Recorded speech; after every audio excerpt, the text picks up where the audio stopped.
This is Audible. Blackstone Audio presents Rogue Belador by Dianna Love. This book is read by Stephen R. Thorne. Chapter 1. Evol muttered, "It's been 30 minutes, and I don't see anything to kill." She hugged her leather motorcycle jacket tighter against the chilly night air and glanced over at Reese, Casper, Jordan. "It's only been 20 minutes. Patience, sunshine," Casper murmured. "It's too cold for patience, and don't call me sunshine." She had zero appreciation for January in Atlanta. The sun had set over 5 hours ago, and the temperature had to be in the low 30s by now. Intermittent snow had started accumulating enough to leave footprints. Unlike the northeast corner of the country, this city saw little snow, and a 1-inch dusting would empty stores of milk and bread. The bread companies and dairies must have cut a deal with the gods of winter. Huffing out a frosty breath, she announced, "I'm not hanging around all night and freezing." He grinned. She quirked a threatening eyebrow at the Viper agent who loved to get under everyone's skin, but he was looking away and failed to notice. Plus, she wore special sunglasses, and he couldn't see that well in the darkness anyway. She could. Born with glowing neon green eyes, she was capable of seeing in almost total darkness. It was one of the few benefits of being an alterant, a half-blood Belador. But of all the strange preternaturals who belonged to the Viper Coalition, she'd never met another being exactly like her. Sure, the other alterants had bright green eyes, but she knew of none who possessed her body's deadly reaction to the sun. Casper had lifted his chin to stare into the night at the tops of trees in Candler Park. She'd always felt at home in this section of town. It was close to Little Five Points, where she ate at restaurants like the Vortex, a good place to chow down, and made an occasional stop at Psycho Sisters when she had a rare urge to shop. Neither was an option tonight. Not with a demon or some other creature stalking this vicinity. Evol had fought a demon 2 months ago in Stone Mountain Park, up on the northeast side of Metro Atlanta. Few had been sighted since then. Maybe she and her sidekicks for tonight weren't actually hunting a demon. Might just be someone stealing dogs. She could see a report getting blown out of proportion until it changed from dog napping to an invisible force dragging dogs away. That didn't sound like a demon in her book. Tracking down a dog thief was a human law enforcement issue, but since Viper also watched over humans, they'd assigned this to her, Casper, and Lucian Solace. "Something doesn't feel right," Casper muttered. He just returned from scaling the tallest oak tree in this wooded section to view the area from a high point. Better him than her.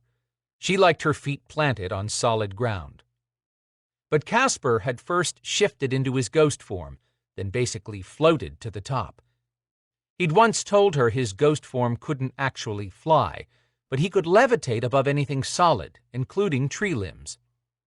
"I'm ready to go as soon as Lucian gets back," Evol announced.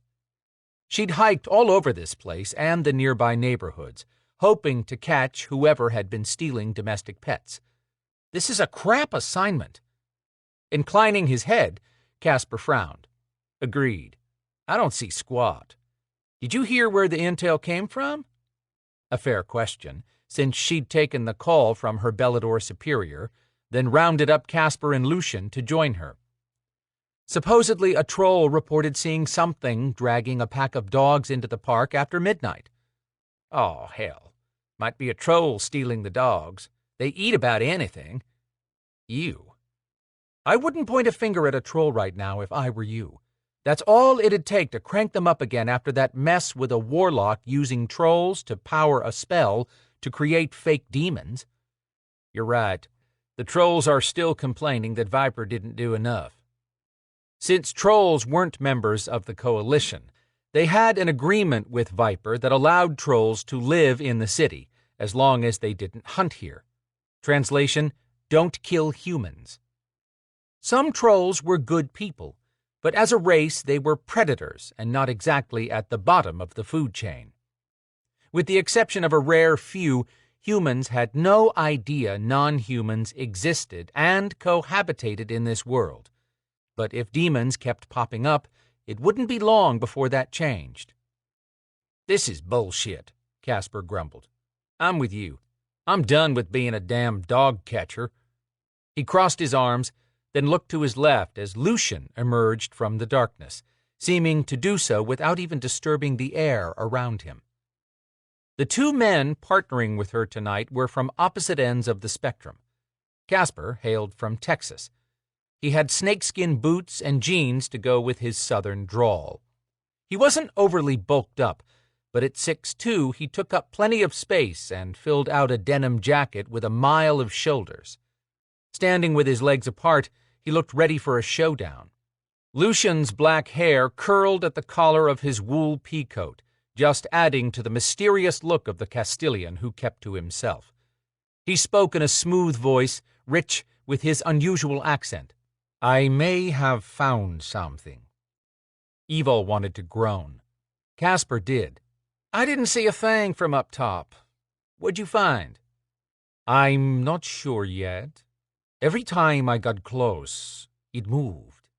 I think whatever it is detects my power." "And just what is that power?" Evil asked, not expecting an answer, since Lucian shared little with his teammates. Call her crabby, but cold weather brought out that side of her. Snowflakes sifted through the air, again. Great.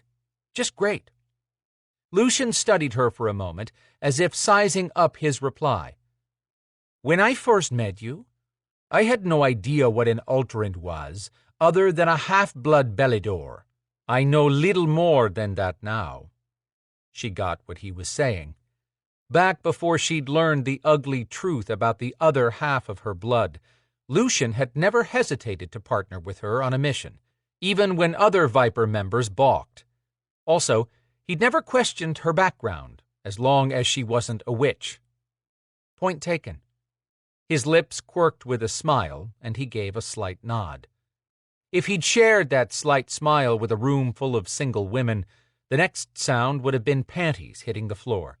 Thankfully, she had a natural immunity to his dark and sexy allure. She had her own hot man at home. "Then what are we doing?" Lucian turned to Casper. "Want to see if you can get close to whatever it is in your other form?" She and Casper had been teamed up before in the past, too. She'd often wondered if that had been because neither of them fit into the usual non-human categories. They were unknown, or other. She'd graduated to known since she discovered that she carried the blood of two sworn preternatural enemies, Belador and the Maeve Coven. The cowboy, on the other hand, had gained his non-human status by accident. Years back, during a trip to Scotland to trace his family roots, Casper had been struck by lightning. On the plus side, he'd survived the electrical charge. On the not sure how to gauge it side, he now shared his body with an ancient Highland warrior and could morph into a shadowy image. When Casper decided to hide, he was harder to locate than a flea on a St. Bernard. There had to be more to his Scotland story, but when pressed for details, he'd give his good old boy chuckle and say something like, "Y'all don't have time for all that. Now, let me tell you about the rodeo I won in Houston." Casper scrubbed a hand over his mouth. "I'll give it a try. This'll be my second time changing shape in less than an hour. I don't know how long my ethereal form will hold." After Casper returned from his recon on top of the trees, it had taken him almost a full minute to shift back to human. He was vulnerable to attack during the change, and this one would be even slower. Lucian said, "I understand. We'll stay close enough to cover you. Let me locate whatever it is again, and I'll give you a signal for which way to move. Don't engage unless you think your ghost form will scare it to death." "Roger that." Casper lowered his arms, and his body slowly turned translucent. Lifting her spelled dagger from where it had been tucked in the sheath at her side, Evol nodded at Lucian. "I'll cover the rear. Lead the way." She trailed far behind Lucian as he led them from the thick oak grove to the public pool she'd already searched once. Casper allowed his form to glimmer next to her. Evol gave him thumbs up that she had him in sight. Then his glimmer dimmed to the point that even her sensitive eyes were tested to see him as he moved ahead of her. They kept their distance from Lucian to allow him a chance to locate the creature. She glanced up at the unlit security lights. They'd been functioning when she'd hiked through here a half hour ago. She couldn't inform these two about that without speaking, since neither one had the telepathic ability she shared with the other Beladors, and all three of them knew to be silent at this point. When Lucian reached the first corner of a one-story building connected to the pool by a fenced enclosure, he lifted a fist as the sign for them to stop. Without looking back, he signaled for Casper to move out to the right toward the pool. Casper's translucent figure dissolved into the night. Evol moved in the same direction Lucian had gone, but she stepped very slowly. She amped up her Belador hearing until the silence became a shirring noise of snow falling and small creatures scampering around. Then, a crunching sound stopped her. There wasn't enough snow on the ground yet to make that crispy noise. She looked around to locate Lucian. He was out of sight again. How was she supposed to know if he'd made that sound or if something else had? Lucian appeared far to her right, and Casper's glimmer caught up to him. They raced off into the darkness. Seriously? What the heck did Lucian want her to do? Working as a team meant communication, damn it. Releasing a pent-up breath, she eased forward another step. Might as well give this place one last thorough look. The sound of a door opening at the other end of the building turned her around. Had something drawn Lucian away, then it backtracked, thinking no one had stayed behind. Evol turned, slowly, taking in the huge tree overhanging that end of the building, and crept up to the corner that was smothered in darkness. She started to move around the corner, but froze at a sound she couldn't identify. Sounded like someone had crossed a bullfrog with a cricket. The thing made a low, rumbling frog noise that ended in a smothered chirping. If not for powering up her hearing a moment ago, she would have missed it. A flash of movement on top of the building drew her gaze upward. The clouds had parted, and with a half-moon shining now, Casper's translucent form picked up just enough light for her to discern his outline. When had he returned? He motioned that he was staying up top to keep an eye out. At least one teammate kept her informed. Evol made it around the street-side end of the structure and stuck her neck out barely enough to look past the corner, then ducked right back. Crap.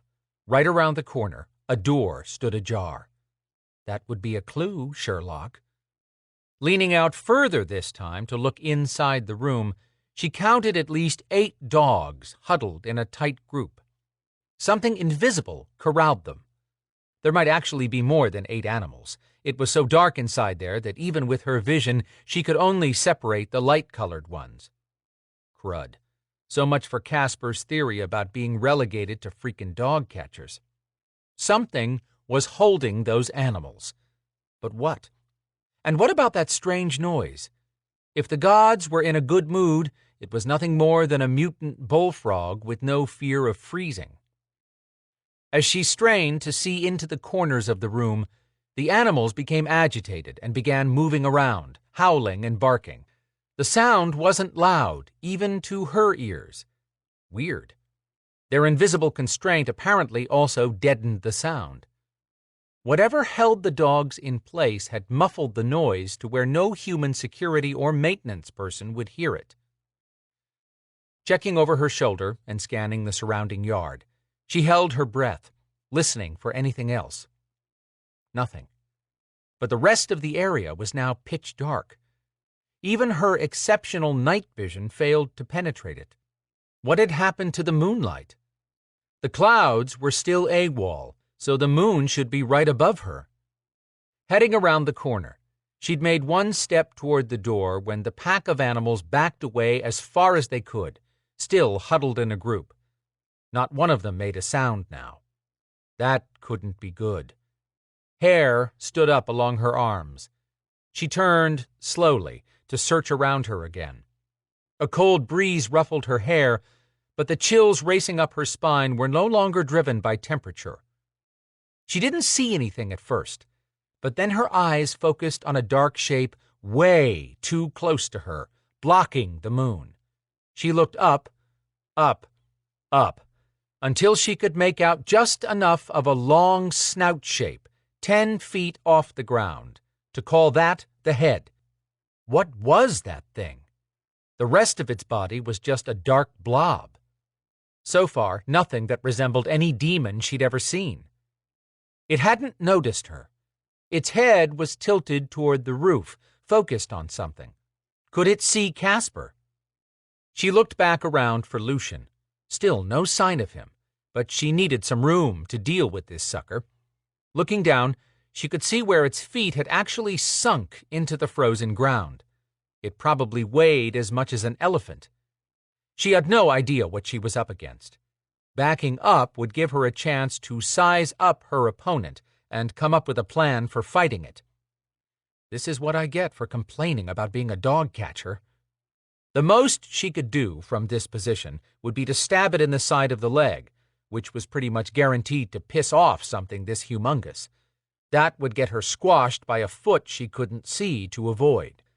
She moved back toward the corner, taking a step, then another step, keeping her eyes on the creature. Another couple feet and she'd have some room to move.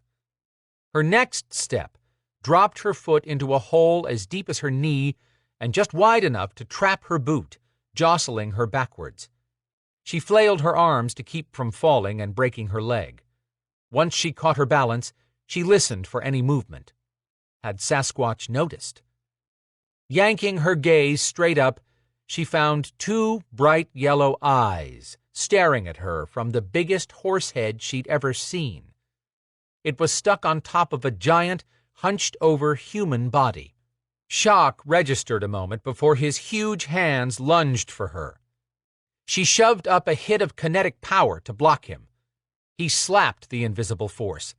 Vibration jarred her teeth. Growling, he started beating both fists on her kinetic shield.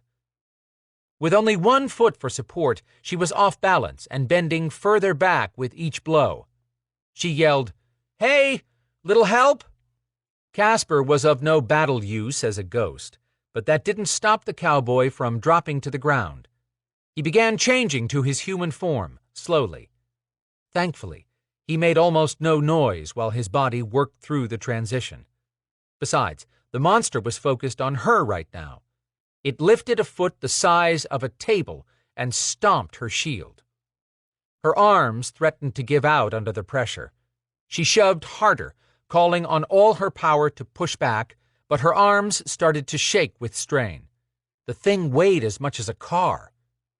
Casper stopped changing in half form and started shouting at the monster, drawing its attention. "Casper, no!" she shouted. Too late. The Sasquatch swung away from pounding on Evol's kinetics to go after Casper. She had no way to stop the monster. It would kill him. Chapter 2. Evol couldn't get traction from her awkward position to do anything more than throw a new kinetic hit at the creature determined to smash Casper. She slapped a blast at its thick head, shoving the creature sideways. Its dark body flickered, and the head came fully into view, complete with a bushy mane. Grayish-blue skin didn't look any more alien on Sasquatch than the wild-eyed horse head snapping at Casper. The hunched-up body was narrow and covered in a map of tight muscle. Tiny black pupils floated in its yellow eyes.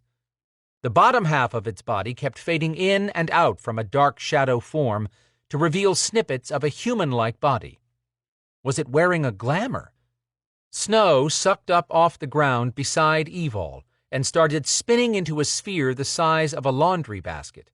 The spiraling snow continued to take shape as it lifted higher and flattened out. In the next second, it turned into a thin, horizontal disc 5 feet across and made a high-pitched whine. What the hell? She didn't have time to think about it.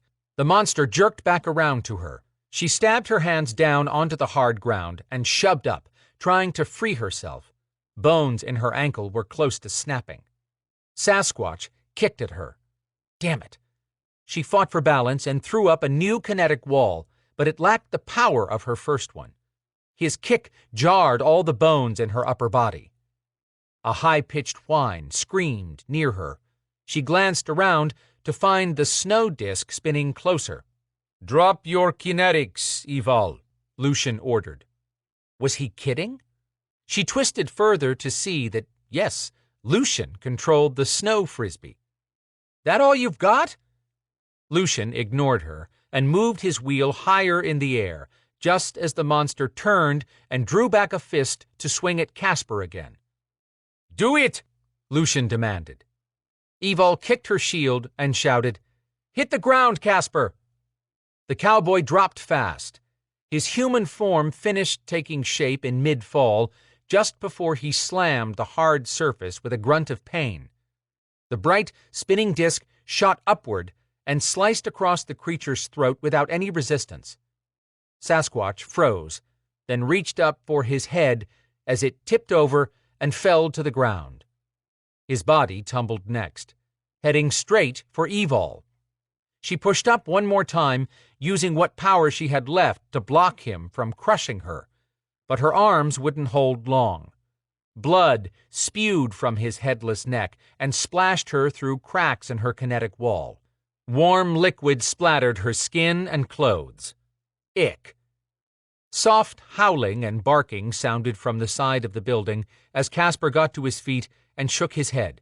"Man, that body change screws with me." He took in the headless corpse. "Damn, son. You do that with snow?" He got a quirked eyebrow from Lucian for that. "You two want to make yourselves useful and get this thing off me?" she grumbled.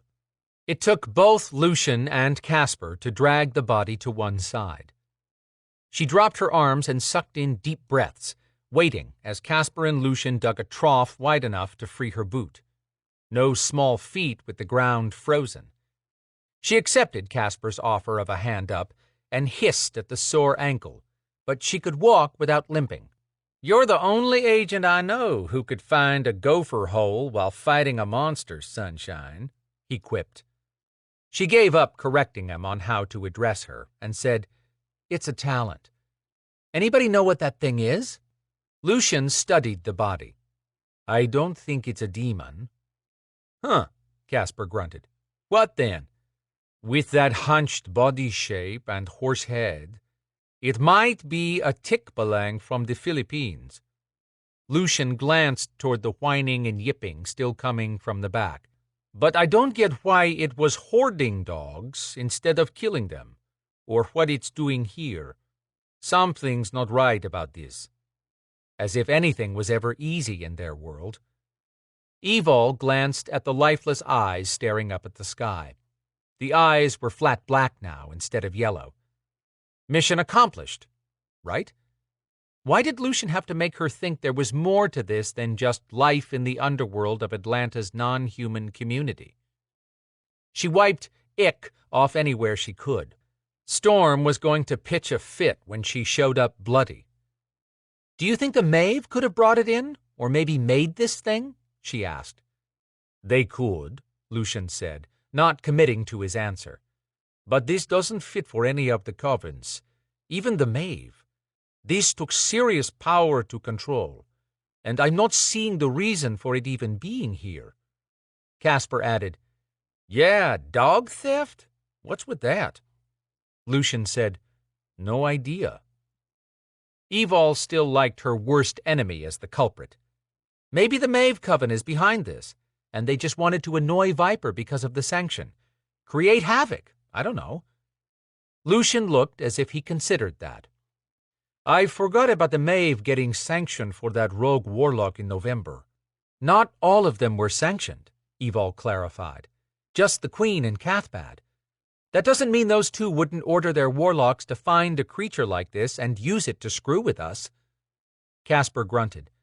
"It'd be same day, same shit for that coven. They probably sit around laughing about this, because you know they could scry damn near anything, and they try constantly to watch this stuff. Lucian and Evol exchanged a look, then raised their eyes to search around the area, as if they could see someone watching them via a scrying vessel. Howls and barks grew louder from the room on the other side of the open door. Lucian opened the door wide, exposing the animals that had moved forward again, but were still clustered too tightly to be free. He lifted his hands over the invisible enclosure and whispered something. Evol pushed loose strands of hair from her eyes, trying to make sense of all this. What was the creature doing with all these? "Watch out!" Casper yelled, dancing sideways the second Lucian freed the dogs. Four-legged beasts shot out in all directions. Lucian stepped out and looked around. "Guess that takes care of figuring out what to do with them." "Lucian, don't turn them loose! We need them for proof that our assignment's completed, and the local authorities can't get them back to the owners if we let them go." Lucian spit out something angry, which she took to be a curse in Spanish, then raised his hands and did that whispering thing again. Howling erupted in the distance and grew louder as the dogs ran back toward them. The chain-link fence attached to one corner of the building circled a pool, then connected at the other side. A locked gate opened all by itself as the dogs ran straight for it. When the last one ran through, the gate shut and locked again. "Satisfied?" Lucian asked. "Yes, thank you." Evol raked a hand over her head. She'd poke at Lucian's weird powers again, but right now she just wanted warm and clean. "We'll have our people inside Fulton County Animal Services come over as soon as we're done and pick them up." That strange bullfrog grunting started up again, inside what Evol had thought was now an empty room. A loud cricket chirp punctuated the weird noise, which could be heard easily now that the invisible enclosure no longer stifled the sound. They all turned to look as a shaggy little critter stepped out of the room. It was the size and shape of a Bichon Frise, but with salt and pepper hair and large owl eyes that were sunshine yellow. Really bright yellow. If the eyes hadn't clued her in that this was not a recognized breed, then the unicorn horn sticking up 4 inches from its forehead would do it. Lucian backed away. Mr. Build a monster-killing saw from snow retreated? A little doggy thing bothered him? "What's the matter, Lucian?" she asked. "I'm not getting near that thing." Casper found this amusing too. "Why?" "It's a witch's familiar. I want nothing to do with it." The cowboy asked, "How do you know that's what it is?" "I just do," Lucian said with finality, dismissing any future questions. "White witch or dark witch?" Evol asked. "I don't know that." Evol took in the little critter's sad eyes.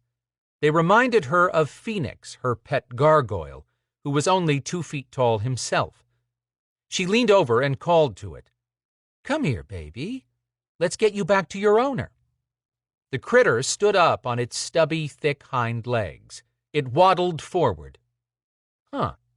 Evol, I don't think you Lucian started. That half-croaking, half-chirping bullfrog noise started again. The fluffy critter stopped long enough to bare its fangs in Lucian's direction. Lucian's dark expression warned that he would answer any challenge. Evol lifted a hand at the men. "Give me a minute." She patted her knee, and the little doggy thing walked upright all the way to her, then leaped unexpectedly into her arms. "Okay." She caught the animal, careful to stay clear of the horn. Smiling, she looked at Lucian and Casper. "See?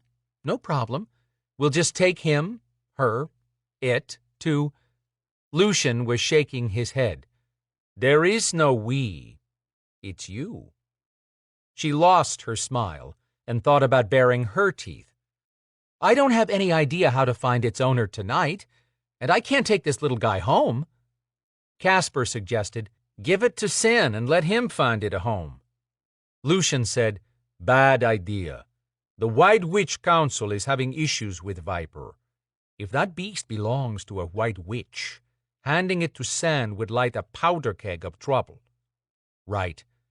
Lucian and Rowan, a powerful witch, were chummy, even though he claimed to hate witches of any type. Actually, from what Evil had seen the last time those two were within spitting distance of each other, steamy would be a more accurate description than chummy. She told Lucian, "Then why don't you take this critter to Rowan and let her figure out who owns it?" That seemed a perfect place to start looking for the owner, since Rowan led the White Witch Council. "No, that's not my responsibility," Lucian stated. The Castilian had always been a bit distant, but he'd never backed away from helping on any assignment in the past. Why now? Evol shifted her heavy armful and said, "I thought you were friends with Rowan." "We have an understanding, which includes me not dealing with her gaggle in any way. Besides, that creature being out on its own is a bad sign. Witches do not lose track of their familiars." "Well, duh," Evol smarted off. "We know it was dog-napped, or whatever." "No, there's more to this, and I want no part of it." What did he mean by more to this? She'd ask, but he had a not-budging look on his face. "Fine." She turned to Casper. "Would you take this to Rowan?" "Sure." He reached for the little unicorn mutt, but it bared its sharp fangs at him. Its jaw unhinged wide enough to snap off a person's head. Casper snatched his hand back, then waved her off. "Nope, that one's all yours, sunshine." "How am I supposed to take this to Rowan?" "I thought you drove Storm's Land Cruiser tonight." "Oh, that's right. I left my motorcycle at home." "I did bring his truck, but not to use for animal control," she argued. Weak, but that was all she had. Casper shrugged. "Don't know what to tell you." Should she take it home and call Rowan in the morning? Evol envisioned this little terror around Phoenix, who can be an even bigger terror. Plus, Storm would have to deal with the whole screwed-up menagerie. Her life was complicated enough. She needed another option. "I can't take this home. I don't even know what it eats." Lucian said, "Probably anything it wants, and I'm talking live food." Not what she'd wanted to hear. How did that Tikbalang thing capture this familiar if he's that dangerous? Glancing around the dark room, Lucian speculated. The familiar might have been hiding here if... He hesitated, then shook off whatever he was going to say. "I don't know. But if someone with power was controlling the Tikbalang, they might have sent it to capture the familiar. The Tikbalang could have even brought the dogs to use as bait for the familiar and shoved them in there when we showed up." Evol wanted to know what Lucian held back, but no one was pulling a word out of him if he didn't want to share. "Why would anyone want a witch's familiar?" This from Casper. Lucian shrugged. "I have no idea, just throwing out possibilities for why it would be here with the dogs." Evol smiled at Casper. He'd been with her through a lot of missions, after all. Casper crossed his arms. "No use wasting those rare pearly whites on me, sunshine. I don't have any magic mojo for containing that critter. You either take it with you, or turn it loose." Crud. If she turned this critter loose, it might get lost forever, or eat everything in its path. "Fine. If I'm stuck with this miniature land piranha, then you two can deal with Sen." Sen served as the liaison between Viper agents and their tribunal, a ruling body of 3 deities who made decisions and passed judgment on non-humans living in the human world. If humans had a clue what actually went on, they'd probably run screaming, which was why Viper kept non-human activity hidden. Even Sen had to follow that rule. He hated Evol with a passion that she'd never understood, and she didn't like him any better because of it. She wasn't alone in that club. As a testament to just how much Lucian did not want any part of the witch's familiar, he nodded. "We'll handle this and Sen." Casper added, "I'll get in touch with our people in animal control." Evol realized something else. I don't have Rowan's new number. Maybe you could just call her? Her voice trailed off as Lucian fished out his phone and punched in numbers. Her phone played the default jingle. While her phone continued repeating the jingle 2 more times before quieting, Lucian said, "Now you have her number." She'd never seen Lucian so unwilling to touch something. In fact, Trey said that Lucian had once drawn a dark energy out of Rowan after a powerful Kuju magician who answered to a Hindu god had found a way inside her mind. Rowan was one of the most powerful witches Evol had ever seen, so anything capable of controlling her mind would have to be badass. Trey had been impressed by Lucian's abilities, and considering all that Trey had seen as a Belador warrior, it took a lot to impress him. Evol couldn't stand around and debate this any longer. She told Lucian and Casper, "In that case, I'm off duty." She struck out for Storm's land cruiser, parked 2 blocks away. Should she just go home and see what Storm thought? No. She was not bringing anything home that might shake the fragile truce Phoenix and Storm had been working under for more than a month. Phoenix had stopped eating anything silver that belonged to Storm, and Storm had been using his magic to animate toys for her pet gargoyle. Life was in balance most days.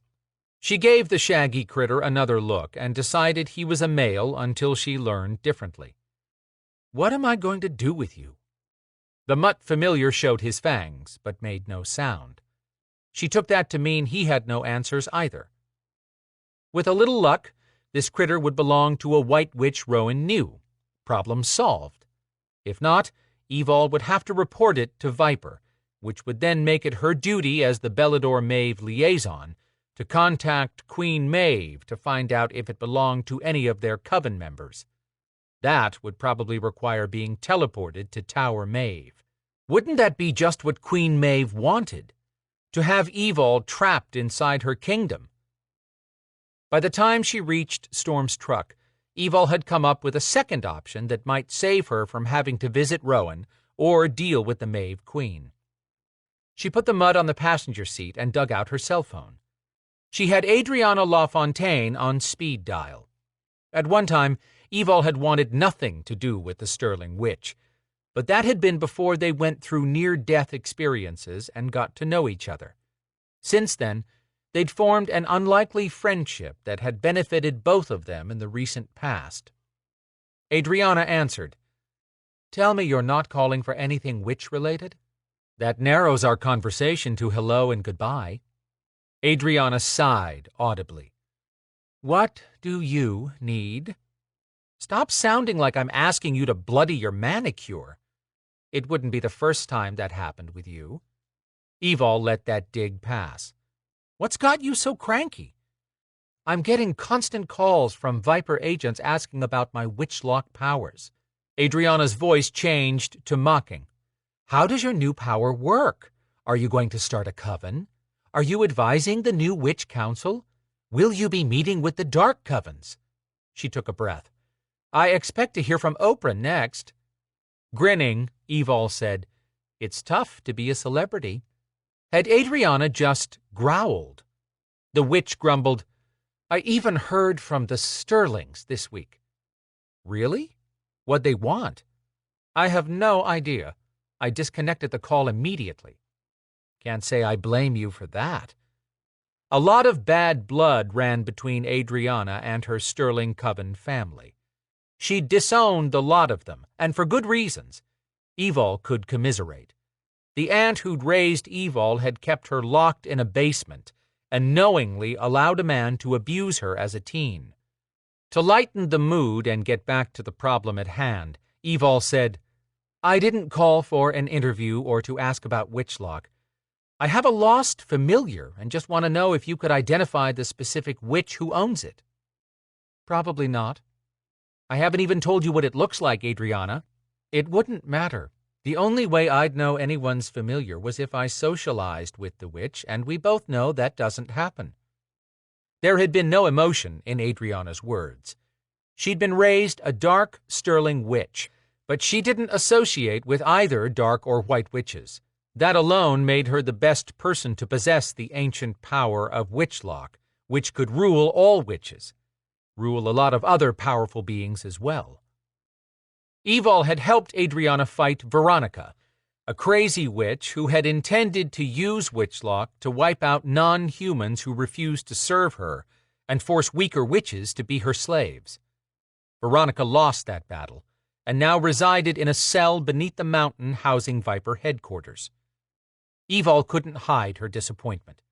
"So you can't help? What are you doing with a witch's familiar anyhow?" "It's not by choice." Evol shared her night, including the snow-powered disc that Lucian had used as a guillotine.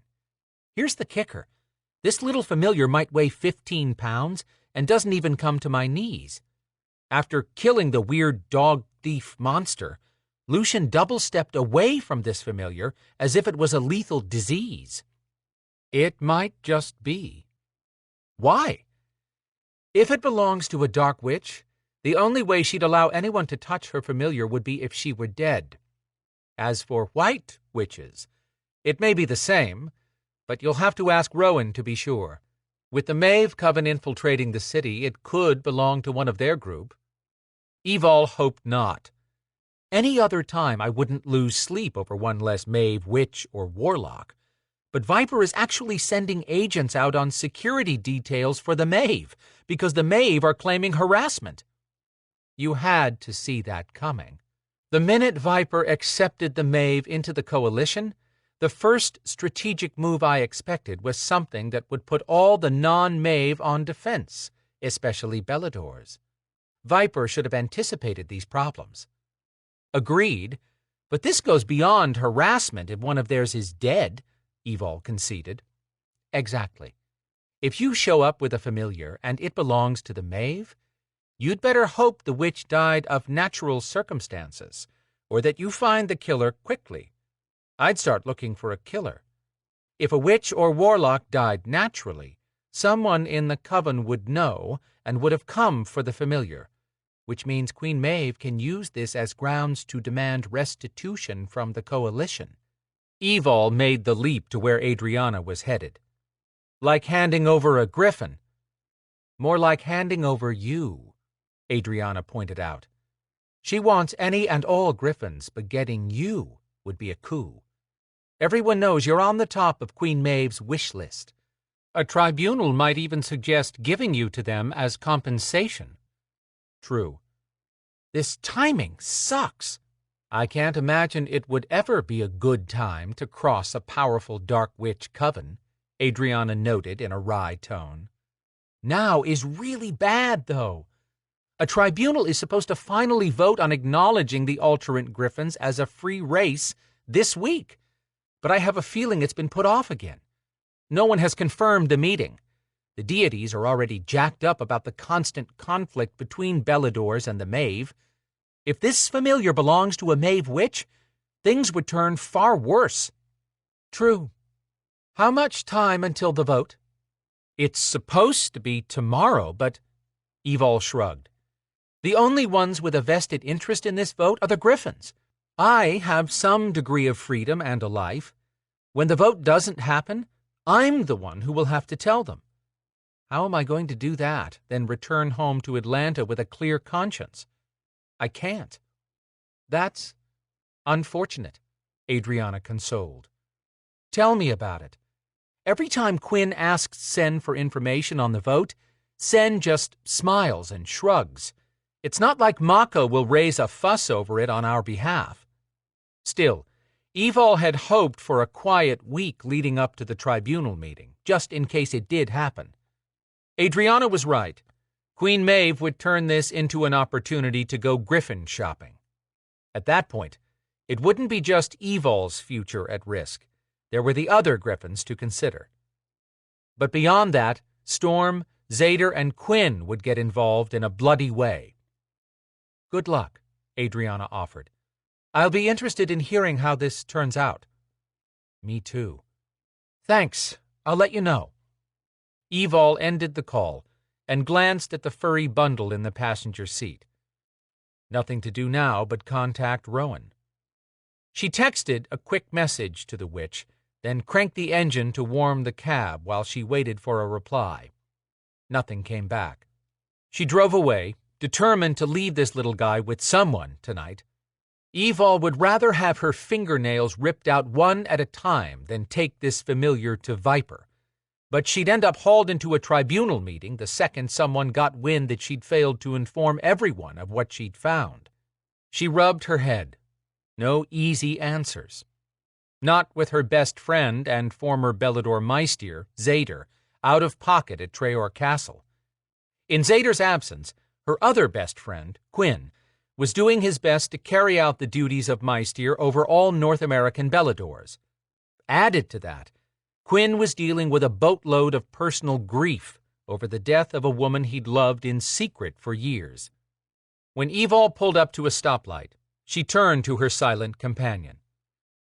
"So tell me, do you belong to a good witch or a bad witch?" Big, gold owl eyes looked up at her, clearly not getting the pop culture reference. Okay, Plan B, just as soon as she came up with one. Chapter 3. Traor Island, in a hidden realm above the Irish Sea. Zader Burke strode quickly through the halls of Traor Castle, waving off one of the castle guards. He had no time for the man, not with Maka's ultimatum hanging over his head. An hour. The goddess had the patience of a gnat. Mine is no better. But Zader would spend a lifetime finding a way to bring Brina's memories back and make her whole again. Maka had a one-track mind about Brina producing the next Traor heir. Granted, Maka had allowed him to leave the human realm and his position as the Belador Meister to reside in Traor for the past 2 months. The goddess wanted results now and demanded proof of Brina's memory improvement. Brina wasn't improving. In fact, she continued to withdraw further into herself and, at this point, recognized very little around her. Who would she be if her memories never returned? Not the Belador warrior queen. Brina's presence on this island ensured Belador power. Maka had demanded Brina stay inside the warded castle as the best way to keep the only remaining Traor alive. But the past 4 years of living inside the castle had taken a toll on Brina. Then she'd been attacked with Noire magic. She'd survived, but not without damage.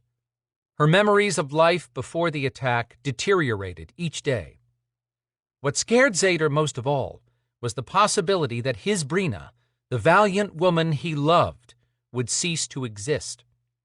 She kept regressing before his eyes, slowly losing the spark that made her the most amazing woman he'd ever known. Maka cared only about having a second Traor descendant as backup, to continue the bloodline for the Belador power base. Zader had a gut-deep feeling that Maka would get that heir one way or another, and he had an even deeper worry. Maybe Maka did not want him as Brina's husband. Why? She knew he'd die for Brina. He'd already done so once. But the goddess had also known him long enough to understand that he'd put Brina first before anyone else. He'd been gambling for the past month, and the odds had dwindled with each day. Now, Maka had demanded that Zader prove Brina could absolutely recognize him as the man she'd been committed to for the past 4 years. If not, Zader would no longer be allowed to remain here. Without Zader, Maka would pressure Brina into choosing a mate. Would Maka compel Brina to take a stranger for a mate? He shook off the disturbing thought. Maka had watched over the Traor family for 2,000 years. She had to feel something for Brina, even if Maka rarely showed emotion except when someone pissed her off. Maka might be angry once she realized what Zader had done for the past month, but surely she wouldn't retaliate by misusing Brina. He kept trying to convince himself of that as truth. His gut didn't see it that way. Didn't matter what anyone thought, except Brina. She'd paid the price for being a Traor, trapped in that castle for 4 years after her father and brothers were killed battling the Maeve. As the last surviving Traor, Brina had stepped up and accepted the responsibility for thousands of Belador warriors, a burden that no young woman should have to shoulder. Maka owed her. Brina had sacrificed long enough. She deserved a life. Zader would give up his so that she would have one. He'd loved Brina from the first time he saw her smile, and would never love another. Maka had better prepare herself for a battle if she tried to separate them. Zader had never walked away from a fight, and wouldn't now, not without bloodshed. His footsteps echoed through the hallway that led to Brina's sunroom. He rushed inside and fought a moment of panic when he didn't see her. "Where is she?" Lana Brasco looked up from where she sat on a window seat with her legs crossed.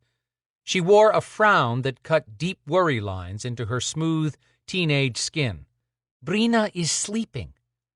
As he neared the deep window ledge, he could see Brina stretched out on the other side of the girl, her body engulfed by thick pillows. Lana had been vigilant in watching over Zader's warrior queen every minute he couldn't. He squinted, thinking, "She just woke up 3 hours ago."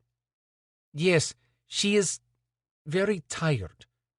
Lana glanced away when she made that comment. What was the young woman not saying? No one knew exactly what powers Lana possessed, but the 18-year-old had a crapload. Was that worried look because she had some inkling that Brina would not get better? Was the teen reluctant to tell Zader the truth? He didn't think Lana had precognitive ability. She was cousin to Vladimir Quinn, one of Zader's closest friends, and had bonded with Brina when Lana got caught in the Noire magic attack on Brina 2 months ago. They'd ended up lost together in a different realm. Even with all the power those two females possessed, they hadn't been able to return to this realm on their own. It had taken someone with demon blood.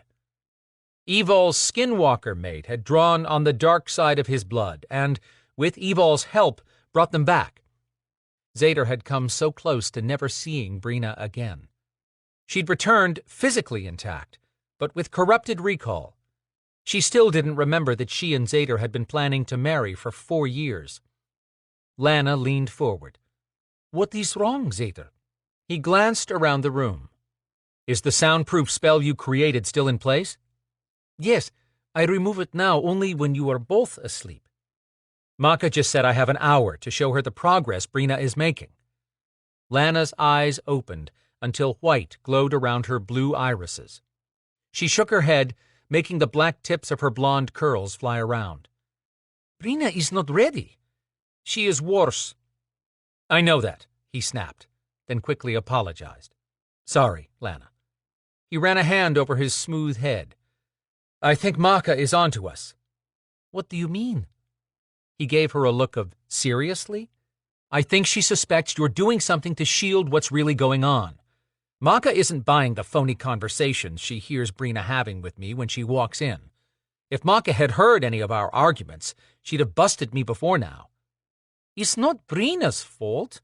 She is frustrated, trying to remember simple things. It makes her angry. She cannot control her emotions."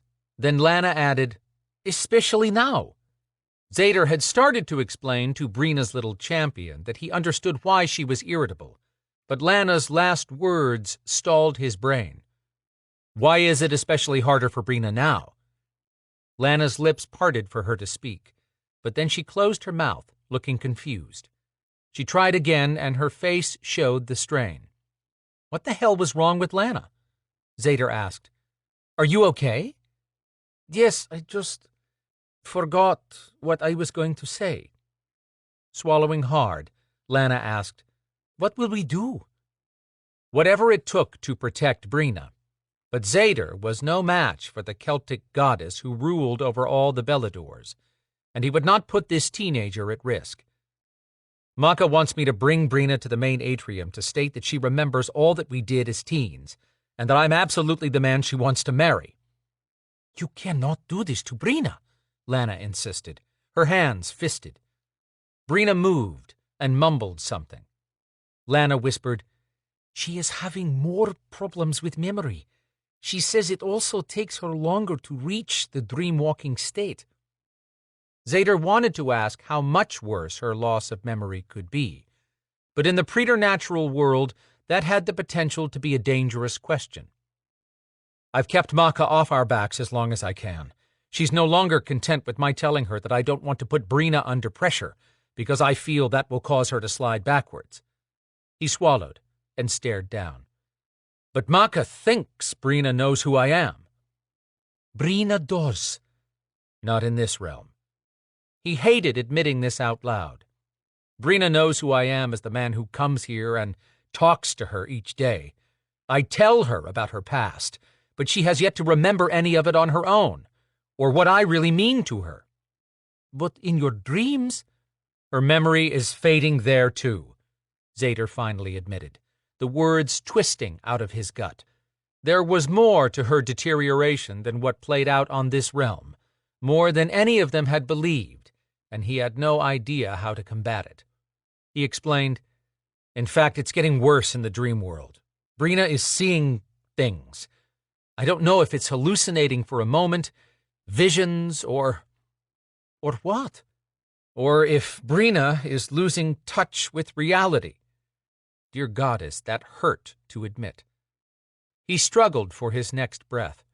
She was slipping away from him, minute by minute. Lana's jaw dropped. "Why did you not tell me?" Because he'd been living in a fool's paradise, enjoying the few times Brina still recognized him when they dream-walked together. He hadn't realized the significance of dream-walking until Lana explained that his meeting Brina in the dream realm was far more than his mind in control. He and Brina actually met in person during dreams. When they did, she remembered more while she was there. Or she had at first. Even those cherished moments of recognition were diminishing. She hadn't recognized him last time until he'd caught her hand as she turned away. He clung to the optimism raised by that one touch, like a man holding the last inch of a lifeline. He cleared his throat. "I couldn't tell you because saying something out loud gives it life. And I can't face losing her," he finished, silently. "If I take Brina to Maka right now, the goddess will know I've been misleading her for over a month. What will she do?" "Based on what Maka has said and done up until now, I have a sick feeling she'll teleport me back to the human world and start parading men past Brina until one piques her interest." "She must not do that to Brina. Or you," Lana conceded. "You have been loyal to Maka for many years. She should help you and Brina." At 28, Zader had been Maka's North American Meister for almost 5 years.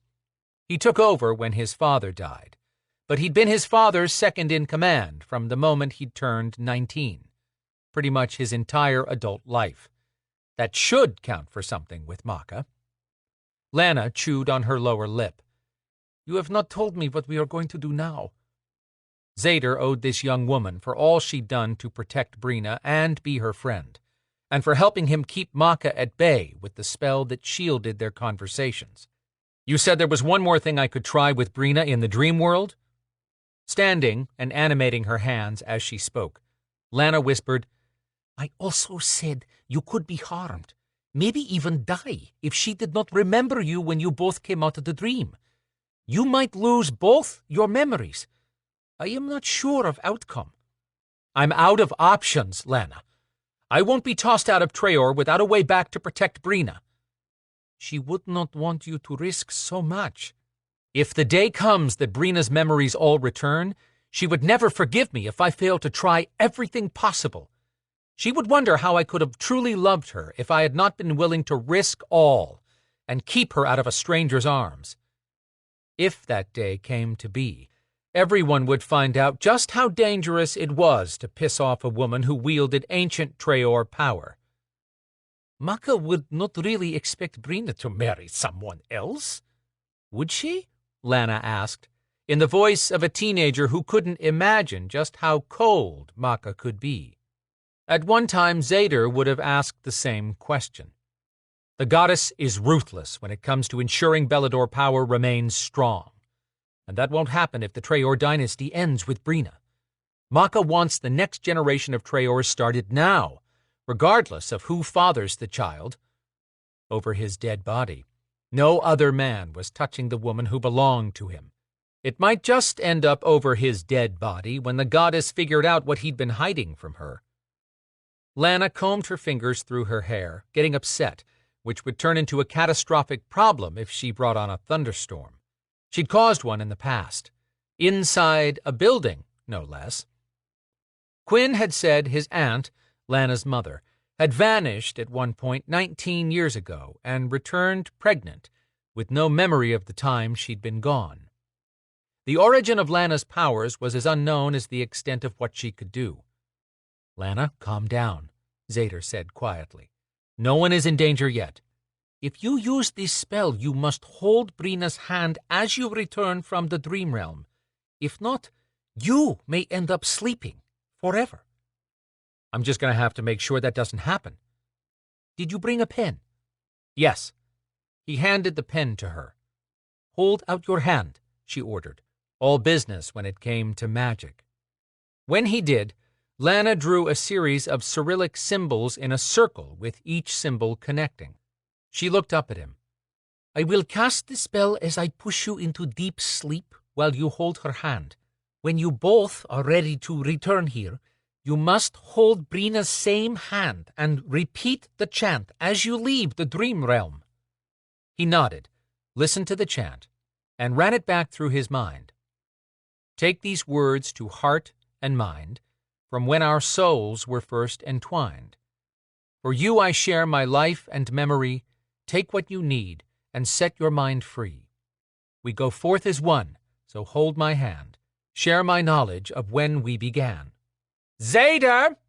Maka's angry voice rolled through the castle, shaking the walls. Ah, shit. It hadn't been an hour, so why was the goddess calling him now? Didn't matter. He was out of time. Zader said, "Step aside, Lana." When she did, Zader stretched out next to Brina on the huge window seat and took her hand in his. Without opening her eyes, his beautiful warrior turned to him, the way she always did when her guard was down during sleep. He turned to Lana. "Put me under, fast." Lana hesitated. Maka's voice called out, "Zader!" The goddess would show up here if he didn't go to her. Zader said, "Do it now, Lana, and tell Maka you put me under by my orders, and that I intend to meet her in an hour." He would not allow Lana to take any blame for his actions. "Give me your word." "You have my word. Close your eyes." Lana lifted her hands above him and started chanting. Power surged through the room in a rush so fast that Zader felt Brina's gown ruffle, then settle. His stomach churned with anxiety. He had one last hope of fixing this mess. Hard chills shook him at the rapid change in his physical body, which loosened, stretched, and reformed as he entered the dream world where Brina waited.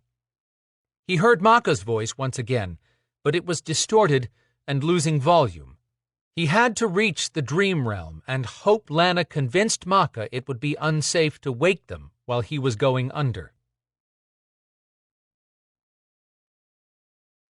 Chapter 4. "I'm coming for you," a raspy voice whispered through the air, shaking the dregs of sleep from her mind. She sat up, blinking to clear her vision, and stood to figure out what was going on. Why am I outside, with the woods nearby? Realization settled in as pieces began forming in her mind.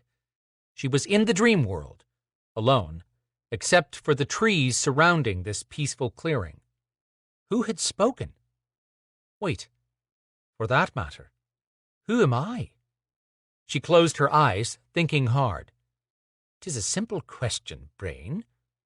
Nothing came to her. Her fingers curled into tight fists while she waited, until her head ached from thinking so hard. Slowly, one truth became clear.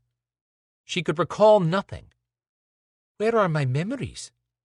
Glancing around again, she recognized this spot as part of the dream world she always visited. But that was all. She knew this feeling of searching for memories and struggling through the frustration. Start simple. She'd come here for some reason, Why? Closing her eyes once more, she concentrated. Seconds ticked off as nothing came to her. "I hate this!" Her shout echoed briefly. Then silence closed in on her once more. What is wrong with me? She opened her eyes and forced herself to stay calm. As she unfolded her fingers and went to brush the hair away from her face, she noticed ink on her palm. She moved her hand for a better look. "I am Brina" had been written in block letters. Brina. That's my name. She knew that name. Her heart jumped at that gift, and her mind perked up with that simple information. Images flashed by, faces, voices, places, but nothing slowed down long enough to connect any pieces. She must have imagined the whispered voice a moment ago, and now chuckled at herself as she thought it through. I am Brina. This is the dream world. It bends to my will. Silly ninny. Some warrior you are. She chided herself. Warrior? She cocked her head in question. Yes, that sounded right, and this dream world was a safe haven. Her muscles relaxed a little. It was coming back to her. She came here to reclaim her memories and had just gained one on her own. She'd been reared as a warrior. You can't escape your destiny, snarled inside Brina's mind this time. She jerked around, searching for the owner of that eerie voice. Chills crawled up her spine. Her vision blurred at the edges, then sharpened. 50 feet back, a shadow shaped like a person swept through the tall trees circling the clearing. She stood still in the ankle-deep grass. Her heartbeat raced. Out of pure instinct, she called up a sword. One appeared in midair right in front of her. Grasping the hilt, she held the sword at ready and straightened her back, prepared for the threat. The feel of the balanced weapon steadied her pulse. A memory formed in her mind. This sword had been crafted specifically for her. She recalled the day her Da had gifted it to her. She tightened her hold on the hilt in an effort to regain the memory and hold it.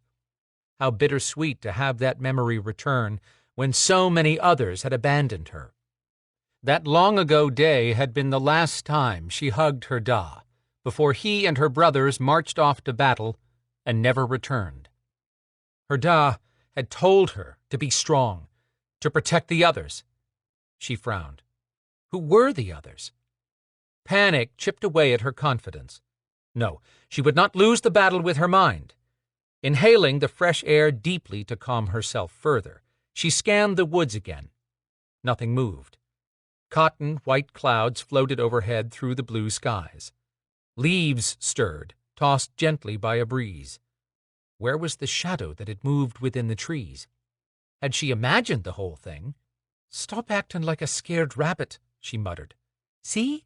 Nothing moves in the woods. Keep a clear head, and all will be normal again. My memories will return, and I'll— The wind whipped briskly across the carpet of grass now. Leaves chattered against each other in tall trees that suddenly swayed with one strong gust after another. The sky turned dark and ominous within a blink. Thunder rumbled, threatening to unload bloated clouds the color of pewter. As the last Traor, you will pay for your family's sins, the creepy voice called through Brina's mind. She gripped her sword tighter and searched for the enemy, but paused at that new slip of information that brought up a thought. Traors were powerful warriors who lived in a castle on an island. That was good. Was she really the last one? Not so good. But maybe none of that was true. The person behind that voice could be trying to trick her. Addressing the woods to anyone in there, she announced, I will not be intimidated by a spineless shadow. Be done with your bloody shenanigans. This is my dream. I do not want you here. The faceless figure of the dark shadow appeared again and skittered quickly through the forest. 2 more shadows joined that one, moving in a crisscross pattern. Then another. Dark, wispy shapes darted all around the tree trunks. Not 1 or 2 shadows. but 20, maybe 30. Or were they all the same one? "Show yourself!" Brina ordered, raising her sword. How would she battle a shadow? With my powers. That thought cheered her for a fleeting moment. What powers did she possess, if any? Howling erupted in the woods. Then the shadows suddenly stopped wherever they were, scattered among the tree trunks. What now? Energy swirled between her and the woods. A prone body began to materialize on the ground 20 feet in front of her. Human in shape, it appeared to be a man. He sat up and shook his head as if he'd had his bell rung. He was a handsome bastard, with beautiful dark brown skin covering powerful arms, and a bold chest that stretched his black t-shirt. She found his smooth head as sexy as the carved lips that twitched with unspoken thoughts. This was not someone you called pretty. A voice from the woods called out, "We will have your blood and your castle." Her head snapped up. 1 minute the voice was in her head, and the next it was all around her. The shadows started moving again, but toward her this time. Their faces took on shape and dimension. The man on the ground pushed to his feet, smiling as if he'd heard nothing. Didn't he at least see that horde closing in on her? As the shadows emerged from the woods, physical details formed. Each one had rich brown skin and dark eyes. None had hair on their smooth scalps. They were all built like Spartan warriors and wore the same black t-shirt and jeans as the man now standing between her and the horde. They looked just like him, except they were translucent, and he was solid. Was this his army? The sky changed swiftly back to a rich hue of blue. Had he done that? She swallowed, preparing to face them all. No, she had a better idea. Leave this dream world now. But how? It wasn't as though she'd fall asleep standing in the middle of an attack. The shadows now carried swords with strange triangular emblems. As one, they lifted their weapons and continued to approach. Her palms dampened, and her pulse skyrocketed. A shiny sword, identical to the ones carried by the shadows, stabbed the ground at the man's feet. He froze and looked up, shocked. Brina? Chapter 5. Zader watched Brina as he would a wild animal about to attack. She held the deadly sword her father had given her and looked ready to use it, in spite of wearing a deep aqua gown that hugged her pretty curves. "What's going on, Brina?" Her eyes flicked past him, then back to his face. He slowly looked over his shoulder. Nothing there. When he turned back, Brina pointed her sword at him. "I will not die without drawing blood." That wasn't a wild look in her eyes. It was terror and confusion.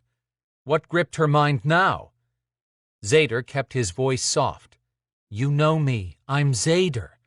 I don't want to fight you. Please put the sword down." Her eyes kept moving back and forth. "No." "Why are you holding a sword?" Zader asked. "What game are you playing? You think I don't see your army?" she asked with no give in her voice. Oh, shit.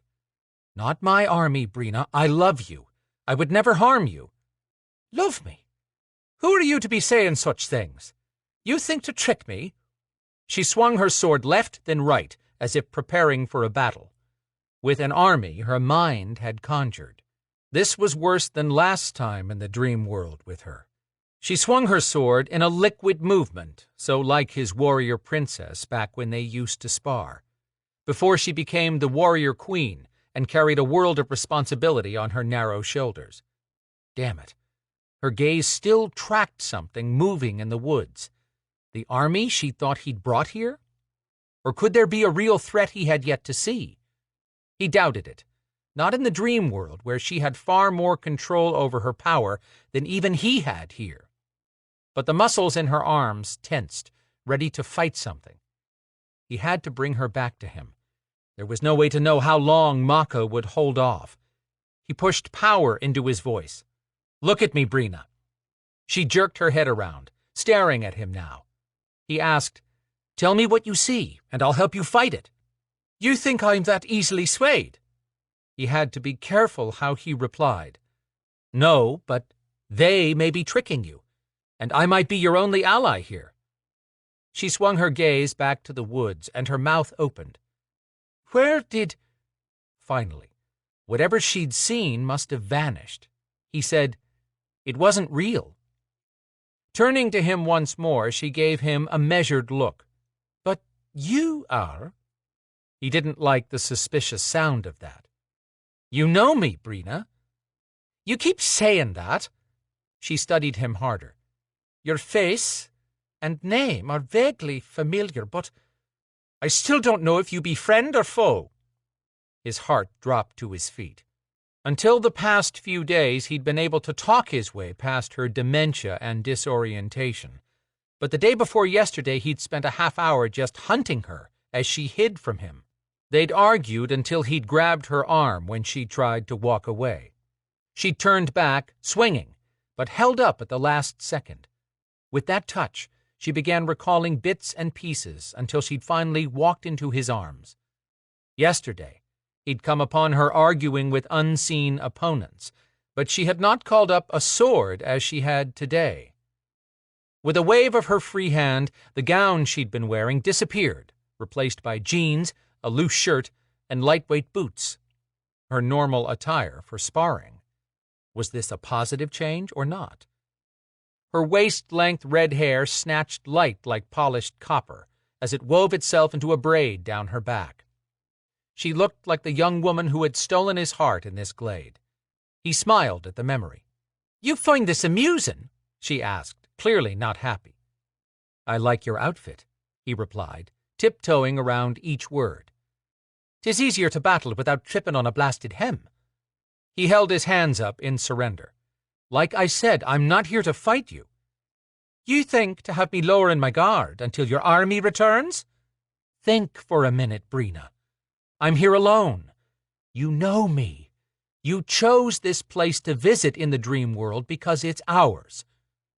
Confusion clouded her gaze. Her sword tip dipped an inch.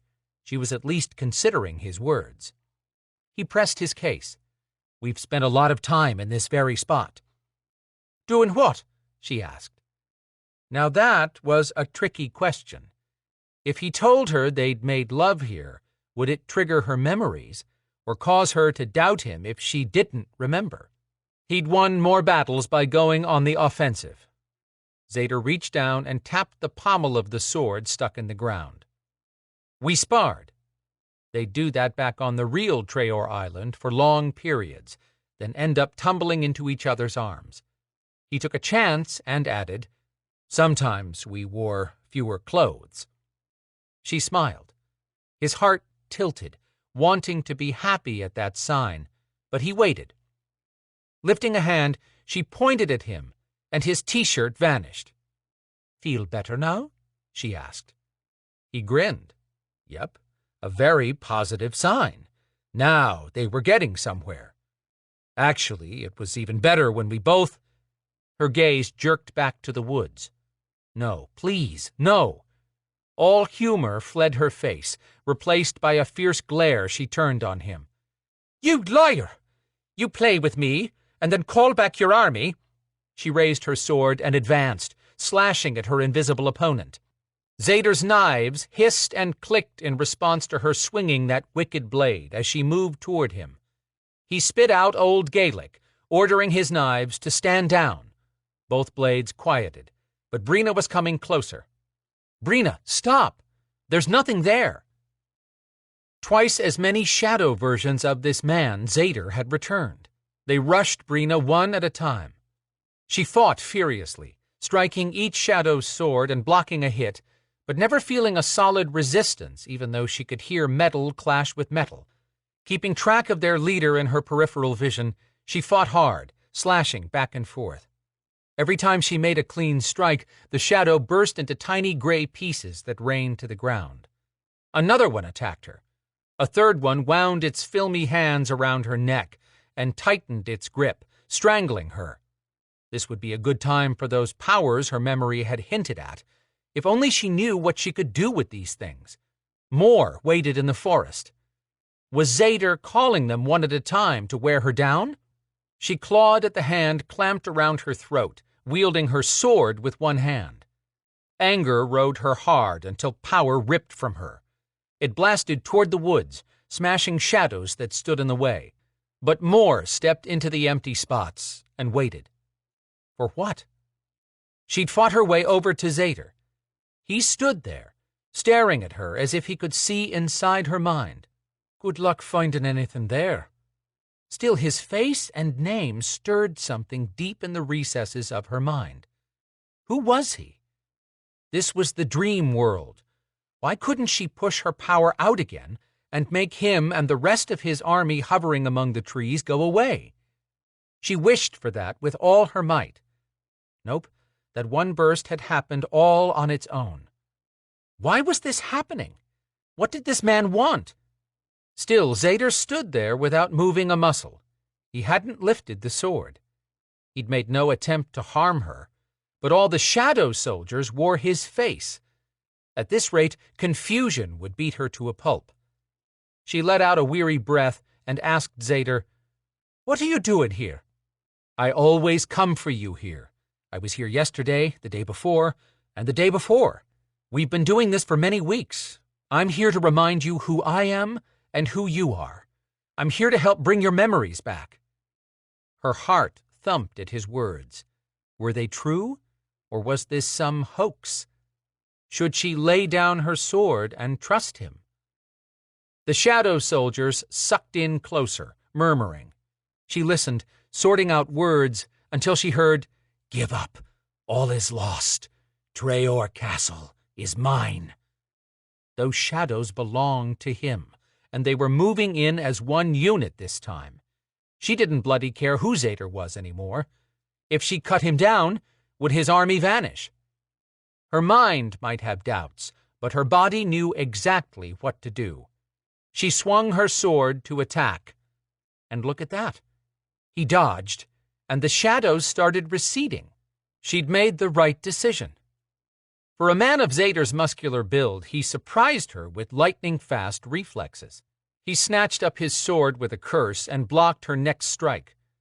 He met every swing of her blade, blocking with enough force that her teeth shook. Battling felt good, felt right. Her body had been dormant too long. Getting in better physical shape had to help her mind, but at the moment she was breathing hard. Why? What did she do with her days if not train? On the other hand, what training could she have been doing in that stupid gown? How was she to know? She couldn't recall anything at will, but she'd had a fleeting vision of growing up in a castle when she'd heard the name Treor. She remembered this location, too, where a giant oak stood above a thick forest surrounding a lake, but not why this spot felt so important to her. With a new surge of energy, she continued her attack, and it struck her that Zader had yet to take an aggressive action. He could clearly handle a weapon.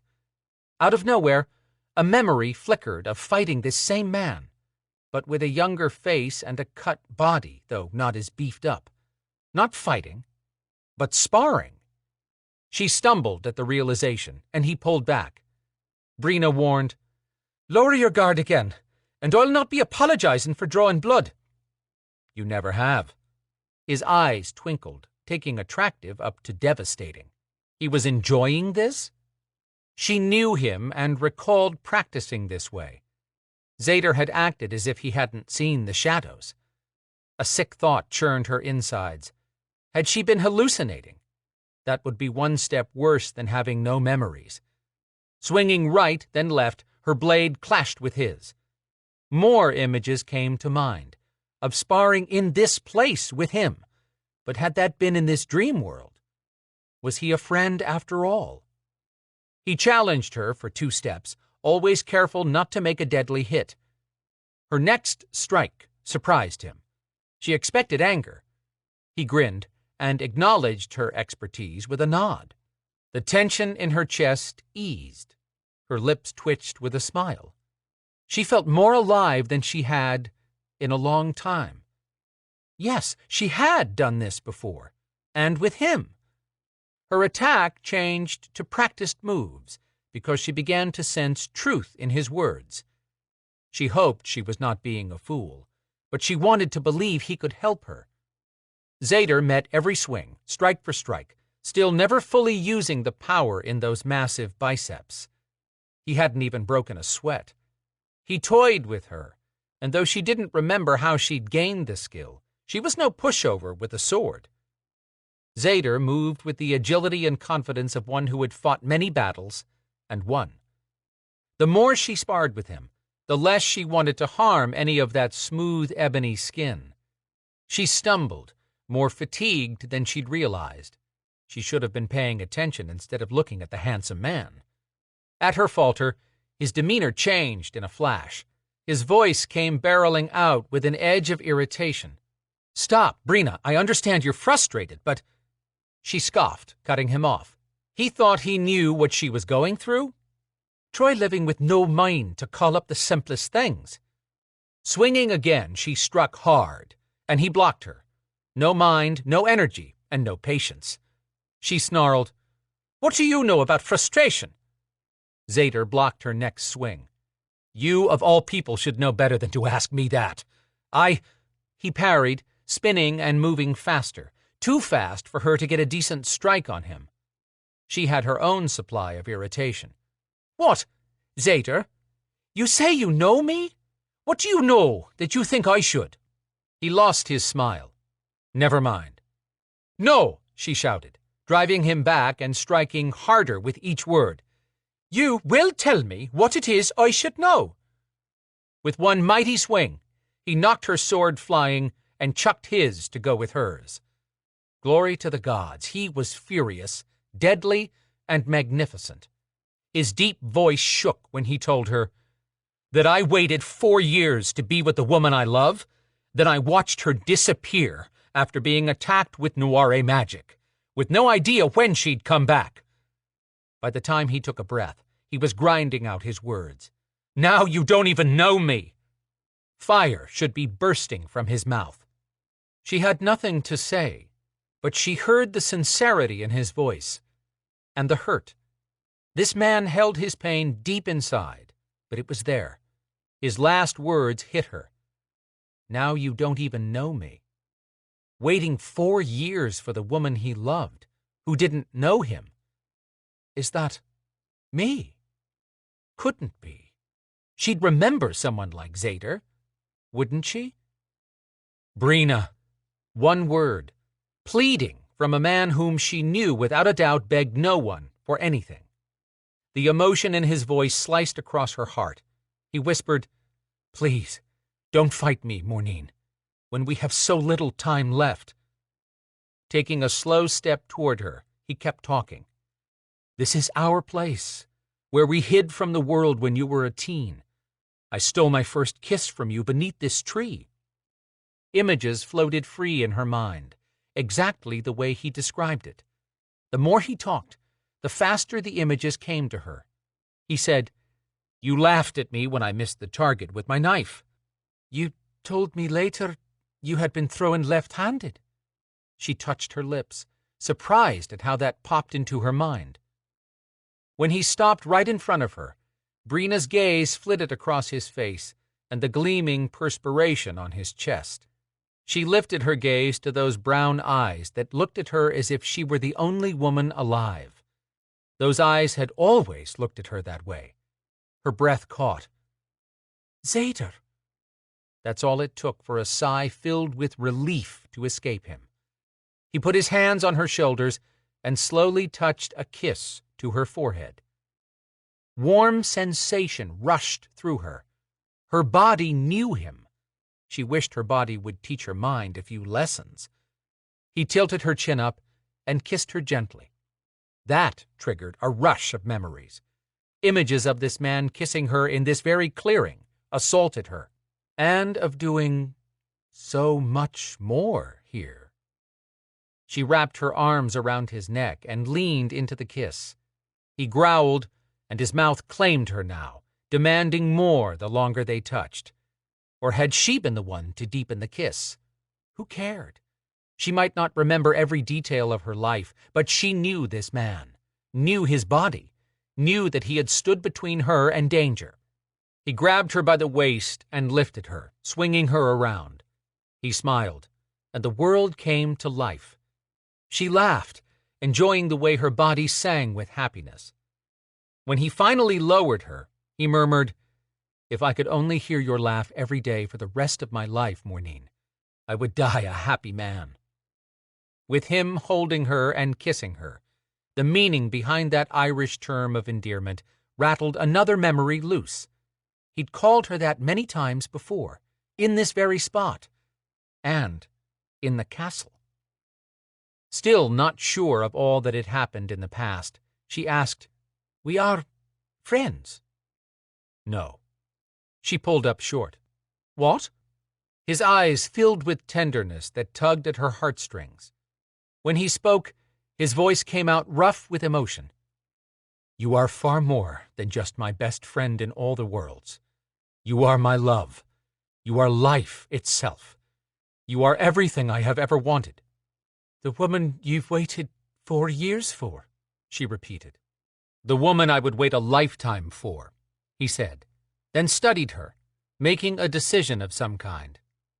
"Feel the bond of our power." In the next moment, power surged around her and wrapped her body in a blissful cocoon of warmth. She felt him inside, where no one should be but her. "I feel—" "I do too. The day we swore our love to each other, we bonded, but this is the first time I've felt it since then." Frustration boiled inside her. "Why? What's happened? Why do memories slip through my fingers?" "Shh, Mornine." He kissed her and wrapped her in his arms. "You are the Belador warrior queen. You were stuck in Traor Castle for 4 years after the last of your family died in a battle. The castle was warded against immortals, except for you and Maka. Ah, that annoying goddess. Of course, Brina would recall Maka. The castle should have been warded against her, truth be told. She's irritating." He chuckled. Brina sighed. "I'm so tired of thinking and thinking and thinking, only to come up blank. I don't know what happened." "I'll tell you." He'd been so quick to offer that she asked, "Have you done this before? Filled me in?" "Yes, a few times." She sensed he wasn't telling her the truth about how many times. "For how long?" He hesitated, then hugged her to him. "For almost 2 months, but I'll do it every day for the rest of my life if I have to, just to have you near me." He held her tight, but in a careful way. Her body wanted him to do so much more. He could start with her breasts. They ached for his touch. But what kind of woman would tell him that?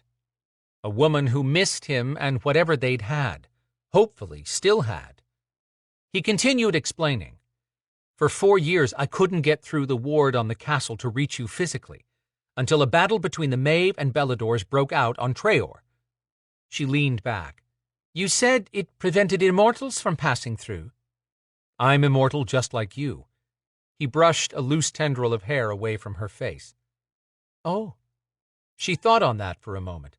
"I'd best be getting my mind back soon if I'm going to live indefinitely." Zader grinned, but the idea that he would also live and could be with her brightened her day. "What were you saying about our enemy?" "I'll tell you about that another time.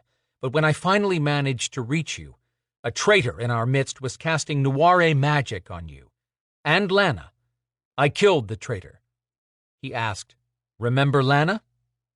A young woman's face came to Brina's mind.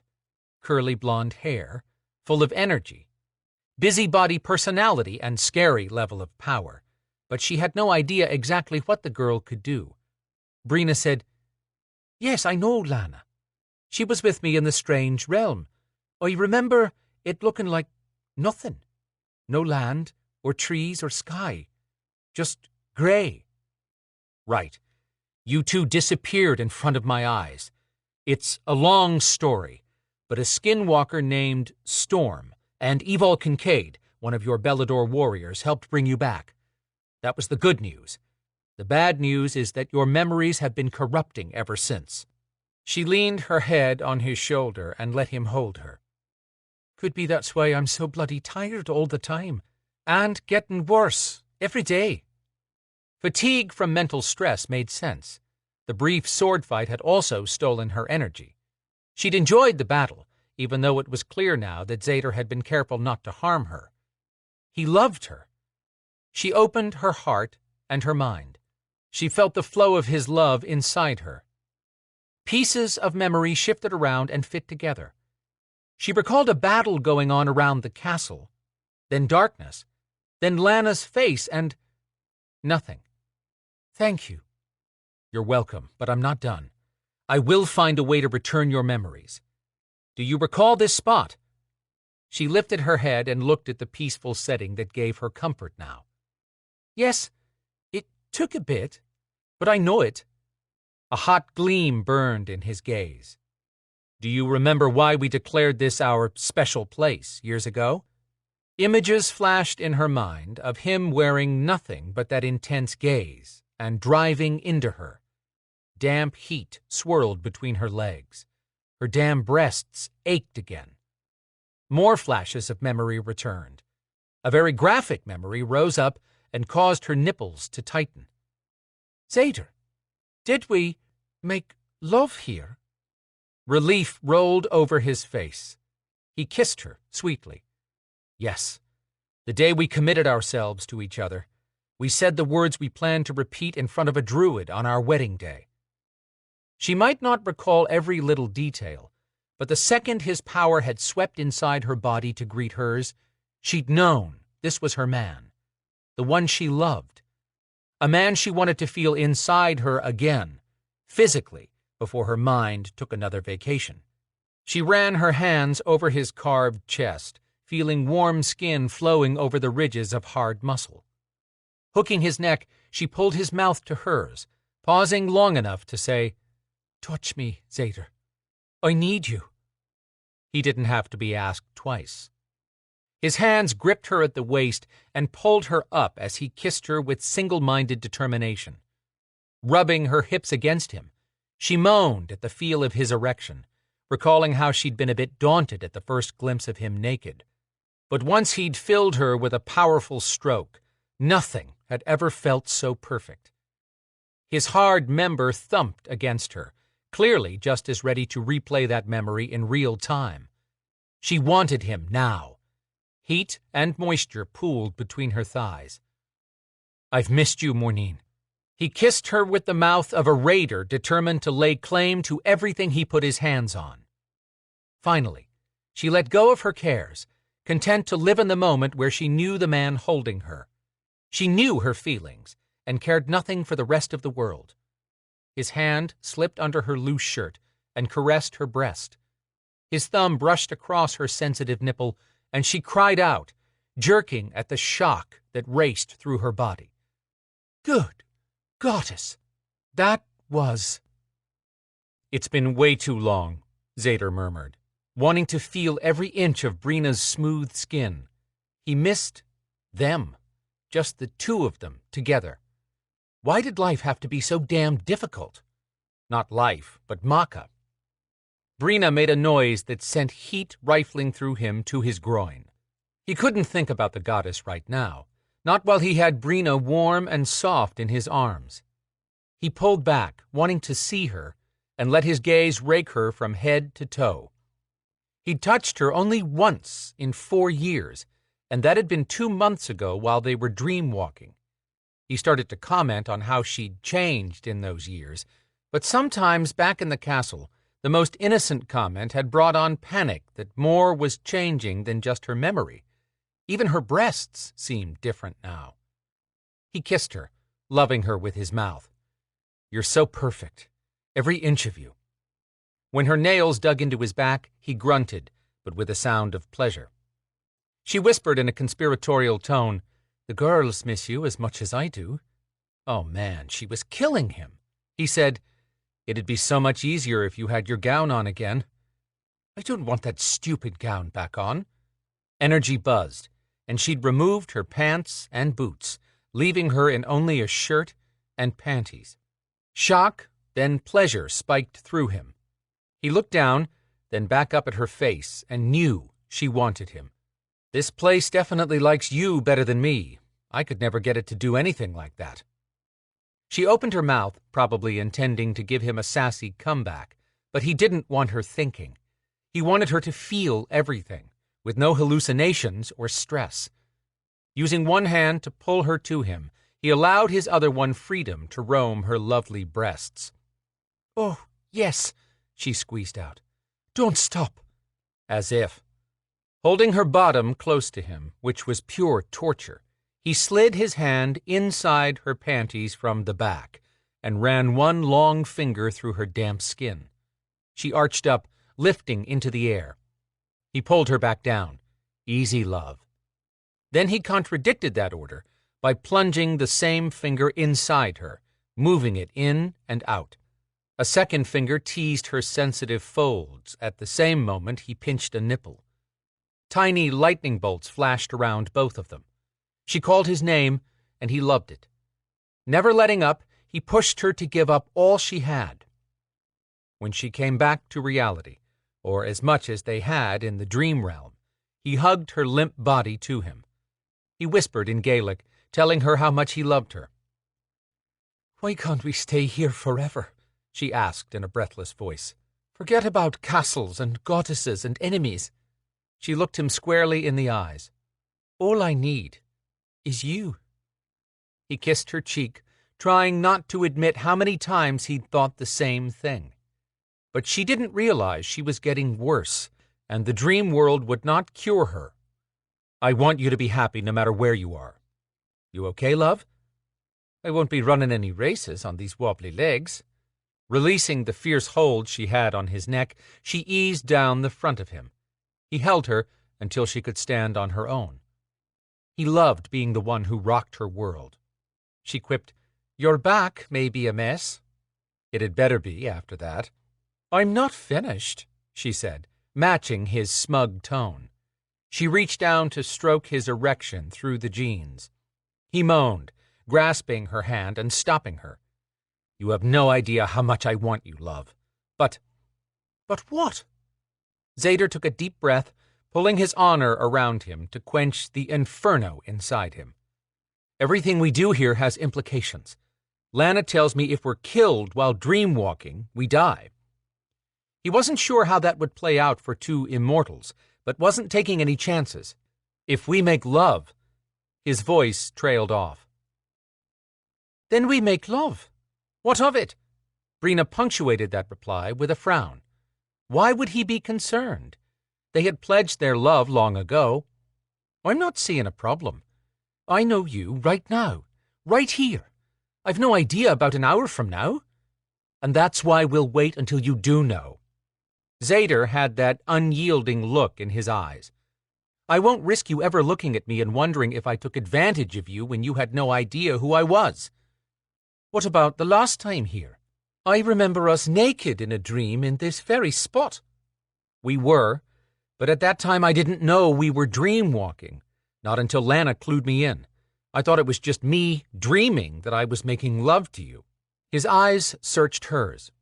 "You'd tell me if you were pregnant, right?" "Of course I would." Then she amended, "Well, I'd be telling someone." Brina felt a sharp stab of hurt at the idea she could be pregnant with Zader's child, but not remember whose it was. The good news was that she didn't feel pregnant, and should know if she was, right? He seemed relieved, though. "That's the reason we're waiting. I will not make love to you, then leave you confused about what's going on, and pregnant, so that Maka can lock you away somewhere she deems safe." He had a valid point, and he was making an honorable choice. That didn't make it any better. She tried to kill him because she hadn't recognized him, but now she wanted to kill him for leaving her without finishing what he'd started. Of course, she'd started it, so it would be dishonorable on her part to blame him. Zader cursed, then pulled her back in for another long kiss. "I can't keep my damn hands off you. I want you too much." That put him back on her good side. She smiled. Nice to know I'm not the only one left wanting. Not by a long shot. Once we have you 100%, we're spending a month away from everyone. That sounded wonderful until she took into consideration that part about her being fully recovered. That may never happen, Zader. It will, he said, with the ferocity of a leader ordering an army to attack. Lana gave me something to try that might help bring back some of your memories permanently. What is it? Let's do it. He showed her his hand that had a weird drawing on it. These are Cyrillic images she drew on my hand. She told me to hold your hand and repeat a chant right as we return to Traor. If it works, you'll gain at least the memories I hold of both of us. Then you'd know enough to convince Maka that you remember me. She felt his surge of pain at those words. I don't know you when I'm in the castle, do I? His smile was sweet and sad. No, love. But once you have enough memories intact to prove you're making progress, Maka will agree to let me continue to stay with you. If not, she'll send me away. I won't allow that. He took her hand in his strong one. His words were gentle. You may not remember us later on, love, but either way, I don't want you battling her, and I don't want you worrying about remembering. I have a plan. Not really, but he'd come up with one soon. In the meantime, I need to know you're safe, no matter what. I won't fight her, unless she thinks to harm you. Brina pulled her arms back and crossed them. Zader muttered, You're as stubborn as you are sexy. He took a long look at her and covered his eyes. You have to put clothes on again, or just please put the pants back on for my sanity? She smiled, which was unkind since he was clearly suffering, but she loved the way he wanted her. All done. I won't be distracting you now. Uncovering his eyes, he released another long sigh. Yes, you will, but that gives me a fighting chance at keeping my hands to myself so we can return. Back to Maka. None of this will matter if she puts you out of my reach. She nodded. I understand. By the way, I'm sorry. For what? Trying to kill you. Arrogance flooded his grin. I wouldn't have let you. She cocked her head at him. Don't be so sure about that. He laughed. There's my flame-haired hellion. Let's not argue until you have all your memories back. Then have at it, because I love making up with you. Truly, he was a rogue. But he'd made her heart smile again, and she felt his love as truth. We should be going on to Traor to see if Lana's spell works. One more thing. When we get back to the castle, Maka is demanding to see us and for you to confirm that you do remember me as the man you intend to marry. Thoughts she just held scattered from her mind. She looked at Zader and still knew him, but Maka? Bits and pieces of an image floated through behind her eyes and out of reach. Brina argued, Is what we do really any of that woman's business? Zader's eyes bulged. Then his face took on a reserved expression when he calmly answered, Sort of. That woman does rule Traor. Why? Is she family? He looked confused. She's the Belador goddess, the most powerful being in our world. All that came to mind was a loud woman in the castle. Brina didn't want to spend time talking about her. She waved off his comment. Fine, we'll appease Maka, but I'm not sure I want her staying once we're married. Zader made a choking sound. Can you keep that between us for now? We may need her help. If I must. He kissed her one more long time, then moved back slightly to take her hands in his. Close your eyes and prepare to leave this world. She did as he said. When he felt Brina's hand lose definition, he quickly began the chant. Take these words to heart and mind. He'd almost made it to the last sentence when a noise startled him from the trance-like state he'd fallen into. Brina was already leaving the dream world. Her body had turned translucent. But he could hear heavy footsteps getting close. Zader swung around with his arm outstretched, calling the Belador sword that flew to his hand. A man approached, dressed for war and carrying his own sword. An old relic. The stranger yelled, "I've come for Brina." Zader said, "She is mine. Any man who touches her will die." "Zader?"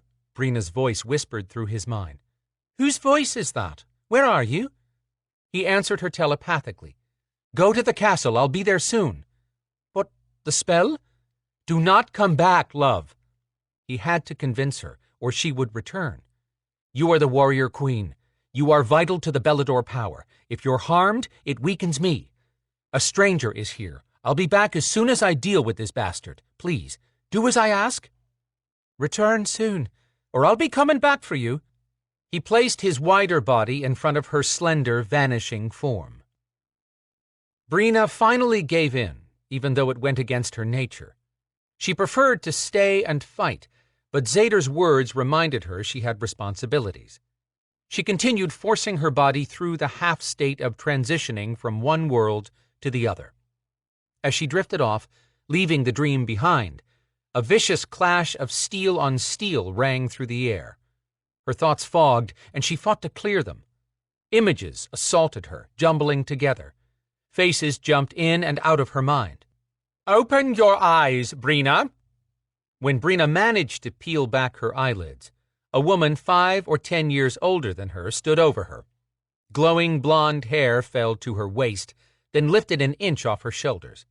She was ranting about something. Her hair flew out around her head, moving frenetically. Brina clamped her hands over her ears. If that bitch did not shut up, she was going to call up a sword and shut her up. Wait, I can do that, right? She chased that thought, but it vanished into the ether. Brina shoved up to a sitting position, and thankfully the maniac stopped shouting. Instead, the woman asked, "Where is Zader? And what has he been telling you?" Brina said, "Who the bloody hell are you? And what's your problem?" A whispered, "Uh-oh," drew Brina's gaze to an adorable young woman with bouncy blonde curls. Who was she? Brina concentrated hard, then snapped her fingers. "Lana, right?" Lana gave her a weak smile and said, "Yes, but do not yell at Maka. She is goddess." Brina's gaze went to the crazy woman. Goddess, huh? Maka's hazel-green eyes flamed into bright orbs. Chapter 6.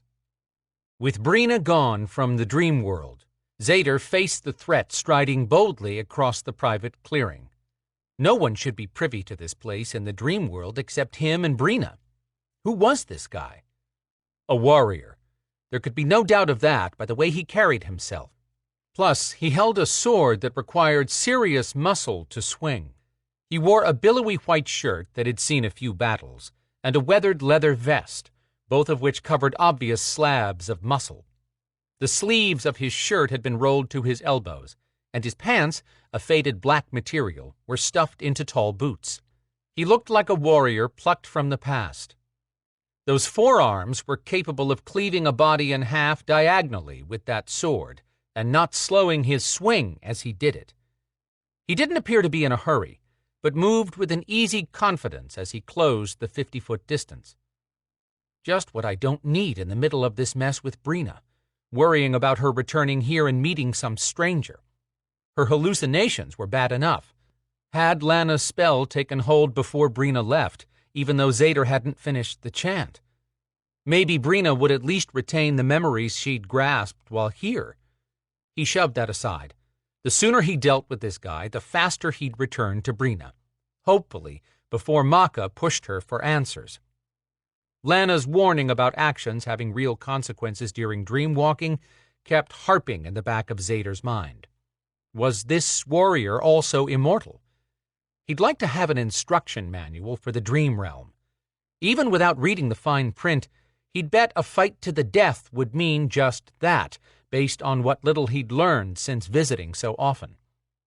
When the guy was 20 strides away, Zader motioned with his sword to hold up. "Who are you?" "You may call me Ciertus," he said, slowing, and yet still moving forward. Ciertus was not a familiar name. In Irish, the word translated to justice. Maybe this guy's mind was out of whack in the dream world. That brought up a new concern. Could dreamwalking be causing Brina's issues to worsen? Another thing Zader would have to investigate later when he wasn't busy trying to get out of here alive. Siertes swung his sword back and forth in one hand, clearly warming up his muscles, and finally stopped. He had 4 inches on Zader, and maybe another 30 pounds of muscle, which was impressive since Zader could bench press 400 pounds. This must be my day to get in sword practice. Zader didn't need to warm up. He was still loose from his earlier skirmish with Brina. That had been the first time he'd seen her wield a sword in a while. She'd been happy. He wanted her happy every day for the rest of her life. That she'd conjured the sword her father had ordered custom-made for her warmed Zader's heart. She clearly remembered that. "Pray, how are you with swinging that sword?" Siertes asked. "Skilled enough to kill anyone who challenges me." It wasn't boasting. Zader had never been beaten when he held a Belador sword, and hoped putting that statement on the table up front would make Siertes think twice. "I have no battled one so worthy in many years," Siertes said. From the way he spoke, Zader wondered if it had been years, or decades, or centuries. And more importantly, what the hell had he meant when he said he'd come for Brina? He'd just as soon avoid bloodshed, but he had no idea where this was going, and he couldn't just pop out of here with a sword at his neck. He asked, "How long have you wandered through this realm? Has it been so long that you've forgotten how to return to the world of the living?" "I can return any time I wish." "Then why don't you head back and—" In one fucking quick move, the bastard attacked. Zader swung his sword up in time to keep his head still attached to his shoulders, and met each assault with the force he'd held back from Brina. In a blink, he broke away, spun, and swung on the attack again. Strike, strike, dodge, strike. The clash of metal on metal zinged through the air. Sweat poured across Zader's shirtless body. He had to give it to Siertes. If the guy had been dreamwalking for eons, he'd been swinging a sword the whole time. His opponent smiled. He was enjoying the match way more than he should. Siertes lost his footing, and Zader attacked, calling up his Belador power to finish this off without having to harm the guy. Energy flashed across the clearing, and Siertes glowed all the way down his arms to the tip of his sword. What the fuck? Siertes twisted his neck back and forth, then nodded. "Ready."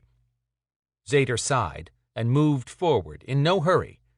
Rushing into a fight gave up any advantage. With the next swing of Siertes's glowing sword, Zader blocked, bringing him close to his opponent. They strained against each other, but Zader could tell that this crazy guy's power was unlike anything he'd ever encountered. Siertes said, "Got any ale?" "Ale? Who asked for ale in the middle of a fight?" "No." "Damn, I would stop for a drink." Lana had told Zader these were his dreams, and the elements in a dream world would respond to him. While he did not possess her magical ability, he had envisioned a few things that appeared, much like the swords Brina had called up. Easing his pinky finger loose without giving up any ground, Zader pointed at the ground and thought, "Beer." Nothing happened. Never letting up on the pressure against Zader's sword, Siertes watched with a curious and guarded expression. Maybe he needed more focus and detail. Zader wished for 2 tall mugs of frosty beer that appeared. Damn, how about that? Grinning, Siertes shoved hard enough to send Zader flying backwards and walked over to lift one of the mugs. Zader bounced up to his feet and shook off the jarring hit. He waited to see what came next. He'd been knocked off his feet with powerful kinetics before, but no man had ever sent him flying. Besides, that hadn't been kinetics. Siertes carried power that he'd only allowed to peek out. Realization struck Zader between the eyes. This warrior had clearly been around for centuries, or at least he was from another century. Who the hell knew what was possible in this dream world? Which meant he was almost certainly immortal. and had the power to kill Zader, even without a sword. After downing a healthy slug of beer, Siertis let out a loud belch and a happy sigh. He frowned at Zader. Are both of these for me? Shaking his head to himself, Zader materialized a scabbard and sheathed his blade. His sword would only delay the inevitable if this guy decided to kill him. Waving a hand, Siertis produced a log 10 feet long and 2 feet in diameter, which meant he could have conjured the damn ale if he'd wanted. What was with this crazy bastard? Lifting the other mug, Zader sat down, leaving plenty of room between them. Siertis stretched out his legs. 'Twas good to exercise. I've gone without for a while now. So you just wander around looking for a fight? No, but it would be better use of my time than what I do now. Which is? Zader asked. Not what I came here to discuss. Great. Maybe Siertis would finally make some sense and allow Zader to get back to Brina. He played along, now that he wasn't battling for his life. Fine, what do you want to talk about? The dragon you're going to rescue. So much for staying in the land of the sane. Zader used the patient tone he saved for the demented. I'd like to help you, but from what I've seen, you can handle dragon rescues all by yourself. If that were the case, he'd already be free. Siertis took another slug of beer and sighed, as if he hadn't tasted anything so good in a long time. That's where you come in. When in an impossible situation, play along and hope for an opening to escape. Why should I get involved with this, Siertis? To save Brina. The hairs on Zader's neck stirred with warning, but they were finally down to the real question. How did this guy know Brina? Had he somehow learned her name by spying on her in this realm, and decided to use her to fuck with Zader's head? Save her from what? Take your pick. Maka, who cares not for Brina, only that she gets a Treor heir. Or me, if you refuse to offer the aid I'm requesting. Tension took on a life in the still air. Zader warned, if I kill you, it eliminates one problem for Brina. Of course, he'd have to return with an army of Beladors to back up that threat. Siertis turned up the mug, finishing off the beer, and set it on the ground. You won't kill me, even if you could. What makes you think that? You need me to help you bring back Brina's memories. Zader stared at Siertis, speechless. How could this guy know that about Brina? Had he listened to enough of Zader's conversations with Brina to guess? What do you think you know? Watching Zader with great interest, Siertis said, I have little time to waste, so I will show you that I know far more than you do. A Belador traitor in league with Queen Flavan attacked Brina using Noire magic. True? Zader nodded. That traitor was now dead by Zader's hand. Flavan had since been replaced by Queen Maeve, who had reincarnated, from what he'd heard. Siertis continued, It takes someone with knowledge of the actual Noire spell used on Brina to reverse it. Clearly, this guy knew about the traitor's attack, which pushed Zader to keep engaging. But we had someone break that spell. That's how Brina returned from another realm. Oh, how did you bring her back? Should he answer? His gut said yes, because intel was intel, so he went with it. We brought in someone with demon blood, and with the help of his Belador mate, he broke the spell. Siertis grunted. He managed to bring Brina back physically, but the Noire magic is still working on her. That's why she continues to lose her memories. If that were not the case, she'd at least retain what she's experienced since she was brought home. But she hasn't, has she? Zader didn't say a word. The logic was sound. And damn it, the Siertis was correct about Brina failing to recall recent events. Zader should be glad to have a smoking gun to point out as a reason for her memory loss. But this might be worse. Not waiting on a reply from Zader, Siertis said, Even if you could talk a Maeve warlock or witch into trying to reverse the spell, they can't do it. In fact, Maeve can't either, because she wasn't around when Flavin developed that particular spell. He stared off for a moment, looking lost in thought, and added, "Of course, if Queen Maeve ever figures out how to make Flavin's scrying wall work so that she can say everything that happened before she regenerated, I suppose Queen Maeve could reverse the spell after all." Zader still hadn't heard anything encouraging. "I hear a but at the end of that." Offering a grim smile, Siertas nodded. "But we both know Queen Maeve will never lift a finger to save Brina." This guy was still spot on, and every word from his mouth made sense. But what was his endgame? With few options already, and time slipping through his fingers, Zader had to consider any opportunity. He asked, "How do you know all this?" "You'll understand by the time we have a deal and the dragon is free." "How do you communicate with the dragon?" Siertas stretched and crossed arms that bulged with roped muscles. "You're wasting time on insignificant details. With Queen Maeve and the original Cathbad the Druid back in business, you're dealing with a nasty pair. They're plotting to undermine the Beladors in the human world. As a start, Queen Maeve is not the fool Flavin was. She has been around a long time and is developing a strategy that will eventually win, if left unchecked. By the time she pulls the last block out from under the Belador power base, it will be too late to stop her. Not even having Brina in Treor will save the Beladors." Zader's heart beat harder than it had while he'd fought. Could all of this be true?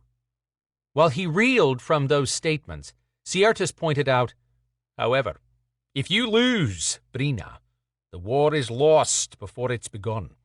The dragon will not lift a finger to help you or the Beladors if Brina is not protected from everyone who would do her harm, including Marka. And that will not happen if the spell is allowed to continue destroying Brina's mind." No one had considered that the Noire magic was still influencing Brina.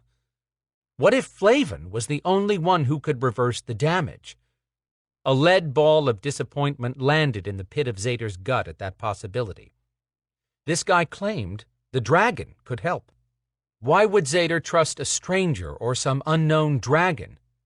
He pressed his question again.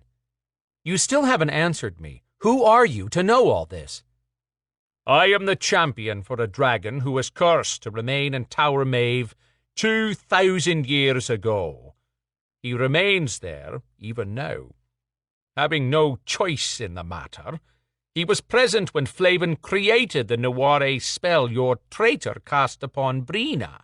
The dragon heard Flavin talk about the traitor she used to deliver the Noire attack. That dragon is the only one who can save Brina, and in so doing, also save the Beladors." "Save the Beladors from what?" Turning a cold gray gaze to Zader, Siertas asked, "Who wields the most power over the Beladors?" "Maka." "That's what she'd have you believe. Has she not lied to you time and again? Told you she couldn't break the ward on the castle to allow you to be with Brina?" "How do you know that?" The warrior's face turned grave. "The Maeve know many secrets the Beladors believe are safe. You underestimated Flavin, and Brina was attacked. Don't underestimate Queen Maeve and Cathbad. Let's just say, if it has been spoken of in the Queen's chambers, the dragon knows it." "Fuck." Zader rubbed a hand over his jaw. "What is the dragon's interest in Brina?" "You keep asking the wrong questions." "Not from where I'm sitting. How do I know this dragon will work in Brina's best interests?" "If the dragon wished Brina harm, he merely has to remain silent and allow the mental damage to continue." The guy had a point, but Zader held his silence, waiting for more. "Tell me, Zader, are you willing to be Brina's champion?" "That goes without saying. Of course I am." I believe you're willing to face a tangible enemy. But will you go up against Macha to save Brina? Will you risk all to free the only one who can reverse the Noire spell? Zader was torn between the hope that burst inside his chest and doubt over what it would take to fan that hope into an actual miracle. Still, he had to know more, even as he began calculating possibilities. What's stopping the dragon from leaving on his own? He pretended to be Queen Maeve's swordar many centuries ago, so that he could get close enough to Maeve to save someone very important to him. When Maeve discovered what he was up to, she cursed him to spend the rest of his days as her throne. Then she killed the woman he was trying to protect. She turned a dragon into a chair? Siertes looked insulted. This log we sit upon is a chair. The dragon shape is a throne. Suspicion raced back and forth through Zader's thoughts. But damn, he was desperate to have that Noire spell broken. Why have you waited until now to free the dragon? I'm a dream walker. That doesn't afford me a lot of opportunity for conversation with a dragon whom Queen Maeve has not allowed to close his eyes for 2,000 years. She only recently permitted him to rest, and only for short periods. Speaking of sleep, Brina is sleeping more often, isn't she? Zader swallowed, not wanting to admit to the truth in that statement. He had no idea if it was the spell, or Brina preferring to stay in the dream world where she was happier and could hold on to her memories longer. Nodding confidently, Siertes said, The Tower Maeve dragon had me wait until the right moment to make contact. Now that she sleeps more often, it is clear that time is running out. This isn't the first time you've seen her here in the dream world, is it? No. I've been keeping up with both of you. Zader considered what he and Brina had just been doing when they'd believed they were alone. Siertes must have picked up on Zader's thought path. He said, I have not invaded your privacy with Brina. I can tell when your power blends that you're having an intimate moment, and I do not intrude. But those intimate moments have not come often. That's none of your business. Zader was not explaining why he'd avoided sex with Brina until she was whole again. He shouldn't have to explain it to anyone who had a conscience. Placing his empty mug on the ground, Zader crossed his arms and pressed for answers this guy hadn't supplied. I'll ask again, why did you wait until now? To be honest, I've been waiting for you. She sleeps far more often than you do, which means she's here alone much of the time. The dragon demands I stand watch over her, so she's been safe. Why does the dragon care about Brina? You may ask him when you free him, Siertes said, as if that was any answer. Zader had been right to worry about the changes he'd recently noticed in her sleep patterns. If I help you free this dragon throne, it will start a war between the Beladors and Tower Maeve. Amusement vanished from Siertes's face, and anger took up residence. That war was launched many thousands of years ago. A river of blood has been spilled, and is nothing compared to what Queen Maeve will unleash once she has all her game pieces in place. Many have died, but war continues for the living long after the dead no longer fight. His fists clenched, and the ground shook. If you fail to save the dragon, then you fail Brina. I will have no choice but to come for her. I will not kill her, but she'll never wake again to suffer life with Macha. Zader was on his feet. He stared down at Siertes and put venom in his voice. Do that, and I'll come for you with enough power to bring you down. In the face of that threat, Siertes actually seemed to relax. You may return to the dream realm when you choose, but you'll not find me or Brina if she is with me. The only reason you see me now is because I made myself visible to you. I can tell that you are not versed in the skills of dream-walking, nor could you learn enough to ever find me again. He studied Zader and added, We both want the same thing. The dragon cares about Brina, and not in any way that would validate jealousy on your part, so don't waste energy posturing." When the silence stretched again, Siertes added, "This is about more than Brina's memories, but that should be reason enough, considering what she means to the Beladors and to you. If you make the wrong choice, the day will come when you'll realize you could have protected her and all the Beladors.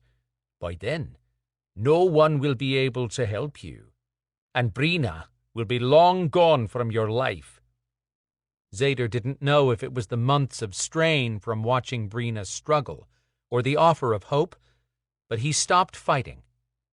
Unshakable walls were closing in on his future and on Brina's salvation. What is my guarantee that the dragon can break the spell on her, and that he will? You want a guarantee? The only things guaranteed are that Brina will not survive this spell, and that Maka will do what she deems best for Maka. Siertes paused, looking away in thought, then told Zader, "What if, as a show of good faith, I tell you something no one except Queen Maeve, Cathbad, and the dragon currently know?" "I'm listening." "The dragon has been privy to all things in the lives of every queen ruling Tower May for the past 2,000 years. When Queen Maeve first cursed him into the shape of a throne, she wanted no one to have the ability to pass the secrets from one queen to the next. That's when she made a rare miscalculation. Due to fear of one queen along the way gaining too much knowledge, Maeve added a caveat that the dragon could never be compelled to tell what he knew of the past. That means even Queen Maeve can't compel him to share the history and secrets of past queens, which she's going to regret." "Not as much as I'll regret starting a real-time war between the Maeve and the Beladors, and losing Brina if I make the wrong decision," Zader muttered. He'd fight the world to save Brina, but wouldn't he put her at more risk with war? "There are many things you don't know about the Beladors and the Maeve." Zader gave him a blunt look of disbelief. "About the Maeve, perhaps, but as to the Beladors, I beg to differ." Siertes raked a hand across his face, as if Zader had said something that pinched a nerve. "Do you trust Maka?" Zader started to say hell no, but in spite of all the grievances he had against Maka, he'd given his word to stand loyal to her, and would not sound disloyal in front of a stranger. He only said, "I'm a Belador, and we swear fealty to Maka." Siertes sat quietly for a moment. "Your loyalty is admirable, but you'll soon find that it's been misplaced and misused. I won't share more at this time, but I will tell you that Queen Maeve and Maka are two sides of the same coin. I know this for a fact. Flavin's attack on Traor with the Griffins is nothing compared to what Maeve is capable of accomplishing. The only reason Flavin's attack failed was because she didn't know about Kazira and Quinn. Maeve suspects something, though, after viewing details of the attack using her scrying wall." "Viewing what, specifically?" Zader asked. "As the battle raged, Kazira stepped between Quinn and an attacking griffin that mauled her. Quinn held her as she died. Maeve does not know everything yet, but she will not stop until she does." Quinn, Zader, Lana, and Evol had shielded that secret. If Siertes knew about Quinn and Kazira's child, he wasn't saying. Zader battled to decide whether he was impressed or concerned that this one man knew so much. Siertes chuckled. "Don't be surprised. The dragon knows about so much more than the secret love Kazira worked to hide from everyone in the tower. That's why the dragon is the only one alive with knowledge of the Naware attack on Brina. The traitor, who was Horace Kiefer, by the way, held Brina and Maka responsible for the death of his family. Horace had made that very accusation while he threw the Noire spell on Brina and Lana. Zader ran back through his memory of the incident, picking out the people who could possibly know the traitor's name and that particular detail. Lana had been the only one other than Brina to hear Horace make those accusations. Zader doubted the young woman had told anyone beyond Quinn, or maybe Evol. Neither of them would have said a word. The only way the Maeve would know was if Horace told them himself. Viper hadn't even been informed as of yet. Zader wanted to keep the details quiet in case Horace had an accomplice who was also in league with the Maeve, and Maka had agreed with Zader's reasoning. Rats always deserted a sinking ship, so they'd put word out on the street that Horace, who'd been technically retired anyway, was taking an extended sabbatical out of the country. The more Siertes said, the more support he built for the dragon's case. He turned serious again. Like I told you, Zader, the war started long ago, and blood will be shed on both sides, no matter what you decide. Queen Maeve is after Traor, always has been. You can't take responsibility for a war with roots as deep as this one, but you can prevent Maeve from winning. The sooner you free the dragon, the better chance all the Beladors will have of surviving. Have you not noticed how, from what I've related, the dragon shows no loyalty to either Maeve or Maka? Zader had noticed, but instead of admitting that, he asked, "And where does your loyalty lie?" I serve the dragon's family. I am the only one who can speak on his behalf at the moment, which is why he will honor any agreement I make for him. Keep in mind, I could have taken Brina many times over, and I could have killed you. Siertes might or might not know about Zader's immortality, but Zader had a hunch the man was speaking truth. Still, he lifted an eyebrow. You could have tried. Siertes smiled, not the least bit challenged. Give me your word that you will free the dragon, and I will give you mine that I will do all in my power to keep Brina from harm in the dream realm while you're gone. Also, I swear that once the dragon is free, he will reveal how to remove the Noire spell on her. That is your guarantee. If what Siertes said was true, there was only one way to save Brina. Zader had a hard time discounting this dreamwalker. Strange things happened in his world all the time, but no one just showed up with this kind of information. Trusting this man could go either way, for good or for ill. But if Zader were entirely honest with himself, he'd admit that Siertes had struck a nerve when it came to trusting Maka. The whole reason Zader had hidden Brina's mental deterioration from Maka was because he feared what the goddess would do. Now, he just had to convince Maka to endorse his stealing the dragon throne so she couldn't accuse him of breaking his Belador vows. While going after the throne without her authorization was honorable in Zader's mind, defying her would be dishonorable to her and the Beladors, in her thinking. That would be the same as signing his death warrant. His silence must have sent a message of hesitation. Siertes reached inside his leather vest and withdrew something shaped like a rounded leaf the size of his hand. As he turned the thin disk, it changed from iridescent colors to brilliant red. Siertes said, I can appreciate that you have doubts. I will give you this to prove that I know what I'm talking about, and for Brina to show you the truth. Zader frowned. What is it? One of the dragon's scales.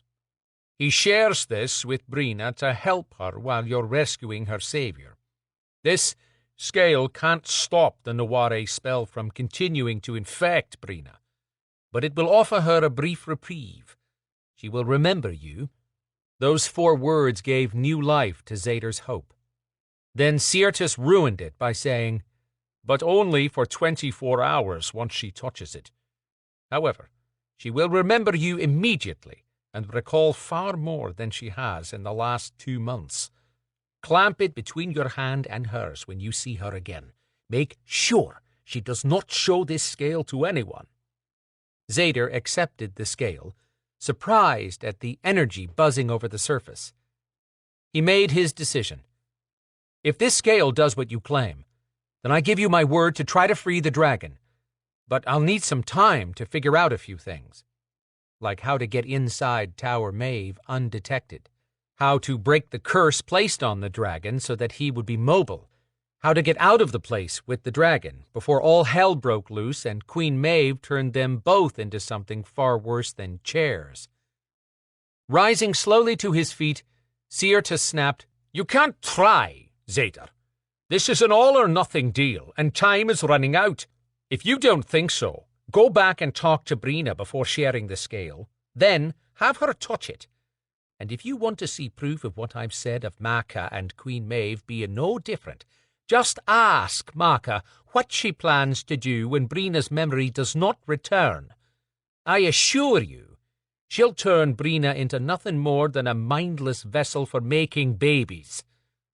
"Not while I still breathe," Zader swore silently.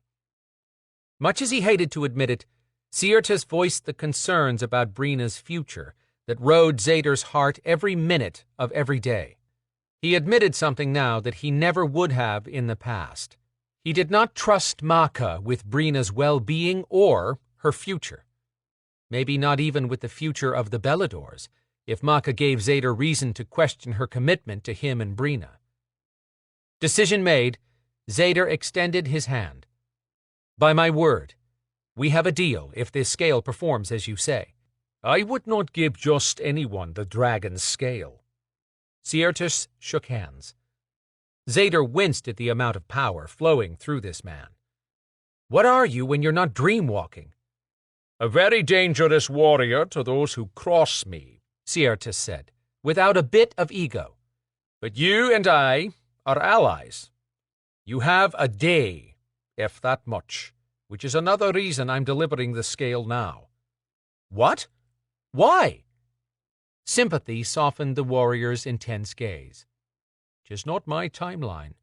That's the dragon's best guess at how long you have before the Noire spell finishes the job it started. Queen Maeve is not aware of Brina's mental condition, but she's piecing together a picture of what Flavin did in the past. Once she has everything she needs, she'll know how to come after Traor. She's already inserted an elite unit of warlocks known as Scath Force into the human world." That new information made Zader's head spin. Viper had no idea, or he'd have heard from someone about it by now. Siertas went on without slowing.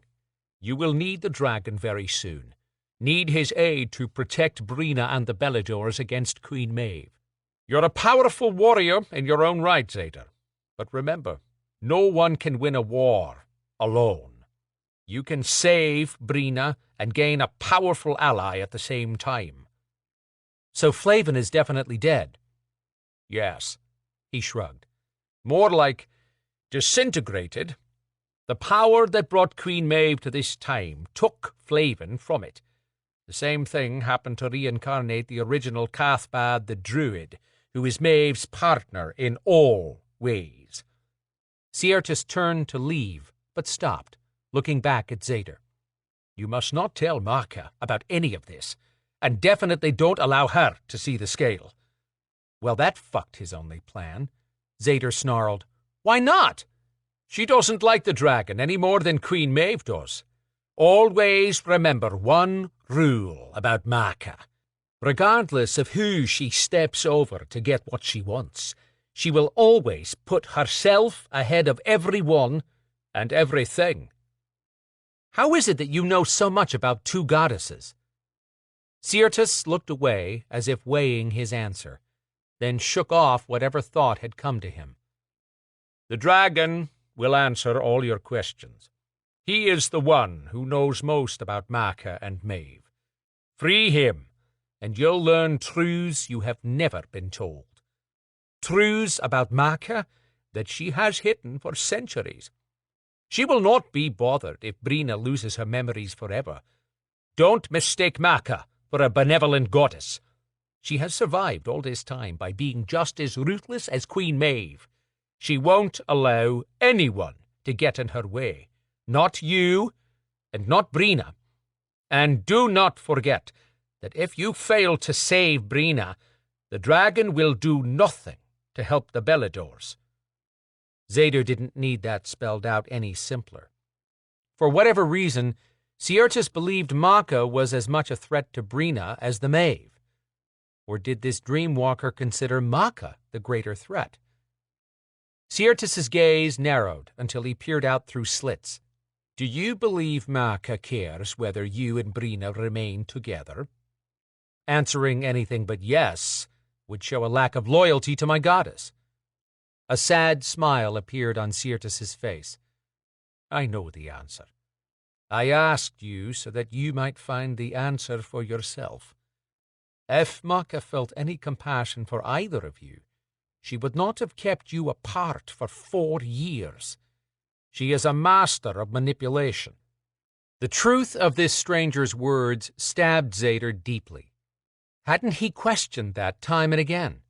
But Maka always found ways to turn Zader's questions back on him. Zader suffered a shaft of self-disgust. What kind of warrior allowed a stranger to undermine his belief? But in truth, Zader would never allow that, never had. Months of frustrated circling around the goddess and her twisted words had done that foul job long before this warrior ever appeared. Siertis only echoed Zader's own inner worries, ones he'd shoved into the background in the name of duty and honor. He'd done his duty for 4 long years, while Maka had allowed a ward to separate him and Brina. Had Maka offered any help for them during that time? No. The goddess had manipulated Brina into pretending she intended to marry one of her guards. Then, when Zader faced her with that truth, she'd turned the tables and made it seem as though Zader had shirked his duty. Maka was an expert at manipulation. So maybe the better question Zader should ask himself was what kind of warrior continued to follow blindly, without questioning things he knew in his heart to be wrong. He had never taken his Belador oath lightly, but now he had one goal first and foremost, and that goal would never change. Save the woman he loved, even if he died doing it. He had to accept the truth of what Siertis said, and reserve the rest for when he had more information. The whole thing would be easier if someone could vouch for this man's word. Our business is concluded, Siertis announced. I will find you, or Brina, again when necessary, and I'll know if you tell Maka anything about me, the dragon, or our conversation. You may not believe me, but I'm not telling you to hold a confidence on this to tie your hands. I'm saving you from Maka's wrath. He paused, looking away as if in thought again, then turned to Zader. I've debated telling you one more thing, but I feel it is something you deserve to know. If you don't return Brina's memories, Maka will expect Brina to marry, immediately, within days. Would Maka really do that? How the hell could this man know in such detail what the goddess would do? Maka might toss me out, but I don't see her acting that quickly. She'll have to at least offer the pretense of giving Brina a chance to become involved with someone else. Zader almost choked on the words. For the first time, Siertis seemed to labor over his next words. When he spoke, his voice filled with compassion. Maka will have to act soon. Brina carries the next Treor heir. Shock stole Zader's breath. He took a step toward the warrior. The Maeve cannot be privy to this information. How can you know this? Siertis hesitated, then said, I cannot yet reveal to you precisely how I know, but to ease your mind I will say only that when Brina comes to the dream realm, I sense the presence of the new life within her. Zader ran his hand over his face, processing the implications. That was vague as all hell, but Zader would likely have more luck cutting this guy's head open and dipping the answers out than by asking for more. Siertis nodded. The fact that you were not aware of the pregnancy means Brina has not told you. The only reason she would not have told you is that Maka is blocking Brina's awareness in some way to prevent her from recognizing the changes in her body, which means Brina doesn't know either. Beyond the drain of the Naware, that's part of why she's sleeping so much. I have just shared what Maka hides from you. Is it so hard to accept the other truths I've told you?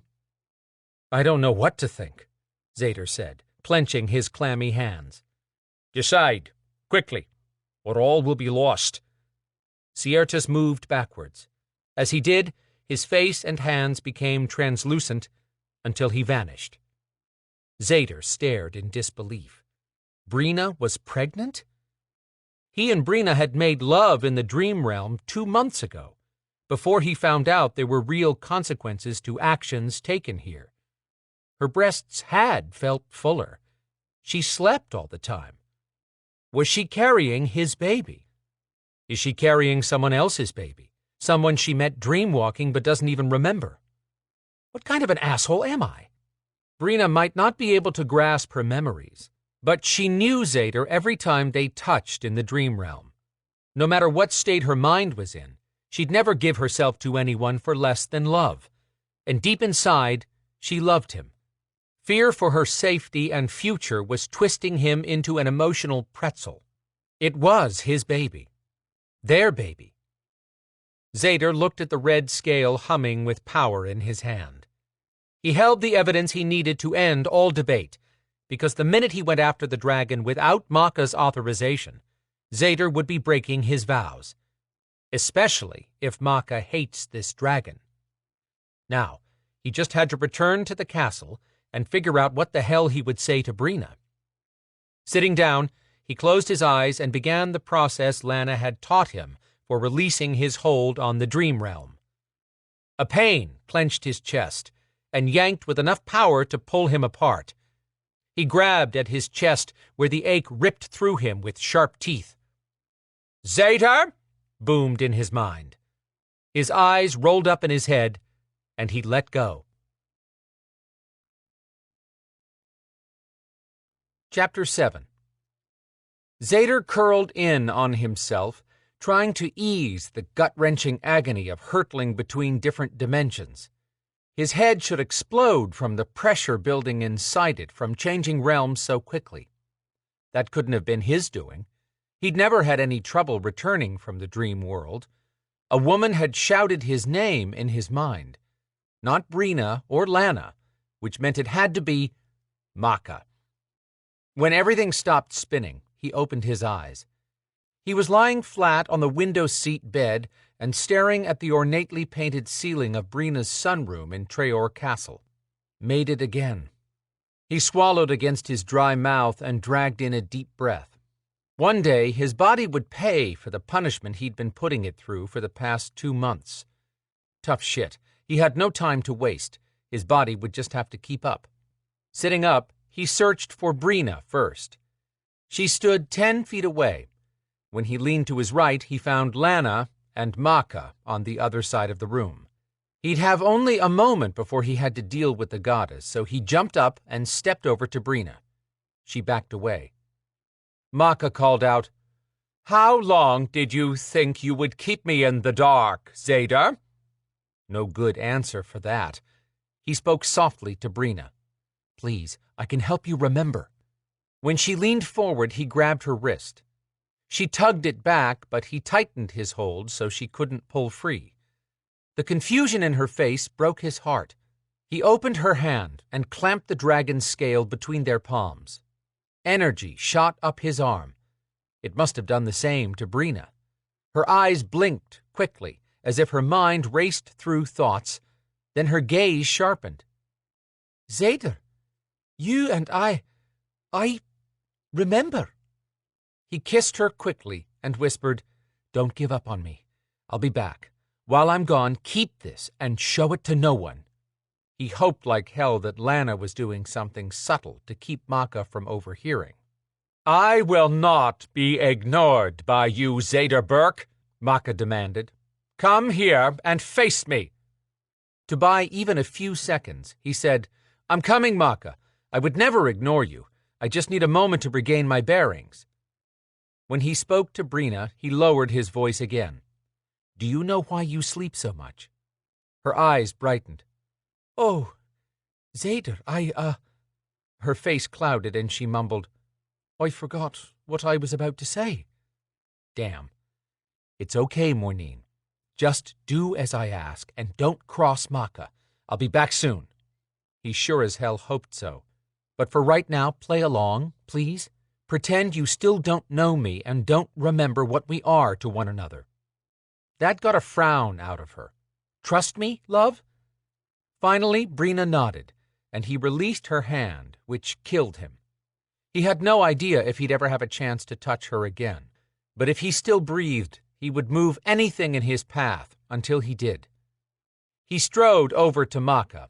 The best barometer of his reception would be Lana, and she couldn't look any more worried if she tried. Zader went on the offensive. I have something to tell you, Maka, and we don't have a... You want to tell me the truth now that I've figured it out? Ah, hell. I told you I was doing everything in my power to lie and deceive me. Yes, I realize that. Zader would not blow his stack with Maka. Getting in the face of a goddess would be a short conversation. He'd wake up in either another realm forever or some godforsaken hole in the human world. Taking a deep breath, he considered his options. Maintaining the false dialogue cover that he and Lana had created to keep Maka off Brina's back was no longer on the table. That left coming clean, which made the most sense in the interest of time. I admit I may not have been entirely honest in my dealing with this situation, but your time is up, Maka announced with a chill that, knowing her power, might just freeze the castle. If she'd let him finish one freaking sentence, he might be able to defuse this situation. Give me a chance to explain, Maka. There is no explanation for such dishonorable actions. This was taking a deadly turn, if she decided he'd already broken his code of honor. The Belador vows were about not taking a life without acceptable cause, treating others in a dishonorable way, placing the tribe at risk through betrayal, or failing to come to the aid of a Belador, about acting with honor in all situations, not for misleading a goddess with unrealistic expectations in the face of all Brina was up against. What about Maka's actions? How was she behaving honorably? Any other man would have done the same in his shoes. No one had been harmed with his and Lana's subterfuge. He'd only pissed off Maka. He had not committed some heinous betrayal. Not yet. Maka said, Brina, please wait for me in your private quarters. He turned to Brina, who looked close to arguing. Zader gave a tiny shake of his head and mouthed, I love you. Do this for me. Brina's face flattened into one of calm acceptance. She said, Yes, Maka. Maka's eyes glowed a bright hazel, a subtle sign she was close to pitching a catastrophic hissy fit. Before you leave, Brina, tell Zader who you are and if you have any plans to marry him. Brina hesitated for only a split second before she gave Maka a small frown and asked, Who? Maka's smile took on epic proportions. This is Zader Burke, one of our Belador warriors. Zader started to correct her and add that he was the Meister over the North American Beladors, but he no longer held that position. He'd handed it over to Quinn so he could come here to be with Brina. Oh, Brina said, then turned to Zader. As a Belador, you should know who I am, Brina of Treor, warrior queen over the Beladors. Cocking her chin indignantly, she added, I have no plans to marry anyone, and when I do, it will be someone I love, not a stranger. She walked out of the room. He'd asked her to play along and keep Maka content, but hearing those words shredded his insides. The minute the power of that dragon scale ran out, Brina might mean everything she'd just said. Zader ran a hand over his head and shook with the need to kill something. Not now. He had to calm down and ask Maka's permission to hunt a cure for Brina. If he got that agreement out of her, he'd still be upholding his end of the deal with Siertas. The minute that dragon scale had worked, Zader's mind was set. He was going after a dragon throne. "Nothing to say for yourself, Zader?" Maka chided. His gaze bumped into Lana's, and she barely moved her head in a careful side-to-side motion, warning him. He couldn't address her right now, not with the goddess on a tear. "Yes, I have something to say, Maka. This should be good. I've been busting my ass with Lana's help to figure out how to return Brina's memories." Maka opened her mouth, but he kept talking without a break to avoid her interrupting again. "But the truth is that Brina has made no headway. In fact, she's getting worse." "I knew it," Maka said, biting out each word. "Then you should also know that there is more at stake than the two of us marrying. Brina being whole is our first priority." Waving a hand, Maka made a poofed sound. "You had your chance to commit Brina to marriage, and you failed. You're not listening to me. Brina is losing more of herself every day. You can toss me out of here. I fully plan on it. But you can't just pawn her off on another male. Don't think to tell me what I can and cannot do, Zader." "Damn it, Maka!" he roared. Warning flared in her gaze. The building shook as if a volcano tried to erupt from beneath the foundation. "If not for the vow I gave your father that provided your immortality, I would remove your head from your shoulders. Challenge me again, and I will do so regardless, and your father would support me if he still lived." He wasn't through with Maka. "Kill me, and you'll still lose any hope of an heir. You may have been the man Brina loved once, but she's forgetting you. She'll move on.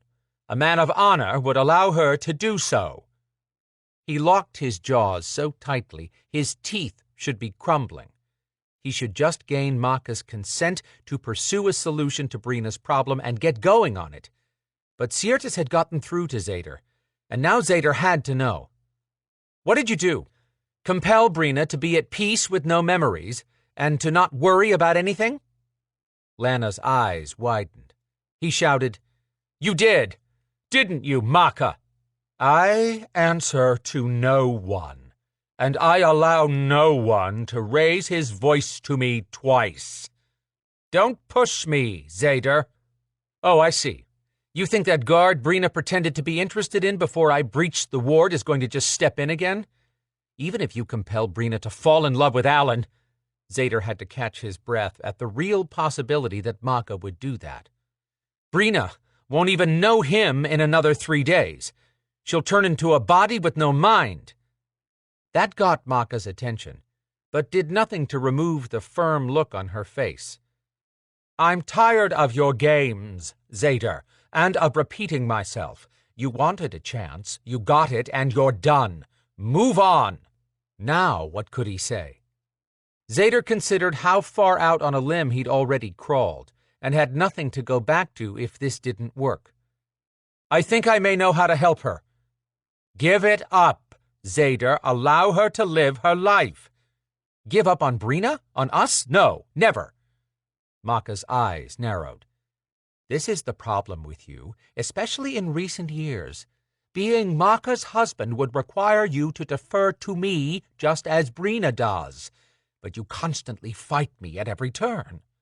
Trayor history has been dictated by necessity to retain the power, not by foolish emotions. Your actions prove you think only about your own emotional needs. I, on the other hand, have to consider everyone, and especially continuing the Trayor dynasty." What the hell? Zader could hear Siertas saying, "I told you so." He went for the last gamble he had. "What if Brina is already pregnant with my child? We made love in the dream world." "She's not," Maka said. dismissing the possibility with no consideration at all. He believed in his heart that Brina did carry his baby. Allow her 9 months to be sure she's not pregnant. Lana's eyes couldn't get any wider. She looked close to exploding with the need to say something. Maka waved away the request. We can't keep waiting. I'd know if she was pregnant, and she would too. Has she told you she is? No. Then she isn't. Why won't you allow her to wait even 4 months? She'd be showing plenty by then. I'll leave Brina and Alan to work out their future. What? Zader saw red. If Maka was blocking Brina from even realizing she was pregnant, and Zader believed she was, then the goddess would absolutely compel Brina to believe she carried another man's child. And she'd also compel someone pliable like Alan to raise it with Brina. Zader shouted, What are you going to do? Compel Alan to rape Brina when she turns into a vegetable? That was as close as anyone had ever come to verbally slapping Maka that Zader knew of, and he'd known her a long time. Get out of my sight, she warned in a low voice that rocked the walls. You are banished from Traor. Never return. I'm not leaving until I talk to you about... Maka whipped her arms out wide and roared an unearthly sound. Zader's world turned into a mash of colors, spinning so fast his head felt separated from his body. Had Maka made good on her threat and pulled his head off after all? He landed on cold, hard concrete, rolling twice before he stopped flat on his back. Why hadn't Maka just beaten him with a 2x4? Couldn't hurt any worse. Zader? Pushing up to his elbows, he found Lana sitting on a bench. Dark had descended on Atlanta, and it appeared they had been dumped in front of the Carter Presidential Center. At least Lana was sitting, so maybe she hadn't been body slammed, but the young woman wore only jeans and a long-sleeved T-shirt. She wasn't dressed for the middle of a winter night in Atlanta. If he had to guess, based on the minimal traffic moving along Freedom Parkway, it had to be somewhere between 10 and midnight. And cold, which explained the snow flurries. Zader asked, Are you okay, Lana? Yes. Maka gave me smooth teleport. Thankfully, the bitch goddess had not taken her ire out on Quinn's teenage cousin. Sorry to have to put you in the middle of that mess. Unperturbed, Lana said, We must get back to Brina. That's not happening anytime soon. You would abandon her? Hell no. He didn't mean to sound so surly when Lana was just as worried about Brina as he was. I don't mean to keep snapping at you. I appreciate all you've done to help Brina and me. I just need a minute to catch my breath after flying Air Maka. Lana smiled. I must find out how to teleport that far. Heaven help them all if Lana ever figured out just what she could do. That would be handy right now, since I'm going to need to teleport again soon. You have planned to save Brina? Working on it. I will help. Cousin will help too. That sounded encouraging and comforting, but Zader couldn't involve Lana, Quinn, or anyone else he cared about. Still, he could try to confirm one thing. He asked her, Do you know why Brina has been sleeping so much?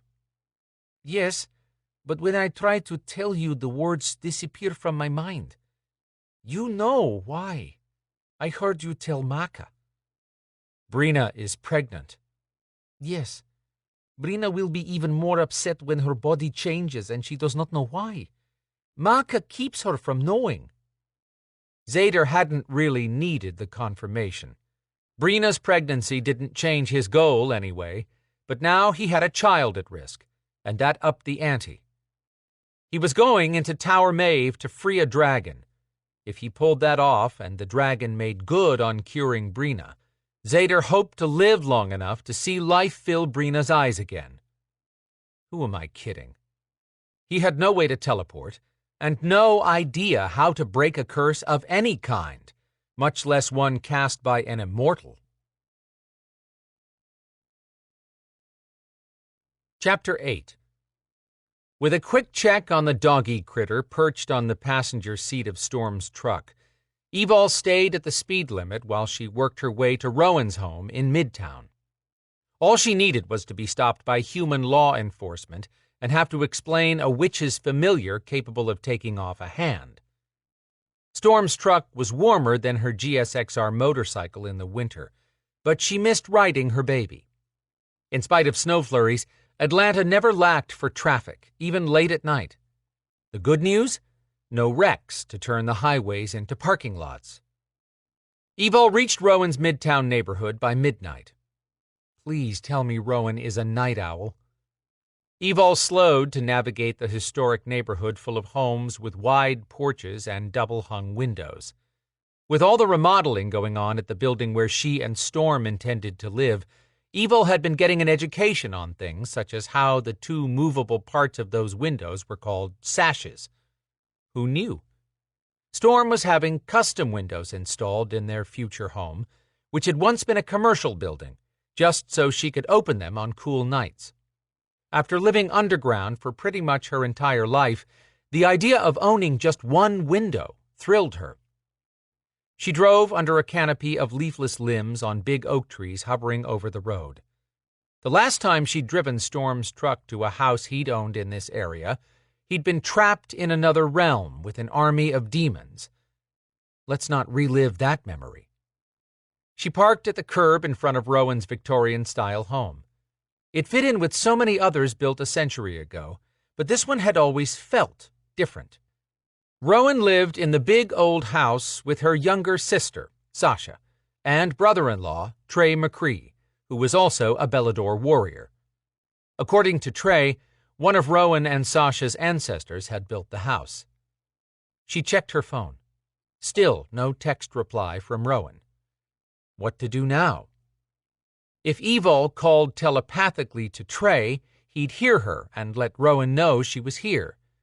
He was the most powerful Belador telepath she'd ever met, but she hated to disturb him.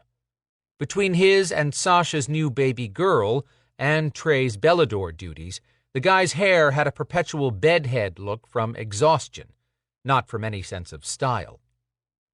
Snuffling sounds came from the other seat, where her passenger had curled into a ball and closed its eyes. Her dangerous sidekick needed a power nap, huh? Might as well knock on Rowan's door and hope she didn't piss off anyone by waking the baby. She climbed out of the truck and had made it halfway down the dark path to the wide porch when a glow bloomed in a hanging oil lamp. Must be nice to be a badass witch. The leaded glass front door opened, and Rowan stepped out in a furry white house robe that stopped just above matching boot slippers. Good evening, Evol. Hi, Rowan. Did I wake you? Not really. I was just napping so I could take a turn getting up with the baby, but I sensed someone here. I sent a text first. My phone is off to keep from waking the baby. She's been colicky. Sorry to hear that. But Evol was glad to know Rowan hadn't been ignoring her message. It wasn't enough that Rowan was the definition of drop-dead gorgeous, but the Good Morning Fairies had gifted her, so she didn't even look sleep-rumpled. Evol took in her outfit and asked, Are you warm enough? Oh, yes, I'm good. I'd invite you in, but the baby just got to sleep, and she's showing early signs of her powers. Really? Is she, more witch or Belador? Hard to say yet. Rowan lifted a shoulder. But she knows if a non-family member comes inside, Sasha will kill both of us if we wake that child. 10-4. I'm surprised to see you here without Storm, Rowan said, taking a step down so that she could sit on the edge of her porch. Storm's home getting our new place ready. And for once, Evol would be going home early due to the men opting to deal with Sen. She walked over and leaned against one of the waist-high stone walls bordering each side of the steps. Viper sent me and 2 others to hunt down a demon, but it turned out not to be one. Thought those were all caught. Reports of sightings still pop up, just not as often now. Evidently the Maeve left a few extras just to give Viper agents something to do. Evol could accuse the Maeve of being at fault only when talking to someone she trusted. She didn't need a new round of arguments between the Maeve Coven and the Beladors right now. Not with the tribunal set to finally make a major decision affecting the Alterant Griffins. Currently, there were only 7 others of her kind that were known, but this decision would also affect anyone else who woke up one day to find out they were of the same bloodline. Evol had been on her best behavior during every Maeve encounter for weeks. She hadn't killed any. That counted for good manners, right? The other 7 Griffins were hidden away on Traor Island where they couldn't antagonize Viper, the Maeve, or a tribunal member. That put major responsibility on Evol's shoulders to cause no trouble or give anyone a reason to derail the tribunal vote on recognizing the Griffins as an independent race. Her group had lived long enough with someone else pulling the strings on their lives. Evol might carry the blood of both Beladors and Maeve, but her loyalty sat squarely with the Beladors. Rowan shoved a handful of silky black hair over her shoulder. The Tribunal and Viper are fools for bringing the Maeve into the Coalition and this world. Tell me about it, and I'm stuck as the liaison for the Griffins, Evol groused. She hadn't originally planned to stay long, but since Rowan appeared to be wide awake and chatty, it was nice to talk to someone she could trust. Trey told me Zader went to Maka about keeping you out of the middle of the Belador and Maeve conflicts, but clearly that didn't happen. He did, but she didn't. I can't really blame Maka this time. Rowan's eyebrows lifted. Her gypsy-shaped eyes questioned that comment. Evol chuckled. Don't misunderstand me. I'm not defending her for any other actions. But the goddess wasn't present when Loki pulled his usual crap during a tribunal meeting and twisted things around until I couldn't possibly say no. Ah, got it, Rowan said. The tribunal expects me to find a resolution for the tug-of-war between the Beladors and Maeve over the Griffins. How'd that get dumped into your lap? Running her hands over her hair, Evol grumbled, Not by my choice. It started back when the Maeve captured Alterants and made us fight each other. Those battles forced us to evolve into Griffins who could die and immediately regenerate back to life again. Rowan sat up at that. Really? Yeah, none of us knew about that ability before then, and the regeneration only works 3 times. Evol had suffered through all 3.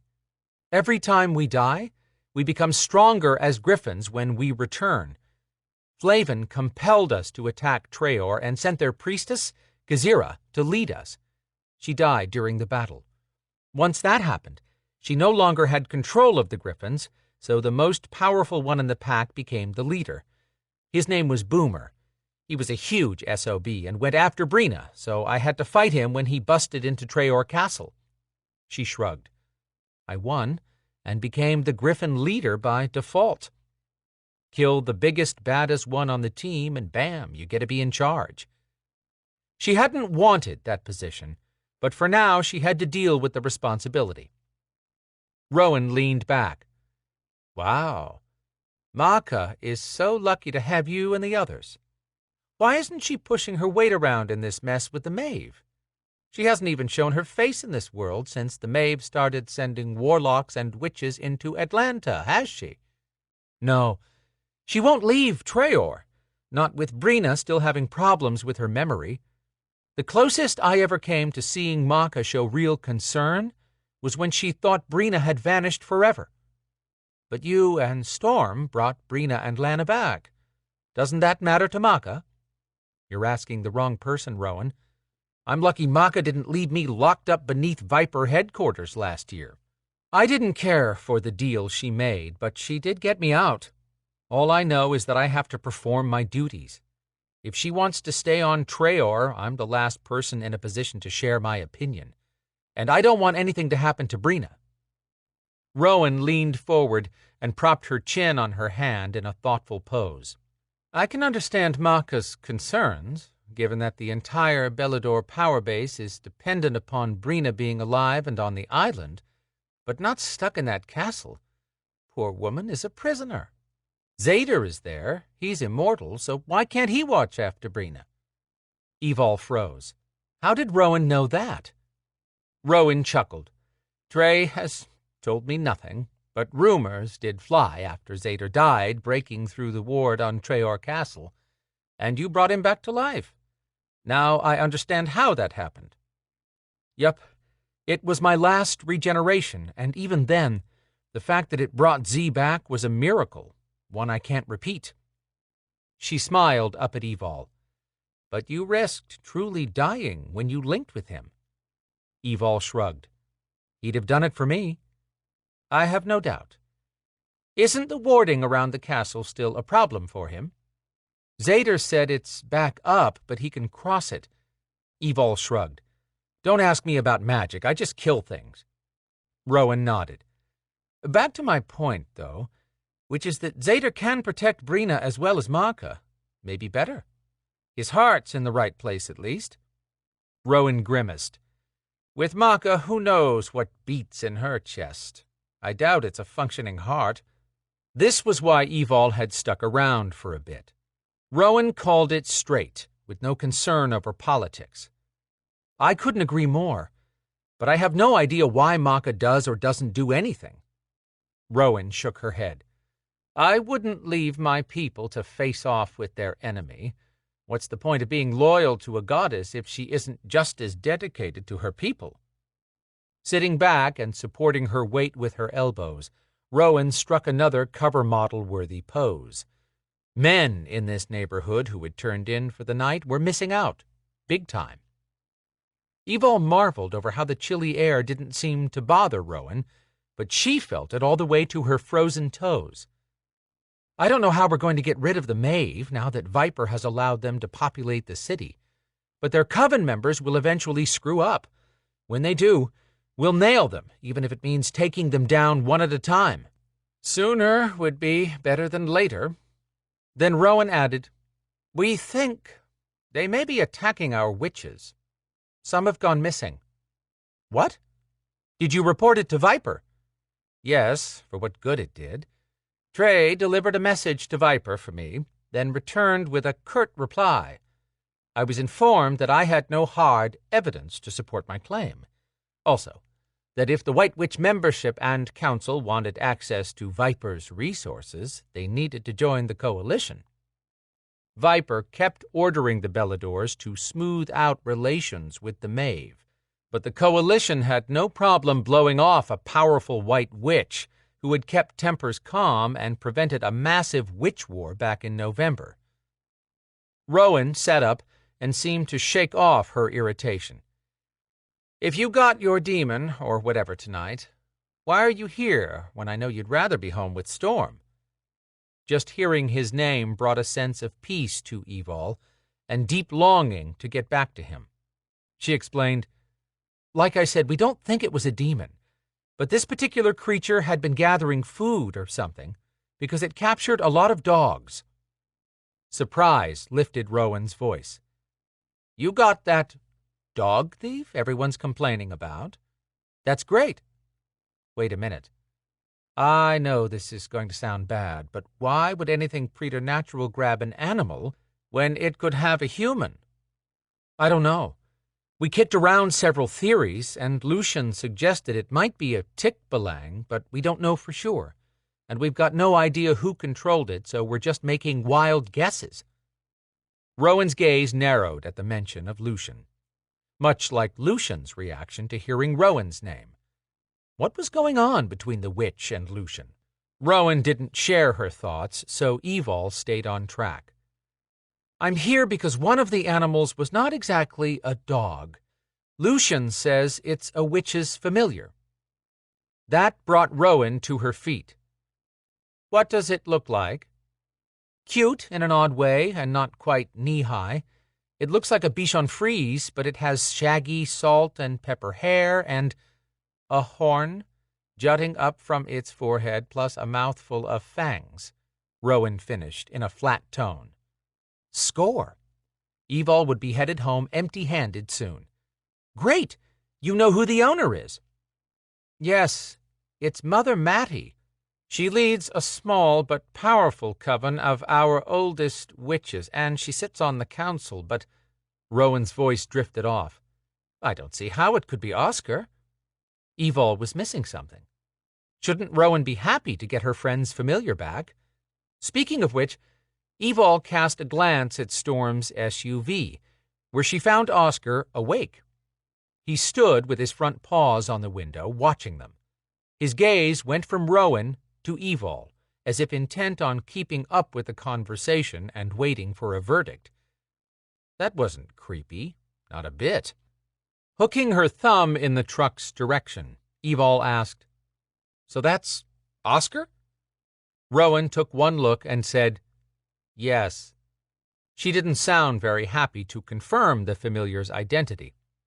"He's been with Maddie for over 40 years. I didn't think the dogs lived that long. It's not a dog, and he's very dangerous. In fact, no one should have been able to put their hands on him. That couldn't happen unless—" Rowan lifted her fingers to her lips, looking worried. "Unless Mother Mattie was out of the picture." "You mean she's dead?" "No, not dead. Wait a minute." She pulled a cell phone out of her robe pocket and ordered the phone. "Call Mother Mattie." She put the call on speaker. It rang and rang, but not loud enough to wake a baby inside the house. The longer Rowan waited, the more tension Evol picked up. Rowan stared with disappointment at the phone and terminated the call. "This is bad." When Rowan said something was bad, Evol took note. Pushing away from where she'd been propped against the short wall, Evol asked, "You think something has happened to Mother Mattie, too?" "I'm sure of it. She keeps her phone handy, and Oscar even closer. I told you we have missing witches. If the Maeve are behind this, and that would be the first place I'd look, Viper is playing with fire by ignoring us." Rowan glanced up. "Did you find any evidence of the Maeve on that— what was it? A 10-foot-tall creature that held a dark, shadowy glamour until we fought it. And no, there was no sign of Noire or scent of Maeve. If they did create it, the Maeve managed to hide their singed lime odor, and—" Energy flooded the air. Evol snapped to attention, turning toward the source in the center of the yard. Rowan stepped down to stand beside her.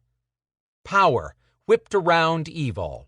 Then a massive chestnut-colored horse appeared, with a man's upper body in place of the horse's head and neck. A centaur. Not just any centaur. Deke Dialamonte. This night would not end. Or it would end, but not well. Chapter 9. Evol tried to swallow against the dread clogging her throat. Call her a pessimist, but there could be nothing positive about the unexpected appearance of a bazillion-year-old centaur. She really had no idea of his exact age, but he was ancient. She said, "Hi, Deke." Menace poured off him. He cut a scathing look her way, acknowledging her with one acidic word: alterant. The horse part of Deke's body had to go at least 18 hands at the withers. From there, the neck of the horse blended into the torso of a man built for fighting Spartan warriors, like really capable of battling those impossible-to-kill warriors. In his centaur form, Deke towered over Evol, and she was tall for a woman. He struck a mighty pose. The guy was oblivious to being in the middle of suburbia, and seemed unconcerned that one of Rowan's midtown neighbors might notice him. Evol had also seen Deke in his human form, and she'd call him hot if not for the insane ego that came with the whole package. So yes, he could shift. He chose to be in this form. Rowan demanded, "What do you mean by coming to my home and in that form, centaur?" Did these two know each other? Deke amped up the death threat in his glare. "This is not a social call, witch." Yep, that sounded as if they were familiar. If any more tension built between Deke and Rowan, The ground would split open and spit fire next. That'd be funny if it wasn't an exaggeration. 2 houses down from Rowan's, an engine revved to life, and the car began backing out of the driveway. Evol interrupted the glare fest. Humans are going to see, you, Deke. Don't insult me by suggesting that I can't shield myself from a human, alterant. They see me only if I choose so. Don't you insult a guest at my house, Centaur, Rowan warned. Clearly names were not allowed at this impromptu meeting. The driver of the car passed by and never noticed the strange half-man, half-horse, or Rowan dressed in fluffy lingerie. Rowan went back on offense. What are you doing here? Crossing his arms, Deke said, Searching for Mattie's familiar. His gaze swiped over to Storm's truck, making it clear he'd found said familiar. What's it doing here? And where is Mattie? Evol decided to let Rowan take the lead, since these two knew each other. No one wanted to get caught between an angry witch and a scary centaur. Rowan watched him as she would a grizzly about to attack, but her voice changed with a thread of suspicion. Why are you asking about Mattie? Deke took a menacing step forward. I answer to no one, witch. You do when it comes to my council members. He leveled another laser look at her, wrinkling his nose. You think I want to harm Mattie? If I wanted to harm anyone, you would not stop me. His horse hooves shuffled about, while neither he nor Rowan gave an inch. Evol had not known Deke to be a patient person. Who would give in first? Deke surprised her when he finally conceded, Mattie is someone who matters to my niece. Now where is she? This could escalate quickly if someone didn't help defuse it. Guess that's my job. Evol offered, Deke, Mattie is missing, and I was on a Viper team that found her familiar, Oscar, after we killed a creature that had him cornered in a building. I brought him here to try to find the owner. Rowan just called Mattie, but she got no answer. Just before you showed up, Rowan was saying she's sure something has happened to Mattie. We don't have any lead on where Mattie is, or if someone has her, or why they took her if she was kidnapped. That's it, in a nutshell. His attention shifted wholly to Evol. He studied her for a moment, then a sly smile lifted his lips as if he'd come up with a clever idea. You will find Mattie, alterant, and return her home immediately. Evol had planned to help Rowan in any way she could, but Deke was not making this her responsibility. I don't have authority to do that, because Viper is not allowing agents to give aid to the White Witches. She sensed Rowan tense at that, so Evol quickly added, But I absolutely intend to do everything I can to help find Mattie. Do not confuse my words, alterant, Deke warned in a calm voice that would freeze water. That was an order, not a request. You will find her, or have you forgotten our last conversation? You have no say over Evol, Rowan argued, hands going to her hips, which was probably the safest place for those dangerous fingers. But Evol had no argument. Deke had her. She owed him an open-ended debt. During a Maeve attack, Tristan had accidentally teleported Evol into Deke's private office above the Iron Casket nightclub. Due to very old agreements, Viper had no authority on Deke's property. Visions of Deke threatening to lock her in his dungeon assaulted Evol's mind.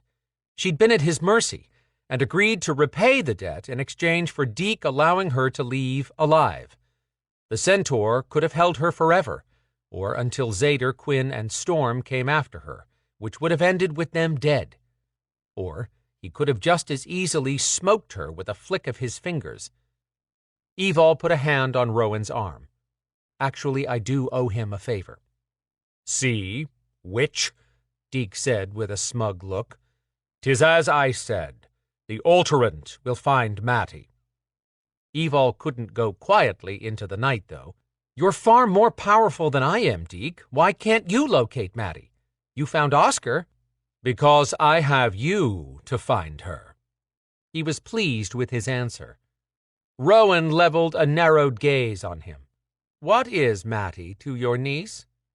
Fury stirred in Deke's dark gaze, but it settled after a moment, and he shrugged. "Mattie's sister is my niece's godmother." Rowan looked away, thinking, then snapped her fingers and turned to Deke. "Karen, the Fey Princess. She's Mattie's sister?" "Sister? Fey Princess?" Evol recalled rumors of Deke having once been involved with a Fey woman who broke off the relationship.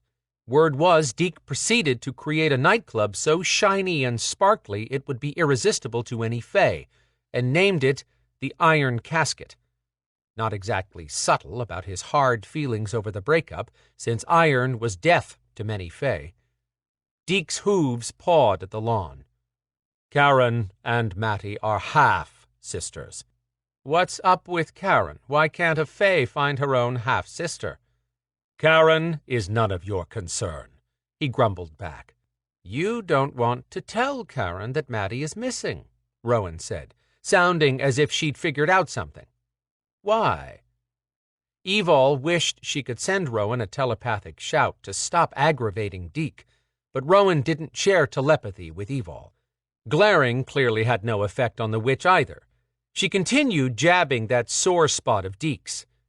"You listen to me, Centaur. Don't come around here making demands when you're not willing to offer any substantial aid, or explain why an all-powerful Fey can't help." Deke released a fierce growl that could send a herd of lions running. He snarled, "If you must know, they aren't speaking. Mattie sided with me when Karen and I separated." "Oh?" Rowan appeared genuinely surprised. "I last spoke with Mattie a month ago when she called to inform me that she'd invited Karen to visit this weekend. Mattie wanted to make peace with Karen before my niece's birthday. I went by Mattie's house to have her promise to contact me if Karen got out of hand. Karen and I are not communicating." That sounded final. Evol had been on the receiving end of Deke's anger, and could only imagine him and a Fey going at it. Deke said, "When I found Mattie missing and came here, I expected to find Mattie's familiar dead and have someone's head to hand Karen when she arrived. But if that's Oscar, Mattie must still be alive." Evol thought on that. "Did you teleport into Mattie's house, Deke?" "No. What kind of barbaric men are you around, alterant? No man just barges uninvited into the home of a woman like Mattie." Evol rolled her eyes, noting he'd narrowed that to a woman like Mattie, which probably meant all others might be fair game. "Then how do we know she's not there and unconscious?" "Because I teleported in to check on her." "Wait, what?" Evol mumbled. Deke's eyes narrowed to thin slits, and light glowed from them. "I went in after Mattie failed to answer my phone calls and my knock," he said slowly, as if Evol was a moron for not realizing the obvious reason he'd teleported in at that point. Engaging in verbal battle with an ancient centaur would serve her as well as asking Sen to personally give her a mani-pedi. Evol asked, "Did you notice anything out of place?" "Other than Mattie and Oscar missing, no," Deke replied. His hooves danced around, then he settled down, tail swishing. "Be forewarned.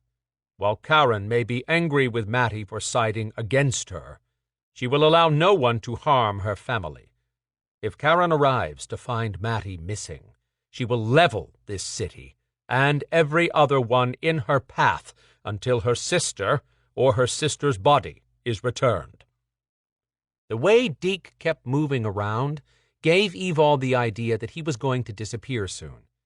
If she had to settle a debt with Deke, finding Mattie would be ideal, since she planned to help Rowan anyhow. if she found Matty. But Evil wanted a witness to the terms of her deal this time. Deke, do you agree that if I find Matty, my debt to you is paid in full? Did you say if, alterant? I meant when, Evil corrected, even though she had no idea how she was going to make good on that. Rowan crossed her arms and cocked her head with challenge. That seems reasonable to me. Deke had been somewhat calm until Rowan spoke up. Do not interfere. Evil sent Rowan a please-don't-help-me look and waited for Deke to agree or not. It didn't take long. He said, If you return Matty safe and sound before 9 on Saturday morning, the debt will be considered settled. Why by 9 on Saturday? He smiled with victory. 'Tis the time that Karen is expected to arrive at Matty's house. Deke raised a hand, and Evil rushed to stop him before he vanished. She shouted, Wait, what about Oscar? Do not allow harm to come to him, or you will face me. Deke flipped his hand and blinked out of view. The door on Rowan's house opened. She and Rowan turned at the same time. Trey walked out, running a hand back and forth through his disheveled hair. He had a thick, sleep-drenched voice. What's all the shouting about? What's going on out here? Rowan waved him off. Nothing that requires you to be up. I'll check on the baby, get you sleep, and I'll fill you in over breakfast. Evol said, Sorry to wake you, Trey. He nodded. Call, if you need me. She knew he meant telepathically and replied, I will. Once Trey closed the door, Rowan told Evol, I would be glad for this additional attention on finding Matty, but not the timeline. I've heard stories about Karen. It was ugly when she ended her relationship with Deke. I can imagine. Maybe not, since it was before you came to Atlanta. The city thought a tornado had hit.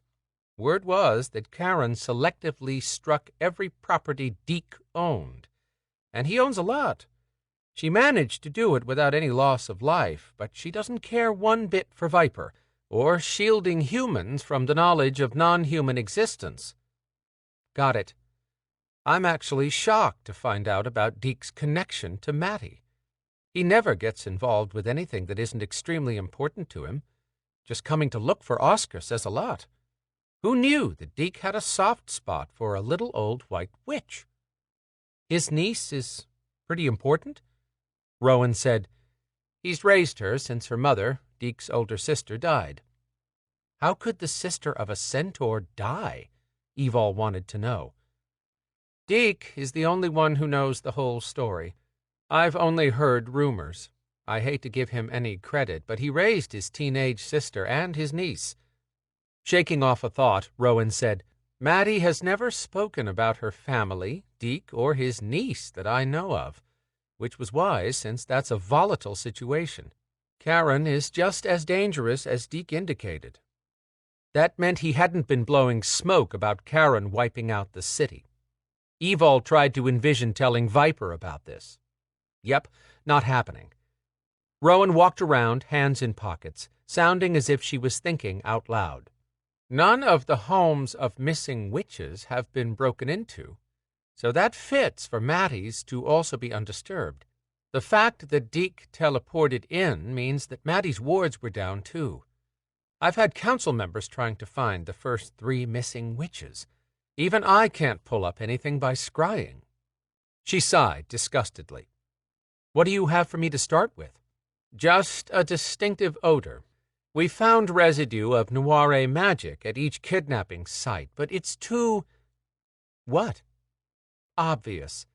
I know that sounds ridiculous, but tell me, how many demons were you hunting prior to the Maeve Coven being allowed to enter the city? 1 or 2 a year? Exactly, Rowan agreed.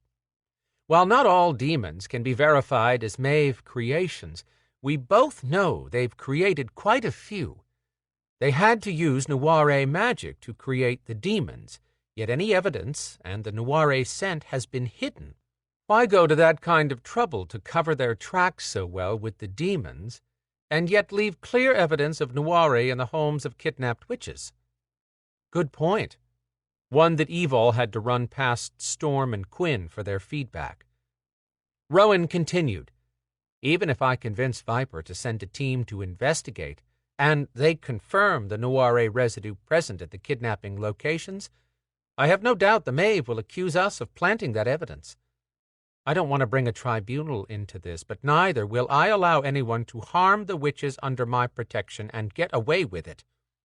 "Of course not," Evol agreed. No one wanted the Maeve run out of the human world more than she did. But in all honesty, this was the worst timing for Evol to be caught in a conflict between the White Witches and Viper. If someone was going to the trouble of planting leads at the crime scene, Rowan might not have a choice about this reaching a tribunal decision. Even worse, everything Rowan said could end up clearing the Maeve of any suspicion. Any evidence would have to be presented to a tribunal, which would involve Belador's investigating and Maeve being put on trial. Fingers would point both ways. Accusations would fly. The tribunal gods and goddesses would lose their tempers. As bizarre as it seemed, the tribunal would hold Evol responsible for not keeping peace between the Beladors and the Maeve. I might as well be a tiny pebble trying to hold back a landslide. Taking Rowan's side would also put Evol in a hot spot. But back in November, Rowan had waded into war side by side with Evol and Adriana against that crazy witch, Veronica, to help prevent her from grasping the witchlock power. If Veronica had pulled off her grand plan, the preternatural world as they knew it would never have survived. Well, all except the Maeve. Rowan believed that Coven would have probably joined with Veronica to turn any surviving witches into slaves. The human world would have been wiped out first. Plus, Rowan was Evol's friend, and Evol did not let her friends down. "You're responsible to the Griffins, too, and they're your friends as well." Just what Evol didn't need right now, a mouthy conscience. If this caused a delay on the vote about Griffin rights for another couple months, Evol would also have to face Tristan and the rest of her Griffin pack on Traor. She had enough guilt to drown her over living free when the others weren't, without yet another delay happening. All this drove home the point Rowan had made earlier. Where was Maka during all of this? Why couldn't she leave Zader to watch over Brina and pop in long enough to give everyone a hand? When would she step in to back up her Beladors and speak up for the Griffins? Okay, getting riled over that was still not helping. Maka would never be a fairy godmother, so Evol had to stop wishing for the impossible. Rowan tapped her chin in a thoughtful look. "Once we find Mother Mattie, if the Maeve are behind this, we'll have the hard evidence required to force Sen and Viper to accept that the Maeve are attempting to take down the White Witches." She huffed out a long breath. "I shouldn't have to deal with Sen at all. I'd like to know who picked that jackass." "You and me and about half of Viper," Evol concurred. Sen was a 6.5-foot tall thorn in Evol's hide. The guy had changed his look recently, but his tood had stayed right where it had always been, on the putrid side of rotten. In addition to his role as liaison between agents and the tribunal, Sen doubled as the tribunal enforcer when the deities ordered a decision carried out. Everyone Evol knew thought Sen functioned as liaison under duress, that someone had forced him into the position, but all they had was speculation. He also claimed the top spot on the list of Evol haters. She'd never done anything to earn his disdain, but he'd showered her with it since the first day they'd met. Rowan started typing quickly on her phone. "Okay, what's the plan now?" Evol asked, wondering who she was texting. "Do you think Storm can track Mother Mattie, or the person who used the Noire if the residue is in her house? He can track anything he detects at Mattie's, and I know he'll try." "Of course he will. He'd do anything for you." The warmth returned to Rowan's voice. She paused, typing. "I'm glad you two found each other." Evol smiled at the truth in that statement. "I am too. How's your new home coming?" "I've been over there helping for more than a month, but Storm asked me to stay away for the past 10 days. He wants our area furnished and decorated so I see the finished product. She didn't care what it looked like, but Storm did, and that was fine by her. We should be moving in any day now, according to Storm. He left early this morning and asked me to meet him at the building when I head home. I'll have a better idea then. Life had calmed down into a nice rhythm. Phoenix still hadn't warmed completely to Storm, but the arrangement they had was keeping the peace. She took that as a positive. Bullfrog croak chirping erupted from the truck. Oscar probably wanted out, and she had to get going. Did you walk a familiar? She asked Rowan, "What are you going to do with Oscar?" Rowan took in the truck, then slid a weighted look at Evol. Oscar must stay hidden. No one can know that he's around. Whoever grabbed Mother Mattie missed her familiar, or more likely, Mattie might have shielded Oscar when she realized she was in danger. That makes sense, because he wouldn't have been out on his own without her. He was probably just hiding in the place you found him. That would explain why he hadn't attacked the dog thief. But there was a whole group of dogs corralled there. Finding Oscar there, too, strikes me as a little too coincidental. In fact, Lucian even suggested that Tikbalang might have been using the dogs to try to bait Oscar. Rowan paced as she thought about that. My hunch is you're right about the coincidence, but I don't have any answers. The bottom line is that Mattie's kidnapper might think Oscar could lead us to Mattie, and that means Oscar has to stay out of sight. We need him. I'm hoping that Mattie is still in the city and not somewhere like Tower Maeve. In the meantime, Oscar is our best barometer that Mattie is still alive.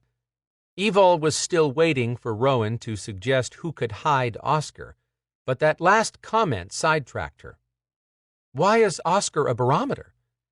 If Mother Mattie dies, Oscar will lie down wherever he is and follow her. That's a serious bond. You have no idea. Evol suggested, if we could get Quinn's young cousin Lana to touch Oscar, she might be able to locate Mattie. She has that gift. Yes, Lana has no idea what all is in her mixed bag of tricks, but I've seen her at least attempt to find someone that way. Where is she? On Traor Island, helping Zader with Brina. Evol thought on that and saw a snag. Shoot, if I ask to be teleported there to talk to her, I'll have to explain to Quinn, then to Maka. Quinn won't be a problem. Yes, that would be a problem for him, Rowan argued. You'd put Quinn in conflict with Viper now that he's the Meister here. I'm concerned, as it is about Trey sticking his neck out, but there's no talking him out of being in the middle of anything that affects Sasha, the baby, or me. Trey was as honorable as they came, and would put family first no matter what. Evol couldn't argue with his thinking. He was rock-solid loyal, too. She, Zader, and Quinn had come to his aid when he fought a Kuju warrior determined to take Sasha. Trey had made it clear that he would be there for the three of them anytime, anywhere. She'd never had a family, not until Zader and Quinn came into her life as surrogate big brothers. Now Evol had Phoenix and Storm as well. She'd put the safety of those important to her before anyone and anything else, just as Quinn and Zader would. Rowan could be right about not involving Quinn.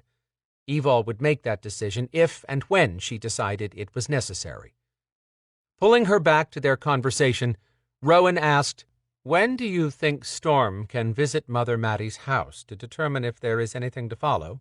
"I'll know as soon as I go home and explain all this. In fact, let me get Oscar unloaded and I'm ready to go." Evol turned to do just that. Evol?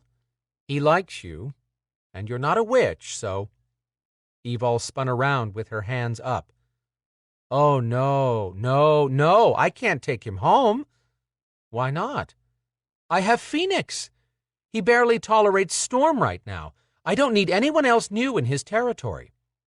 "Phoenix can handle himself," Rowan said. "True, but what if he decides to turn Oscar into a charred chew toy?" "Your gargoyle has never harmed any living thing before," right? Rowan should have been an attorney with her quick arguments. Yes, but they'll be fine, Evol. It'll be a play date for Phoenix. The witch's eyes shimmered with humor. Evol's jaw dropped. Are you mental? No, and I really need to get dressed and get over to Mother Mattie's to see what I can pick up on before Storm goes in. I'll text you the address. Let me know if you need anything. Rowan had backed all the way up the steps. Rowan? What? You are not leaving me with that, Oscar. I don't have a choice, Evol. Nobody touches Mother Mattie's familiar. What about me? Evol thumbed her chest. I'm a nobody. That did not come out right. No witches. You're not a witch. Evol narrowed her eyes. I want the truth. No one wants to deal with Oscar, do they? Why? Rowan frowned and glanced away. Busted. He's not that bad. I've really got to go, Evol. Let me know if Storm is coming over to Maddie's, okay? She slipped inside and closed the door softly. Crap. Evol ground out a few choice words and headed back to the truck. 3 guys hunched against the cold as they walked past on the opposite side of the street. Evol waited a moment before opening the passenger door so Oscar could jump out. He walked around in the dark as if he could see just fine, marked a tree and a bush, then jumped back into the truck. The little guy curled up on the seat again and stared at her as if he'd understood every word she and Rowan had exchanged. Maybe he had. Now she felt guilty for trying to unload him. She explained, It's nothing personal, Oscar. He didn't blink as his gaze piled on more guilt, as if she had a choice at this point. I really doubt this is going to suit you, but I'm out of ideas right now, so I'll take you home. A long, forked tongue came out, swiped across his mouth, and went back in. He did that scary smiling thing again. Just kill me now, Evol muttered. Okay, but you ain't gonna like it, a gravelly voice replied, close behind her. Chapter 10. Evol slammed the passenger door on Storm's truck and whipped around, all in one motion, ending with her dagger in hand. The wavering, semi-translucent form of Grady jumped back. Evergreen bushes in Rowan's front yard ruffled with the movement. Grady grumbled, Whoa, watch where you're slinging that thing. Evol glanced at the empty front porch. Rowan's white robe glowed in the window just left of the front door. She could probably see Grady. Waving to let Rowan know she was fine, Evol put her dagger away. She turned back to the old guy who was her best intelligence link for anything going on in Atlanta's underworld of non-humans. To Viper agents, ghouls like Grady, known as Night Stalkers, were useful resources, but Evol called this one friend, in spite of his being cantankerous at times, and in spite of his being dead. Details, details. What are you doing here, Grady? The old coot usually hung close to Grady Hospital, his namesake. What I always do, wander around till I find a Viper agent wanting to shake hands. He waggled his eyebrows. You interested? Evol glanced around, checking for humans. She doubted any of them could see an ethereal Grady, but his body was fading in and out of solid form at the moment. The 3 guys she'd seen a moment ago still walked away in the opposite direction. Nothing to see here, just a woman and a ghoul. Even Rowan no longer stood at the window. Evol said, I'm not looking for intel. She reconsidered. Not unless you know anything about a creature stealing dogs. Nah, I ain't no dog catcher. I asked about an odd creature, 10 feet tall, has a horse head, but a human-shaped body, wears a shadow glamour. Oh, nope. That's not what I have. He grinned. Oh, great. He had something to share, but she'd have to shake or play 20 questions. She went in a new direction. You know anything about missing witches? No. You shaking? Grady prodded. Not if you haven't got something I need. As a Viper agent, she had to adhere to the rule of only shaking hands with a Night Stalker who had information significant to a Viper investigation. Once a ghoul shook with a powerful non-human for only a few seconds, the ghoul could take corporeal form for 10 minutes. Since Night Stalkers were the homeless and forgotten who had died during natural disasters, some of them spent their 10 minutes guzzling rot-gut liquor. Grady was no different in that, but in many other ways he was not like the rest of them. For one, he sometimes allowed his keen intelligence to show through in spite of his street talk. Sometimes the street dialect disappeared entirely, and Grady sounded like an educated man. She'd also broken the shaking rule one time and given him corporeal form for much longer than allowed, but it had been for a good reason, so sue her. "I might have something you need to know," Grady taunted her. What was the easiest way to get him moving without hurting his feelings? Ghoul Psychology 101. Nothing is going on that Viper would approve for a handshake. "Like you care what Viper thinks these days." He did know her. She'd consider shaking with him if she could find out enough to justify the decision. "Do you have information on anything pertinent to my duties?" He lifted his shoulders. "Depends." Talking to her knee-high gargoyle Phoenix was easier some days, and Phoenix's vocabulary was only about 20 words. Half of those were numbers. She didn't have time to play this game with Grady. She could finally go home, where Storm would be waiting to have dinner with her after she'd convinced him her assignment was nothing more than boring investigative work. The bloodstains would be hard to explain, but she'd find a way. Rubbing her hands together to warm them, she said, "I'll find you tomorrow, Grady, and we'll talk, okay?" She'd surprised Storm by showing up early tonight. He'd been slowly getting better about his overprotectiveness and not stressing over her hunting non-humans without him. Evol took a step back to leave. Grady warned, "Not sure my information is going to be much help tomorrow." Stopping, she pinched the bridge of her nose. "Okay, convince me I want this information and I'll shake." Grady grinned like a Cheshire cat. "You want it, but you may not be happy to get it. Just remember, I'm only the messenger." She didn't like the confident slant of his grin. "What's it about?" "Did Maka and Queen Maeve sort out their fuss over the griffins?" "Not yet." Hair danced along her neck at this specific topic being raised by Grady. "So the griffins are safe from Queen Maeve as long as they stay on Traor, right? I mean, all but you, since they let you stay here." "Thanks for reminding me, because I don't feel guilty enough as it is." "Basically, yes, and Queen Maeve isn't going to mess with me while she's trying to gain the other griffins, which Evol would fight tooth and nail." "But if those griffins come here, they're fair game?" "Yes," she said, turning further into an ice cube the longer she stood in one spot. "They all know that. I even had to deliver the message back in November that they could choose to come to the human world, but neither Maka nor Viper would offer them protection. They chose to stay on Traor, and she will not send them here, so what is your point?" "What you think Maka or Queen Maeve would do if those griffins just showed up in Atlanta?" Maka would have apoplexy, and that would probably result in an apocalypse. Queen Maeve would swoop in and scoop up as many as she could at one time. "Why are we discussing this, Grady?" He stuck out his stubborn chin. "You have to answer my question first."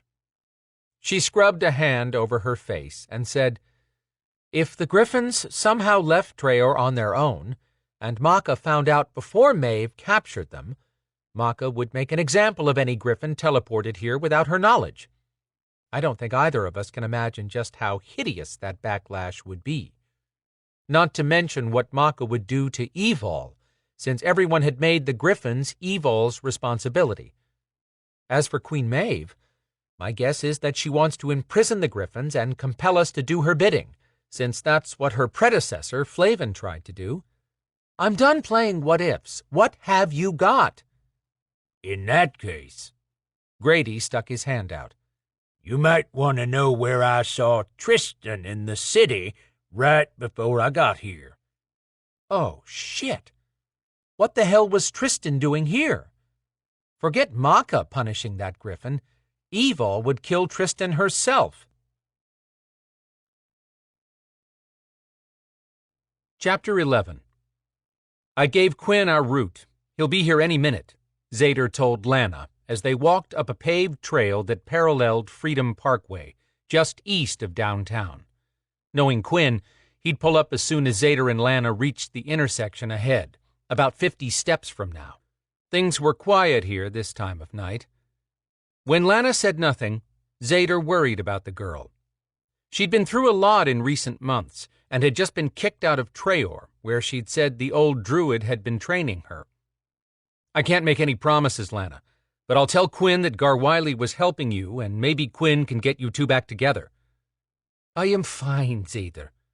Lana hadn't complained, but she'd said little, which was odd for the normally talkative young woman. She had to be cold without a coat. The chill didn't eat at him so much with his muscle bulk, but it had to be cutting through her. Would have been far kinder to teleport her to Quinn. Not that Maka gave two hoots about tossing them into an area within view of a major highway. The plus side to the nippy midnight arrival? Fewer people around to see a grown man and teenage girl appearing out of thin air. I should be glad Maka didn't drop me in the middle of the decorative pond instead of on the sidewalk next to it. He had a hard time finding any appreciation for the way the goddess had thrown him out of Traor and barred him from ever returning. As if he'd just walk away from Brina. Not in this lifetime. Lana gave him a curious look. Brina said nothing when she returned to the castle, but I could tell she was upset.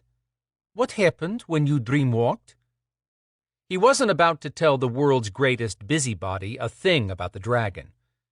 She's upset because her memory isn't coming back, and nothing we've tried is helping. Was that all? Did you try the spell I gave you? Lana asked. Sirtis interrupted that. Zader wiped his hand over his face to prevent taking his frustration out on Lana. She meant well, but pushing him about Brina right now was not helping. We tried, Lana. It didn't work out. I don't mean to sound rude, but I'm not up for talking about Brina right now. I understand, she said, her tone contradicting her words. She either didn't understand or didn't believe that was the whole story, but she changed the subject. Cousin will help you, no matter what. I know, Zader replied, hoping he wouldn't have to ask Quinn to get involved. His friend was still dealing with losing the woman he loved and managing the North American Beladors in Zader's absence. Why don't I ask him to work on my car while I'm at it? Until lately, Zader had never asked anyone for much of anything and didn't like having to put Quinn under additional strain. One thing for sure, Zader would deal with extracting the dragon from Tower Maeve on his own, but he needed a few resources. For Brina's sake, he would tap his friends for any help they could offer with locating those resources. There were so many things to figure out, not the least of which was how to teleport into Tower Maeve. At the moment, he knew of only 2 teleportation options. He glanced at Lana. 2 capable options, anyway. Maka or Sen. Maka was not a possibility, and Sen couldn't be trusted even if he would help, which he wouldn't. We are almost there, Lana said, stretching her neck to search the intersection. Cousin is close to us. Before Zader could reply, Quinn's voice came into his mind. I'm in the Lexus GX pulling up to the corner. You're right, he's here. Zader turned around as a pearl-white luxury SUV angled out of the light traffic and parked along the curb. Lana jumped into the back and Zader took the front passenger seat of the toasty car. Hello, cousin. Quinn twisted around. It's good to see you, Lana. Are you well? Yes, all is fine for me, but Zader needs our help. As Quinn turned back forward, Zader caught his questioning gaze and gave a little shake of his head. Quinn asked, Where to? I'm not sure yet. Let's grab something to eat, Zader said out loud, then telepathically added for Quinn only. I need to tell you what's going on, but not until we figure out what to do with Lana." Pulling back into traffic, Quinn replied in the same silent way. "I've heard nothing about Grendel since the Beast Championship 3 months ago, but I'm still concerned about leaving her alone." "I agree." Zader thought on it a moment. "Want to leave her with Evol?" "Now might not be a good time. I spoke to Storm earlier. She and Storm are moving into their new residence any day now." "What?" Zader said, regretting his outburst. Lana muttered, "Is rude to talk in your minds in front of me." Quinn frowned up at his rearview mirror. "I've never heard of social protocol for telepathy." Zader caught Lana's scolding look in his peripheral vision. "You should ask, cousin. I would explain for you." "I'm sure you would," Quinn muttered. He drew a long breath and asked, "Would you like to go to my hotel and have a spa day?" "No, thank you." "What? You really don't want that?" Lana huffed out a sigh loaded with exasperation. "I know something is going on and Zader has problems. You will need my help, even though you both have no idea of all that I can do." "You have no idea of all that you can do," Quinn countered with a bit of sarcasm. Zader agreed. Lana's powers had been off the charts and out of control, often at the same time. Lana conceded, "This is true, but I have not shown you what abilities I do possess. Let's make this simple, Lana. Whatever Zader and I do will not involve you. Understood?" "Yes, cousin." She stared out the window, clearly not happy with her cousin one bit. But Zader was glad Quinn had put his foot down. Lana had survived several dangerous situations, including getting hit with the Noire spell that still influenced Brina. The two women had ended up in another realm, where Lana convinced Brina to search for Zader in her dreams. Brina had found him while dreamwalking, and that's when they'd made love. But Zader hadn't realized at the time that it had been anything other than a normal dream. Now Brina was pregnant. But now that he thought on it, something bugged him about what had happened to Lana and Brina. Zader turned around. "Lana," for him, the sweet Lana returned. "Yes, Zader?" "Did the Noire magic thrown on you and Brina ever affect you?" "No," Quinn asked. "Why do you think that was?" "Now I am helpful, cousin?" She bit out words born of teenage frustration. Quinn growled and mumbled a Russian curse. Lana reminded him, "I am still fluent in Russian." At that, Quinn raked a hand over his perpetually neat hair, turning it into a tousled mess. Amusement twinkled in Lana's gaze. She addressed Zader. "I believe Noire was meant only for Brina, not me. I was captured by the spell, but that was accident. Spell was not cast upon me specifically." That fit what he'd learned during his dream walk. Makes sense. The Maeve wanted Brina gone to destroy the Belador power base. Lana shook her head. "You do not understand me." "Nobody does," Quinn interjected. She gave Quinn a quelling look that should make him think twice about annoying the little blonde terror behind him. Hadn't Quinn told Zader about how Lana could shake the foundation of a building when she got upset? Zader said, "Would you explain so that I understand, Lana?" Sitting up straighter, she gave him her full attention. "The traitor who threw Noire magic on Brina chanted a spell. When I tried to stop him, he shoved me over to Brina. That was how I got caught, but spell was not created for me. I heard very little chant before everything became blurry and we disappear, but I did hear him use Brina's name as part of chant." That was something Sirtis hadn't mentioned, but he had said the dragon was the only one who could save Brina, so maybe it hadn't been necessary to spell it out further. If it had been a blanket spell, the residual effect would have influenced Lana as well. Zader asked Lana, "So if someone knew how the spell had been created, and the actual chant, they could undo whatever was done by the spell?" "Storm and Evil broke spell and brought us back. Let's say, hypothetically, a spell like that was thrown at someone else who didn't try to teleport away, like you two did. Could someone other than the spell creator reverse the spell if Brina was present?" Lana pondered a moment, nipping at her fingernail. Spell was created by Queen Flavin. To change or break spell, it would take someone with equal or more power. She paused and stared at Zader. I think it could be done, but exact spell originally used would be necessary. Why? He didn't want to share anything more with her. I'm just replaying it all in my mind and thinking out loud about how it worked, that's all. He turned back around and stared at nothing. Syrtis had claimed the dragon was the only creature alive who'd been privy to the original Noire spell Flavin had created. Logic still dictated that the dragon was Brina's only hope. It wasn't that Zader still debated what had to be done. He'd made his decision back in the castle, but he couldn't overlook any opportunity to confirm that decision as the only one he could make. Lana sat forward and put her hand on the back of Quinn's seat.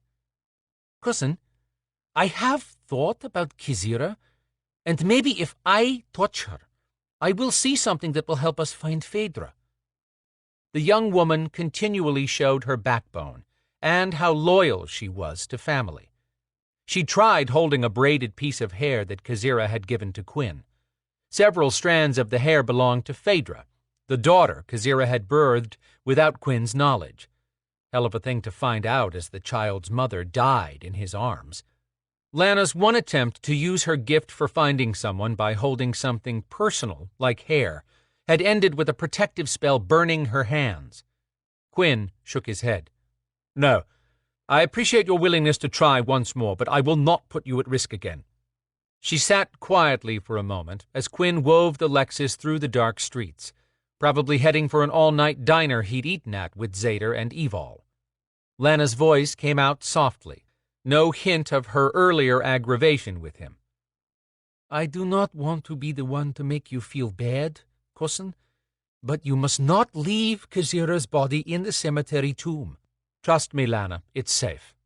You may think so, but many will want to draw her power out, and maybe her secrets too. He frowned with a look of concentration. Are you talking about necromancy? Yes. There is much evil in the city now that the Maeve Coven sends warlocks and witches in. It is not safe to leave her this way. Quinn's throat bobbled with a deep swallow. Like I said, no one can get to her. Sighing, Lana leaned back and glanced at Zader, who had turned to watch her. She shook her head and mouthed, He is wrong. Chapter 12. Gritting her teeth, Evol pushed the speed limit on the way from Midtown back to Inman Park on the lower east side of the city. What was Tristan thinking? Did he want Maka to use him as an example to the other Griffins? Since the Maeve attack on the castle, no one traveled into or out of Traor's realm without Maka's permission, and Evol had no doubt that Tristan was AWOL, since Quinn had not been informed of any alterant Griffin coming to Atlanta. Quinn would have contacted Evol immediately. That handshake with Grady was the fastest she'd ever done, after shoving him into a bush so no human would see his body turn solid. Tires on Storm's truck squealed as Evol saw the turn she'd been hunting at the last minute. A streetlight there would have helped. Her headlights pierced the dark, catching on trees, garbage cans, and cars parked along the street. She wanted her motorcycle back. 2 wheels handled curves so much better. Oscar sat up, calmly looking around. He seemed not the least bit bothered by the truck catching air when she took the fast corner. When she neared the street in Inman Park that Grady had given her, she cut her headlights off, slowed to a crawl, and made her last turn. She studied the mix of houses that included everything from Greek revivals to Queen Anne architecture to bungalows built during the late 1800s. Storm had driven her through the older residential areas on the fringe of downtown, and that familiarity was coming in handy now as she hunted for her Traor escapee. Most of the neighborhood was dark, locked up for the night, all except for one quaint Victorian house where the outside security lights shone. A guy who looked very much like Tristan from the side stood at the bottom of 3 steps leading to the front door. At least he wore sunglasses to hide his glowing green eyes. What was he doing here? The elderly woman standing in the doorway handed Tristan something. Had to be a notepad, because he moved as if he scribbled a quick note and handed it back before she closed the door. Lights went out as he sauntered back to the street, heading in Evol's direction. She tapped her fingers on the steering wheel, waiting. Tristan was an idiot for leaving Traor when they were so close to a vote on the Griffin's right to be a recognized race. He paused and lifted his head, searching. He looked in her direction. Yep, gotcha. As he stood there staring, Evol started to worry. Tristan had the ability to teleport, which was not one of the usual Griffin abilities, because he'd been given a strange witch brew that had altered his powers. When he continued striding toward her, she let out a breath and got out of the truck. She shouldn't be so surprised that he was here. Tristan had tried to teleport out of Traor once before, but Brina had been missing from the castle, which diminished the Belador part of Tristan's powers. That attempt hadn't worked. Had he figured it out since then, or had someone else teleported him? He didn't have the decency to look guilty. He wore a dark hoodie and shoved his hands in the pockets of his jeans. When he closed the distance between them, he asked, "How'd you find this address?" She shut the truck door and leaned back against it, looking up at the black heavens, searching for patience. No such luck. She crossed her arms against the chill air and dropped her gaze to Tristan. "Don't even think I'm going to answer that. What the hell are you doing off Traor? And for that matter, how are you here? You told me you couldn't teleport between realms." "I couldn't. Not until Brina came back and everyone with Belador blood got jacked up with a new load of power." Evol had seen Tristan on Traor from mid-December to the end of the year, while she'd stayed with the pack and in Griffin form to fly security alongside them. He'd failed to mention any of this back then. She watched his face and asked, "How many times have you teleported back here?" "This year?" He popped off. "You did this last year, too? What, should I have just sat tight and waited on yet another group to tell me what to do?" He unleashed anger that she knew had been simmering for a while. When she didn't reply, he kept going. "Don't give me any crap about this either. You'd do the same thing in my shoes." She slapped her hands over her face and muttered, "You must be suicidal. What could make you—" She couldn't finish that sentence, because her mind had jumped to what could cause her to make the same gamble. Storm and Phoenix. She'd do anything to return to them. She lowered her hands, feeling the weight of 7 other Griffins wanting at least what she had. Why couldn't the other Griffins have lives without this crappy tug of war? Why couldn't they just live the way they wanted? Tristan said nothing. She considered where she found him. He'd been leaving a note at that house. Evol took a guess. "Do you have a girlfriend here?" Tristan leveled a hard gaze at her. "You know what? I was captured by Beladors and locked in a jungle prison for 5 years. Then I'm captured by the Maeve. They turned me into a griffin and shipped me off to fight a damn war on Traor. Now I'm a captive once again on Traor." His voice turned deep and furious. "No one, not one fucking person, has ever considered that I might have a life if I wasn't caught in the middle of all this shit that I did not ask for." She had the same complaint, but that didn't change the fact that this was his life. It wasn't her fault, wasn't his fault. They were both pawns in this stupid battle between Maka and Queen Maeve. "You didn't answer my question, Tristan, but nice sidestep." "I don't have to answer your questions." She dealt with him during many difficult situations. Allowing him to get under her skin never played out well. Drawing a calming breath, Evol said, "Listen, Tristan, I'm not arguing with you. Of all people, I get it. I want every alternate Griffin to choose how to live. I'm sick of being a second-class citizen, too." "Second class? Try not even a recognized race. Inmates in human prisons have more rights than we do." "I know, but I've been sucking it up to do everything possible to keep all the parties happy. I've played nice with the damn Maeve, just to keep things calm here, because we're so close to getting a vote. On what? The equivalent of living on a reservation, like the humans did to the Native Americans? Ask your tomcat what he thinks of that. She could not get a break tonight. What do you want me to do? Nothing. I get your position here and with the Beladors, but I don't have one. I'm just one more griffin in the pack. You're the leader. We have to follow you at some point, but don't be surprised if you look around and I've decided to find out what happens if I don't follow you. Crossing her arms, she leaned back against the hood. I don't want to lead anyone. Besides, you've been the one in charge while I was gone. Don't remind me, he groused. She frowned. In fact, who's been watching over the pack now while you're gone? He scowled and swung around to lean back next to her. Believe it or not, they're adults, and they've been doing just fine without someone standing over them. I don't stand over any of them when I'm there. All I do is keep them from killing each other out of frustration over being trapped, and I bring them. She jerked her head up, but Tristan had clamped his lips. You've been bringing them back here? Are you crazy, Tristan? As if he wasn't already pissed enough, that did it. No, I'm not. And the only reason they aren't completely off their rockers is because I teleported each of them here for a holiday break. Shocked, she sat back, arms crossed, thinking. What was the point of arguing? He'd said it best. They were all adults, including Tristan. Changing her tone to one of curiosity, Evol asked, Doesn't it strain your powers to teleport someone else? Yes. How'd you hide that 2 griffins were missing each time?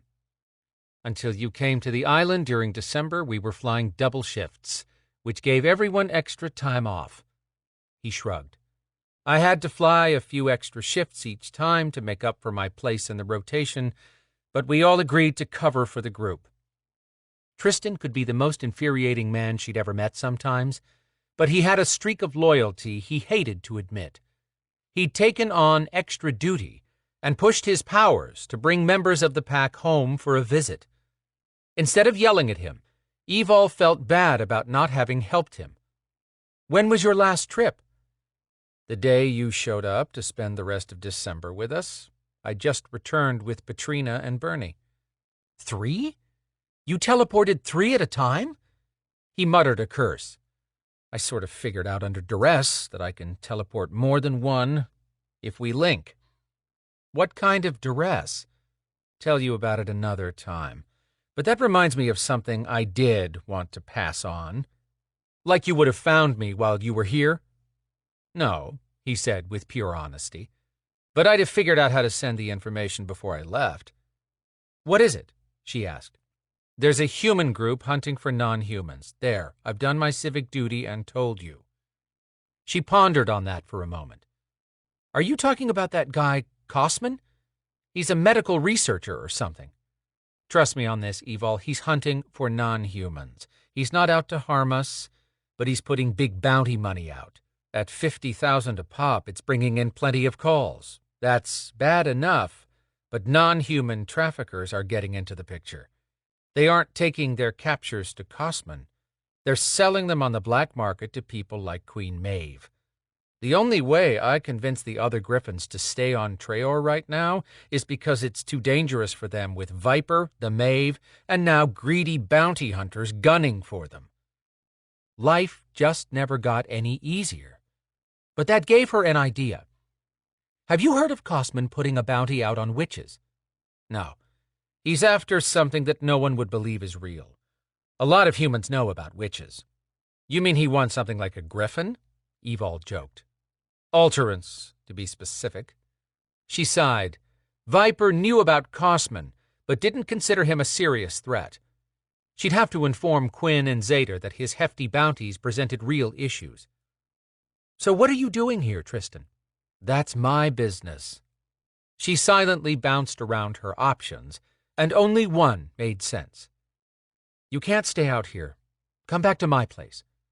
With you, a fire-breathing gargoyle, and a skinwalker who just as soon gut me as look at me? Pass. Phoenix will not torch you, and Storm won't kill you, not unless you do something to harm me. She grinned, then a new thought hit her. Can't you just teleport back to Treor? Not yet, he admitted. Not without linking. I need time to rest and regain enough power to teleport alone, but don't worry, I've got a place to stay out of sight until then. Are you teleporting to this safe place? No, I don't want to waste even that much energy. It was actually pretty easy when I linked with Patrina and Bernie. When Tristan stepped away and turned to face her with goodbye in his eyes, she asked, Really, are you involved with someone here? I'm not going to tell a soul, but she might be in danger when you're not around if someone finds out she's involved with you. I know that. I've taken precautions to protect her, but she's out of town right now. Out of the country, in fact. That's the only reason I'm not staying long. That was all she would get out of Tristan. She angled her head toward Storm's truck. I'll give you a ride. That got his attention and softened the grim look on his face. Deal. Evol opened the driver's door. Hop in the back. What's the matter? You don't want to be seen with me in the front seat? He chided. She smiled. Go ahead and sit in the passenger seat. I just thought you'd be more comfortable in the back. He gave her a curious look, but walked around and opened the passenger door to get in. Or rather, he tried to get in. Oscar stood up, showing his pretty teeth and giving Tristan a throaty bullfrog snarl. Impressive. Shit! Tristan backed away from the door. Hey, be nice to Oscar, she warned. What the hell is an Oscar? My new sidekick. Tristan climbed into the back seat, sliding over directly behind Evol. With everyone loaded, she watched the rearview mirror as he shoved his sunglasses to the top of his head. When he met her gaze, she asked, Where to? He kept cutting his eyes toward the passenger seat, but Oscar had quieted. You can drop me at the Ponce de Leon and Peachtree Street intersection. What was there? Fox Theater came to mind. Tristan would not give her his actual address. At this point, she didn't care. She'd care later once she located Maddie, reunited Oscar with his witch, and returned them both safely home. As Evol drove off, she warned, Please stay out of sight, Tristan. If I get called to a tribunal, there's no way I can cover and lie for you. So you would lie for me if it wasn't to the tribunal? How did she get herself in these situations? Just stay put, but let me know before you teleport back, okay? Sure, Warden. Not funny, Tristan. Neither is living on that island. He was quiet a moment. Then he asked, What would you do, in my shoes, if you could teleport and had someone here you cared about? She did have someone in this world she loved, and just considering that question hurt her heart. All the Griffins on Treor wanted some semblance of a life. She gave him the only answer she could, the truth. I'd come back every chance I got. When she glanced up at the rearview mirror, Tristan stared back, surprised. Then he nodded and let it go.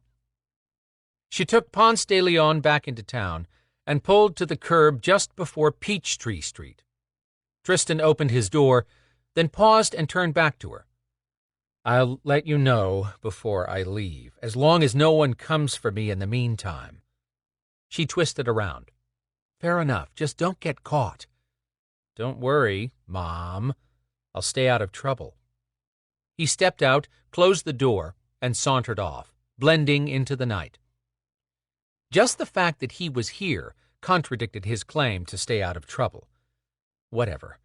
She and Oscar were finally close to the downtown building Storm had remodeled. He planned for offices on the first floor, 4 rental units on the second floor, and their living quarters on the top 2 floors, plus the bonus rooftop he'd designed just for her, so that she could watch the sun rise and set without it turning her body into a fireball. Storm had been running 2 crews back in November and early December. He'd backed off during the holidays so that everyone could be with their families, but he was determined to move her and Phoenix in soon, maybe even tomorrow. She looked at her watch. Scratch that. Tomorrow was here. Her phone played the ringtone for No One by Alicia Keys. That would be Storm. Happy to talk to the one person in her life who didn't stress her, Evol answered her phone. "I'm on the way to our new place." "Good thing, sweetheart. The sooner the better." She rubbed her eyes, then put her glasses back on. "I'm sorry, I meant to get back earlier than this to help pack for the movers, but—" She glanced at Oscar. "Something unexpected came up." "I have the movers handled, and I brought Phoenix here myself." "Really? How'd that go? Is he okay?" "You aren't concerned that maybe he lit me up?" Storm chided, but she heard amusement in his voice. "He wouldn't hurt you," she hoped. "He didn't, right?" Storm chuckled. "No, he was pretty calm. He's waiting on his beanbag for you." Storm would have had to cloak Phoenix to get him through downtown to the building, and he'd even thought to bring the beanbag for her baby. "I'll be there in less than 10 minutes. "Good thing. You have company." "Who?" "Zader and Quinn. They—" A crash sounded, and squawking came through the phone to Evol. "Oh, hell," Storm muttered. "Gotta go, babe." "Why me?" Evol gunned the motor, and Oscar started grunting again. Chapter 13. Evol pulled up to the first-floor garage of a building that had once housed light manufacturing, but had fallen into disrepair as the city grew and left this area behind.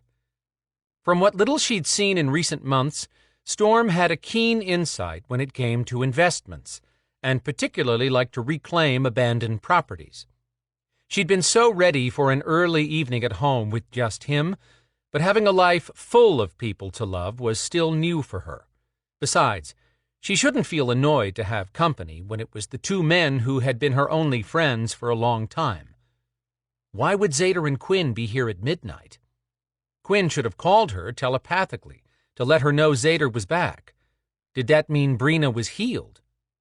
Evol hit the remote button on the truck's visor to activate the overhead door on the street-level garage, then lowered it back into place as she parked. Home. Had the movers finished and left? Had Storm already moved them in?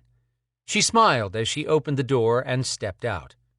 A grating bullfrog sound erupted.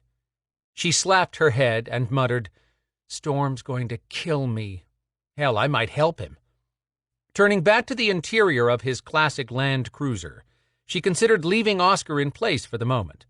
"I'll be right back," and, with his eyes locked on her, he sank his front fangs into the seat. "No, don't do that!" The skin around his mouth lifted, showing the rest of his fangs not buried into the leather padding. One little push, and he could probably bite all the way through. She'd met humans who were less devious. "Okay, I'll take you with me." Oscar released the seat and sat up with that disturbing, happy look on his face. She ran around the truck and lifted him into her arms. "No biting, okay?" He clicked his fangs together. Then his snake tongue made an appearance. Oh, boy. Hurrying over to the new door between the garage and the offices, she entered what would evidently be a reception area once it was walled off and had a corridor installed. Right now, it was one large room with occasional wall studs. "We're in here, sweetheart," Storm called from the other side, where a hall connected to more of the unfinished ground-level area. Only one part of this floor had been completed. Soft light shone out of an open doorway. Storm had finished a conference room early on for meeting with contractors, decorators, permit officials, plumbers, everyone. It would eventually serve the people renting the office spaces. All the lights in the building had dimmer switches just for her. She started toward the conference room. Just as she passed the stairwell to the second floor, she heard happy squawking. Her little gargoyle came flying down the open chute. Evol jumped out of the way and spun with her back to the conference room. Phoenix zoomed into the reception area, flapping and chortling. "Evol! Evol! Oscar tensed and cranked up his grunting, sounding like a terrorized bullfrog with loud cricket chatter interspersed. Phoenix took one look at Oscar and reversed his flight, flapping as he backed away. He stared at Evol with big orange eyes, shocked. Her gargoyle had a limited vocabulary, but he could say a lot of things with his eyes and face. Right now, his expression cried betrayal. She couldn't put Oscar down or hand him off in case he attacked someone. "Phoenix? Baby?" Phoenix demonstrated his ability to spin in midair and flew back up the stairs. Storm walked up behind her. "Wonder what upset Phoenix.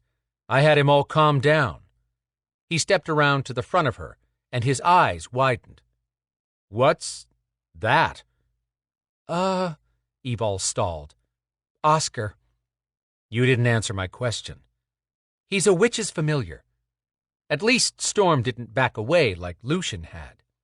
Oscar opened his mouth and let out a gruesome sound that he probably thought was a growl. "What the devil is that sound supposed to mean?" Storm asked, studying Oscar with undisguised disgust. "I think that might be his warning croak." Only Storm would be amused that Oscar tried to intimidate him. To avoid discussing it more than she wanted right now, Evol hedged. "I didn't have a choice. Let me find some place to put him and I'll explain." Looking down at the critter, Storm sighed and reached for Oscar. "I'll take him." Oscar snarled and snapped his fangs. Storm snatched his hand back, and a deadly jaguar stared out of brown eyes that quickly glowed golden. "You don't want to do that to me," he warned Oscar. Evol had no doubt that Storm could make good on his warning, but harming Oscar would stir up more trouble than she already had. "He's okay. He seems to like me. I'll find somewhere to put him." She turned to the conference room where Quinn and Zader stood. Zader had lost some weight, which honed his powerfully built body to sharper edges. He commanded a room just by walking through the door. That was a man born to lead. He took one look at Oscar and scowled. An inch taller and refined as usual in his megadollar suit, Quinn stared in horror. "What have you brought home this time?" she snapped. "It wasn't my idea. I tried to get someone else to deal with this little guy, and what can I say? I drew the short straw." Oscar lifted his head and narrowed his eyes at her. How much did he understand? She asked Storm, "Do you have some towels I can put on the floor?" "Is it housebroken?" Now Oscar made a grinding sound, deep in his throat. If she had to guess, she'd say Storm had just insulted Oscar. Trying to find some happy medium, she said, "That's not the issue. I just want something I can pile in the corner that he can lie down on." Once Storm had the towels piled like a bed, the men all stood back to allow Evol to enter the conference room and settle Oscar. She held up a hand. "I need a minute with Phoenix." "We're not in a hurry." Quinn waved her off. Storm headed for the doorway. "He's upstairs." Evol dashed out behind him, hurrying up the steps. When she reached the second-floor landing, her eyes bugged out at the trim work and paint in the hallway. "Wow, when did you get all this done?" Storm turned around. "These apartments are finished, and the furniture was delivered yesterday. We already have a guest. I set up Lana with a new set of sheets and stocked enough food in the apartment from our supplies for her to be set for a day or two." "Lana's here?" Storm led Evol down to the first door on the left. "She was with Quinn, and he wanted to talk to you. I figured she'd be good company for Phoenix. He must have heard your voice and made Lana let him out." One tap on the door, and Lana opened it, smiling. "Evol, I am glad to see you." Evol was still working on allowing people to get close, but Lana was basically family. She hugged the teenager, then asked, "Where's Phoenix?" Lana had an oh-no look on her face and tilted her head to her left. Evol stepped all the way into the room and found Phoenix on his beanbag chair, hugging his stuffed alligator and ignoring her. She walked over and squatted down. "Hi, baby. Do I get a hug?" He seemed torn between sulking and getting a hug from her. He finally dropped the alligator and climbed onto her lap, tucking his wings. She let out a sigh. She could fix his hurt feelings. Then he whispered, "Mine?" and she flinched at the doubt in his voice. Hugging him tighter, she said, "Of course I am, and you're mine, okay?" He patted her with his chubby paws. "'Kay." Storm said, "I've been waiting to show you both something. Now seems like a great time." Turning to him, Evol hesitated. Phoenix had just gotten over one shock, but the tenderness in Storm's gaze convinced her to trust him not to add to her little gargoyle's stress. "Sure. You good with that, Phoenix?" He lifted his soft bat wings in a shrug. Lana bubbled, "Am I invited?" Smiling, Storm said, "Of course." Once they were all in the hallway, Storm led them to the 3rd floor. He'd kept the only door on that floor locked the entire time Evol had been coming to the building. He said it hit a surprise, so she'd never pushed him to show it to her. When he opened the room, she followed him in, unable to speak. All the floors had 12-foot ceilings, but this space was huge and open and beautiful. Large video screens scrolled through different images. Pipes had been constructed into connected rectangular shapes in one corner, with an open platform 8 feet up. 10 different whirly toys flew around the room. Half of the floor was covered in sod, and there were piles of toys and building block games scattered around. This space was equal to 90% of the ground-level footprint. 2 large beanbags had been tossed in as well. Storm had made Phoenix a playhouse. Phoenix was flapping his wings, trying to take flight. Evol gave his chubby little body a lift and let go. He flew after something shaped like a 4-winged bird that darted all over the place, and he was making the happiest noises she'd ever heard from him. Lana stood next to her, awestruck. "Beautiful! Oh, this is so good for Phoenix!" Evol finally found her voice, but it was thick with emotion when she stepped into Storm's waiting arms. He hugged her and kissed the top of her head. She said, "I have no words except thank you. I love you so much." "Best words in my world," he murmured. "By the way, this doesn't mean I don't want Phoenix in our living space, but in here he can't hurt anything. If he does, I'll replace it." Lana's sigh was all teenage girl. "I want a Storm." Chuckling, Evol said, "There's only one, and he's taken." She turned in his arms in time to see Phoenix catch a silver lug nut that shot off like a missile from the flying toy he chased. He snapped up the silver treat and chomped it. "Wait 1 minute." Lana ran out of the room, which reminded Evol she had to get back downstairs. Evol had to call Phoenix's name several times before he fluttered back over to where they stood. She squatted down to his eye level. "Are you happy, baby?" "Yes." He hadn't stopped smiling. "Storm built this all for you." Storm put his hand on her shoulder and squeezed. "That's not necessary." "Yes, it is. I want him to know who did this for him. I want him to understand so he can appreciate this. He has to do his part here, too." She turned to Phoenix. "When people do nice things, we say thank you, remember?"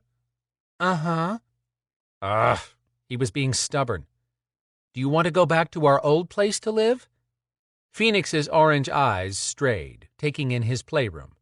He came back to Evol and said, "Nuh-uh." "Me neither. I like it here. I'm happy to be with you and Storm. It would make me very happy if you told Storm how much you appreciate this." Phoenix licked the tip of a claw, thinking. Then he waddled toward Storm and looked up. "Appreciate this." Storm's face relaxed. "You're welcome." "That's my baby." She opened her arms and Phoenix lunged for her. Lana came back in, dragging Phoenix's original beanbag that had his stuffed alligator on it. Phoenix jumped from Evol's arms and landed on the beanbag. Pulling his stuffed toy into his arms, Phoenix said, "Lana, stay." Lana called out, "Yes, I will stay, and look at that." She walked over to a small barrel the size of a 5-gallon bucket. Reaching in, she pulled out a handful of lug nuts and tossed one to Phoenix. Phoenix started clapping and chortling. Seeing things calm again, Evol told Phoenix, I have to take care of some business downstairs, but you can stay here or with Lana, if she wants, for the night. I'll see you in the morning. That okay with you? Yes. He was ignoring her in a moment of lug-nut nirvana. Lana laughed. He's fine. He will keep me company. Much better here than in Treor. Evol started to ask what she meant, but Zader would fill her in as soon as they got back downstairs. With her pet gargoyle finally content, Evol and Storm headed back down. She asked, Where did all those shiny new lug nuts come from? He shrugged. Here and there. She snagged Storm's sleeve when he was a step below her on the stairs and pulled him around, then kissed him, thanking him the best way she knew how. She loved this man to the point it scared her at times when she thought about anything happening to him. He must have liked it. He started growling under his breath and made it clear with his next kiss he wanted full-body contact, soon. Bring it. She missed Storm the minute she left and never got enough of touching him. Breaking away, he cursed in his Navajo language. She only knew that because she'd asked him to translate once. What's wrong, Storm? His dark gaze churned with simmering heat. Another second of that, and I'd take you right here. Oh. She enjoyed the heady feeling of turning on a man as sexual as Storm. Leaning in again, she brushed a kiss over his lips.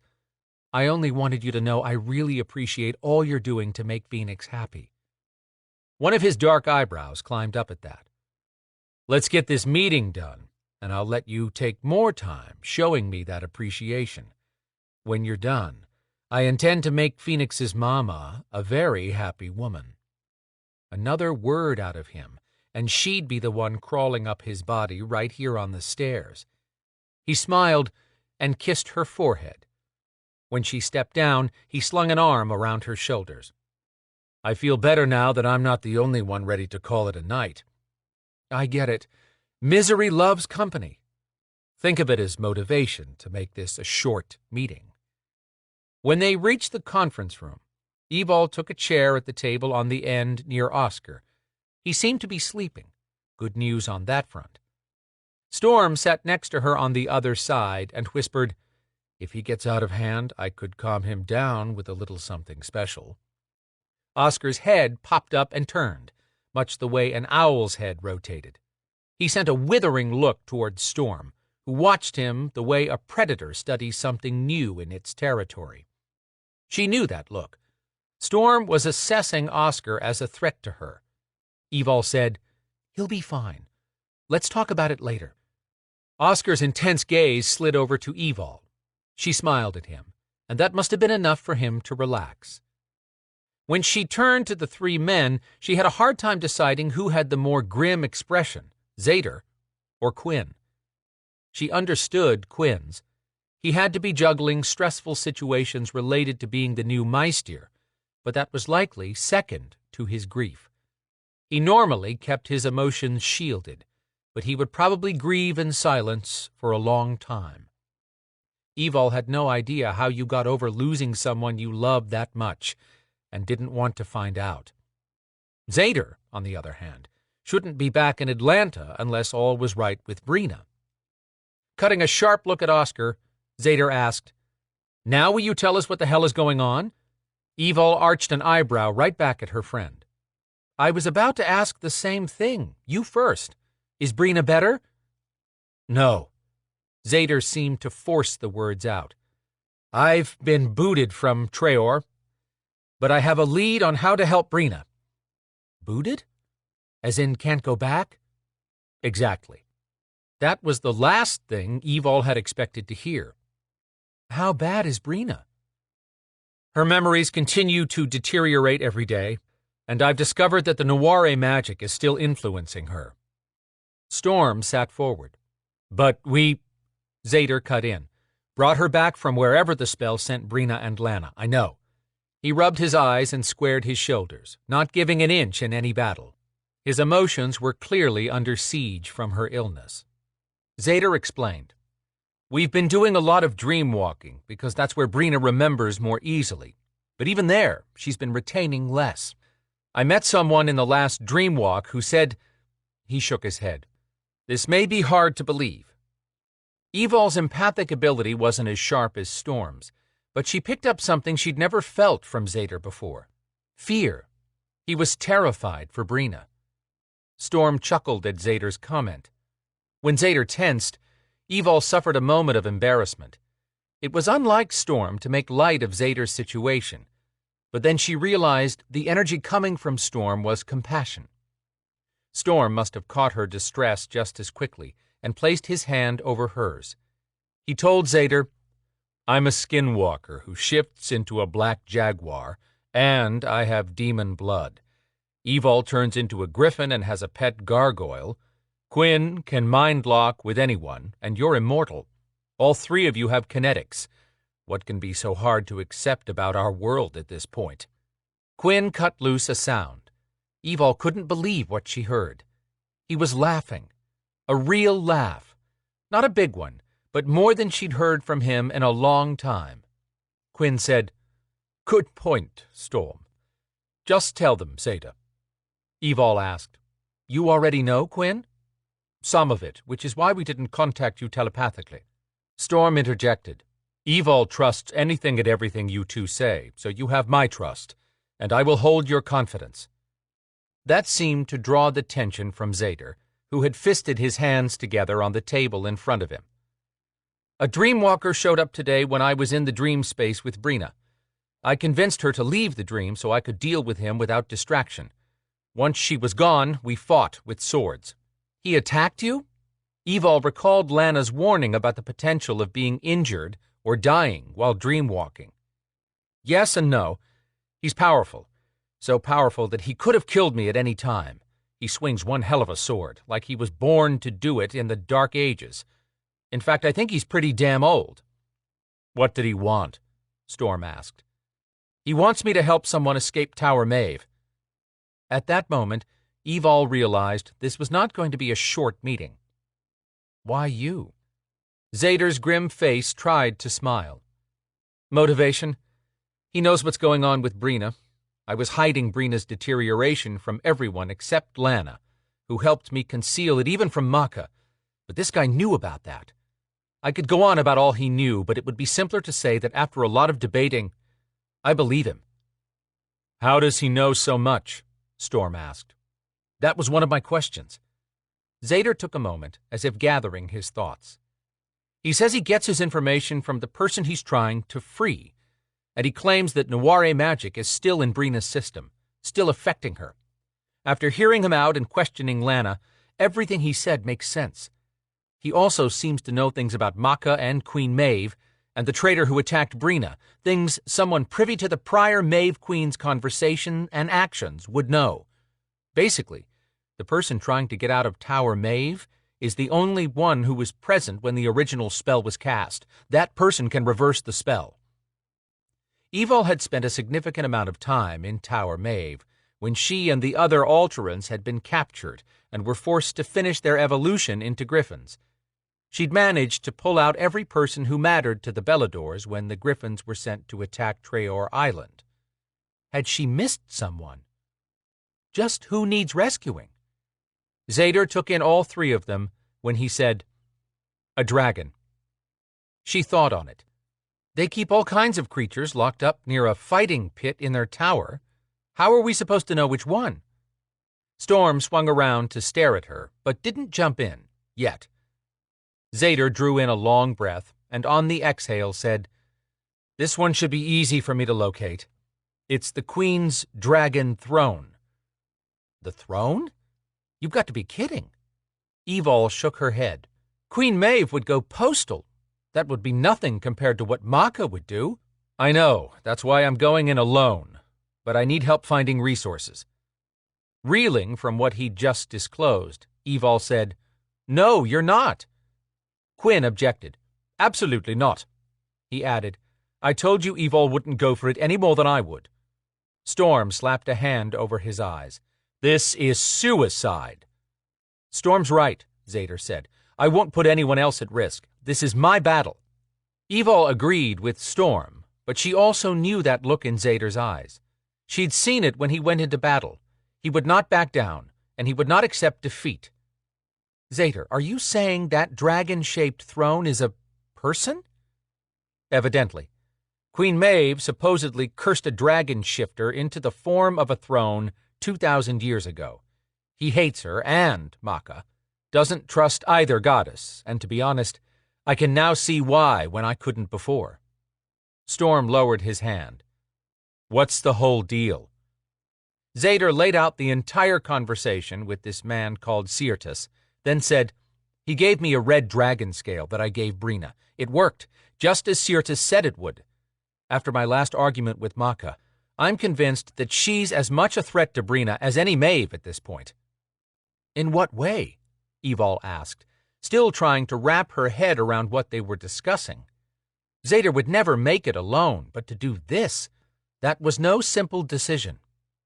I'll give you details later, but Maka compelled Lana not to tell me something about Brina, and Maka has shielded Brina from realizing what is happening to her own body. You mean her mind? Storm corrected. No. Brina knows she's losing ground mentally, but she doesn't know that she's pregnant. It happened during a dream walk before I understood that actions taken there were real. Stunned silence swept across the room until Quinn cleared his throat. Did you really think I would let you go on your own with that at stake, too? Zader sighed. Sorry, Quinn, I know we haven't found your daughter yet, so I hated to even mention this. I will find Phaedra, and you'll be there to help me, but only if you don't try to steal a bloody dragon by yourself. Evol swallowed. You know there's no love lost between me and Maka, but I'm at the bottom of the rung in her world. To treat you and Brina this way is, well, I started to say unbelievable, but when I think of Maka, it isn't that much of a stretch. Still, what kind of person would keep Zader and Brina apart when Brina was pregnant? The same goddess who failed to support me even when I was doing her bidding. The same one who lifted not a finger to help me find Storm, then teleported him back to Atlanta, knowing Viper was hunting him, even after he saved Brina's life. Evol could spend hours listing all the things Maka had done to her, but she'd always assumed she was not worthy of Maka's respect. Now that she saw how Maka treated Zader, Evol had to accept a simple truth. None of them mattered to Maka beyond the service they provided. That left her with an empty feeling she hadn't experienced since before she met Zader and Quinn. Looking physically drained and sounding emotionally bankrupt, Zader said, I just need a layout of Tower Maeve and a way to teleport in. Evol shook off her mangled thoughts to jump back in. No, you need a tactical team that includes someone who knows the tower layout, plus someone who can teleport, and someone who can break the curse on that throne. Storm leaned in on his elbows. And since I know that means Evol intends to be on that team, you'll need me to cover everyone's six. Even better, Evol announced. I have someone who can teleport us, plus Adriana is the best chance we have at breaking a 2,000-year-old curse. A new tension radiated from Storm. Who can teleport a team between two realms? Quinn lifted his chin. Yes, who is this person? Oh, crap. She'd stuck her foot ankle-deep in her mouth. This is clearly a top-secret project, right? Zader lifted both hands. Everyone just hold it. You and Quinn haven't realized something, Evol. One of the conditions Syrtis laid out for me to gain the dragon's help is that I can't tell Maka about any of this. Entering Tower Maeve and stealing the Queen's throne will come with repercussions. Going after that dragon without Maka's consent will translate into me breaking my Belador vows in Maka's eyes, because there's every reason to believe the Maeve will declare war. There is no way she'll see my actions as anything except betraying the Beladors and her. He paused, then added, but she wouldn't authorize my plan anyhow. He swept a tense gaze around the room before continuing. I'm thinking that as long as I go alone, to avoid war, Maka will claim I was rogue, then point out that the Maeve recently had a rogue warlock who wrongly accused Evol of murder. She'll call the incident a wash even if she can't return the dragon. She might get away with diffusing a conflict if I'm the only one involved, and penalized. At one time, Evol would have rushed into battle with no thought, because she'd support either Zader or Quinn, no question. Was she ready to break her vows? Zader was acting honorably, in Evol's opinion, but every Belador swore fealty to Maka and gave a vow of honor. The goddess had final say on guilt or innocence. If Maka decided anyone had behaved dishonorably, she had the right to sanction that person with lethal force, on the spot. Judge, jury, and executioner. Chapter 14. Evol's heart pumped so fast and loud it pounded in her ears. She couldn't look at Zader, Quinn, or Storm, who all sat quietly around the conference table, each probably lost in his own thoughts. If she broke her vow to Maka, what would happen to Storm and Phoenix? Maka could sanction family members as well, but Evol and Storm were not married, and Phoenix was not a blood relation. Would Maka still go after them in a fit of vengeance? Would she blame Storm for Evol's rebellious attitude? To be honest, that would be a fair accusation.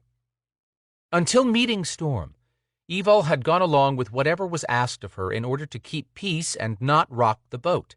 But he'd shown Evol her own worth, and that her needs were important. Now she wasn't nearly as compliant as she had been. And she was damn tired of being jerked around by one goddess or another. She felt Tristan's words from earlier even more acutely now. She'd told him she hated being treated like a second-class citizen, too.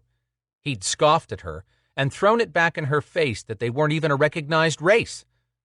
Maka hadn't lifted a finger to do a thing after a tribunal, once again, manipulated Evol into falling on the sword and accepting the position as Griffin liaison. If a tribunal sent Evol into Tower Maeve to negotiate on behalf of the Griffins, Evol would end up captured, and Maka would not lift a finger to save her. She knew this from experience. Storm wrapped his fingers around her hand and leaned close, whispering, "Follow your heart, and I'll follow you." Was he giving her his blessing for breaking her vows? Was she really going to do this? Did she have a choice? Not if she wanted to face herself in the mirror. Hadn't she said time and again that any or all of these three men would put their lives on the line for her? She would do no less for them. Storm knew she could never live with herself if she didn't help Zader now. She told Storm, "I'm trying to figure out how to help Zader and keep you and Phoenix out of the backlash. I can take care of myself, and I won't allow anything to happen to you or Phoenix. I know you have to do this. We'll do it together." That was the man she loved. Quinn stepped in. "I have information that may also influence your decision, Evol." She shot Quinn an incredulous look. "That's not necessary. I'm not allowing Zader to go alone any more than I would allow you to do something like this alone. The three of us have always watched each other's backs. We've held each other's secrets since we met that night we were captured by the Maeve. Of the three of us, I'm the only one who's been inside Tower Maeve. My hesitation has been from concern about Maka lashing out at everyone close to all of us. But I have full trust in Storm." Storm gave her hand another squeeze, letting her feel his pride over her belief in him. Zader wiped a hand over his face. "I don't want any of you in this mess." "I understand," Quinn replied. "But you and Evol still don't know." "It doesn't matter, Quinn," she said, getting ready to start planning. "I've made my decision. After hearing what Maka is doing to Zader, I can only wonder where the rest of us stand with her. I'm certainly at the bottom of that list."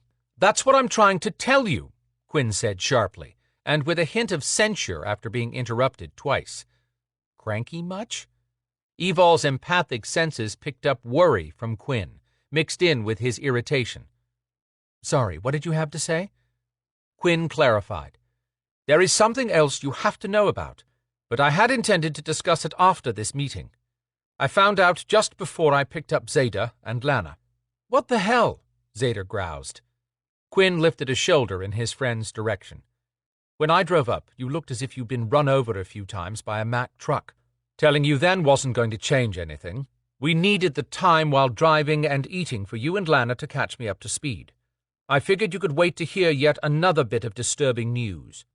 Evol drummed her fingers in a silent pattern on the table. What news? Not happy spread across Quinn's handsome face. Trey contacted me. Maka sent word for him to have me arrange for Sen to teleport Evol to Treor. Immediately. Zader and Evol shouted, "What?"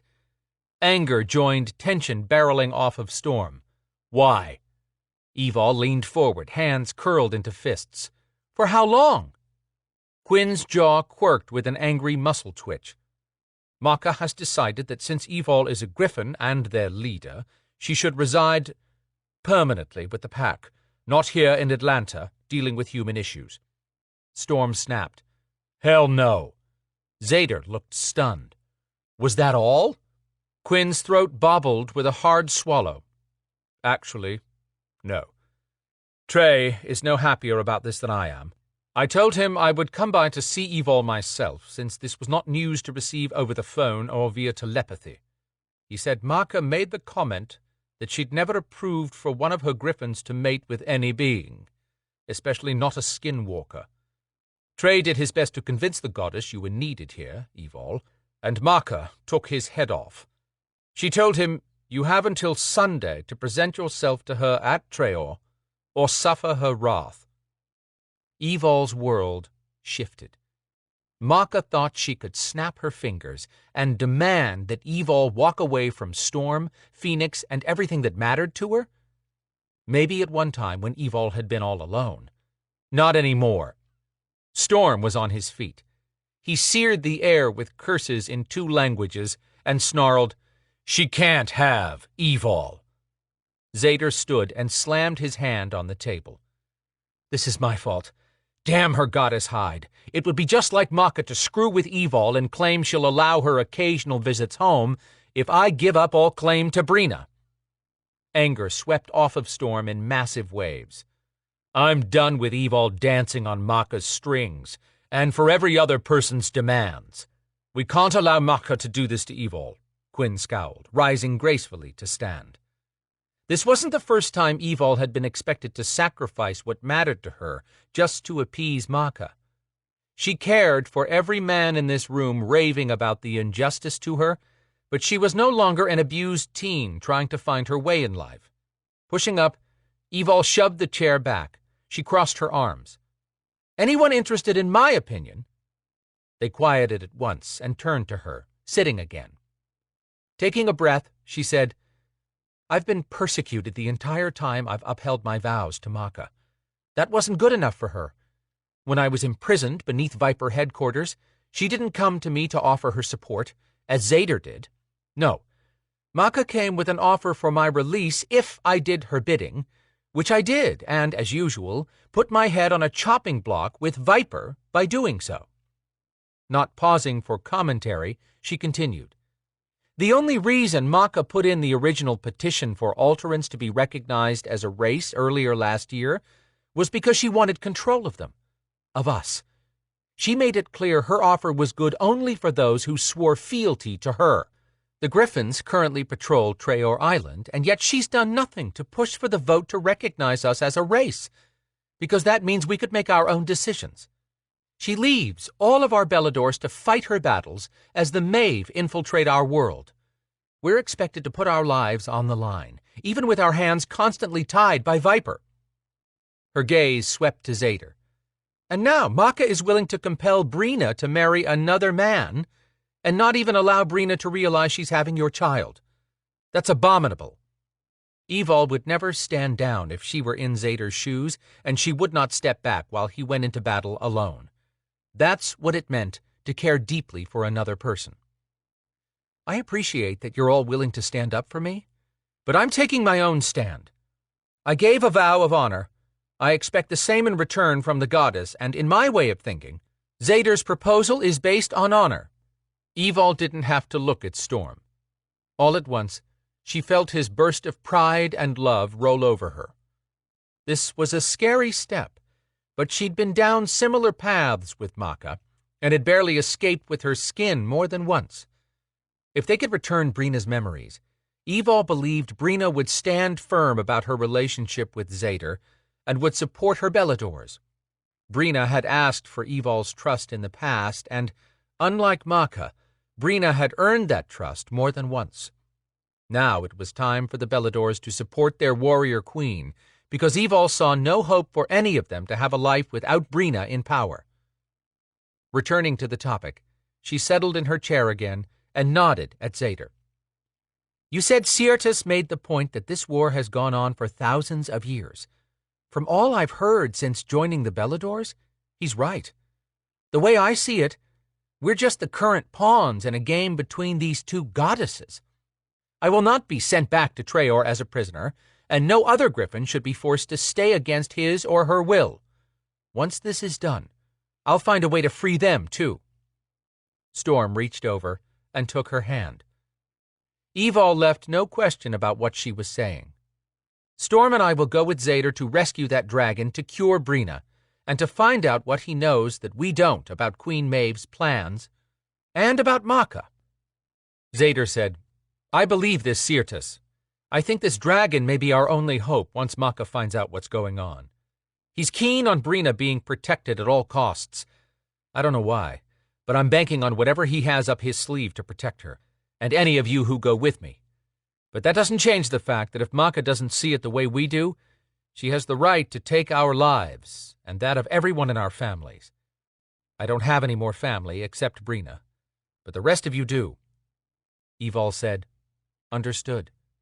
She put a fist against her chest. But we are the Beladors. Based on what you've said, the dragon is agreeing to support us for helping him and Brina. Who will support us once Maka takes full control of Brina?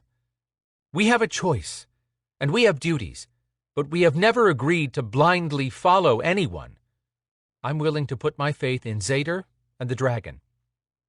Storm spoke up. If this goes badly, I have a backup plan, and anyone involved in this will be welcome. I agree with Evol and am willing to join you for the chance that Brina can be restored to power so we can stay here. I don't care where we live, but given a choice, I know Evol would rather stay here. That won't happen if Maka is left unchecked. She squeezed his fingers. Quinn had listened quietly. I second everything Evol and Storm have said. I also have had concerns about Maka for a long time, but I never wanted to create problems for the Beladors. I will not stand by while she hands Brina and your baby to another man, Zader. I know you wouldn't if our places were reversed. If Maka finds out that I have Kazira's body in a mausoleum here in Oakland Cemetery, she'll very likely consider that a broken vow as well. So I'm taking no new risk by joining you. My only concern would be leaving our Belador warriors without a Maestir while I'm gone. I can't deal with Lana right now, but neither do I want to send her home with her at risk from Grendel. Storm said, Lana will be safe here. The building is warded. Anyone can leave if there's an emergency, but no one can scry inside or enter with malicious intent. But you still need to be the Maestir while we're gone, Quinn. We'll need the ground support back here at home, someone who can cover for us. Quinn started to argue. Zader stood up, and everyone fell quiet. As I said, I don't want any of you going with me. Can't stop us, Evol pointed out. Zader gave her a stern look and added, I know. I'm saying, if you're determined to be a part of this, then we need a plan. I will not do this half-assed and put you at risk any more than you obviously have to be. He sent his next words in Quinn's direction. Storm's right. We'll need Queen Maeve and Cathbad drawn away from Tower Maeve when we're ready to teleport in. You're the only person who has a chance of getting them out of that tower when it's time. Pondering that a moment, Quinn said, Yes, that would be key to a successful insertion. Dragging them into a tribunal meeting should do it. Before they got strategizing further, Evol said, We have one more issue. That little critter in the corner is called Oscar. He's a witch's familiar. Lucian, Casper, and I found him with a bunch of kidnapped dogs tonight. They all took in the black and gray pile of shaggy hair for a moment before she continued. I went to see Rowan. Oscar belongs to Mother Mattie, one of the White Witch Council members. Rowan thinks the Maeve might be behind 3 missing White Witches, and that they now have Mother Mattie.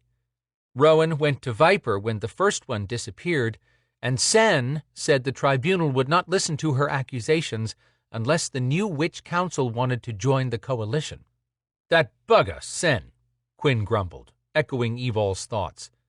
"The whole point of creating the Witch Council was to keep them from having to join the coalition.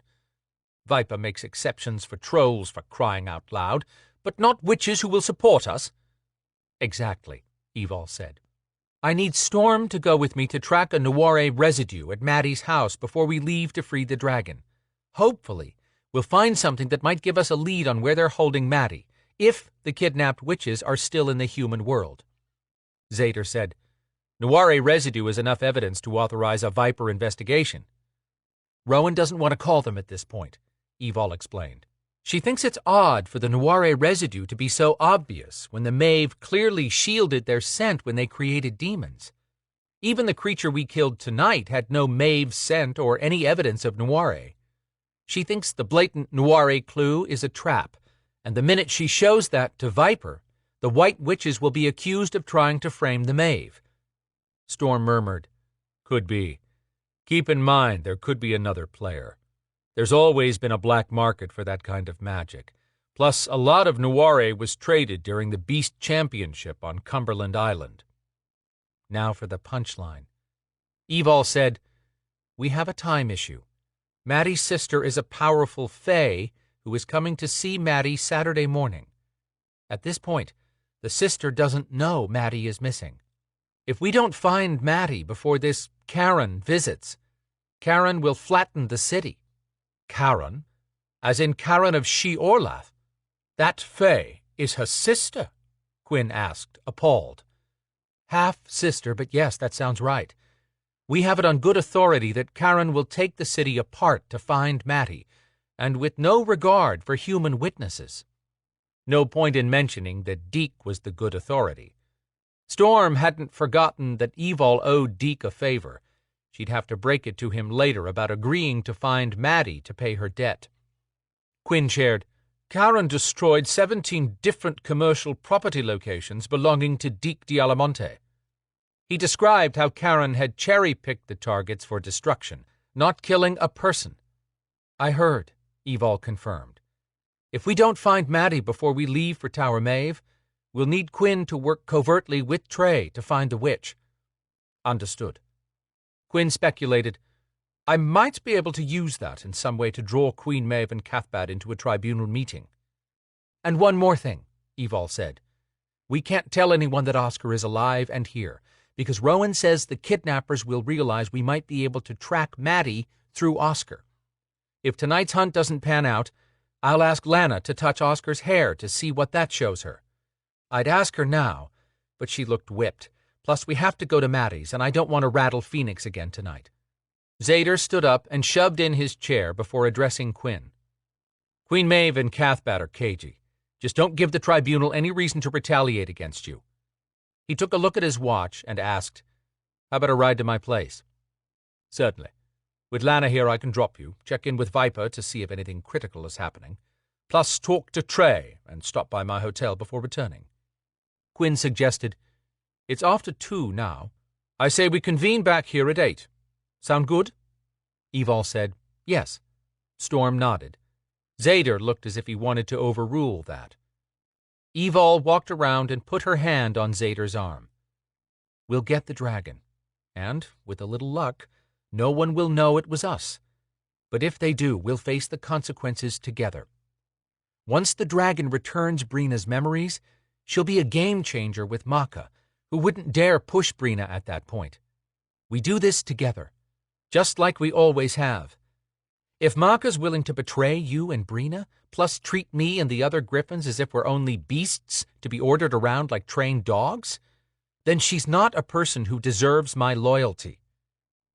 "You have a lot to risk these days, Evol," Zader warned. "That's exactly why I'm willing to take a stand with you and Quinn, and why Storm will too.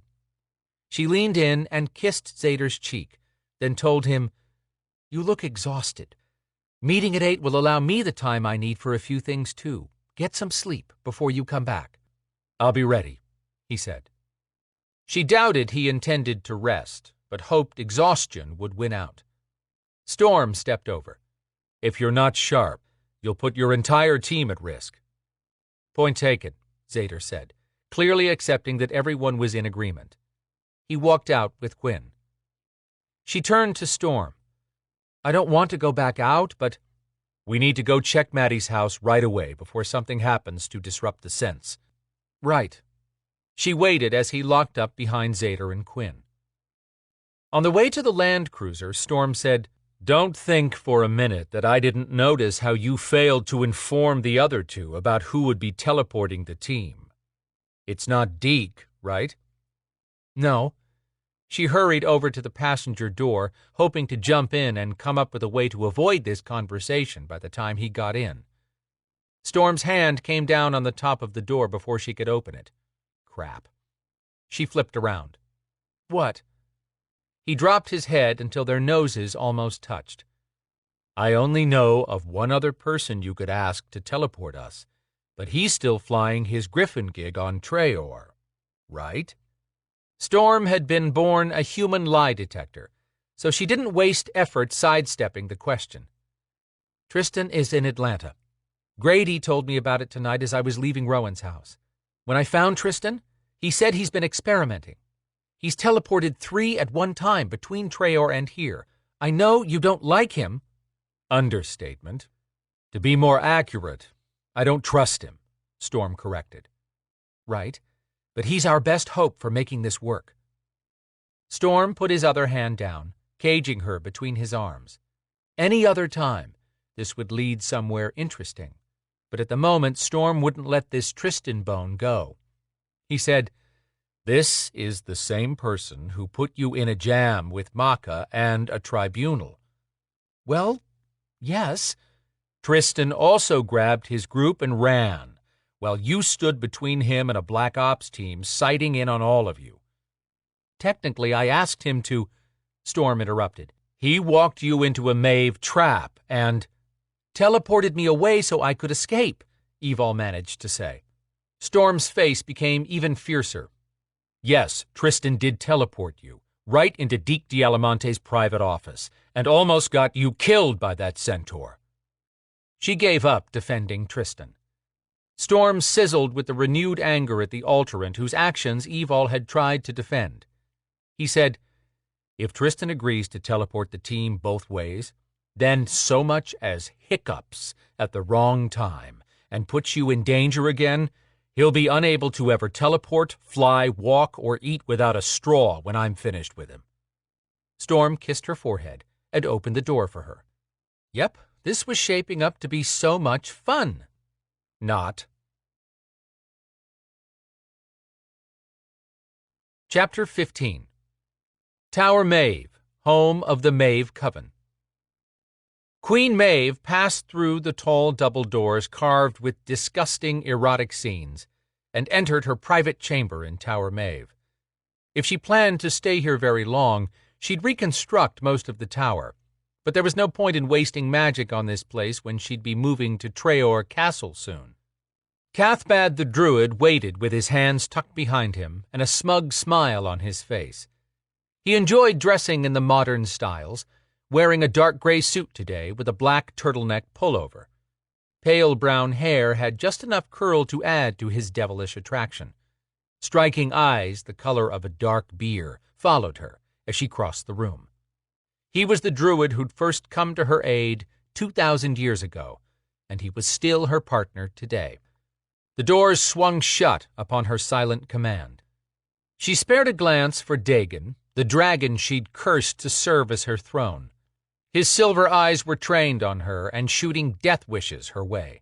"Don't make the mistake of allowing your eyes to close, Dagon." A deep rumbling shook the throne, but she had not freed his tongue since the last time he mouthed off at her. Cathbad threw Dagon a derisive glance, muttering, "Keeping that beast alive so long concerns me." She found that amusing. Seeing him shackled in that shape is entertaining. He's not a threat. Cathbad waited until he was closer to say, "I've been told the dragon's eyes were green while you were not the queen, but they be silver now. What if that beast is gaining strength?" An interesting observation, but nothing she considered significant. He's locked in that spell.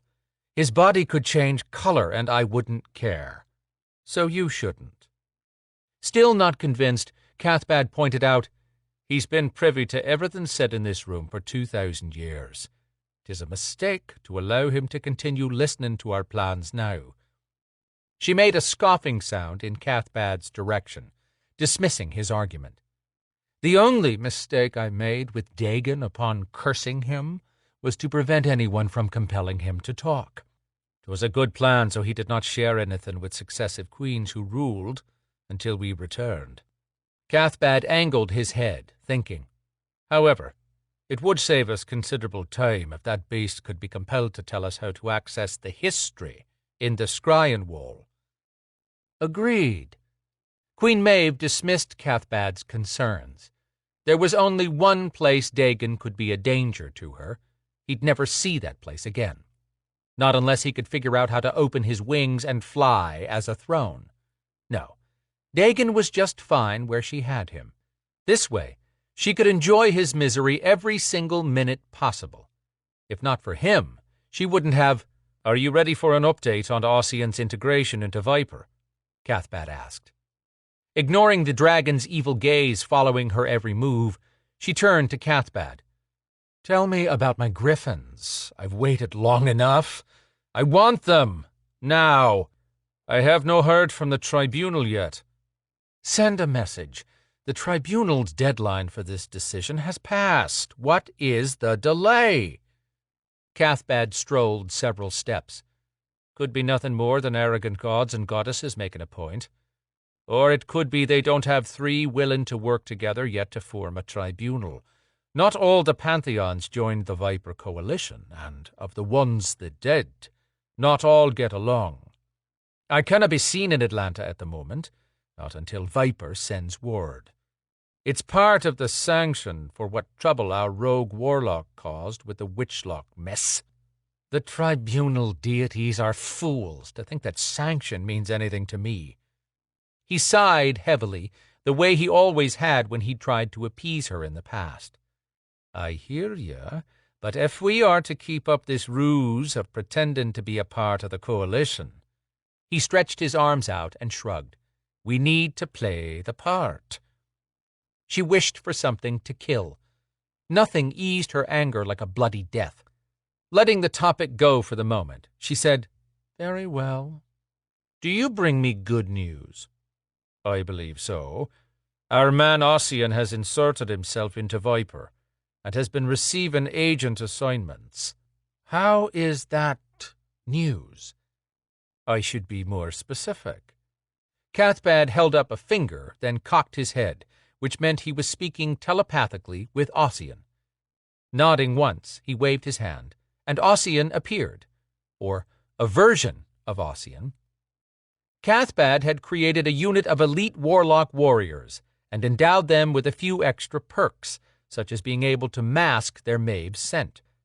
He'd hand-selected Ossian to be even more special. After weeks of magical influence, Ossian was capable of polymorphic changes to his outer appearance. Today, he was slight in size with narrow shoulders.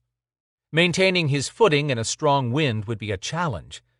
His inch-long mud-brown hair had a disturbing shape, but she'd seen his hair much darker and longer, with a striking face to match.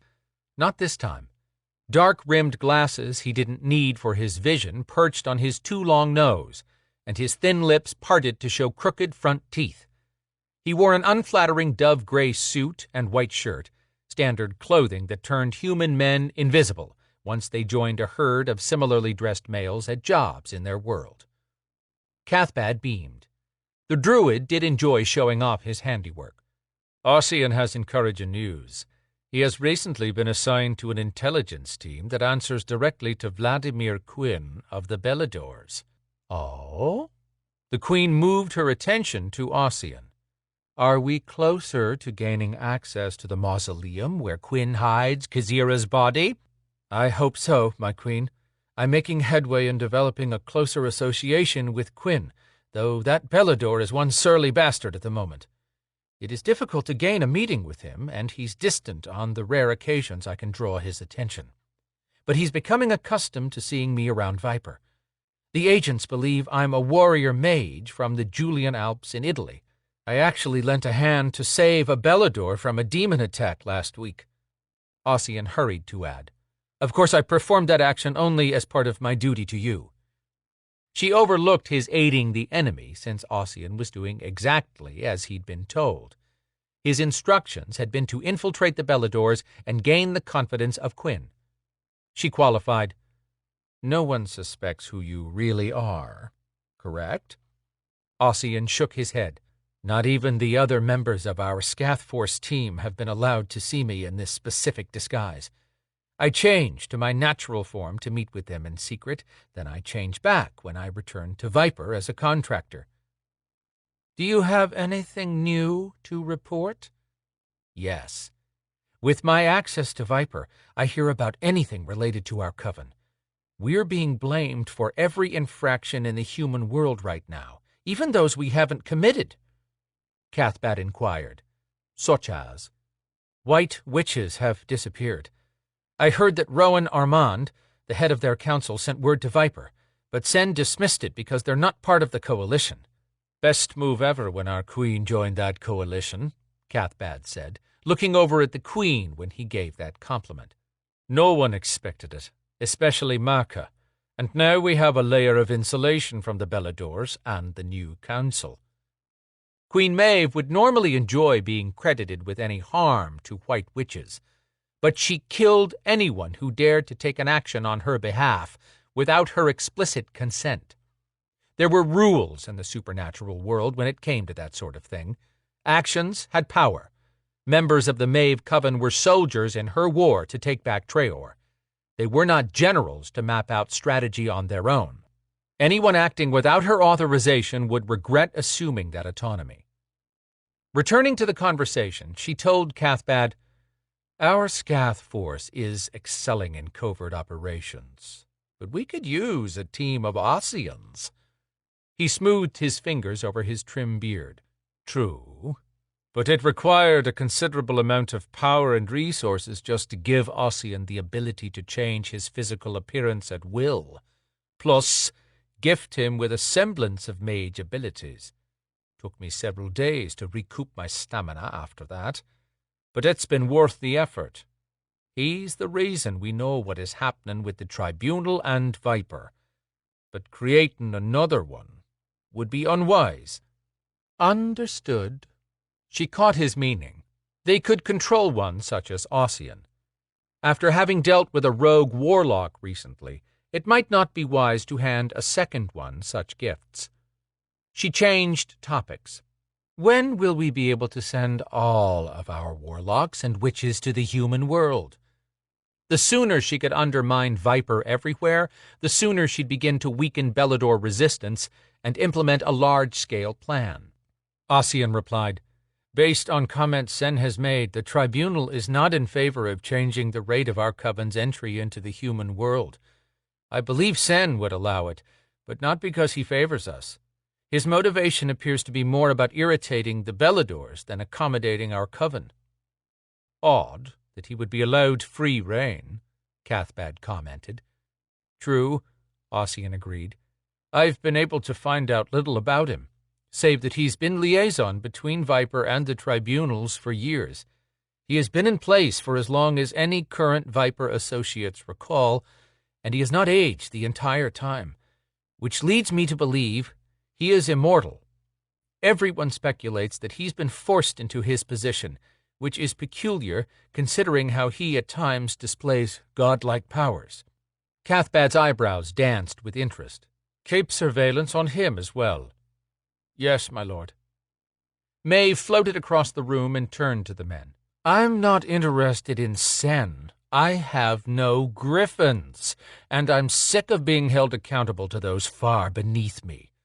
Beladors flood their world, but Viper limits the number of my followers allowed to enter. I want my island back. Patience, my darling, Cathbad cooed. After waiting 2 millennia to destroy Maka, what is the harm of playing along for a wee bit longer? Waiting is not in my blood. Maeve wheeled around so fast, sparks flashed all around her and across her new deep blue gown. You and I created the Alterants. If not for the two of them, the Alterant griffins would not exist. They'd magically taken sperm from the male children of the ancient berserker warrior Cuchulainn and a Maeve witch. Together, she and Cathbad had devised a plan that brought the sperm to the present-day world and bonded it with Belador descendants. The result had been greater than even she or Cathbad had anticipated. Cathbad had created a prophecy, and she'd powered it with her own blood. In the end, Alterants were born of human women with Belador bloodlines, fathered by the powerful Maeve Cuchulainn bloodline. What spawned were beasts that eventually evolved into griffins. My griffins, by the gods. That bitch Maka was not stealing anything else from her. You know, my darling, Cathbad said, looking intently at her, Maka does not have all the griffins. 'Tis not possible. There had to be many more than 10. She has only 8, to be precise. We'd have 10 available if Flavin had not been a moron. Hundreds of red candles at different levels around the room flared with the angry energy Maeve released. How could she have risked any of the griffins, but particularly the ones with golden heads? It's a good thing her death powered my reincarnation, or she would not have survived my displeasure. Waving off that irritation, Queen Maeve said, We need a plan in case Maka comes up with a way to convince the tribunal to deny my claim on the griffins. True, Cathbad agreed. We have 2 potential outcomes. We end up with half of the 8 griffins, or none at all. I don't see us gaining the entire group, at least not yet. With Evil as leader, she'll have to deliver our griffins, unless we request Evil as part of the first group. Cathbad blew out a breath. That will take some doing, with her loyalty to the Beladors, which I find strange, considering that Maka has not treated her well. How do you know that? From Ossian. Cathbad nodded at his special warrior. And from what the rest of our Scath force has learned. The more knowledge we gain about all the parties involved, the more powerful you will be when it is time to capture Traor. I promise we will gain that island again. She would rule Traor. Flavin had almost destroyed her griffins in that insane attack on the island. Unlike any queen who'd ruled in her absence, Maeve knew all of Traor's secrets. Flavin, the stupid slut, had wanted to wipe out the Beladors, which would have ruined Maeve's plans. Those warriors belonged to her as well. She and Cathbad had allowed the others to think the Beladors and Maeve Coven were merely enemies. Maka knew the truth, and she had to be quaking in her boots right now over the return of the real Queen Maeve and Cathbad the Druid. Maka had to know what was coming, and that she would not survive. Kill all the Beladors? Never. Queen Maeve would kill only those who failed to submit to her power. For now, her druid had a valid argument for not upsetting the status quo in the human world. Moving back to her original point, she said, The tribunal asked us to wait until now to deal with the right of possession of Alterant griffins. The first of the human year has come and gone. It's time to force Maka to hand over the beasts. I want all of them. But I'll start with half, and those will provide valuable intel on Traor's security operations. Ossian remained silent and still as a statue. Cathbad shoved his hands in his pockets. What's the word on that, Ossian? As far as I know, the tribunal has not sent word to Maka about this issue. I believe the delay is because the tribunal intends to vote on the Alterant petition this week. If they declare the Alterants an independent race, They can finally wash their hands of the whole possession battle. What? The Queen warned Cathbad. That would be a disaster. If the tribunal turns those beasts loose, they'll scatter. We might lose one. We have to take possession while they're still together. She floated back across the room and spied Dagon watching her with chilling intensity. Do you finally regret crossing me so long ago, Dagon? He couldn't hear her thoughts. She smiled at him, which was as good as taunting him. He lowered his lids partway in defiance, but he couldn't sleep while she was here. Opening his arms, Cathbad said, I agree, my darling, but I have no answer yet. This delay could be nothing more than the tribunal unable to find 3 deities willing to work together at the moment, she finished for him before he could repeat it. Ossian spoke up. That is possible, my queen. I did overhear a Viper agent joking that the witch, Veronica, might still be waiting to appeal her case to the tribunal 10 years from now. Of course, she did threaten everyone with powers. Maeve sniffed at that. She's of no consequence. Cathbad argued. Veronica might have been a dangerous force, had she succeeded in taking control of the Witchlock power. I heard all about that. It had to be blown out of proportion. That power died out generations ago, Maeve argued. Witchlock hasn't been around since before you first challenged Maka over Traor Island, Cathbad interjected. Must you use that for a time marker? She glowered at him, then turned her attention to the dragon throne. I had traitors all around me back then. Smoke curled from the dragon's large nostrils. If I may, my queen? Ossian asked cautiously. She swung around and scowled. What? I would never contradict you, but I feel it is my duty to share everything I've learned about Witchlock and Veronica. She gave the soldier credit for taking care in how he broached a subject. Very well. What have you found out? If the Viper agents are to be believed, Veronica was indeed the chosen one meant to take control of Witchlock. It's been said that she had a long-range plan for wiping out the majority of the supernatural power in the human world and turning the witches she allowed to survive into her slaves. Queen Maeve laughed at that. She's lucky they caught her before she had to face me. Cathbad turned his head to her. I think we could have struck a deal once we showed her it would be wiser to be allies.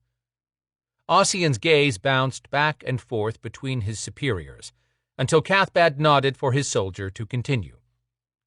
According to what I could research, chosen ones of the ancient Kivru covens could take possession of Witchlock only during a full solar eclipse directly after a blue moon month.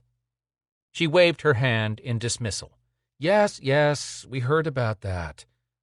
Speaking cautiously and keeping his attention on the queen, Ossian said, I heard that when a powerful black tornado spun down from the eclipse, Veronica called it to her.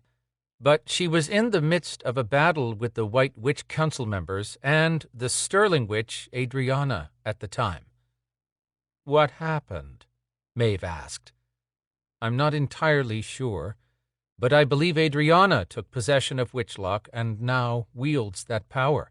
Why haven't you told me before now? Ossian dipped his head. My apologies, my queen, but I learned the majority of this information only in the last 2 days when I was put on guard duty watching Veronica. Cathbad asked, You have access to her? Not on any set schedule. Viper pulls agents at random and sends us to guard her. She's locked in a high-security cell beneath Viper headquarters. Circling the room as she thought, Maeve considered this and kept moving until she reached Ossian again. Does Veronica possess any power now? Lifting his head, Ossian's eyes sparked with excitement. Oh, yes, my queen. She likes to show off, and crippled one guard before Sen came down and threatened her with something strong enough to bring her under control. The tribunal may not ever listen to her pleas. Not after she stated her intention to go after even the gods and goddesses. Ambitious, Maeve murmured. I want to know when anything changes in her status. Yes, my queen. I may not be sent back to her for a while, but I'll try to finagle another turn at guard duty. Witchlock actually existed, and a sterling witch had taken possession of it. Would wonders never cease? Addressing Cathbad, she asked, I wonder if Veronica or another powerful being could take Witchlock away from the sterling witch. I don't know, Cathbad admitted, sounding thoughtful, but I intend to spend time tracing the origins of that power and finding out as much as I can. Good. Once you do, we'll put our Scath force on finding out just what that sterling witch intends to do with Witchlock. Can she be bribed? Ossian made a sound, and Maeve said, Speak. Doubtful. She's a friend of Evol Kincaid, who is loyal to the Beladors. By that association, I believe it would be hard to sway the witch. As for Evol, Viper agents say she would die before breaking her vows. Maeve rolled her eyes at that. No one is that loyal when she has no say over her future. The Macha I've known for so long would hold her people through fear, not mere sworn fealty. Agreeing with a tilt of his head, Ossian said, True. Evol is also close friends of this Quinn we've been tracking, who has taken over as Maester of the Beladors. Queen Maeve ignored Ossian for the moment to use Cathbad as a sounding board. We may be going about this all wrong. Evol has shown us her weak spot. She cares what happens to her friends, and that skinwalker you told me is always with her. She should be willing to do whatever we demand if it means saving the lives of Quinn, Zader, and her mate.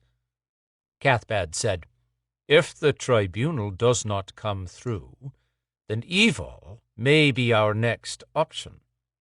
Sending a pointed look in Ossian's direction, Cathbad said, I believe that is all we need at the moment. You may have an hour to rest in your private quarters here before you return. Ossian dropped in a low bow to each of them. Thank you, my lord, and my queen. Cathbad lifted a hand in Ossian's direction, and the soldier vanished. He scratched the back of his neck. I just wish we knew what had been going on between Quinn and Kazira. They were clearly involved, based on what we saw in reviewing the Scryan Wall history. But what could she have said to him with her dying breath that she wanted shielded from anyone observing the battle through the wall? The minute I lay my hands on her cold body, I will know everything she knows, Maeve pointed out. I know, my darling, and I will find a way to bring you that body. But Ossian is our best hope for learning enough about Quinn to find out how to access the mausoleum holding Kazira's body. You heard Ossian. He's getting closer with Quinn, and he knows to alert me the moment he has anything that will help us. Waiting 2,000 years was easier than waiting the past 2 months, Maeve groused. Cathbad suggested, We might be able to prove Quinn was in league with Kazira to attack Traor. Show that the Beladors are blaming us when they're actually creating problems and making us the scapegoats. Maybe drive a wider wedge between them and Viper. Who would believe that? Maeve asked with a sour attitude. A tribunal? Tired of all this haggling between you and Macha? They want an end to the infighting and might just jump at a reason to hand you the griffins if we manage to convince them that you would put an end to all this, which it wouldn't, Maeve clarified. I like it. Have our people create evidence, then you can present it to the tribunal. A sly smile captured his face, reminding her of the druid who'd seduced her when they were younger. He said, I will do exactly that, if the tribunal ever sends a messenger. Cathbad paused with his head cocked, then turned toward the door and pointed at it. Both doors swung open, revealing one of their Scath Force soldiers standing at attention. Her soldiers dressed battle-ready in dark cargo pants and a long-sleeved thermal top that allowed ease of movement. The most deadly Maeve warlocks were priests, such as this one with the mark of snake tattooed around his smooth scalp. The snake's head rested on the warlock's forehead above the bridge of his nose. These Maeve priests had exchanged their robes for the new modern look to fit into the human world. Cathbad addressed the soldier. Yes, Zirko? Someone has requested a meeting with the Queen. Maeve asked. Is it a message from the tribunal? Zirko answered, No, my queen. A stranger overpowered one of our warlocks and held him captive. That soldier contacted me. What? Cathbad interrupted. Overpowered one of our scath force? Yes, my lord. Why is he still breathing? The soldier dipped his head in respect. Our soldiers could not kill him. The soldier rushed ahead to say, But the stranger did not harm our warlock or use his magic in any other way to attack us. He claims to have an offer that the Queen will want to hear. Cathbad looked over at her and said, This visitor may have overpowered our warlock, but he cannot survive fighting the two of us. Not here. She took that under consideration and asked the soldier, What is he? He says he is a wizard, which would explain his power. Did he say anything else? The soldier quickly replied, He told our warlock to pass this message to you. I know what you want from Vladimir Quinn, and how you can obtain it without conflict involving the Beladors or Viper. It was a rare thing when someone surprised Maeve. This wizard had to be referencing Kazira's body. How did he know so much? Cathbad crooked his head in her direction. This might prove interesting. I prefer to have a look at this wizard first, and can teleport to the human world briefly without being detected. If all seems acceptable, I'll teleport him here. Maeve said, Very well. Tell him his meeting is granted, but warn him that if he disappoints me, he will live only long enough to regret this visit. Grinning, Cathbad rubbed his hands together and disappeared, along with the guard. Chapter 16. Why do you live out in the boondocks? Zader had almost dropped off into sleep. Quinn's question woke him. He sat up and rubbed his gritty eyes, looking around. I'm not much for city life. Quinn had driven him a half-hour east of Atlanta to a rural part of Covington, where Zader kept a house hidden in the middle of 70 acres. He had no animals to maintain and no yard to tend since he'd carved out just enough space to build a one-level log home in the woods. At least, it appeared to be only one level. He'd planned the basement to be a recreational space that doubled as a bunker. The main floor had 4 bedrooms, all with individual baths, a great room, and large eat-in kitchen. Too big a place for one man. He'd hoped to make this house a home that he, Brina, and their brood could use when they visited the human world. That had been the idea 5 years ago. He'd built it as a surprise he'd planned to show her after they'd made their commitment to each other. Then, he'd suffered the worst surprise of his life. Her father and Maka had warded Traor Castle against all immortals except Maka and Brina. When Brina's father and brothers went off to battle, Zader's father had joined the team. Before leaving, his father asked Maka to pass his immortality to Zader if he died in battle. He died. Brina's father and brothers died. No one realized Zader had been barred from entering the castle, and Brina could no longer leave for fear of being killed. The Belador power required a living Traor descendant residing on that island. That would be tough enough on any young woman, but Maka believed Brina was safe only in the castle. Or was that simply the easiest way for Maka to maintain control of Brina? Zader pointed out the turn for the dirt road to his house. When Quinn pulled off and started through the woods, the vehicle dipped into a deep gully. Anything but a tall SUV would have bottomed out. Quinn groaned. Sorry to ding up your new ride, Quinn.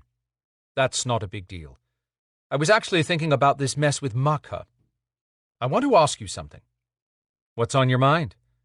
I would have asked sooner, but I was too lost in my grief over Kazira right after the battle. I tried to ask Evol, and she brushed it off. What actually happened when you broke into the castle when the traitor was attacking Brina? That moment raced back to Zader as if it had been yesterday. He swallowed hard. That sucked. Never mind, Z. I shouldn't have asked. No, it's okay, really. Zader blew out a breath. During the battle, I stood outside the castle with the last line of our defenses against the Maeve, Coven, and the Griffins. At that point, I believed the Griffins were all still compelled by the Maeve to kill any and all Beladors. I would have thought the same, because of the one that attacked me and... Quinn paused, then said, We both know what happened then. Please, continue. Zader would never forget the look on Quinn's face when he came walking up, holding Kazira's body. Anyhow, Zader continued, a griffin blew us aside like we were bowling pins. I didn't know it at the time, but that was Evol, and she was trying to keep us out of harm's way. Of course. When I came to, I heard 2 griffins crashing around inside the castle, and all I could think was that they were going to kill Brina. I ran inside. But the ward? Yep, it got me. Enough power exploded across my body to light up Atlanta. I hit the floor and felt my life force draining out. I went to a dark place and I couldn't feel anything. Then all of a sudden, I sensed a flicker of life inside. I couldn't feel my heart at first, but then I heard blood pounding in my ears. When I opened my eyes, Evol was telling me telepathically that she was the griffin. I called off the guards, she shifted back to human form, and we found the traitor throwing the spell on Brina and Lana. So Maka does know you literally died getting to Brina during the Maeve attack, and she was still going to withhold knowledge of your child from you and Brina. I keep having a hard time with that. Me too. I argued with Maka one time about her not offering any help for breaking the ward so that Brina and I could be together. She convinced me I was being dishonorable to ask her to basically break her word to my father. I apologized and let it go. Something tells me you've changed your mind. I have nothing to base it on, yet, but I can't get past thinking it was just one more time she's manipulated me and Brina. Didn't Maka give you her blessing for marriage? Sort of. I thought she had, but... What? It may just be me being paranoid about everything now that I know Maka's been keeping the baby from me, but maybe she never wanted Brina with a Belador. It's the only thing that makes sense to me right now. What about Alan? You told me Maka was ready to marry Brina to him at one point, and he's a Belador. You're right. Zader considered that. Quinn navigated the twisting, bumpy road silently for a bit. When he spoke, he sounded thoughtful. Maybe it's not about you being a Belador. Maybe Maka specifically wants someone she can always manipulate. You would never stand for it once you and Brina married and had a family. Damn right. I'm very interested in hearing what the dragon has to share with us. Zader tried not to think about it. What if the dragon's champion lied, and the dragon either couldn't or wouldn't help Brina? Zader would have put everyone he considered family in jeopardy and lost Brina forever, as well as his child. After more directions, Quinn pulled up to Zader's house and commented, I've always wanted to see this place, Burke. Very nice. It might be if there was more than a fold-out sofa. How long have you been here? Close to 5 years. At the look Quinn gave him, Zader explained, I expected Brina to decorate our home the way she wanted. He pushed those words out past a lump in his throat. Thanks for the ride. I'll meet you at Evol's at 8. Quinn parked, sitting still in the dark. How are we going to get Brina to the dragon, if we manage to free it? Honestly, I don't know. But I'll sell my soul to Dic Dialamante if that's what it takes to save Brina. He's probably the most powerful being I can get to at the moment. Quinn's silence shouted louder than if he'd voiced his concern. Finally, he spoke. No one comes back from Dic if he makes that type of deal. Zader swallowed a lump of emotion that kept threatening to climb up his throat and strangle him. I know. But no matter what it takes, I won't leave her in limbo with no memory, subject to Maka's whims forever. You're immortal, Zeta. Forever will be a long time at Deek's mercy. I've thought of that. Very well. Get some sleep. Chapter 17. Tower Maeve, home of the Maeve Coven. While Cathbad teleported away from Tower Maeve to check out the wizard requesting to meet her, Queen Maeve had time to poke at her surly dragon to gain new information. When she turned to her throne, the dragon's head faced her, but his eyelids were at half-mast. She threw a slap of power at Dagon's head, lighting up the entire throne. His eyes blinked open, blazing with hatred. As the energy settled down, black diamond centers appeared in his silver eyes. We have an agreement that you would not sleep when I am present. Or would you prefer I take away that privilege for another millennium? She taunted. She'd recently allowed Dagon to rest, but only as a means to an end. He remained silent, that deadly glare always in place. She snapped her fingers. That's right. You can't speak, either. I granted you that privilege as well, and you abused it. She flipped her index finger at him, releasing his vocal cords. Smoke swirled when Dagon puffed out a breath. He cleared his voice. What do you want? Her patience with him might just pay off after all. You know what I want. To pull all the history from that gaudy scrying wall. There is more than we've found. I know there is. That scrying wall held secrets it was going to give up. Dagon's voice had been smooth as warm ale at one time, but he'd spoken only a few words in 2,000 years. Now, his words rumbled out rough and gravelly. As you know, I'm limited in what I'm allowed to see when I'm barred from moving my head. Yes, the other queens didn't fawn over you so often by allowing such freedoms the way I do. She rolled her hand. You were saying? He growled something under his breath. When Flaven first came into power as queen, she destroyed a large scrying bowl originally placed here for each queen's use and built the stone waterfall. That wall holds only what has happened during Flaven's reign, a mere 666 years, he added with sarcasm. She sent members of the coven covertly into the human world to find the largest of rare stones. When it was finished, she believed her wall a masterpiece. More interested in recent events of the past decade, Queen Maeve could live with seeing only Flaven's time here. Our tastes clearly differed. Basically, she had none. Maeve cast a look at the towering design composed of many different gemstones.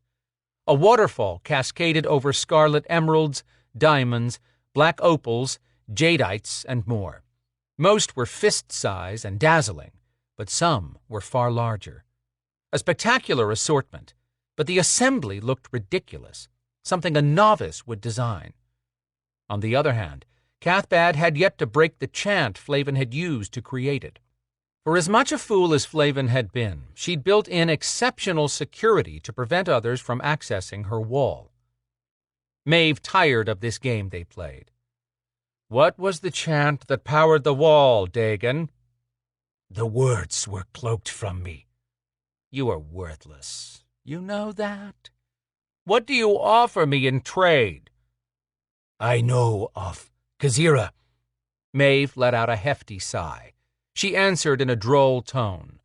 I saw the battle scene and even know the name of the man, Vladimir Quinn. If you want to be of use to me, then tell me what Kazira said to Quinn as she died. No one knows. You are correct in thinking Kazira shielded her last words from Flavin, from everyone except the Belador warrior, Quinn. What you do not know is that Kazira was the one who placed the security on the scrying wall. Flavin would not risk draining her power, and so compelled Kazira. Well, that was new. Just as Queen Maeve had suspected, Kazira could answer many questions. Dagon's eyes blinked slowly with the focus of a predator. He asked, "Why have you not brought the Belador Quinn here to torture for answers?" "Why would you care?" "I don't. As you said, I have nothing more to do for the rest of eternity, so I have decided to discuss these things with you. Note that I just shared significant information about Kazira. If I share more, I will expect something in return." She concealed her pleasure at this first chink in his stubborn emotional armor. Evidently, Dagon enjoyed the tastes of talking and sleeping she had given him. He believed himself superior to everyone, including her, and capable of resisting all temptation. But he was no different from any other captive who had suffered for years upon years. They all broke, eventually. She took her time, breathing deeply and acting as if she thought hard on his comment before replying, "Quinn is too powerful for simple torture. He would require more time than I'm willing to invest to gain answers. I accept your offer to trade for information." "Ask me what you will. I will share what I can." She didn't believe he would be quite so accommodating as he sounded, but this was a start. She tested him. "Which alterants have you seen here?" "All 10 that Flavin brought to Tower Maeve before they were forced to evolve into griffins." "Once that happened, were the griffins united behind Evol?" "Not when they left to join the battle at Traor. The most powerful griffin at the time was called Boomer. He hated Evol." He added, "Boomer was one of the 5 with golden heads." Queen Maeve thought back over the Traor battle scenes she'd reviewed when Cathbad had managed to replay them on the scrying wall. "I didn't see this Boomer on Traor." "You're saying Evol leads the griffins now?" "Yes." Dagon was silent a moment before saying, "Once Kazira died, Boomer would have become the leader, as he was the most powerful griffin. If Evol now leads the pack, that means she killed Boomer at some point."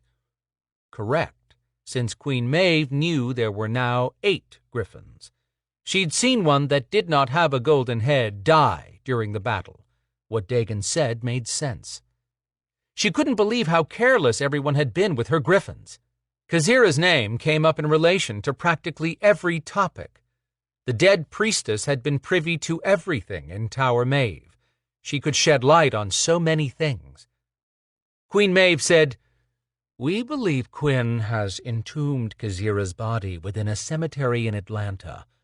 I wonder why he did not burn her body and salt the ashes. Why is he saving her when others could make use of Kazira's body? What do you think he has in mind to do with her?" Silver eyes smoldered with menace. Dagon remained silent so long, she began to think he needed another energy slap. He said, "Perhaps Quinn wanted her body close, so that he could commune with her spirit or grieve in private. His actions would be a mystery only to those who lack compassion. What would it matter what he'd done with her body, since Kazira is out of reach for others? Unless you think to act as Flavin would and destroy the mausoleum just to punish Quinn." Maeve did not rise to the bait of Dagon's dig over her lack of compassion. In truth, she took it as a compliment, but he hadn't intended it as such. But why be so foolish as to goad her? Unlike Flavin, I do not resort to chaotic tantrums. I can withdraw the answers I want from Kazira, dead or not. Only fools such as you underestimate me. She smiled and floated away as if she dismissed the conversation. She watched Dagon from the corner of her eye as she moved past the throne toward the scrying wall, pretending to leave his field of view. He slumped his head, eyes softening with relief. Did he really think she would allow his impudence to go unpunished? As his eyelids closed, Maeve pointed her finger at Dagon and said, "No, no, bad boy." His eyelids jerked open and would stay that way, unable to blink until she left this room again. The throne shook and rumbled. Smoke boiled from his nostrils. "Careful, Dagon, or I'll put plugs in your nose." Laughing with delight, she circled the room and returned to the center just in time to see Cathbad appear with a freakish-looking man, the wizard. Cathbad began introductions. "This is Grendel, who requested a meeting with you. Grendel, this is Queen Maeve, who leads the most powerful Dark Witch coven in all the worlds." Grendel had yellow skin, not jaundice-like, but a dingy color that came from pushing dark magic to extreme limits at personal cost. He had half-inch long hair, much brighter yellow than his skin. Why would anyone with that hideous coloring wear a robe the color of spring leaves? Runic symbols had been embroidered on the robe with gold and red thread. Whoever had given him that hooked nose did him no favors. Just looking at him hurt her eyes. "Queen Maeve." He dipped his head in deference to her and began, "I have captured 4 white witches from the Atlanta covens." She tilted her head back to look down her nose, as she would to observe a rodent. "Why would this matter to me?" "I used a noire spell to trap them." Cathbad stepped over to stand next to Maeve. "You failed to mention that when I came for you, Grendel." "I thought you might delay my meeting." Power sizzled around Queen Maeve. The effort to keep from slamming this Grendel into her scrying wall took all her control. "Where did you gain noire magic?" "It was a gift." "I find that hard to believe, when it is our proprietary magic and we do not gift it to anyone," she countered. Grendel lifted the palms of his hands in a show of peace. "I stand corrected. You did not give it to the witches whom I persuaded to part with it," he clarified, smiling. "Your predecessor, Flavin, was not as discerning when it came to sharing noire. She offered it in exchange for alterance at the Achilles Beast Championship." Cathbad turned to her. "Our warlocks spoke of this when I interrogated everyone. I dismissed it as inconsequential based on the amounts they believed to be used in the trades. As I understand it, Kazira was sent to oversee a sponsorship our coven provided for the battles between Alterans and other beings. The games were blocked from view on the Scryan Wall, which means the venue was a heavily warded location. What Cathbad was not saying is that they had no way to know exactly how much noire had been exchanged. Giving her a meaningful look, Cathbad said, "What Grendel claims may be true." "It is true," Grendel reinforced. "I have no reason to lie about that, since many knew that noire was traded. Viper chose to overlook those rumors. Or I should say that Sen allowed those who made illegal trades to slip away, while he waited to capture Evil, but she had already been teleported here." Maeve seethed at yet another careless use of Maeve resources. Noire should be treated like their blood and protected at all costs. Grendel added, "Your coven is being accused of the White Witch kidnappings and of being behind a missing witch council member." Waving that off, Maeve said, "I'm not concerned about petty issues in the human world. The White Witches and Beladors accuse us of every discomfort they suffer, but Viper requires proof. It will be difficult to prove we have committed any crime when we have not touched a White Witch." Then she amended, "At least not in the last 2 months." "You are correct, as long as there is no proof," Grendel said, with a sly undercurrent. "However, if Viper did receive evidence of the Maeve kidnapping these witches, that would shift Viper's support in favor of Makkah and the Beladors again. Such a pity after you went to so much trouble to get the coalition in the palm of your hand." Cathbad said, "The solution is simple. We hand you to Viper, and their missing witch case is solved. This smacks of blackmail. We do not pay for such things. We make the problem go away. Permanently. I'm not here to waste my time, or yours. Trying to overpower me will waste magic we can both put to better use." Trying to overpower him? Maeve told the wizard, "You have 1 minute to convince me not to send you to our dungeon, which would require a smidgen of my magic." Grendel opened his arms in a gesture of understanding. "I am here to offer you a way to gain the upper hand with the coalition once and for all. Plus, offer what you want from Vladimir Quinn at the same time." This odd man intrigued her as much as he invited death by annoying her. "Why should I care what Viper thinks?" "As I understand it, your coven is allowed to enter the human world only in small numbers. It will take a long time to build your numbers there at this rate." Cathbad sent Maeve his "don't rock the boat until we know everything" look. She shrugged and asked Grendel, "What is it you think I want from this Quinn?" "The body of your priestess who died in the attack on Traor." Schooling her face to remain barely patient, Queen Maeve intentionally took her time answering. Any sign of interest would work in this wizard's favor. "What do you know of Khazira's body?" "More than you would expect. I traveled from Ukraine to Atlanta to find someone who ran from me. The Beladors hide her. In searching for her, I've discovered things of value, such as the fact that Vladimir Quinn returned to Atlanta after an attack on Traor. He carried Khazira's body home with him."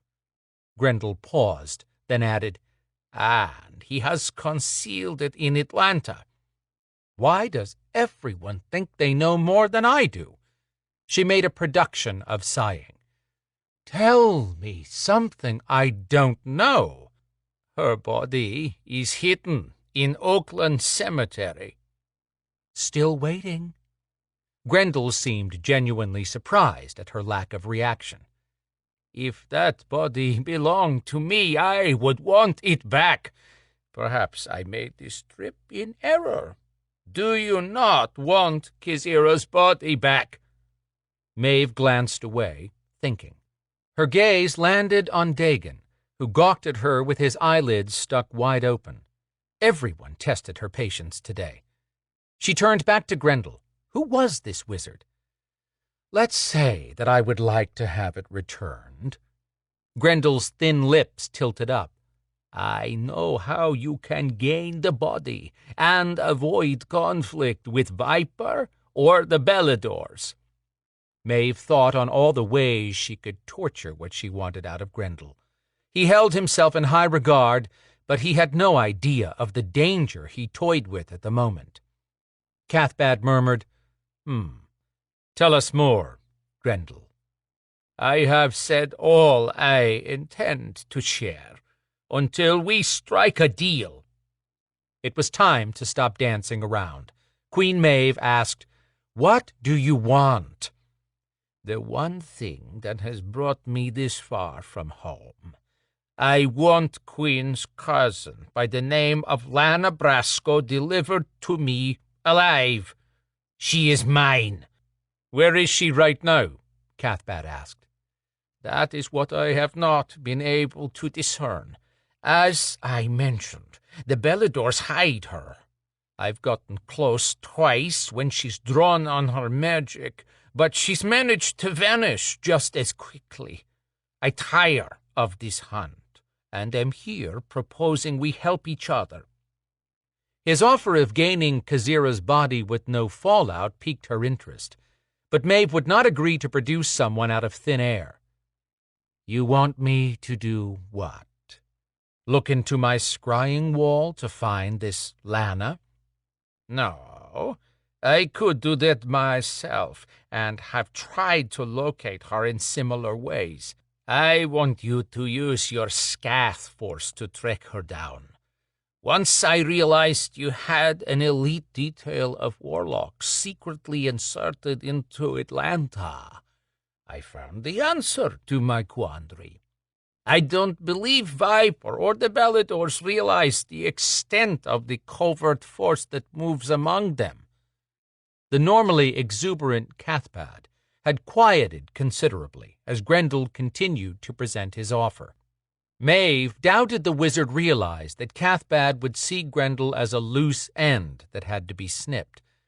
Cathbad would make it a clean cut across the neck, but not until they managed to squeeze all they needed from this unexpected source of information.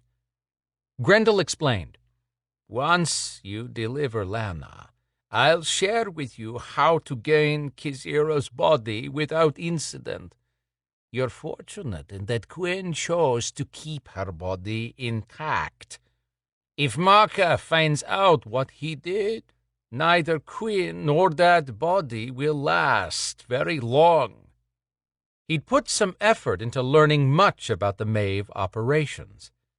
If they struck no deal, this wizard would find a way to inform Maka of Kazira's body without implicating himself, and he would not have come here without leaving a way to bring the coalition down on the heads of the Maeve if he ended up in a dungeon. Queen Maeve replayed his first words in her mind. "Why did you tell us about capturing white witches?" Grendel snapped his fingers. "Ah, I have more to share. Once I have Lana, and you have Kazira, I'll leave the kidnapped council members—" Cathbad broke in. "Members? As in more than one?" "Not yet, but there will be soon.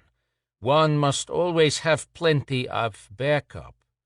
As I was saying, once we both have what we want, I will leave those white witches to be found alive in a way that implicates a dark coven possessing Nuare, but unrelated to you. When that coven is discovered as the culprit for kidnapping the White Witches, it will reflect badly on the White Witch Council for pointing a finger at you, and on the Beladors for supporting them." Cathbad asked, "How does this benefit our queen, since the presence of Nuare is not enough to prove we've taken anyone?" Grendel gave them a sympathetic expression, one normally reserved for the simple-minded. "That would be true if not for the fact that evidence of Maeve involvement does exist." And now the truth struggled to the surface. She ordered, "Spit your words out clearly, wizard." Showing no reaction to her acidic tongue, he calmly said, "If you fail to deliver Lana to me, then I will leave the dead White Witches in a way that clearly points to the two of you. You may not be concerned about going up against Viper, but the tribunals have become hostile towards this whole Belador and Maeve conflict. If Viper is turned against you, functioning in the human world will become nearly impossible, especially now that the witch in league with the Beladors controls Witchlock. She may lead them here, in fact.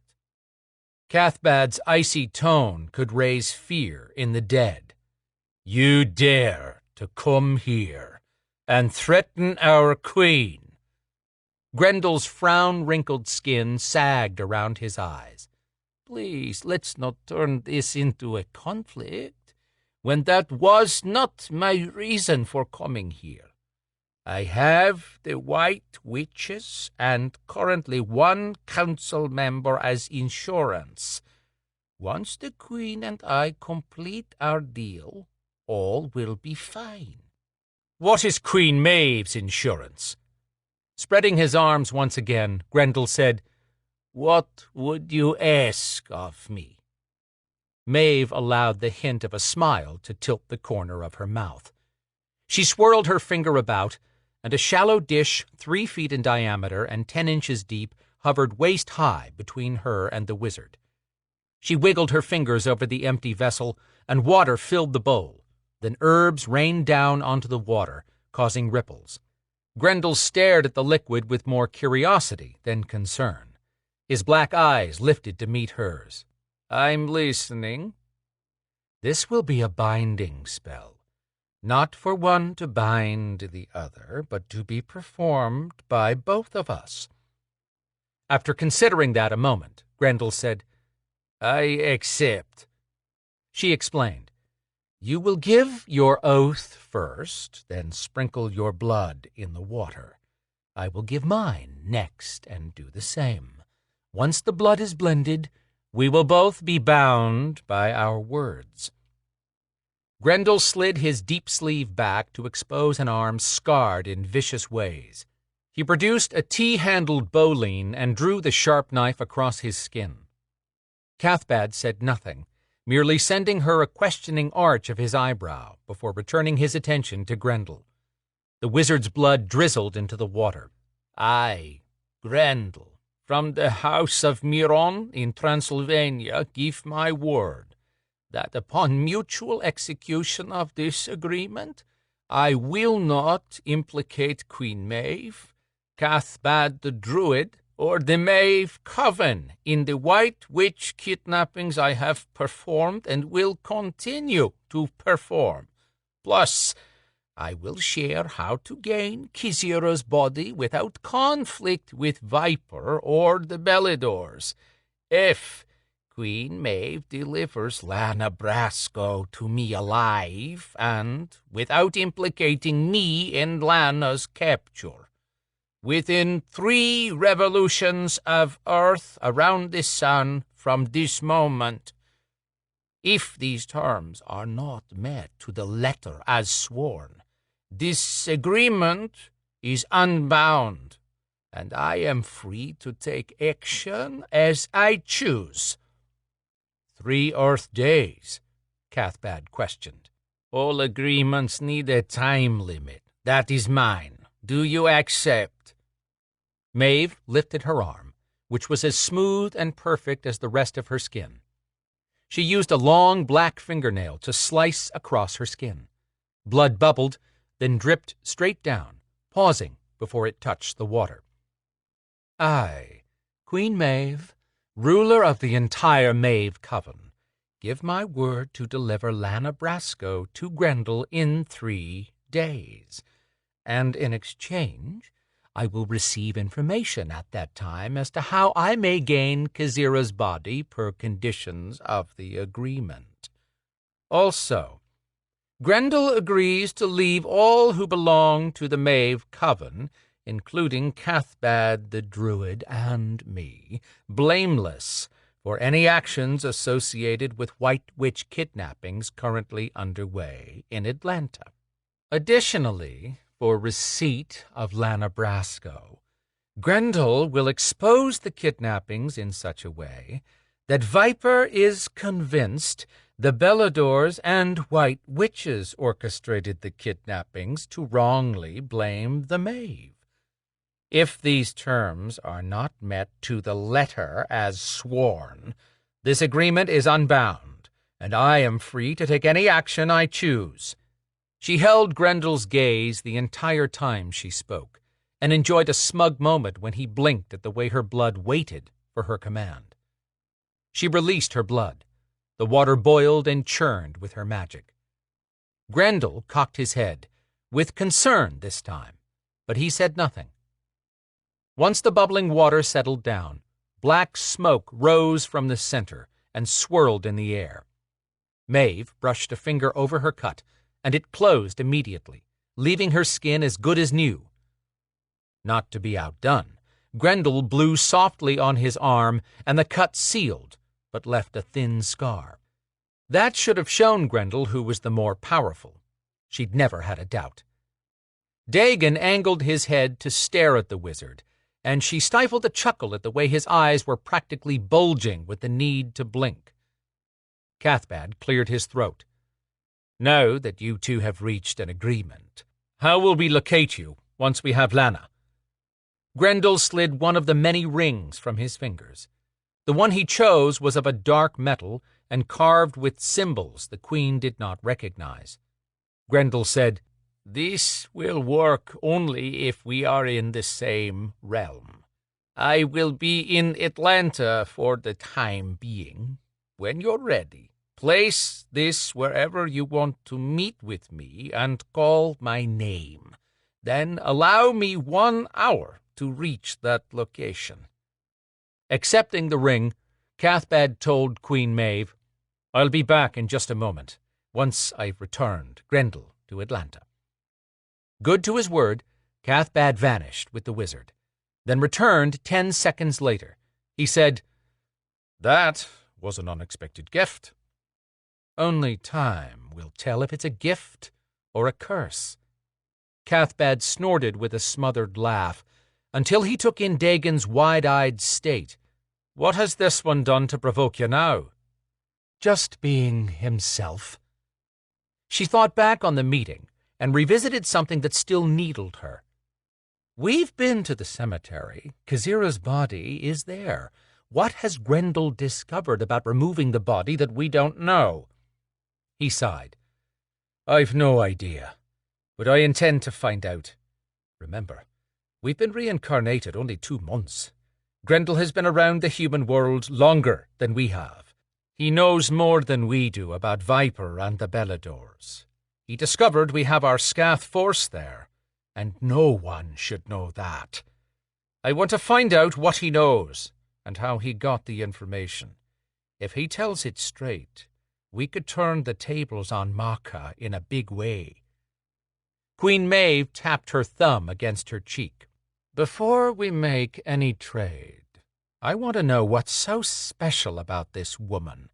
She must have a power that Grendel wants."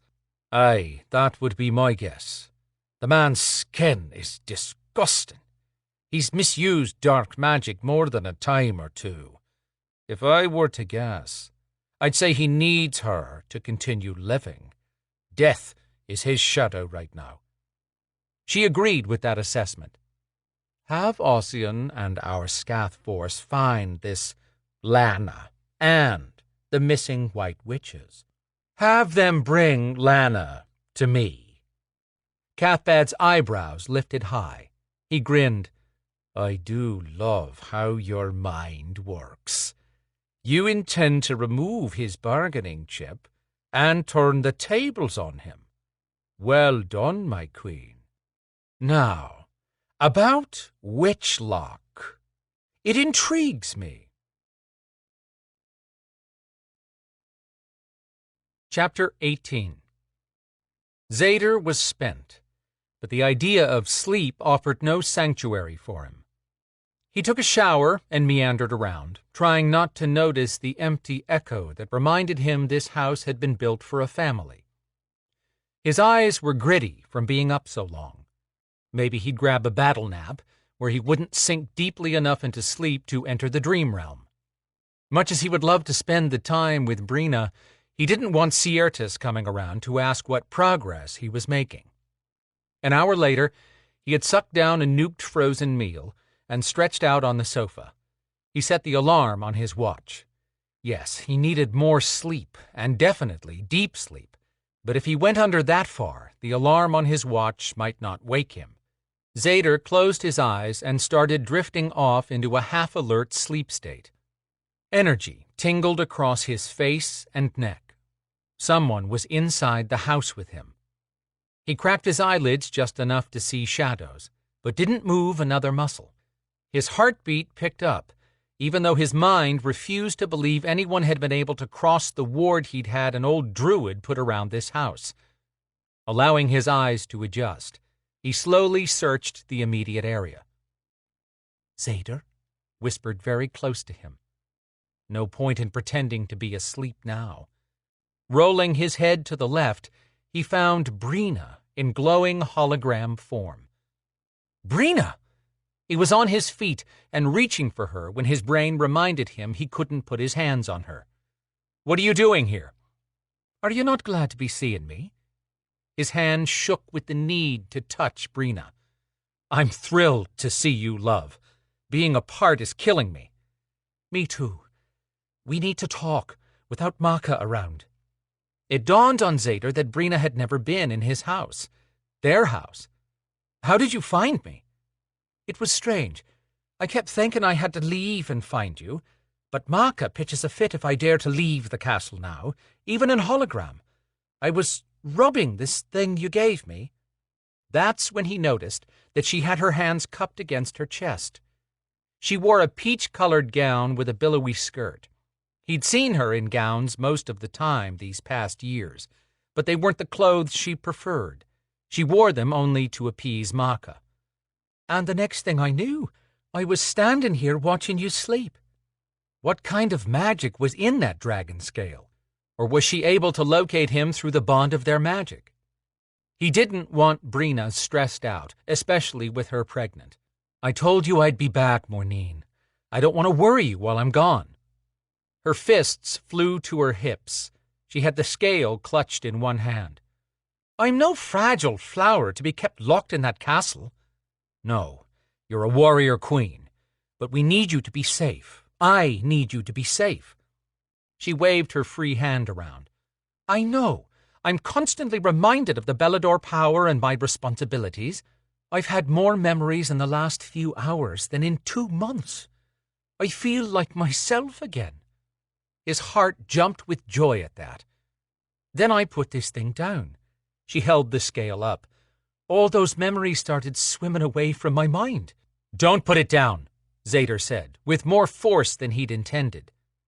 The temper attached to all that beautiful red hair surfaced. "Do not be giving me orders. I'm sick of people telling me what to do. I picked this up again right away and my memories returned."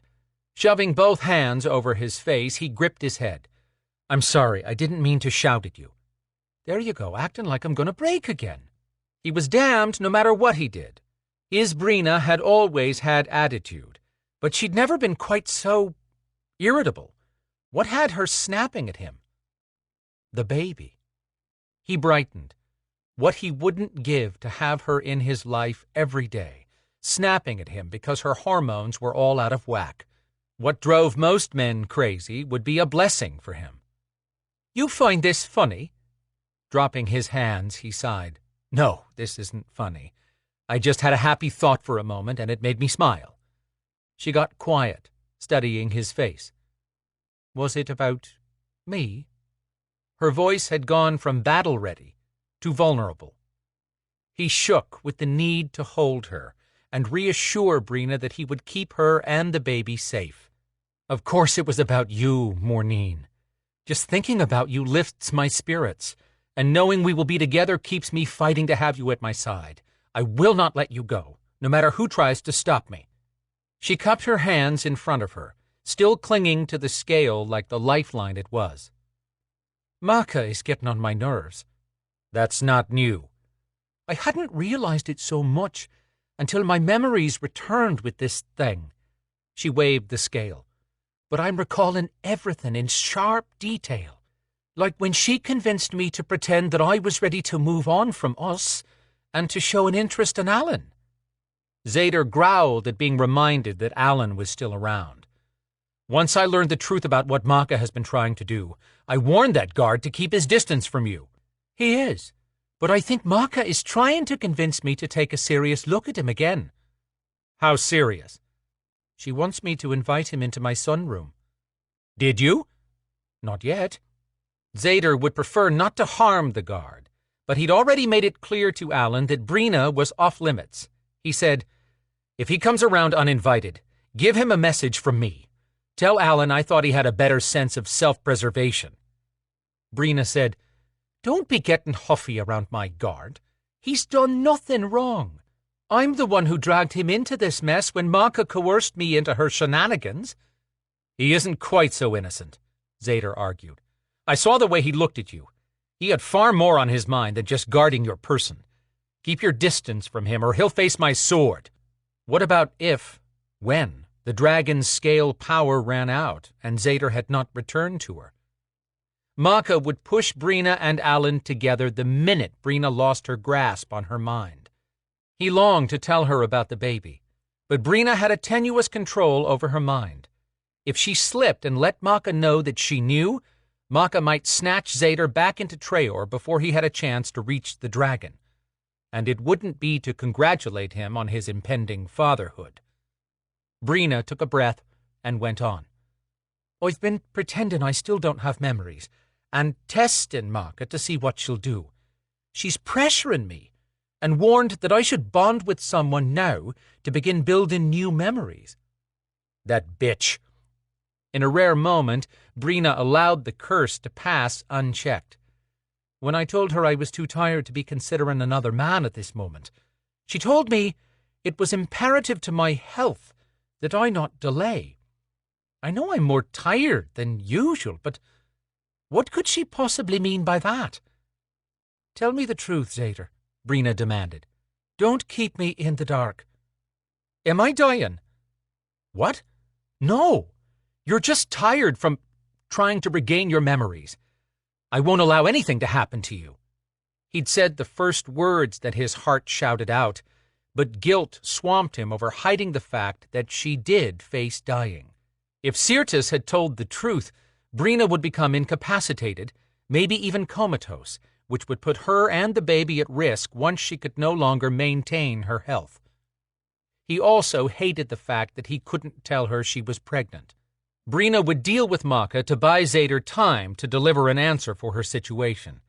But if Brina knew of her pregnancy and Maka pushed too hard, his stubborn warrior queen might try to teleport away from Traor to protect the baby.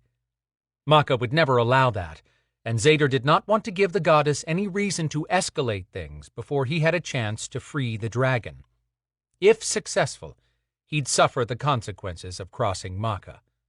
And he'd lay waste to an entire world that dared to separate him from his family. Brina looked around the room, which was too dark for much to show. "Where are you, Zader?" Should he tell her? What if she never saw this again? He said, "In the house I built for us. It was to be my engagement surprise for you, but life and commitment to duty conspired against us," he finished silently. "We will have our chance," she said with fierce determination. "In fact, I don't want to see it now. I want you to show the house to me when this is all behind us. That brings me back to why I was wanting to see you. What is it you're doing before you come back and see me? And what's this red thing I'm holding?" His heart hurt at the idea of not including her in his confidence. He wanted to tell her about going after the dragon to remove the Noire spell still influencing her, but the less she knew about his plans, the better for her and their child. Maka couldn't be trusted. She might even compel Brina to tell what she knew. He didn't want to outright lie to Brina either. "You're holding a scale from a dragon. Don't allow Maka to find out about it." If he hadn't rescued the dragon by the time the scale's power ran out, it would be because Zader was either captured or dead. Stop treating me like a wee bairn, Zader. You told me about not showing it to anyone, and I won't be showing it, Brina snapped, her short temper surfacing again. That's why I'm wearing this ridiculous gown, so I can hide the scale in my pocket. I feel normal as long as I touch it, so at least we have this. Right, he said, rather than admit the scale had a limited shelf life. I've got a lead on a way to fix your memory so you won't need that scale. Maka didn't mention that. It's because she doesn't know. I tried to tell her after you left the room, but she wouldn't listen to me, and, to be honest, I think she may not want me for your husband. Shock and fury warred in Brina's face. Fury won. Maka's going to suffer serious disappointment if that's the case. I'll have no one but you. Not even a goddess will change that. Here was the woman he'd fallen in love with when she'd first challenged him to a knife-throwing match. What's this plan you have? He couldn't tell her that, but neither did he want to keep handing her one lie after another. I don't want to say until I have all my answers, and that isn't being evasive. I just want to be sure before I say more. I also don't want to give you anything Maka can find out about, but he'd keep that to himself. With a flick of irritation, Brina brushed a handful of hair from her face and said, Fine, but tell me you won't be going off on your own with no help. He could do that. Evol, Storm, and Quinn are going to help me find what we need to fix your memories.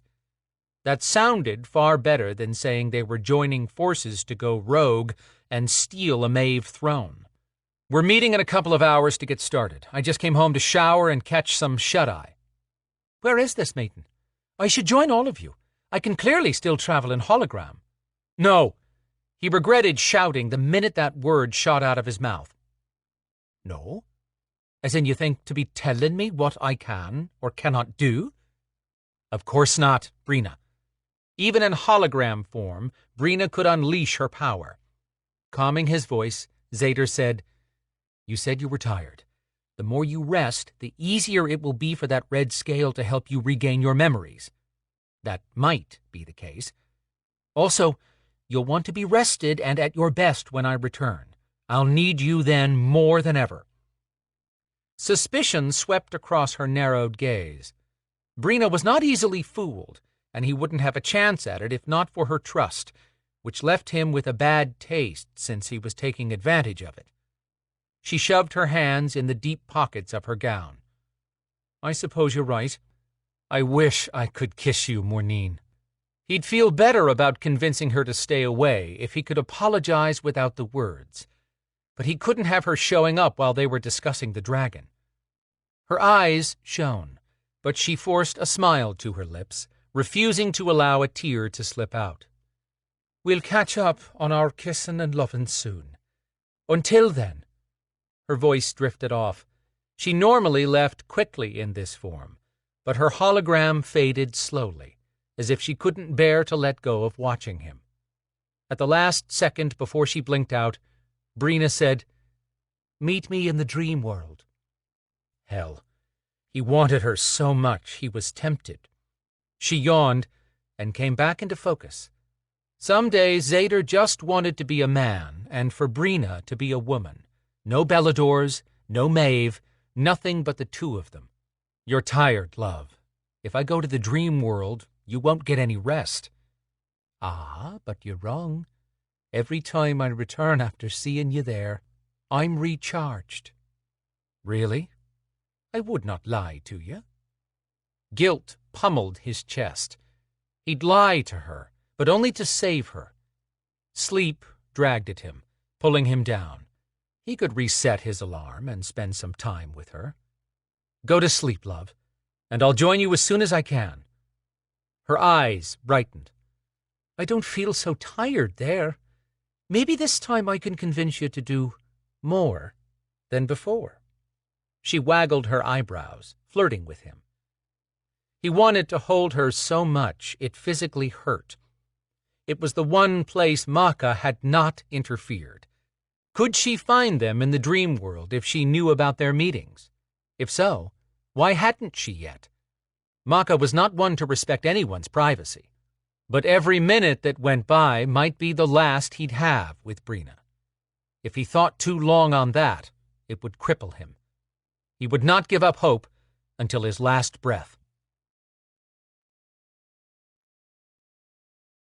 Chapter 19. Storm followed Evol's directions to Maddie's house and parked along the street. He caught the confused look on Evol's face as she took in the empty driveway. Storm explained, "Faster to leave from out here than a driveway, if necessary, and nobody can block me in." "That makes sense. I like the way you think." If they were alone, she'd really like what he had in mind, but they had to deal with this first before he could get her where he wanted her, in the middle of their new bed. She stepped out and surveyed the neighborhood, with its eclectic mix of houses from recent remodels updated for wealthy urbanites, to original structures created of stone and brick that were built close to a century ago. Some of the structures had shingle siding, and most of them were tucked in close to one another. Most, but not Maddie's. Her quaint 1930s-era brick home sat on a half-acre of land, with a driveway that stretched from the road to a detached garage in the back. A half-acre in this area translated into a piece of real estate worth 7 figures. The prestigious Emory University Hospital had been good for property values. Evol said, "Maddie's house looks like it belongs in a fairy tale." "Like Hansel and Gretel?" he quipped. She rolled her eyes. Storm's empathic sense picked up nothing unusual, but his survival instinct was telling him to look at the house and then get Evol away from here. Or maybe it was just his need to have her alone without carpenters, decorators, or Viper agents around. Still, he wouldn't discount anything he sensed.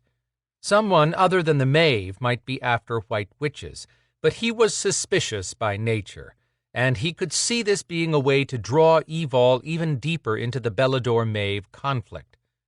Starting for the house, Evol said, "I bet the neighbors have no idea who lives among them." "I won't take that bet." Storm caught up to her and angled past the front porch. "Where'd you say Rowan left the key to the back door?" He disturbed layers of dead leaves as he headed across the front yard, but his empathic senses went haywire when they picked up a decidedly female interest focused on him. He spun around to face Evol. She jerked her gaze up from where she'd been watching his butt. She mumbled, "What? Oh, the key? It's in a metal box stuck inside the air conditioner." Lifting his palms to her face, he leaned in and kissed her, then said, "I'll let you take the lead next time so I get the hot view." "Not if I have any say about it," she teased. He loved the easy way she had with him. That hadn't always been the case, and he cherished every smile and touch. She brushed a lock of hair off his face that had fallen loose from where he had it tied back. She sounded wistful when she said, "I really don't want to be here now." He gave her his wolf smile and slowly moved his hands to her shoulders. "Glad I'm not the only one ready to get naked. I'm so hard just thinking about you, I'm in pain." She didn't blush often, but neither would she be outdone. Her voice dropped to a sexy tone. "In case you need any more incentive, I can't wait to feel you inside me." Mother of mercy. "You can't do that to me unless you want to see how quickly I can get you out of those clothes." She laughed, the vixen. "Think that's funny?" He dropped his hands to her chest and brushed his thumbs over her nipples. Her humor fled, and she moaned. He backed away, chuckling. "No fair," she accused, quick to catch up. "Oh, really?" He kept heading toward the back of the house. "You can say that after you said you can't wait to feel me inside you?" He sighed. "You'll be the death of me." She jogged past him when they reached the corner. He waited as she retrieved the key. Rowan had confirmed that Maddie's wards were not in place when she'd come by earlier to check out the house. Storm walked up onto the 10-foot square back porch and, sure as hell, he didn't feel any ward. He entered through a mudroom that connected to a kitchen shrouded in shadows. Evol stayed right with him. A nightlight had been plugged into a wall socket at the end of the room. With Storm's jaguar vision and Evol's equally sharp night vision, there was no need to turn on the lights. He lifted a photo off a mahogany drop-leaf table shoved against the wall with both leaves down. The photo was of a sweet-faced elderly woman sitting on the chair positioned at the end of that same table. She was smiling, as though she knew he was here looking for her. Evol stepped up. "Rowan left that picture for us." She stood still as he moved around, scenting the kitchen. When he finished, he said, "Not picking up any Noire in here, or any Maeve scent. Just Rowan and Maddie's, and a few people I don't know. But I smell those unknowns on different areas of the kitchen, as if they were here for coffee." "How did you get Maddie's?" "It's on Oscar." "Oh." Giving Maddie's photo a thorough look, he suggested, "Let me go through the rest of the house first to see if I pick up anything else.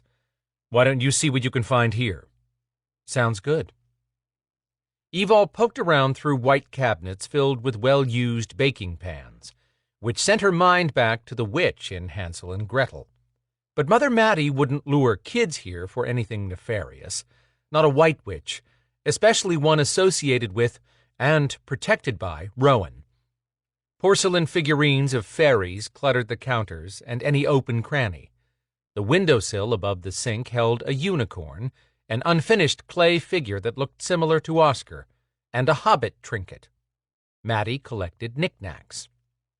Evol paused to look closely at another photo, but this one was inside a small gold frame.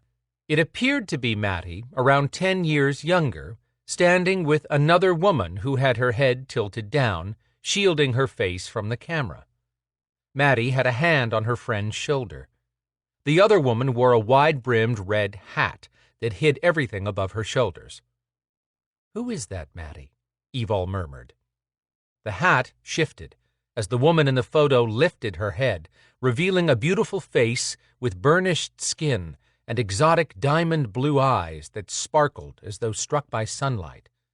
In a flash, the sparkle changed to a predatory look of threat. Evol pulled back, holding that gaze in spite of her mind yelling to disengage. The hat tilted down, and the picture returned to the original static state. Evol remembered to breathe. Had the movement in the photo been Fey shenanigans? Was the woman in the red hat Karen? With nothing else of interest in here, Evol rubbed her arms and stepped out onto the back porch. A tall privacy fence protected the yard on 3 sides. Winter had shriveled the garden areas, but Evol could imagine this place in full bloom. A greenhouse stood in the back left corner. No witch's garden would be complete without herbs, and Maddie must keep hers going year-round. Condensation was evident on the inside of the glass from the heat being used. A bright yellow object, the size of a water bottle, had been abandoned halfway between the porch and an oak tree that dominated the center of the open space. The more Evol studied the yellow thing, the more it looked like a plastic toy. Was that Oscar's? Phoenix dragged his stuffed alligator everywhere. Oscar might be more at ease with something of his while he stayed with Evol and Storm. She took her time surveying the area. That came from years of walking streets brimming with dangerous non-humans mixed in with the human population. Leaves had scattered across every surface, but just as many remained on the massive old tree. After a thorough visual sweep of the area, she stepped down and started across the yard. As she neared the toy, she recognized the shape as a yellow duck with a witch's hat. When she bent to pick it up, the toy tumbled in a roll toward the tree. Oh boy, had Auntie Karen given that to Oscar so that he'd have something to chase around the yard? Sighing, Evol walked under a canopy of branches and reached down. Energy rippled over her skin. She whipped upright and kinetically called up her dagger as she did. The handle slapped her palm. Nothing moved in the yard as she turned slowly to look toward the house. She waited to release the blades in her boots, which required stomping. No sudden movements until necessary. She slowly looked up. Nothing in the tree. 3 feet above her, a branch as thick as her head moved slightly. There was a light wind, but not that much. What was up there? Leaves ruffled 12 feet up. She waited for another move, preparing for whatever jumped out.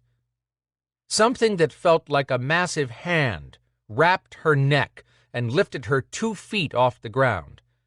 Kicking her feet to unbalance her attacker, she swung her dagger, stabbing blindly. When she finally hit a surface, it was as solid as the tree. It shook her like a rag doll. Stars shot across her gaze. Don't pass out. She stabbed again and put kinetic power behind it, driving through some sort of shield.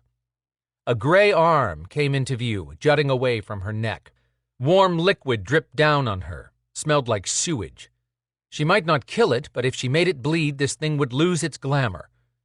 Another invisible hand slapped at where she held her dagger embedded in the thing's flesh, if it had flesh. She couldn't get a breath to order the dagger to stay put. Her lungs screamed for air. She was losing consciousness. She shoved the dagger back and forth, still kicking her legs to make it as difficult as possible to hold her. How big was this thing? It made a muffled, mournful sound, and the arm trembled. She had to be cutting muscle, but it still held her tight. Using her other hand, she slapped it with a kinetic fist, banging repeatedly. Black spots flashed in her vision. To pass out is to die. It jerked her up to the first row of limbs, practically pulling her head off. Her heart rate leaped. She needed air. Couldn't think beyond trying to stay conscious. Adrenaline plowed through her body. The emerald Storm had attached to her chest with magic warmed. "Evol, where are you?" Storm roared. The point of wearing black clothes was to meld in with the darkness, but she'd trade for something white right now. In her peripheral vision, Storm leaped from the back porch, exploding into a huge black jaguar with fangs the size of her fingers by the time he hit the ground. She took back all the grief she'd given him over sticking this emerald on her. Storm launched into the tree, snarling, and slammed into the invisible form as it gashed his side. The smell of fresh blood hit her just as the creature jerked her around. She grabbed the dagger handle with both hands and reached up, trying to cut through whatever muscle held her. Tears ran from her eyes at the strain. She was making gurgling noises, and everything was getting dim. It yanked her up again, banging her arm backwards against a limb. Ow! Her mate attacked, ripping chunks away from an invisible shape that turned gray as Storm tossed the pieces aside. Wild snarling and growling erupted. The creature struggled to break free of Storm, but still it held her, as if ordered to do so even in death. What kind of beast could do that? Beast. Damn, she had another weapon. Evol called up her Belador warrior form.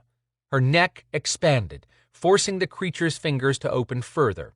Her biceps and forearms thickened. Then her power jacked up.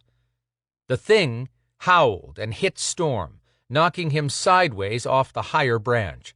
He flipped in midair like the cat he was, landing sure-footed one branch down.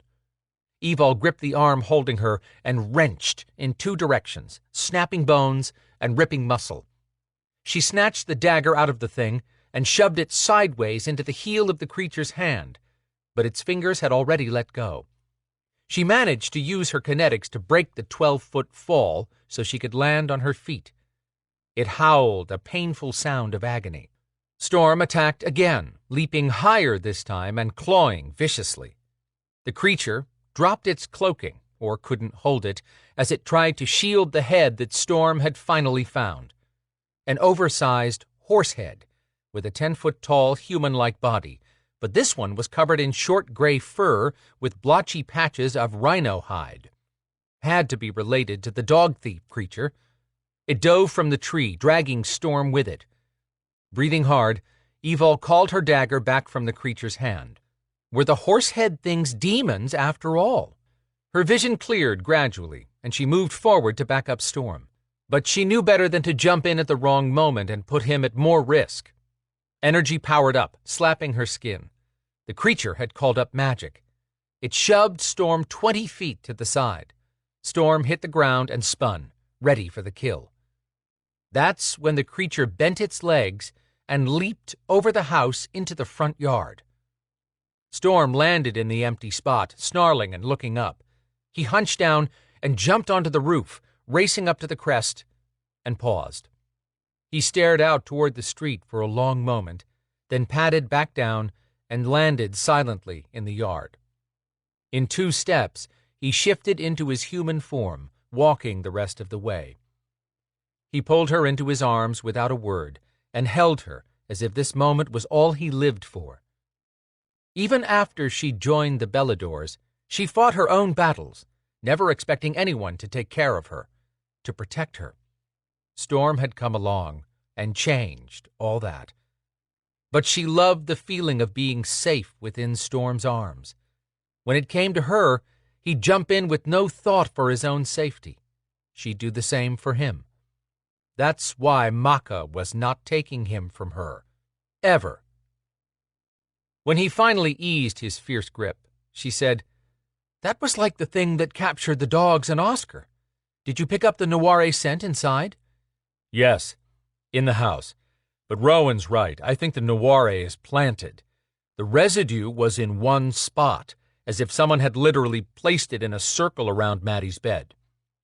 Do you think they teleported her out of here? No. I smelled some of her clothes, and that combined with what I got off of Oscar is plenty to determine what belongs to Maddie. A scent trail of Maddie, plus a really unusual one, which is nowhere else in the house, led from the bed, then out the front door to a space 2 car lengths down from where we parked. That's where I was when your Emerald alerted me. I'm thinking somebody was able to breach Maddie's wards, force her out of the house, and then drive her away. Once they got in the car, though, the trail disappears. He shook his head, staring off. Whoever did this is powerful as hell. I've never encountered a trail I can't track as long as the target didn't teleport, but this trail vanishes at the street. We have nothing, then. Yes, we do. That creature we fought had a scent I've smelled before, and it was the same odor that was with Maddie's scent from the house to the curb. But the scent trail of that thing we fought disappeared at the top of the house right after the creature went over. Where'd you smell it before? At the beast matches in the mountains, and at the beast games on Cumberland Island. Can you pinpoint it?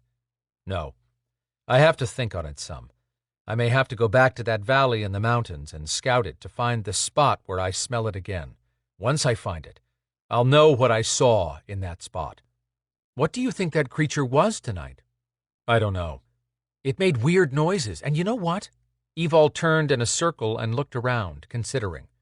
I haven't even heard one dog bark around here. I think the weird noises were because its tongue had been ripped out, and whoever came for Maddie must have put a protective sound and sense spell on the yard to prevent dogs or humans from detecting that monster. Might be a demon, but being one, I would normally recognize the blood of another. That wasn't demon blood. Not even sure if it was blood at all. You are not a demon, she corrected him. You only have demon blood. Semantics, sweetheart. He let his red demon eyes flash at her, then kissed her quickly. I've had enough of investigating. Let's get you healed up, then go home. She hugged him to her. I'm ready. I can heal on the way there. How's your side? He twisted. His skinwalker gifts were already healing the gash. Be good as new as soon as I get a shower. While Evol brought him a spare set of jeans and T-shirt that he kept in the truck, Storm locked the house and grabbed what was left of his original clothes. Good thing for the privacy fence, Evol noted as he pulled away. She called Rowan and filled her in using the speaker on her phone. Rowan mused, If it's not Maeve, then I wonder who has our witches. Do either of you have an idea why they would leave a sentry at Maddie's house? Evol had been thinking about that. Maybe it was there to capture more witches that came by. Storm shook his head. We have to assume it might have been there when Rowan stopped by. She'd be a high-value capture, but it didn't show itself to her. The discussion paused. Evol said, Storm said he'd smelled the creature's scent before, back during the beast games, and it matched a scent that was in the house. That's more than we've had, Rowan offered. Nothing fit in any of this for Evol.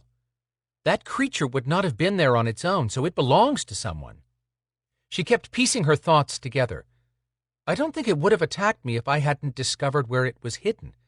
If that's the case, it could have been left there to keep track of who came by and report to the master. That makes sense, Rowan replied. But we're back to the question of why. Why steal the witches? What do they want? I don't know, Evol admitted. Quinn will get in touch with Trey today to discuss how to search for the witches without alerting Viper to what they're doing.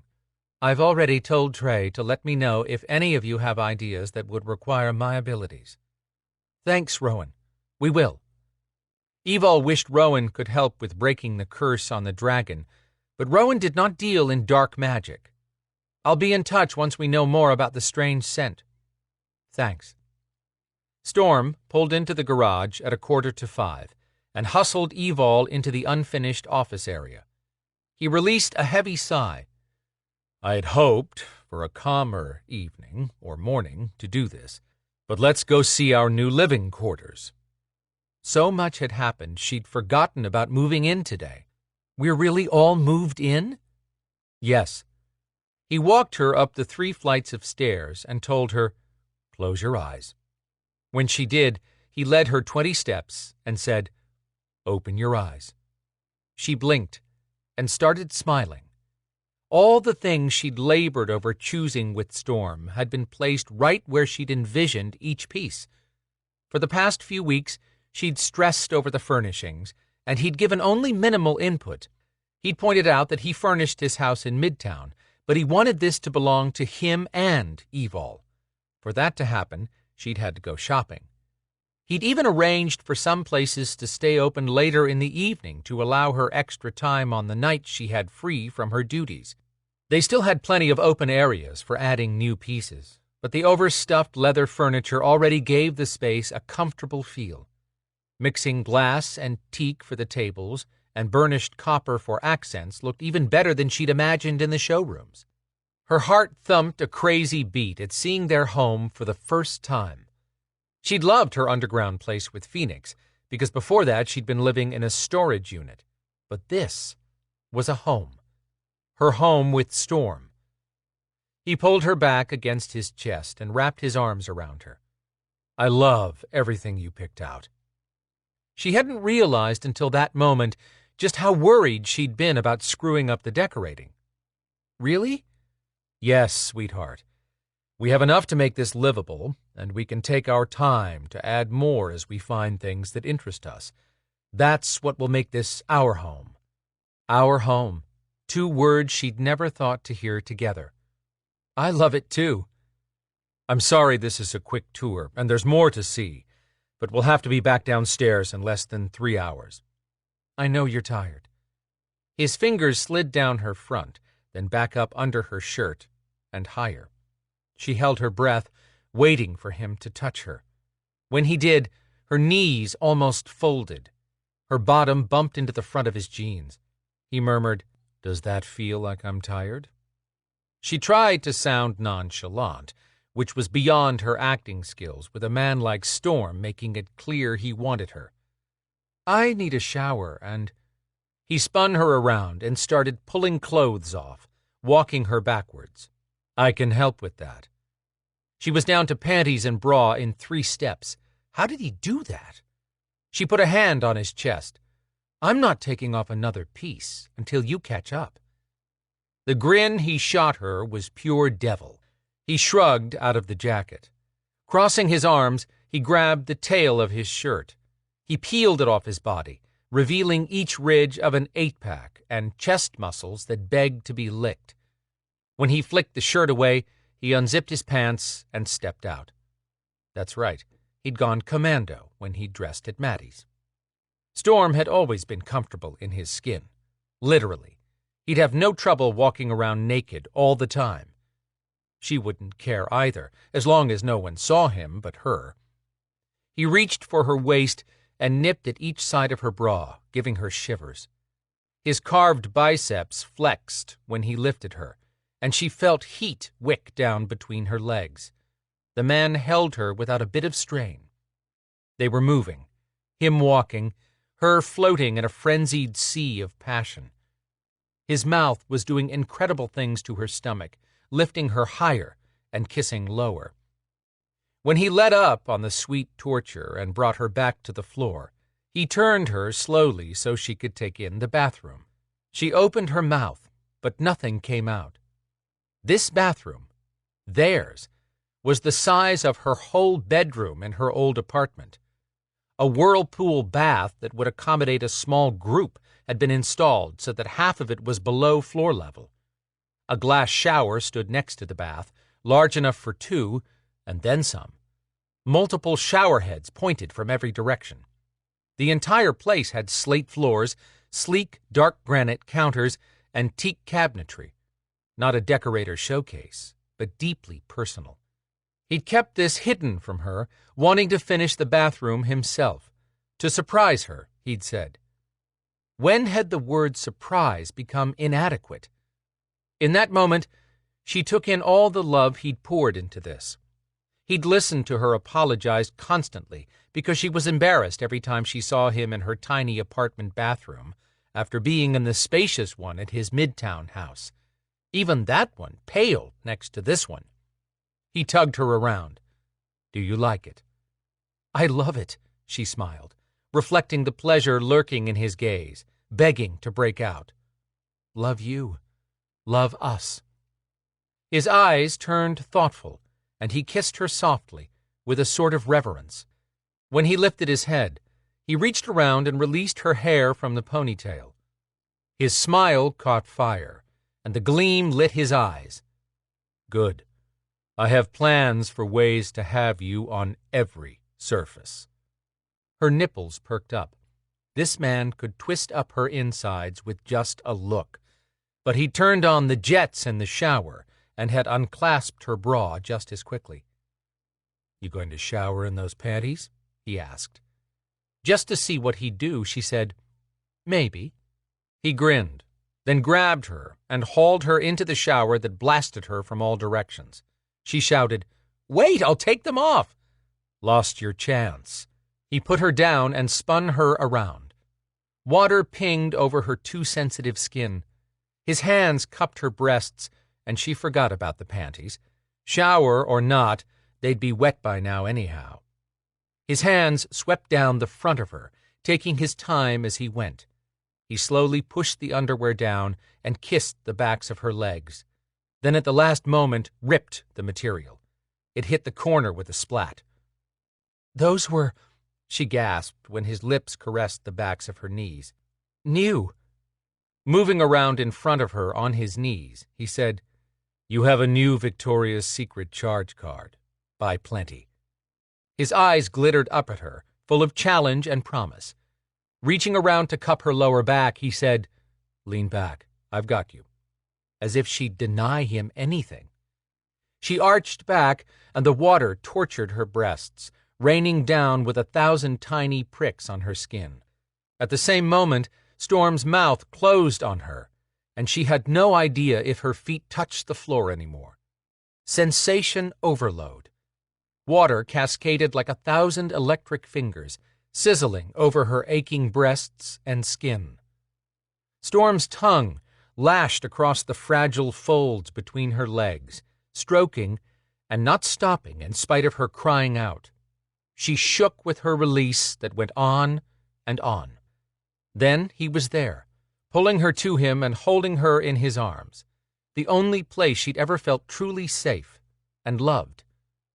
Water continued to rush over them. She took a shuddering breath and murmured, "That's all you got?" Storm's chest shook. He was laughing. "Don't ever change from the hellion I fell in love with." Still waiting. Strong words from a woman with boneless legs. She'd get her second wind any minute now and torture him the same way. His erection pulsed against her, and she wanted him. All of him. She had to find the kinetic energy to call a condom to them, but she didn't even know where they were. Storm must have, because she heard the crisp sound of a package opening. He swore he couldn't read her thoughts, but his empathic ability gave her away just as easily. He hoisted her to eye level. She hooked her legs around him, never taking her eyes off of him as he lowered her down, down, down, until she sucked in a breath at the feel of him sliding inside her. And Maka thought she'd walk away from Storm? Foolish goddess. Chapter 20. Evol, are you and Storm home from tracking Matty? She sat up, disoriented. Shoving hair out of her eyes, she took in the dark room, then the incredible male body lying next to her. She was at their new home. Got it.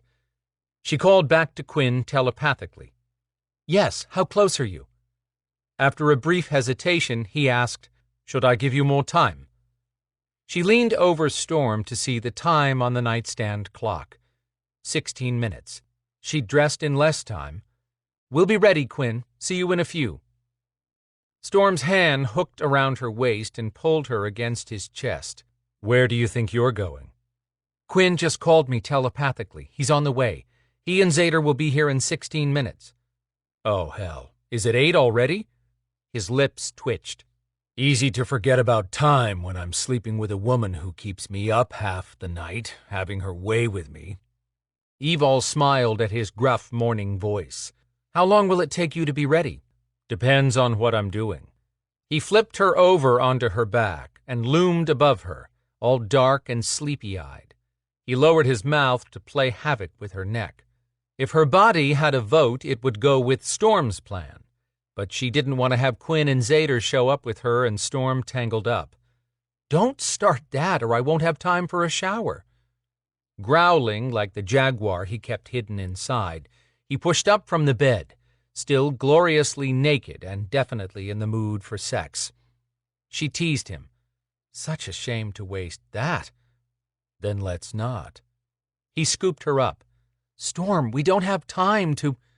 He sucked on her breast, and she forgot about the clock. Storm mastered in multitasking. He'd managed to get them both showered while fitting in a quickie, and now brewed coffee as she raced downstairs with her wet hair pulled back.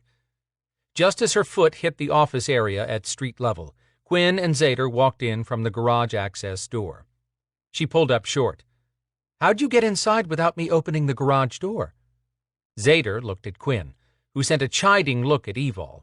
I called Storm, and he activated it from where he is. I am as adept at using a telephone as I am at telepathy. Had Quinn made a joke? Ah. When in doubt, make a noise that could be construed as a reply. What the hell happened to your neck? Zader said, eyeing it as if blood gushed from a wound. She had 4 vivid bruises. We ran into something at Maddie's place. Tell you about it as soon as Storm comes down. She moved ahead of them to open up the conference room, which still smelled new to her even though it had been in use for 2 months. Oscar sat up on his towel pallet. The yellow duck with a black witch hat squeaky toy she'd remembered to bring home from Maddie's was tucked between his front legs, and he'd drunk half the water in his bowl. Have you determined how to maintain that beast? Quinn asked. Bearing fangs in Quinn's direction, Oscar erupted in grunting frog and cricket sounds. Evol was coming to realize that Oscar understood some or all of what was said about him. Don't insult him, Quinn. You're jesting, right? No, I'm serious. Quinn opened his mouth and closed it. I fed him raw hamburger last night. He seemed to like that. But he also opens his mouth and laps at the air, sort of like he's sucking in energy. Weird, but it works for him. And he does take exception to some of the things said around him. Evol went over and squatted down to pet Oscar's head, calming him. Want to go out, Osk? Maddie's familiar didn't jump up, wagging his bushy tail. He stood on all 4 paws, walked at a dignified pace, took the long way around the table, obviously to avoid Zader and Quinn, and paused at the door, waiting for her. Zader and Quinn stared at Oscar with the same expression they'd wear if Evol started speaking in tongues. No, actually, that probably wouldn't shock those two as much as realizing Oscar had understood her perfectly. By the time she returned to the conference room, Storm was there with an urn of coffee, and all three men held mugs. Lana sat at the conference table, looking refreshed with her blonde curls contained behind a headband and wearing a purple long-sleeved knit top and jeans. Quinn must have brought her things this morning. She dipped a tea bag into a steamy cup of water and looked up at Evol, then down at Oscar. "Who is that?" Unlike everyone else, Lana had addressed Oscar as a who, which meant she recognized something about him. He wagged his bushy tail. Once. Still, for Oscar, that was the equivalent of dancing around on 2 feet to show how pleased he was with her. This was as good a time as any to find out if Lana could pick up anything to help them find Mattie. Lana set down her teacup and stood. Evol said, "His name is Oscar. He's a familiar who belongs to a witch known as Mother Mattie. She's missing." Lana's eyes lit up as Evol and Oscar came forward. "What a pretty boy!" Oscar preened. It would be hard to describe it to someone who hadn't witnessed his effort, but he literally sat up at her words. Someone chuckled, clearly enjoying the Oscar show. Quinn asked, "Any leads yet on the White Witches?" Evol had stopped an arm's length away from Lana. She hoped for any clue on finding Mattie. "No, but Lana may be our best hope at finding her quickly. You haven't heard what happened to us this morning." "The neck bruises?" Quinn asked. "Yep." That sobered Quinn and Zader. Evol eased a little closer as Lana smiled and ducked her head to meet Oscar's gaze. "Hello, Oscar. You are very special." "Why do you say that, Lana?" Quinn called over. Evol gave him a don't screw with this look, but he ignored it. Lana said, "I feel power coming from him." Really? Evol hadn't picked up on that, but Lana was special in her own way. "I thought if you petted him, you might be able to help us figure out what happened to Mattie. But turn your hand for him to sniff it first." She hoped that worked with familiars the way it did with dogs. Lana straightened. "I will try." Evol picked up Oscar and held him in her arms, facing forward.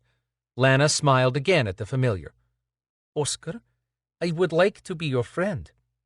This girl was good. Oscar grunted. To Evol, it sounded happy. She could feel his excitement.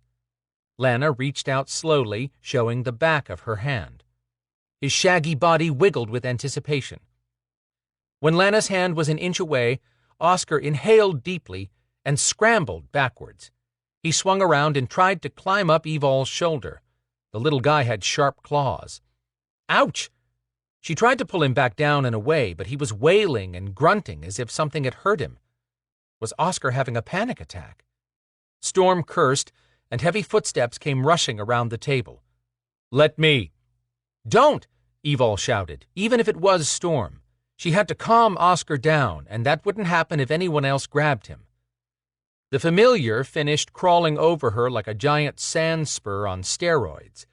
Once he reached her neck, his front legs wrapped around each side of her like a monkey, claws still digging in.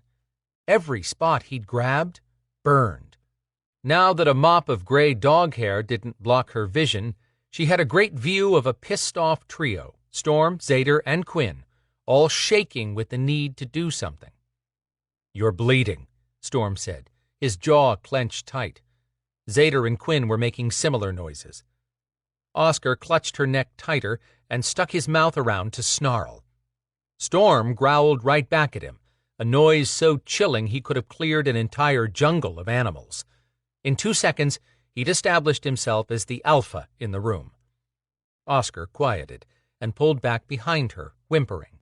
His claws curled tighter, digging deeper into her skin. Warm liquid ran on her exposed neck and upper chest. Storm's eyes glowed bright yellow. Red would be next. "Not helping," Evol told the lot of them. She slid her fingers under Oscar's paws and pried them loose, exhaling at the relief. "I'm not going to die from a couple of little claw marks, so everyone just chill out." "I am sorry, Evol," Lana said in a heartbreaking tone. "It's not your fault," Evol told her softly. "He hasn't taken to anyone but me for some reason. Everyone please back up and give me some space for a minute." Zader, Quinn, and Lana moved all the way around the big conference table. Storm took one step back. That was as much as she could expect from him. Squatting down, Evol lifted the stiff legs and said, "Oscar, you can get down now. I'm going to let go of you." She released his front legs. Using his hind legs for a little push, he dropped to the floor on all fours. The second she stood, she called up her inner beast, the alterant side of her that lay dormant until needed. Just a few months ago, shifting had meant turning into a powerful but hideous monster form. Now that she'd evolved all the way, she could shift into a griffin. Of course, she and the others like her did not have authorization to do so in this world, just another way of handcuffing alterants around the rest of the preternaturals in the world. For the moment, she drew just enough power from her alterant side to close the wounds, but not enough to call her beast all the way to the surface. Storm left the room and returned with a wet washcloth to wipe off the blood. Oscar slinked over to his pallet, pulled his yellow witch ducky to him, and curled up. So pitiful. Evol frowned, trying to make sense of it. "I don't think he meant to react that way to Lana, and I know he didn't mean to hurt me." Storm sliced an angry look at her neck, then sighed. "I know." Oscar was terrified. "Exactly, but what would make him react that way? He clearly doesn't tolerate men, but at first it looked like he might allow Lana to touch him." Quinn suggested, "It appeared that he scented something about Lana that panicked him."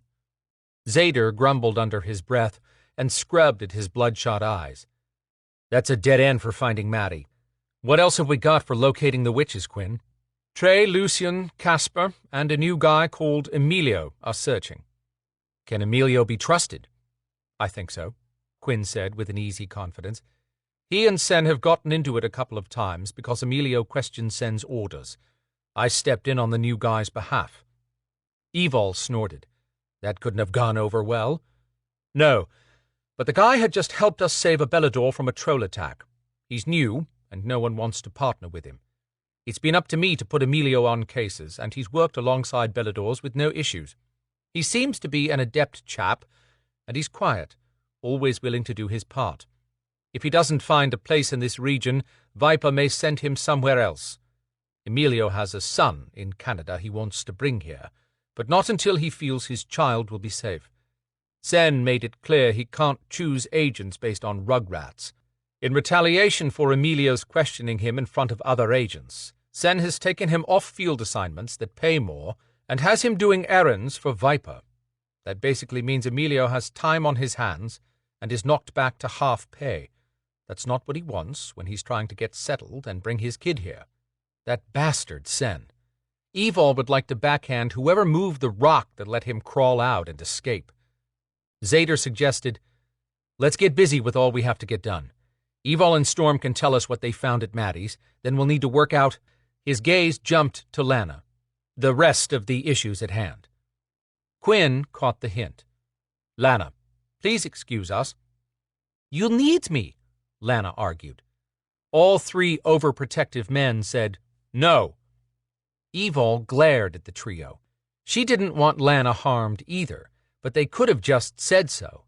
Storm had the good sense to look apologetic. Lana gave the men a classic teenage eye roll. "I know you are doing something to save Brina. If you have to go somewhere secretly, you will need to move around without being seen, yes?" Evol had to admit that the young woman had a valid point, and Lana didn't even know what they were planning. Lana took advantage of her opening and pointed out, "I can cloak you, but I will need to be with you. It does not work from a distance." Evol sent a telepathic message to Quinn. "Lana is right, but Adriana can cloak us and has far more power, or at least she has far more control of her power. Besides, we need Adriana's input on this mission. She should be up and about by now." Quinn didn't reply to Evol, but told Lana, "If we find ourselves in need of your skills, I will discuss it with you. For now, I would appreciate it if you'd allow us to have our meeting." To do anything but comply would make Lana look like a ranting teen when she wanted to be treated as an adult, which she was at the age of 18. Good luck convincing Quinn of that.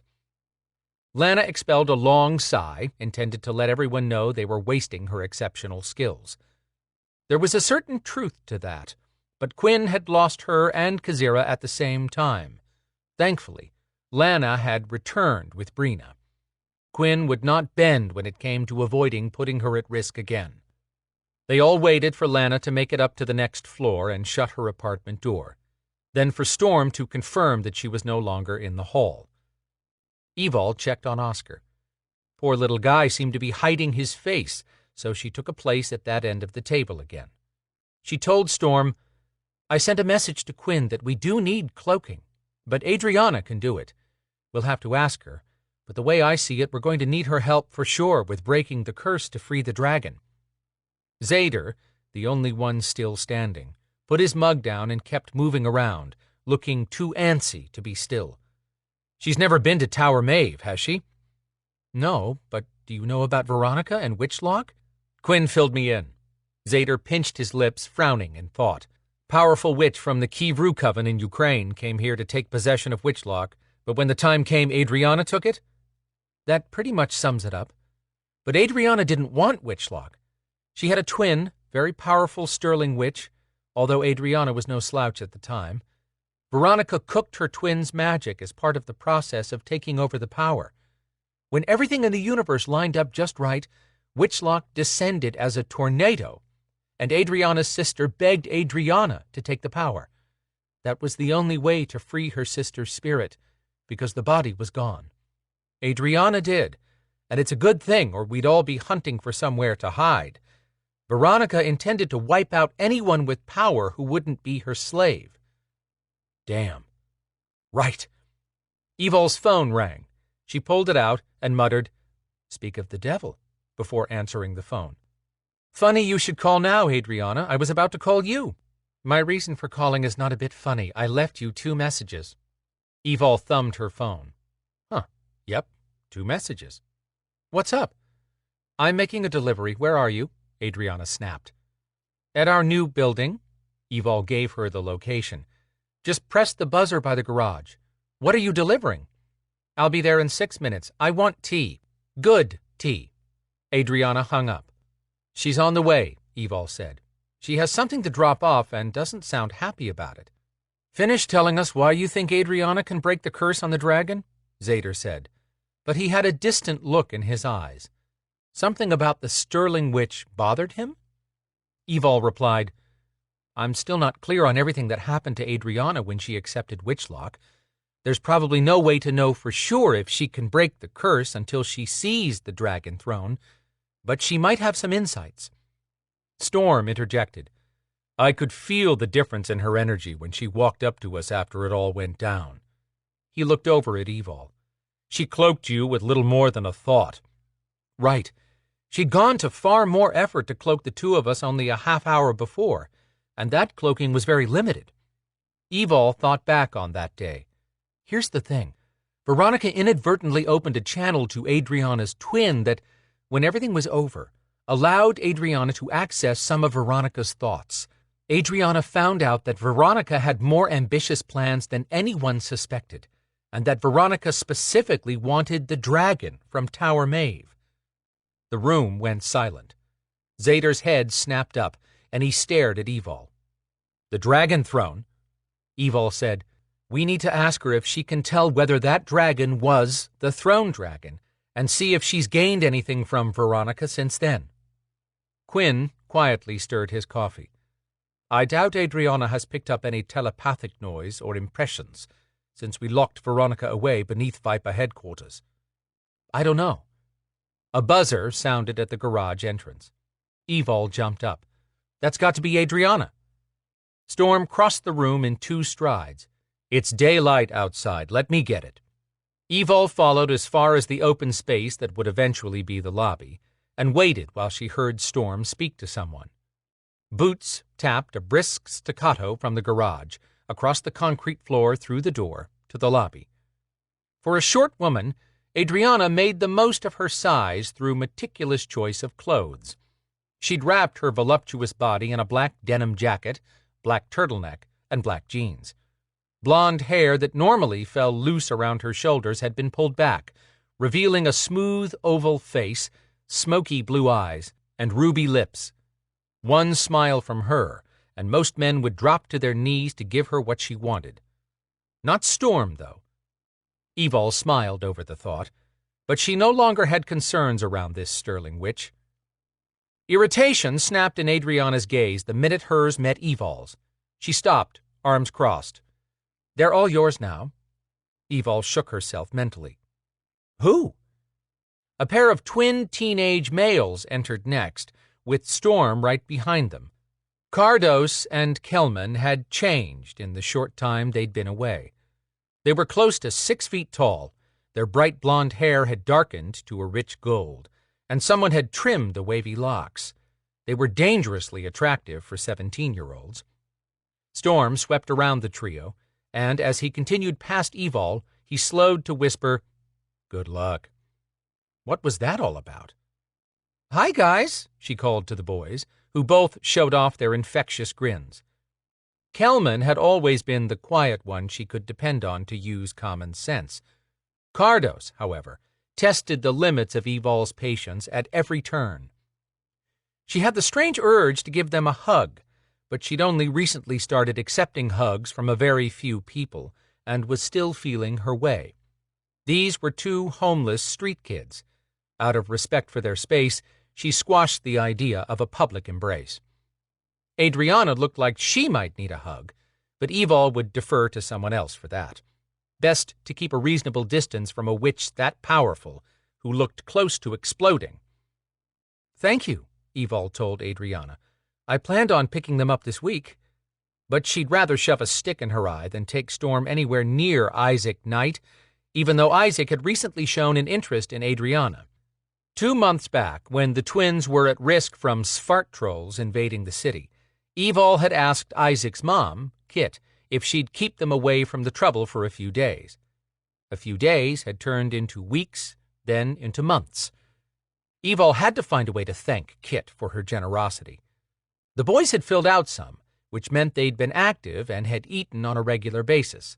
Before Kit, Evol and her night stalker Grady had done their best to watch over the twins, but that wasn't the same as a stable home. Kit had been good for these 2. "You're welcome. You owe me," Adriana said through clamped jaws. Oh boy, now what? "I'll reimburse your gas." "I don't want money. We'll talk about your debt later." How much trouble could it have been to drive them from the night facility 45 minutes away to downtown Atlanta? There was more to this. Adriana enjoyed driving and wouldn't make a big deal out of a simple favor. Cardos leaned forward, getting close to Adriana's ear, and spoke in a conspiratorial tone. "You never gave me your number for that date." Adriana ignored him, but lifted a sharp, perfectly shaped eyebrow in a see-what-I-have-to-deal-with motion. Evol warned Cardos, "Trust me, she's so far out of your league you'd need the Hubble telescope to figure it out." "No woman is out of my league." "Spare me from teenage hormones." Adriana added, "I was at the night facility when Isaac asked me to drop them off before Kit decided to bring them." Yep, she owed Adriana. Storm smothered a chuckle from the conference room, but it reached Evol's ears. After seeing Adriana roll in with fire practically spitting out of her eyes, he must be standing just inside the door to monitor everything. Evol glared in Storm's direction, then turned back to Cardos, going straight for the simplest fix. "Just a word of advice. I wouldn't be making passes at Adriana and piss off Isaac Knight, if I were you." All color leached from his face. Cardos quickly stepped back. "Had no idea." Adriana gave Evol a withering look. "Really? You had to go there?" Isaac and Adriana had hit it off like gas thrown on a hot coal, especially when he'd stepped between Adriana and danger. Evol found this new development highly amusing, mainly because Adriana did not. Evol suggested, "Why don't you go into the conference room and I'll be there in a few minutes?" Adriana said, "Fine. You better have tea." Storm stepped into the hallway. We do. It's over here. He led Adrianna in to meet the others. How was life with Kit? She asked the twins. As if a switch had been thrown, both boys started talking at once. Kelman jumped in first. Kit was very nice to us, but I'm glad to be back. We missed Atlanta, and you. How's Grady? He's good. He asks about you two all the time. I told him you'd return soon. Cardos tried to sound imposed upon. Tell her the truth. We were in the country, like with cows and things. It was crazy. I can't do that again. Giving his brother a weary sigh, Kelman said, You were all happy when you found out how hot the girls are in the country. Until Kit told me she'd... Cardos shut his mouth. Storm came back to the hall just then and asked, She told you what? The calm, down-to-earth brother answered, That if Cardos laid a hand on that young woman, Kit would peel his skin from his body and make him watch as she fed it to the wild animals on her property. Cardos turned a deep shade of humiliated red. She's scary. Evil had to agree about Kit, who would fit right in with Navy SEALs, all 5'2" of her. Given a choice between crossing Adrianna or Kit, who was only human, Evil would choose Adrianna, but she wasn't about to admit that to Cardos, who would eventually bring it up at the worst time. She told the twins, You can't go back on the streets, guys. Both boys froze, and Evil knew it was from the implication that local authorities were getting involved. Cardos gave her a wary look. You're not going to try to send us somewhere, are you? Of course not. Because we're both 18 now, Cardos added. Really? When was it? It's 2 different days.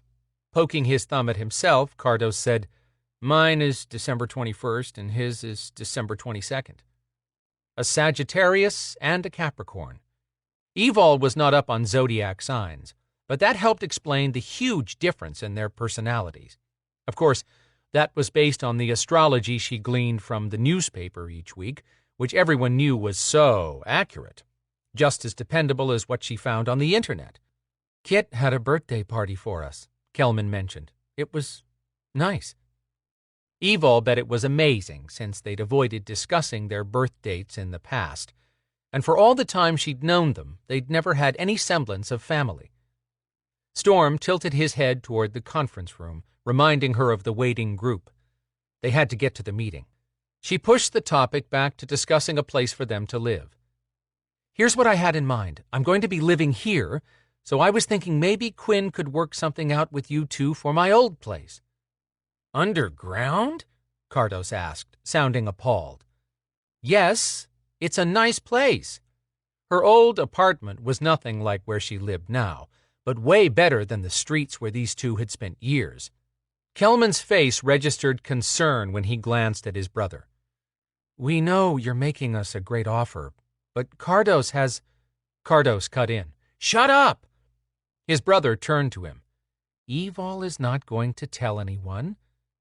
They both looked at Storm, who said, I won't share your secret either, and everyone in the conference room is on their phones. Cardos looked ready to slink away. His brother said, I think Cardos has taphophobia. Huh? Evol asked, What's that? Fear of being buried alive, which doesn't exactly fit fear of living underground, but it's the closest I could figure out. Crap. Now what was she going to do with them? Storm cleared his throat, catching her attention.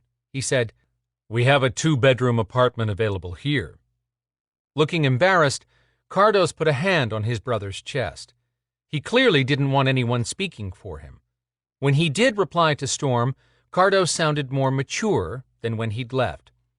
Thanks, but we don't have any money, and we're not going to mooch off of you and Evol.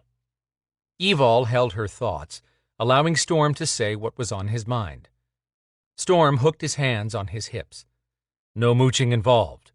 Everyone pulls his or her weight. We'll need someone on hand to do odd jobs and to help when we start showing the offices down here, then managing them. You two could share that position and trade for the apartment. Plus, we'll pay a stipend for food and such. The twins looked at Storm as if they'd just learned they had a fairy godfather. Really? they chorused. Evol's heart squeezed at the longing in their voices. It was times like this that she couldn't believe how fortunate she was to have found Storm.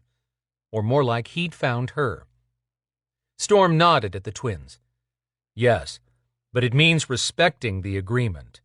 As you pointed out, you're both adults. You're old enough to make your own decisions. I'll treat you like the man I believe you can be, and you'll give us the same respect in return. With that one short speech, Storm had put them on notice that they were in charge of their destinies, and screwing up came with a price. Dual nods followed. The apartment has basic furnishings. When the decorator returns to finish other work, you can give her a list of anything additional you need. Everything we buy for the apartment belongs to the apartment. Your apartment is 2B. All floors above that are off limits, unless one of us invites you up. No one unauthorized is allowed in this building at any time. Evol smiled. These two boys had to love knowing that they wouldn't be attacked by someone trying to steal their bedding in the middle of the night. Holy shit! Kelman elbowed Cardos in the ribs. You'd better not let Kit hear you. She's not here. Cardos rubbed his ribs. We just made a deal based on acting like adults, so act like one. Cardos said, Okay, I agree, but race you to the apartment. He shot up the stairs. Kelman hesitated, looking at the stairs, then at Evol. She said, Go, and keep him under control. Yes, ma'am. He dashed away. Ma'am? Evol looked at Storm, who found that funny. When they returned to the conference room, Quinn furiously thumbed keys on his phone. Adrianna swished her finger over hers, scrolling something, and Zader paced across the end of the room opposite Oscar's bed. Quinn shoved his phone in his inside jacket pocket. Were those the twins I heard? Yes. Evol refilled her coffee mug. Storm has hired them. Zader stopped walking. Quinn said, Considerate of you, Storm. It was that or watch Evol race around trying to keep them out of trouble.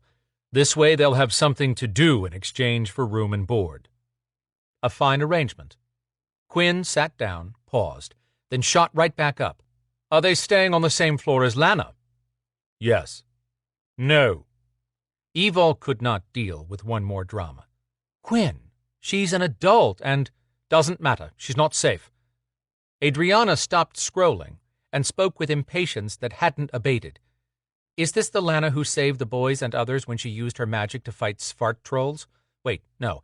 Let me just go ahead and answer that. Yes, it is, which means she's got a load of power, far more than those two hellions put together. You should be more worried about the boys. If either of them steps out of line, she's liable to roast them. Oh boy, Adrianna was in some kind of mood. Evol knew that look on Quinn's face. She'd seen it often on Storm's when he had to stay out of her way and let her handle her own battles. Evol added, On top of that, Quinn, they're good boys. You can't stop Lana from growing up. Zader said, Are we ready to get moving or not? Quinn sat. Then Evol took her place at the end of the table near Oscar again, but she doubted anyone would try to invade his space. Storm sat between her and the witch. Adrianna put her phone down and lifted her tea, looking past Evol to the corner. Is that the familiar? Yes. Evol told her what had happened with Lana and asked, Think you can touch it and find Matty? No. I heard what happened earlier.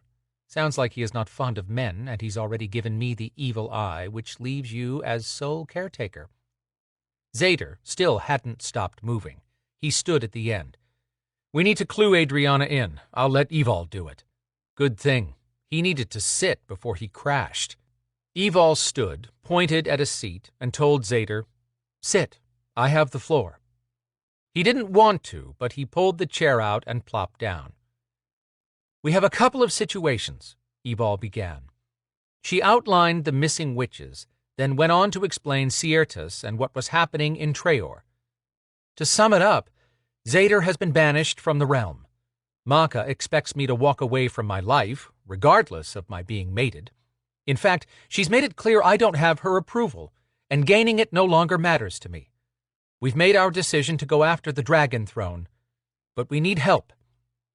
Adrianna put her mug down softly. I'm listening. The Dreamwalker representing the dragon claims that the Maeve are currently sending in a highly skilled force disguised as nothing more than resident witches and warlocks. It's called Scath Force.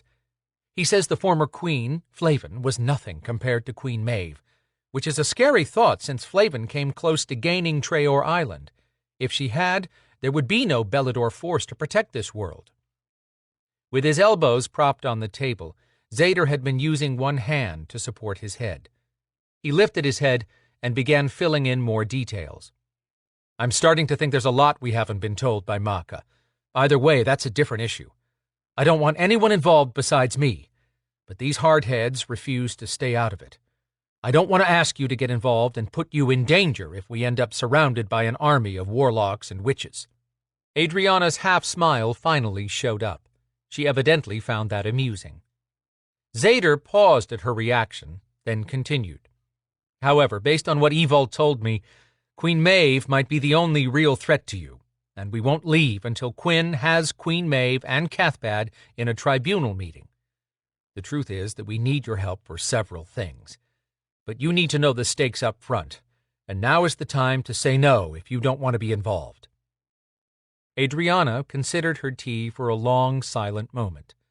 Lifting her head, she took in everyone with one studied glance. I was going to contact Rowan next after dropping off the boys, but clearly she's busy. I've been attending council meetings. That was news to Evol. I know Rowan's glad, but why are you getting involved with White Witch politics? I'm having dreams about battles with non-humans. Evol snorted. That's business as usual in our world. Adrianna didn't crack even her half-smile. Placing her hands on the table, she said, I'm talking intense battles. War. One that we won't keep from the humans if it breaks out. Who, precisely, is in this war? Quinn asked. I don't know, exactly, Adrianna admitted. I'm not sure of all the players on the field yet. That's the main reason I'm going to these damn council meetings. I wanted to get to know Rowan and some of the elders better. If things had worked out today, I was going to mention my dreams and see if anyone knows something they haven't been sharing with those outside of the White Covens. Storm asked the witch, Do these dreams have any sort of time marker? No. My sister had visions while awake, but my visions always come through dreams. Or they did in the past, and I'm not sure if that's going to change at any point. I'm sure you will understand when I say, the clearest of visions is often vague at best when it comes to pinpointing a timeline and specifics. You're right. Storm sat back, waiting with the rest of them to find out where Adrianna was going with this. She asked Zader, Do you have any idea what color this dragon is? I'm guessing he's red, since the scale the Dreamwalker gave me turns red when the light hits it a certain way. I see, Adrianna said, with the precision of taking each word and shaping it before she gave it life. The dreams were disturbing before, but learning what I have just now about Zader's experience, I'm wondering if my dreams and his quest are connected. She paused, as if gathering her thoughts. In my dreams, a giant red dragon threatens to kill everyone in his path. He flies like a jet fighter, blowing fire across everything. Are you sure you want to free this one? Chapter 21. Zader had been fighting exhaustion until Adrianna shared that she dreamed of a dragon threatening to kill everyone. A red, freaking dragon. He sat up sharply, taking in Quinn, Evol, and Storm's shocked expressions, then asked Adrianna, Are you sure it's the same dragon I'm talking about? The one I'm after was cursed to be Queen Maeve's throne. Adrianna gave a small shake of her head. No, I have no idea if it is or isn't the same one. I'm just saying the timing of my dreams and your dream-walking experience leads me to believe they could be connected. Evol tapped her finger. Could the dreams be somehow connected to Veronica? I don't know. Adrianna's forehead crinkled at a silent thought.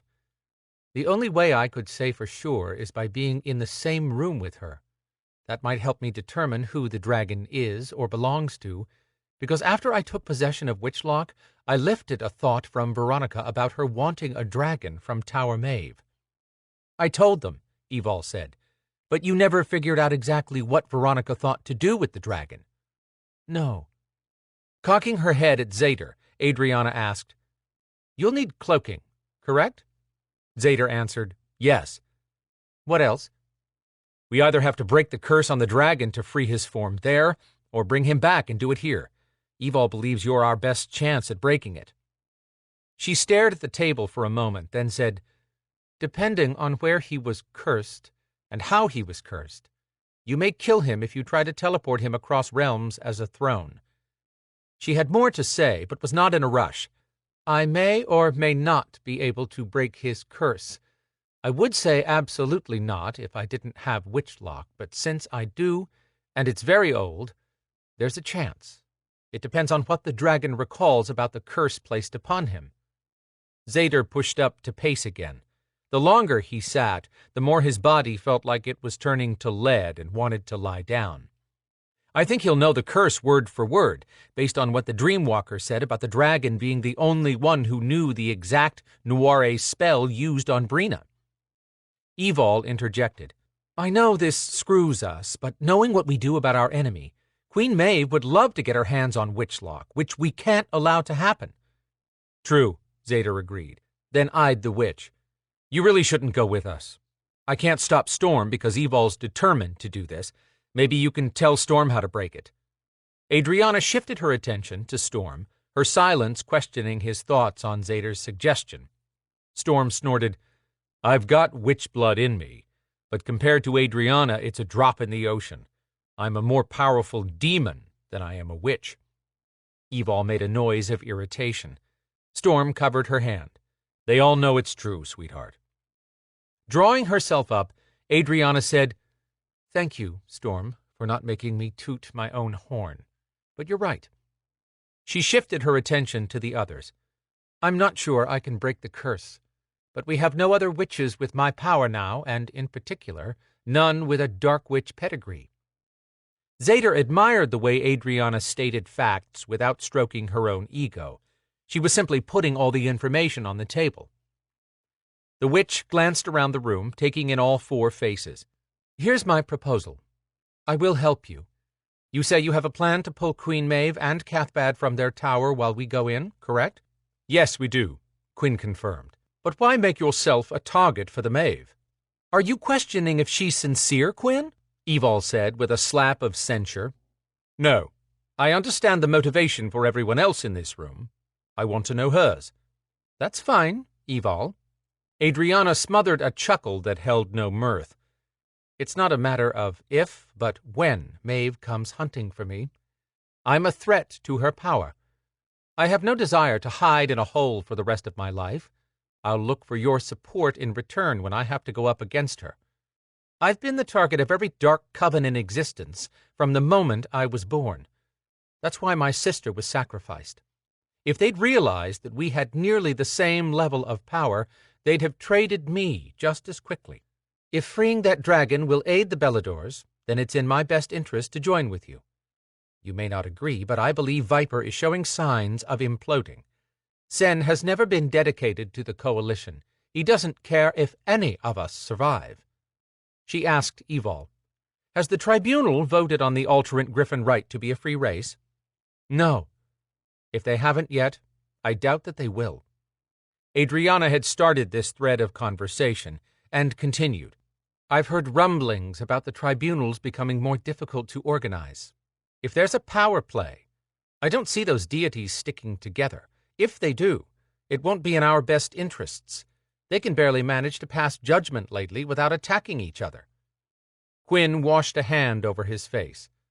I will admit I've begun to wonder if the tribunal is fracturing as well. He let his hand slip down. He'd pulled himself together for the sake of his responsibilities, and yeah, he'd cracked a joke or two, but his eyes had a hollow look that hadn't left him since Kazira died. He asked Adriana, Your dreams showed the humans exposed to our world, to us. Nodding, she said, I second what Zader's Dreamwalker said, but I'd put it more bluntly. A war is coming. I'm not sure what exactly is going to happen, but I'll have to choose a side. I'll never be allowed to live in peace. There's strength in numbers. If I stay here when you go for the dragon and you fail to free him, then he may escape later to kill all the Beladors for letting him down. If I help you free him, I can only hope he'll make good on the vow the Dreamwalker gave Zader, claiming to protect those who come to his aid. Adriana paused, taking in the room. Until Evol and Storm stepped in to help me with my sister, I'd fought alone for a long time. I honestly think we're all facing the end of life as we know it if we stand back and do nothing. After I took possession of Witchlock, I believed we were safe. But that's not the case. Storm quipped, We're only as safe as we are strong. True, Adriana said, then looked to Quinn. I'll need access to Veronica to see if being near her firms up any of my visions, and to trick her into telling me what she knows about the dragon. Quinn leaned back, arms crossed. Zader can't get you in without being reinstated as Meister. Which Maka is not going to do at this point, Zader said.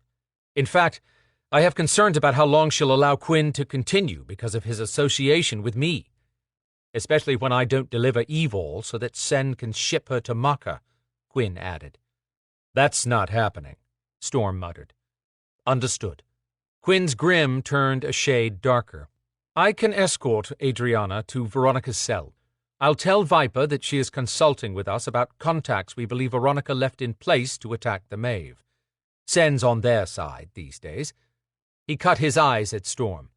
That won't be a problem as long as you're not there to call out the lie. I'll be here with Evol making preparations. If I'm called in, I'll find a way to be delayed without raising suspicion. When Quinn nodded in agreement, Zader pushed on. Okay, we have cloaking and hopefully a way to break the curse. We'll need teleportation. He caught an exchange of looks between Evol and Storm. Let's come up with a list, Quinn suggested. Zader counted the fingers on one hand. Sen? A chorus of no followed. Zader shot a censuring look across the room.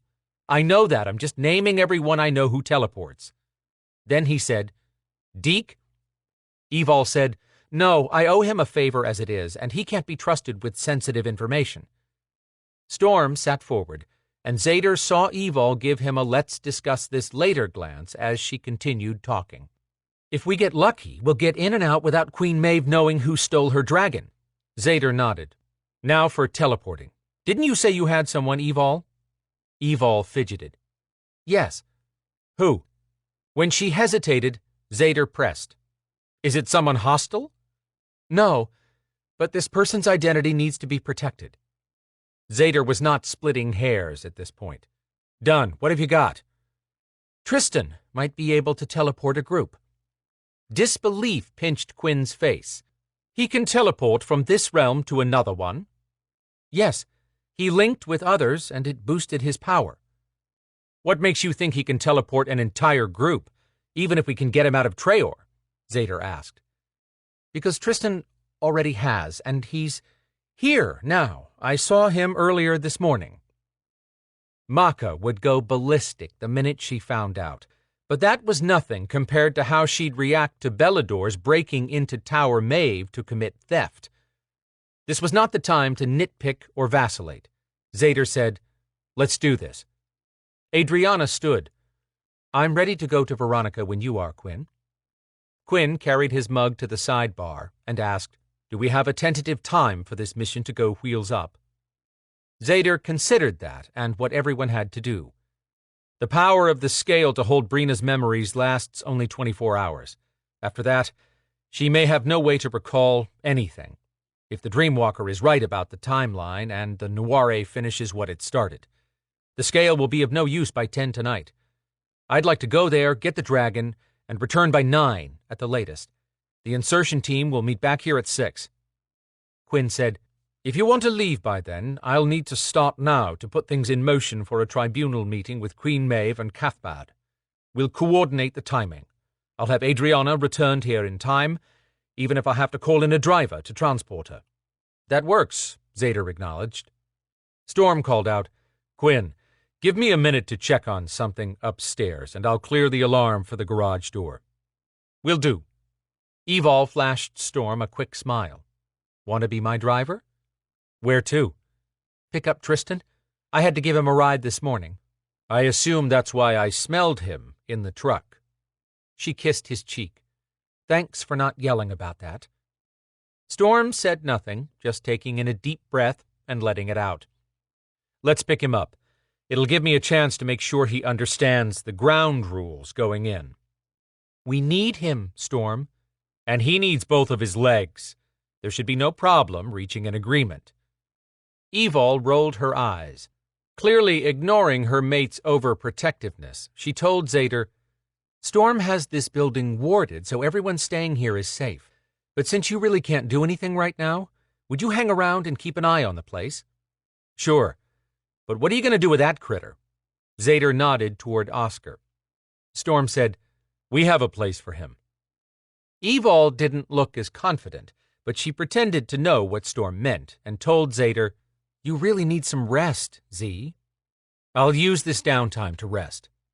He needed more than the brief nap he'd gotten at home, but he'd worry about sleep once Brina was safe. Zader brought up one last thing.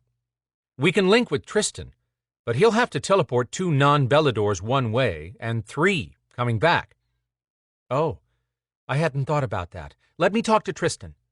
She picked up Oscar and left. He hated to hear the doubt in Evol's voice, and if Tristan couldn't teleport them, Zader needed a plan B. Let me think. There is no plan B.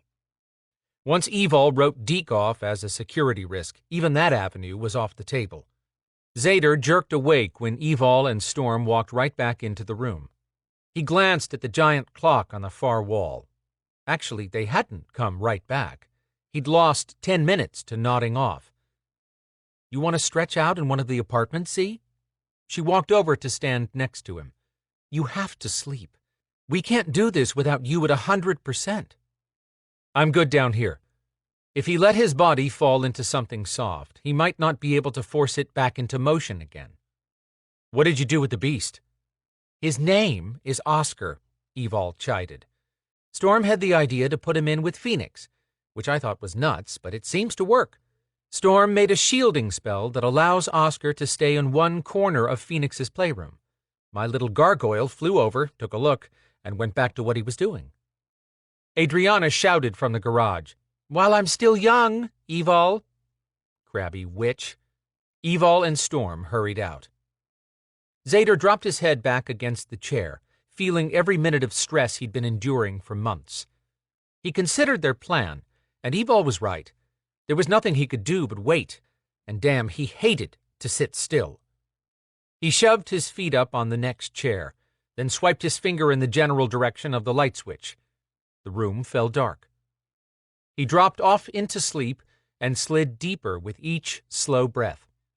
Darkness seeped into his mind, shutting out the flash of thoughts that had battered him constantly. His body gave up the fight to keep moving, and every muscle eased until it was limp. For just a moment, he had nothing to do. Nothing worry would fix. "Zader!" The harsh whisper brought him awake. Brina's hologram leaned forward. She huddled, as if hiding somewhere. "I have to talk to you. Now, we have a problem. Meet me in the clearing." She blinked out of sight. Slamming his eyes closed, he breathed in and out slowly, pushing himself into deep sleep. It was taking too long. He had to calm down. But how could he do that after seeing Brina in a panic? He stopped thinking about going after the dragon, about Maka, about anything else except seeing Brina. His muscles loosened, and he was falling deeper, when someone touched him. Could Brina be pulling him to her? She'd never done that. He focused on reaching the dream world. Invisible hands gripped him hard, dragging him from deep subconscious to... He opened his eyes. No sword flew at his head. Nobody reached for him. Soft clouds floated overhead through bright blue skies. He sat up and looked around. This was the clearing, the location where he and Brina had always rendezvoused. He pushed up and looked around at the landscape that went on forever. Where was she? She's not here. Zader jumped up and swung around to find Siertis standing where he'd heard no one a moment ago. Where is she? She just told me she was coming to meet me here. She had something to tell me. Siertis shook his head. That's unfortunate. What the hell do you mean? I've been watching for Brina since you left. She would normally have slept twice since then, but she hasn't returned. Maka must have decided to put a stop to Brina meeting with you in the dream world. Once you free the dragon, he can call Brina to him, even from a different realm, as long as Brina holds his scale. Get to the dragon before Maka finds that scale and hides Brina from all of us. Zader felt sick at the Dreamwalker's grim tone. Whether it was fair or not, he lashed out at Siertis. It would have been good to know that about the damn scale. Now you know, Siertis said. Zader was too tired to banter with this dickhead. Since you're Mr. Information, any chance of Queen Maeve and Cathbad leaving Tower Maeve soon? Or does that dragon have any idea on how to get them out of the tower? The Queen is curious about a witch who possesses a power called Witch Lock. She and Cathbad.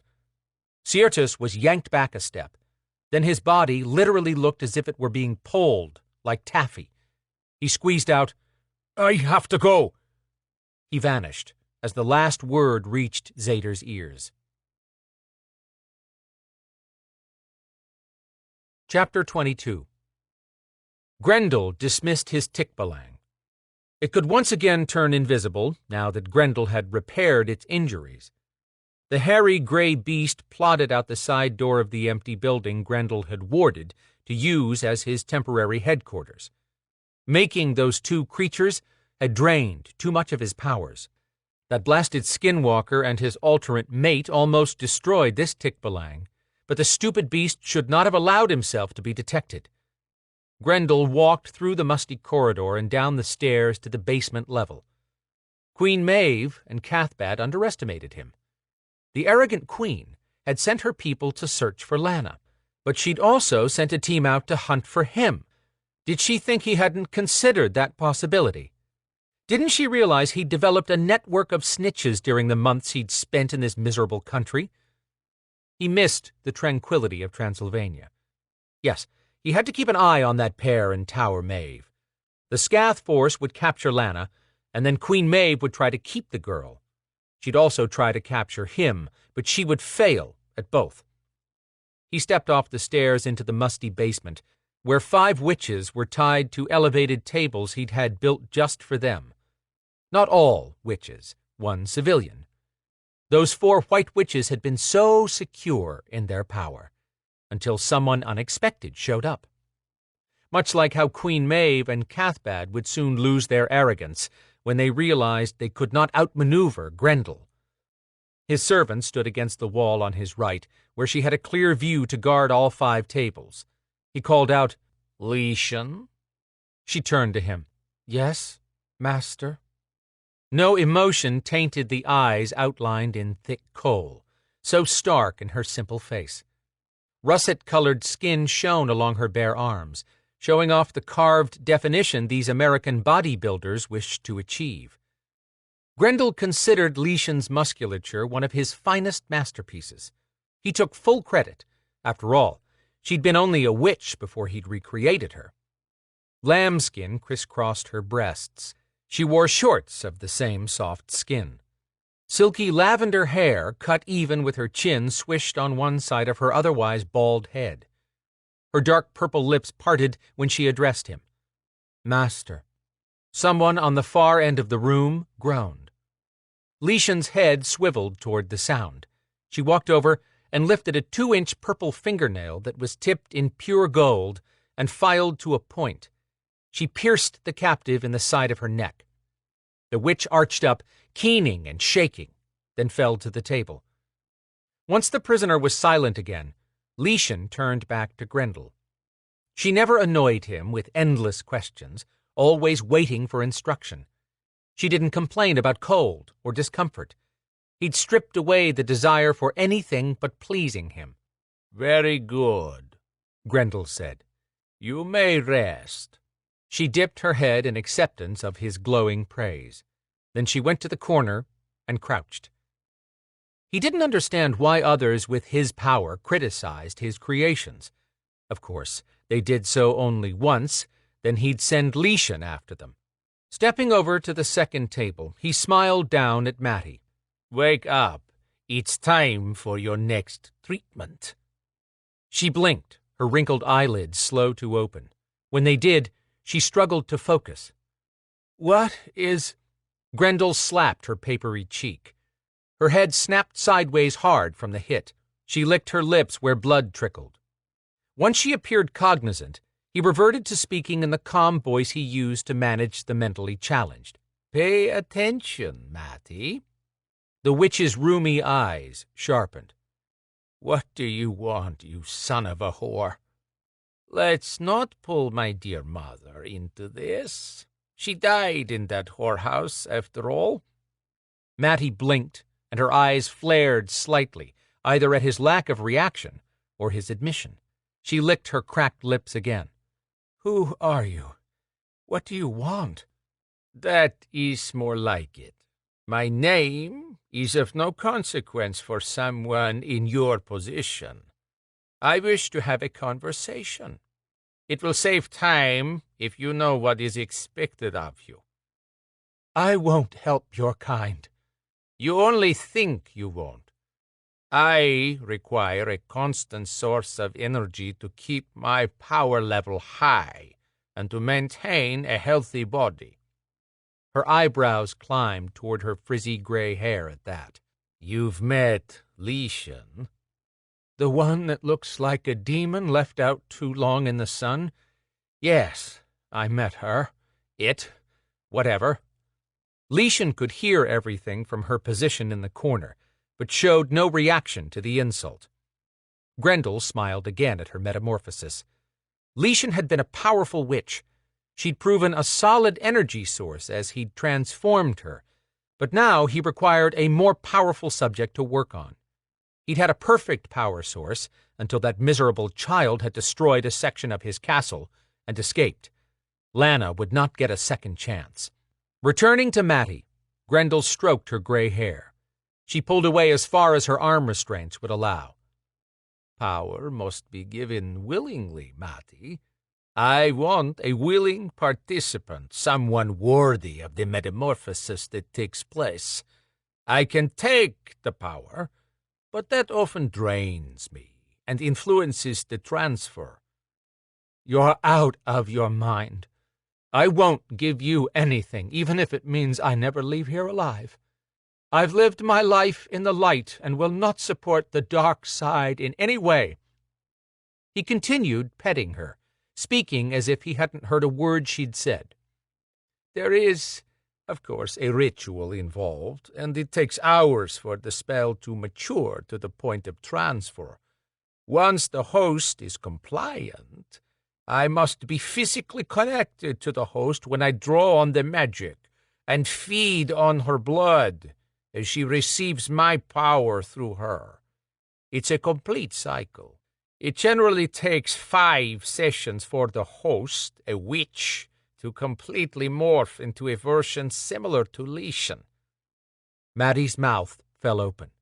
She trembled in horror. When she could speak, she said, "What kind of animal are you to rape me for my power?" "What?" He straightened away from her. No, I have no intention of drawing the power from you. You're too far past your prime and too combative. I need young flesh for this.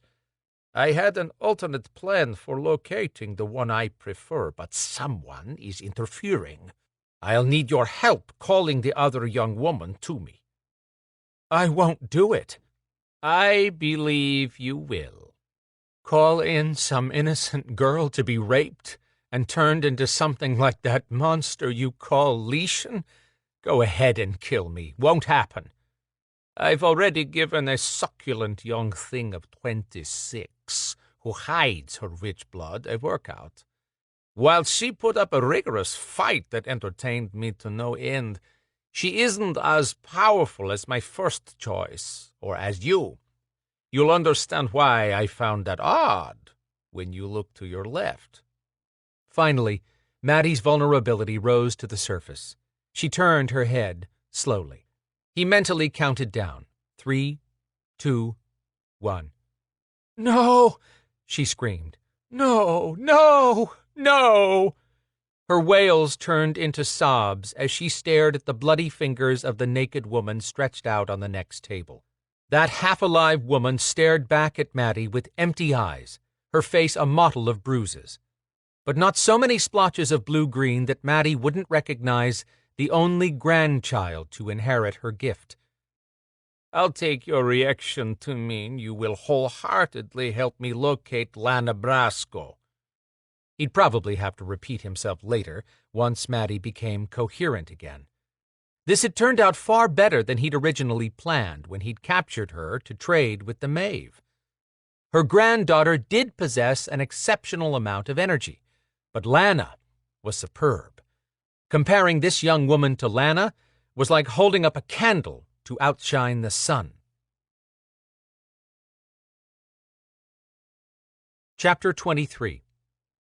Evol headed to the garage of their building while Storm ran upstairs to check in one last time on Oscar and Phoenix and to inform all 3 teens to stay in their apartments until someone came for them. They had food, internet, and television. Where she would have simply asked them to stay in, Storm politely made it clear that leaving the building was not an option. Quinn had excused himself and stepped away to make a call, leaving Evol with Adrianna, who asked, "What are you going to do if no one ever holds a vote on the Griffin race petition?" "Your guess is as good as mine," Evol quipped. "Maka isn't helping. I can't keep telling the other Griffins that it's going to be soon, when soon has come and gone. In fact, once we get the dragon out of Tower Maeve, I'm thinking about helping Tristan teleport the Griffins out. They were offered the chance to leave, but it was a double-edged blade. Leaving back then meant it would be reported to Viper, which is a hotline to Queen Maeve these days. Doesn't sound good. No, the situation has to be bad for me, Zader, and Quinn to break into Queen Maeve's domain to steal her throne without Maka's consent and support. Just because we see it as honorable doesn't mean she will, especially if a war breaks out from this. Once I do that, I might as well go free the other Griffins. No point in going halfway. The penalty for crossing Maka is the same. What will Maka do? I'm past the point of speculating and making this up as I go, but Storm has made it clear that we have options. I may have to consider those options. Adrianna whispered, "What do you really think Maka is going to do when she finds out you've crossed her? If you bring back Brina's memories, do you think she'll just let you walk away?"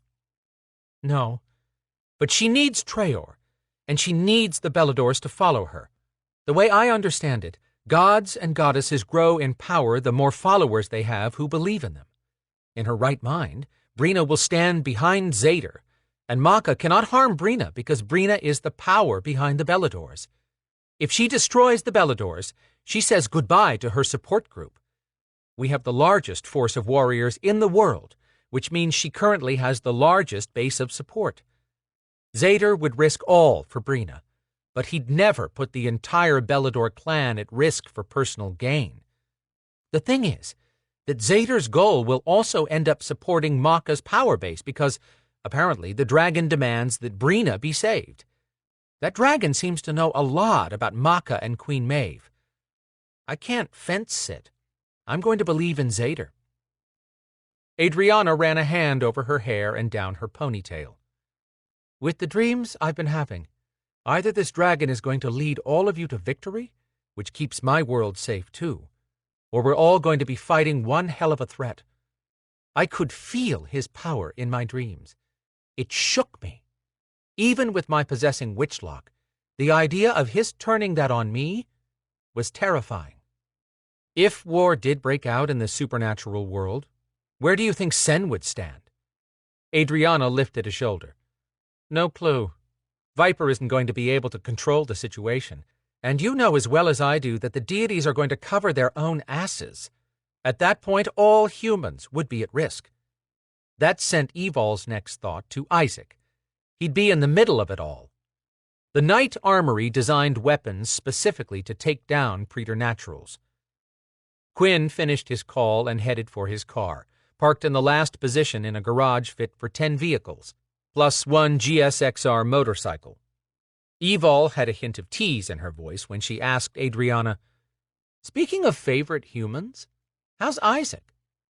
"I know that tone of voice. Don't play matchmaker. You're out of your league with that. Let's just say I haven't unleashed a spell on him, but he's stepping dangerously close to finding out what I can do." "What happened?" "I ignored him for a week, and he sent a Black Ops team to put me in a van and bring me to him."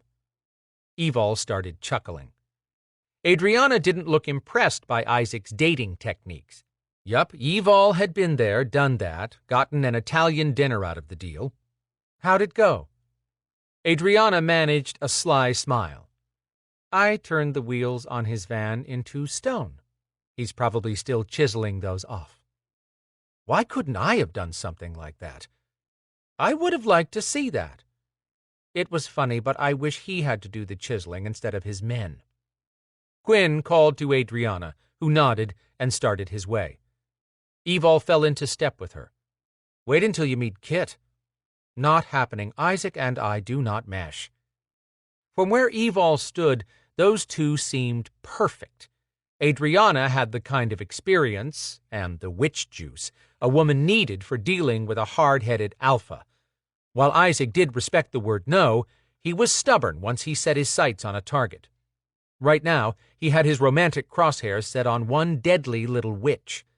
Evol waved them off and headed for the office to activate the garage door from a remote control panel Storm had put there, so she wouldn't catch an accidental shaft of sunlight through the big overhead door while using the controls in the garage. Storm met her at the base of the stairs. "Everyone is set. I have the boys' computer linked to the flat screen with controllers and signed them into an account for downloading games. I gave Lana a laptop and showed her how to work the flat screen.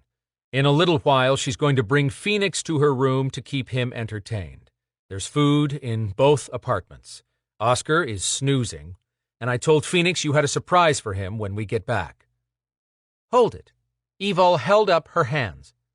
"Unless you've been holding back on what you can poof into existence with that witch juice you say is a drop in the ocean, exactly how is it that the boys are all set up out of thin air?" He took his time answering. The other side of Storm's being a walking lie detector was that he suffered pain if he outright lied. He had double talk down to an art when he needed it, but that wouldn't fly right now, and he knew it. She crossed her arms, waiting. He grumbled something. "I knew you weren't going to be happy with the boys on the street, and figured you'd try to set them up in your old place. Quinn told me in passing that as soon as you were finished with your old apartment and we got moved in here, he's remodeling your entire building, including your downstairs place." Huh. Evol hadn't known that, but she wasn't surprised that Quinn wanted to update the old building. Storm continued. "It was only a matter of time before the twins ended up here.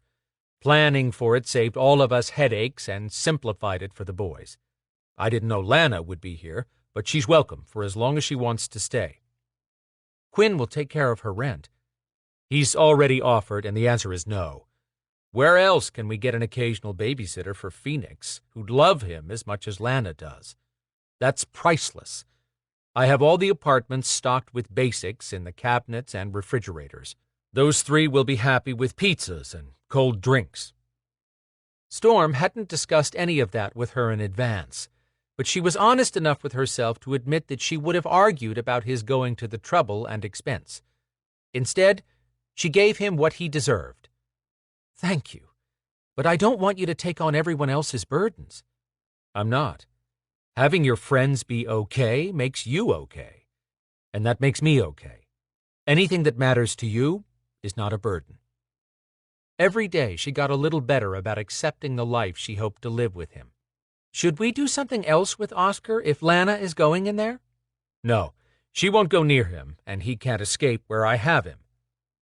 Placing her hand against his cheek, she said, "Thank you for doing all that. I'm going to have to make it up to you later." She winked at him. He grinned. "I am so holding you to a private thank you session." "We have to go get Tristan." She headed for the garage and Storm's truck, which was warded against the sun for daytime use. She could feel how the mention of Tristan had instantly soured Storm's good mood. He asked, "Why don't you just call Tristan telepathically?" "He doesn't have to listen to me, and I don't want to risk him taking off. It's always better to deal with him in person, and—" "Evol!" Tristan's voice shouted in her head. She held up a finger and pointed at her head to let Storm know she was engaged in telepathy. "Tristan, what's up?" "You said to let you know when I was teleporting back. I'm ready to go." "Shoot. Don't do that, Tristan." "Why not?" Suspicion came through his telepathic voice. "I've got an offer you can't refuse." She hadn't expected the silence that followed to stretch so long. "Tristan? Does this have anything to do with the Beladors?" She hedged. "Sort of." "Be specific." "Zader, Quinn, Storm, and I need your help." "The only thing that comes to mind is teleporting, and I'm not blowing my ride back to Traor on you four. If I'm not back this evening, Maka will come looking, and her next target will be my sister." "It won't take that long." Silence again. "Tristan? Tristan?" She looked at Storm. "He may have teleported away." Chapter 24. Viper Headquarters, North Georgia Mountains. Quinn forced himself to stride through the bowels of Viper Headquarters with a confident carriage, stifling the turmoil inside him at facing Veronica once again. He still shuddered at how the vicious witch had exploited his grief over Kazira. No one had ever controlled him, not with his powerful mind-lock ability. But she had. In one fleeting, vulnerable moment, Veronica had almost gained control of thousands of Belador warriors under Quinn's command. The disastrous possibility sent chills up his spine. Drawing a deep breath, he shoved away his concern. This was not the place to ever show weakness. Adriana's heels clicked against the stone floor close behind him, reminding him this meeting had nothing to do with him. Veronica and Adriana had faced off over Witchlock. Veronica had lost that battle. She waited on a tribunal sentencing and stood to spend the rest of her life in lockup beneath the North Georgia mountain that housed Viper Headquarters. On occasion, the justice system put in place by their coalition actually functioned properly. It would be nice if he could go to a tribunal and ask for help locating his daughter, but that would be expecting too much of the self-centered gods and goddesses. He no longer trusted Maka enough to ask for her help with anything, especially this. When she'd found out about his past liaison with Kazira, Maka had taken it personally. He would no more trust the goddess with his daughter's welfare than he would with Brina and Zader's. He slowed for Adriana to catch up with him. When she did, he said, "I want to ask you about something, and no is a perfectly acceptable answer. I do not wish to impose on you, but I'm looking for someone to help me with an issue." A foot shorter than he was, she looked up without slowing down. "Evol mentioned your issue to me recently in private, and said she'd gotten your okay for the conversation." Thank goodness for that, since Quinn didn't want to mention Phaedra's name in here. "Good. That simplifies things. If you could touch something, or someone, connected to a missing person, would you be able to locate the person in question? I'm concerned about your being harmed by residual magic." "I don't think that would happen, in particular with the object in question. But as to the more extreme measure, let's just say—" She paused and lowered her voice. "I'm not a necromancer, and I'm too unfamiliar with Witchlock to know how that power will react to someone with extreme levels of residual magic." She meant because Kazira had been a Maeve priestess. You must understand all the risks if I try this, Adrianna added. If anything I deem deadly rises up, I would be forced to destroy the host to prevent that power from lashing out at everyone around. I understand what you're telling me. Quinn got that Adrianna would have to blast away the corpse, and the dark energy with it, if something arose from Kazira's body when Adrianna touched it. He'd have to think on that. When he heard her steps tapping faster than his, he slowed his long-legged stride even further. She commented, I've never been in this part of Viper headquarters. That's because this is reserved for the deadliest criminals. Viper prefers few visitors in this area, even though it's heavily protected against escape. Her gaze swept from side to side. The energy running through here is unusual. Do you feel it? Yes, but I doubt that I sense it as strongly as you do. I'm guessing the visual evidence is for those who may not pick up the power flowing across these walls. Quinn had been down here only once before. He glanced at the luminescent color that rippled across the rock surfaces forming the corridor, 12 feet tall by 10 feet wide. No, now that he thought about it, across wasn't the right description. The color didn't appear reflected, but rather a part of the wall, a living energy similar to bioluminescence emitted by organisms such as fireflies. This undulating glow, however, was not of the natural world.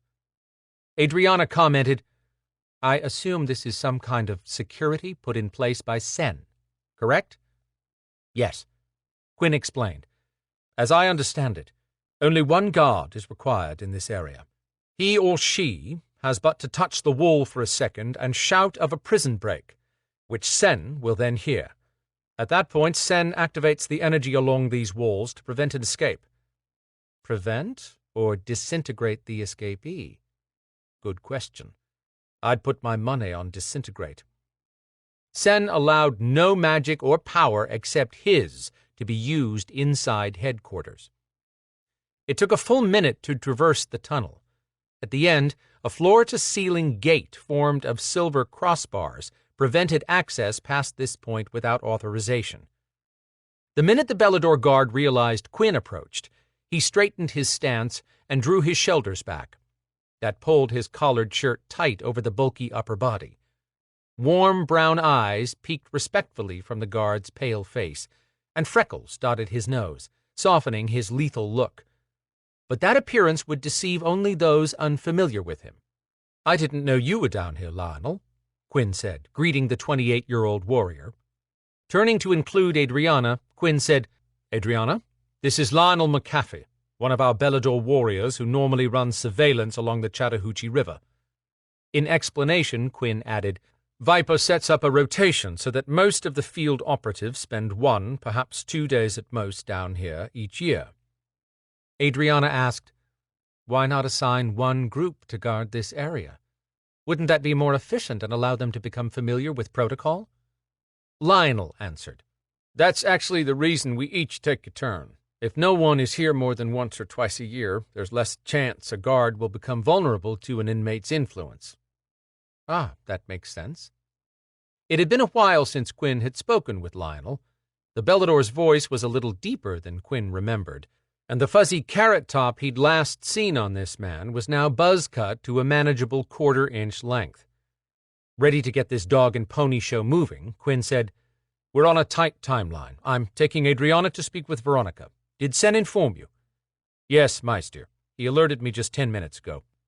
That would have been right after Quinn had convinced Sen that his people had picked up a tip that Maeve were going to be targeted. As the Belador Meister, it was imperative that Quinn be allowed to take whatever action necessary to prevent that from happening, or the Beladors being blamed. When Sen had balked, Quinn added that he would be willing to discuss this with the tribunal if Sen lacked the authority to grant them audience with Veronica. Sen had given him a cold stare and said, I don't want to hear a word from anyone if that witch spins your head around. Literally. Lionel faced the gate and spoke 3 strange words with long vowel phonemes, which sounded almost Asian. another mysterious component of Sen's background. The gate opened into the cell block. Quinn asked, "Do you know what those 3 words mean in English, Lionel?" "No. Sen made me repeat them until I had the enunciation perfect. I've never heard it before. The code changes daily, and I'm betting none of us knows that language. Just another of Sen's secrets." "True." Lionel told Quinn how to find his way to Veronica's cell, adding, "Both sides of all the walkways will appear solid until you reach her. The corridor wall to her cell will vanish as you approach and reappear as soon as you walk away. A ward prevents her from exiting but allows conversation. I'll remain here, unless you need me for anything. We'll be fine on our own." Stepping aside, Quinn waved a hand. "After you, Adrianna." Once they were inside, the gate closed behind Quinn. He prepared himself to meet the witch who had shifted herself into Kazira's image the last time they'd met. But she would not get to him this time. If not for Adrianna being on the Viper team, and now a friend of Evol's, plus Zader needing his help, Quinn wouldn't consider spending a minute in any witch's company ever again. He took the lead again as they navigated the endless corridors lit by a stingy strip of light glowing along the ceiling above them. At one point, Adrianna flinched and stopped, looking to her left. What had she sensed? "Adrianna?" She shook it off and said, "Sorry. It's just that I'm constantly experiencing different things since taking on Witchlock." "Did you feel something, even through that stone barrier?" "Yes. Whatever is on the other side is disturbing." Quinn didn't know if he should be impressed or terrified at her ability to breach Sen's security shields. Sen would definitely not be impressed. Once they were out of here, Quinn would warn Adrianna to be careful allowing anyone else to realize she could do that. He continued to the third turn, and, as he rounded the corner, a wall 20 feet ahead on his left began to disintegrate. That bastard Sen had better have the mother of all wards on Veronica's enclosure. A wicked laugh started, building in volume as they approached.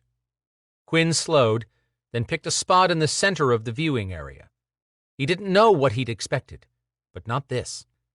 Veronica's long, dark hair had not taken well to prison life. Limp black locks fell past her shoulders, knotted with matted clumps.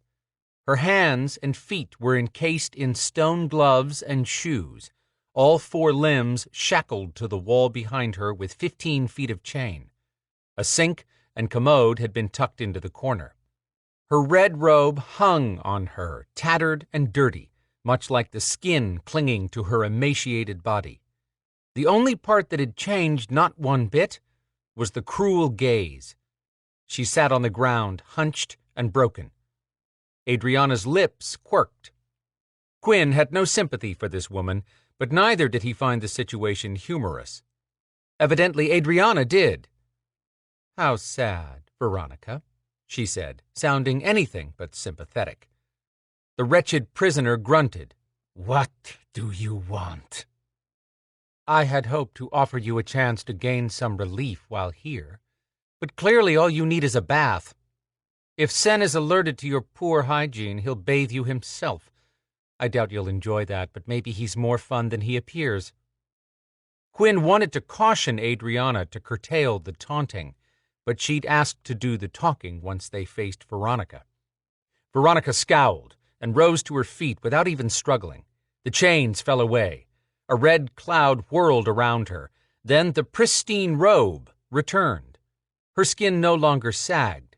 A vicious beauty stood proudly before them, just as she'd been when she'd plotted to rule the world, except for the stone gloves. The witch had been manipulating her audience even before Quinn and Adrianna laid eyes on her. She'd been setting the scene to gain sympathy. Such a fool to believe Quinn would drag up that emotion for this malicious bitch. Adrianna had not only seen through it, but had known how to handle it. She impressed Quinn more by the minute. Adrianna arched an eyebrow in amusement. She was the picture of calm, standing with her hands behind her back and her usual stoic composure. She watched, with nothing more than mild interest showing on her face, as Veronica finished her machinations. So at ease. He envied her that poise in the face of his nemesis. Or so it seemed, until Quinn's gaze slid down to where he caught sight of Adriana's white-knuckled grip hidden behind her. Maintaining his own blank mask, he focused his attention on the drama queen now standing in the center of her stage. Veronica floated around. Now that she had an audience, she appeared ready to show off. "I know why you're here. You need my help to figure out Witchlock." The comment had been directed at Adriana, who said, "It must be crowded in there, living with an ego the size of an elephant." Swirling to face them, Veronica twisted her face into a snarl. "You should take care how you speak to me. I will not be in here long." "Oh," Adriana chuckled lightly. Veronica said, "There is always someone who craves access to a power such as mine." Releasing a soft sigh, Adriana acknowledged, "Maybe, but Witchlock trumps anything you have." Quinn held his breath, wondering if Adriana's plan was to infuriate Veronica to the point that she tried to break the ward. But Veronica surprised him by smiling. "You can't fool me. I spent years studying Witchlock. I know what it demands of you.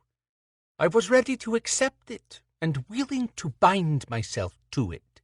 But you never wanted it. I heard your sister's thoughts while I milked her magic. She wanted to save you, and you wanted to save her. But she was gone, already turned into a power vapor. You both lost, and now you need me." The silence stretched, thin and taut. Veronica had found a sore spot and kept digging at it. With the two women focused on each other, Quinn spared Adriana a quick look and found her hands had unclasped. She used one hand to hold the palm of her other one open behind her back. A white sphere of power, the size of a marble, spun above it. Adriana had been inside Viper enough times to know the rules, specifically no use of magic under any circumstances. Still, Quinn whispered, "You're not going to use magic in here, are you?" She never took her eyes off of Veronica, but spoke so softly he could barely hear. "Technically, what I intend to use is not magic. Witchlock is a power just like your kinetics, but when joined with a witch like me who wields magic, it becomes something greater. I know Sen doesn't allow use of power in here either, but I allowed a small amount of the Witchlock power to escape as we walked down the halls. It didn't seem to affect the energy skating over the rock surface.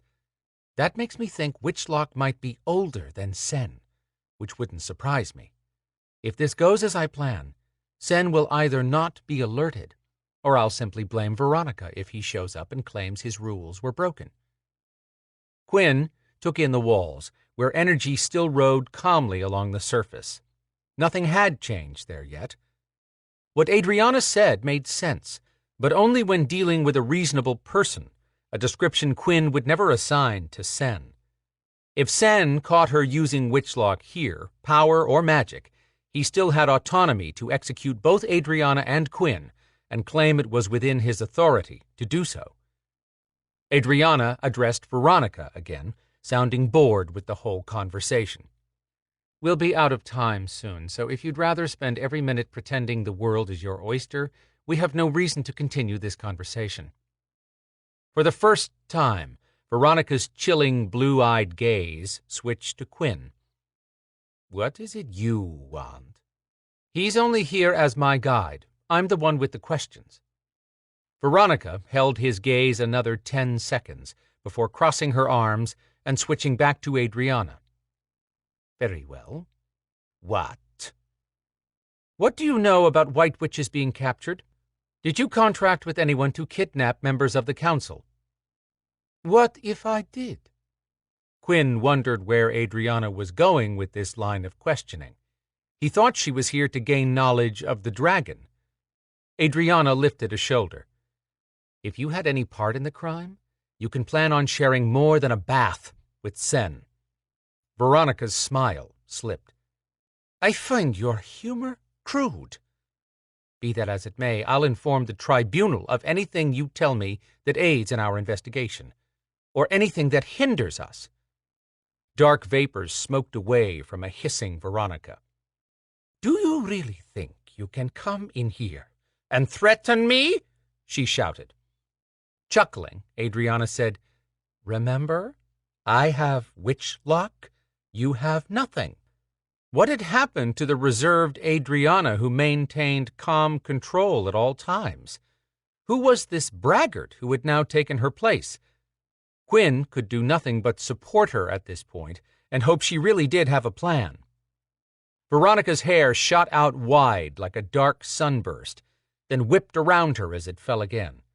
She shook, but not from fear. That was raw fury bubbling, and Quinn had concerns about what would happen when she boiled over. Taking a step toward the ward-protected opening, Adrianna said, I am the more powerful. I can make you kneel to me. Veronica screamed and lunged at the opening, stopping short of being fried alive. Quinn moved toward Adrianna, but she whipped her open palm in front of her and held it up shoulder high. The sphere blossomed to the size of a baseball. Tendrils of white vapors flipped away as it spun. The energy that raced over Quinn's skin was only a tiny amount of what he'd felt the day of the battle between these two. But even at that, it was extraordinary. As powerful as he was, this was far denser and stronger. Hers was a 50-foot tidal wave she held back from crashing down on everyone, where his now felt like a gentle surf rolling up on the beach in comparison. Frightening, because his was no gentle wave of power. Veronica froze, staring at the sphere. Adrianna kept her eyes on her adversary until Veronica jerked her head up, eyes wild, and started backing away, rising higher off the floor. She grabbed her head, shaking it from side to side. No, get out! Get out of my head! Energy along the walls hissed and sizzled like grease splattering on a hot skillet. Adrianna's face never changed from the intense concentration for a long 30 seconds. Then she snapped her hand shut, and the orb disappeared. Veronica hit the floor as if she'd turned to lead. She moaned, and tears of blood dripped from her eyes. When she looked up, an insane beast stared at Adrianna. You will regret that. I will do far worse than kill you. Stoic once again, Adrianna said, I hope you have the opportunity. That would mean you've escaped, and nothing would stand between us. Come for me. I will not spare you a second time. Bloody hell. Quinn took one deep breath in, then out, and murmured, Are you done? Adrianna said, Yes. She turned to leave. Quinn felt his gaze dragged back to Veronica, who now saw only him. She swept forward, close to the invisible barrier. I know your secret. You told Kazira you had not found her. You told me about Phaedra, and that secret will buy my way out of here. When it does, I'll find her first. His body stopped moving or breathing, paralyzed by her words. He tried to move just a finger and couldn't. Adrianna stepped between them and lifted her palm, fingers folding in to close. Would you like a second taste of witchlock, Veronica? In a flash, Veronica turned away, and Quinn was free to breathe again. He backed away and stepped past the cell. Adrianna followed, and the stone reformed across the open space. When she reached his side, Adrianna asked, Are you okay? He ran a shaky hand through his hair. Bloody witch. I'll be fine, but she can never leave that cell, at least not until I find my daughter. He glanced over at Adrianna. I'm not going to help her escape, if that's what you're thinking. I wasn't thinking that, but I'm glad to know it. Lana had warned him that Kazira's dead body could give up secrets, that he was making a huge mistake to leave her in that tomb. But how could he destroy Kazira's body before their daughter had a chance to mourn her mother? Knowing the way Kazira thought and how much she'd hated the life she'd been born into, Quinn was certain she would have hidden their child somewhere safe and away from the supernatural world. He shook off the cold chills. With a potential war now on the horizon, he was glad that no one knew where Phaedra was. The next guard showed up right on time, a Belador who looked at Lionel and said, "How are the inmates?" "Quiet, nothing to report." "Okay, you're free to leave. Have a cold brew for me." Lionel laughed and shook his head, walking away. He met 2 more Viper agents on the way out of the mountain who stopped him to chat, but he broke away by explaining he was in a rush to pick up a birthday gift. Once he located the pickup truck he'd been using, he drove 15 miles down the road back toward Atlanta. When he hit the right exit, he pulled off and parked behind an empty strip center where he'd arranged to have his beige sedan delivered. Stepping out of the truck, he stood still and allowed the change to come over him, switching the Belador's clothes, face, and body for his usual attire as Emilio, the warrior mage from Italy. He would now give his aid in locating the dead Belador who had donated his truck, clothes, and guard shift. Chapter 25. Evol followed Storm through the unfinished lobby to the conference room of their building. A disgruntled Tristan trudged along behind her. He popped off, "You do realize that dragging me here against my will constitutes kidnapping?" Storm paused at the doorway to the conference room, shoulders tensing. He would turn around, and Evol would have to separate the 2 men again. Evol said, "We'll be there in a minute, Storm." His head moved, acknowledging her words before he continued into the room. She turned on Tristan. "What is your problem?" "Do we have time to list them all, Dr. Phil? Could you dial back the wise-ass enough for us to have a serious conversation?" He circled the space, muttering to himself, and came back to stand in front of her with his arms crossed. The frigid weather falling across Atlanta hadn't seemed to affect Tristan at all. They'd found him walking along Peachtree Street, 2 blocks from the Fox Theater.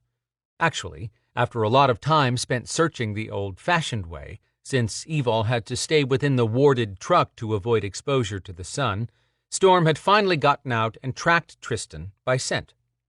Bad enough that Tristan had been on the move all day, but Storm was even less happy that Tristan had put Evol through hell by pretending to be gone when he failed to reply to her telepathic calls. She put her hands on her hips and leaned in, keeping her voice down.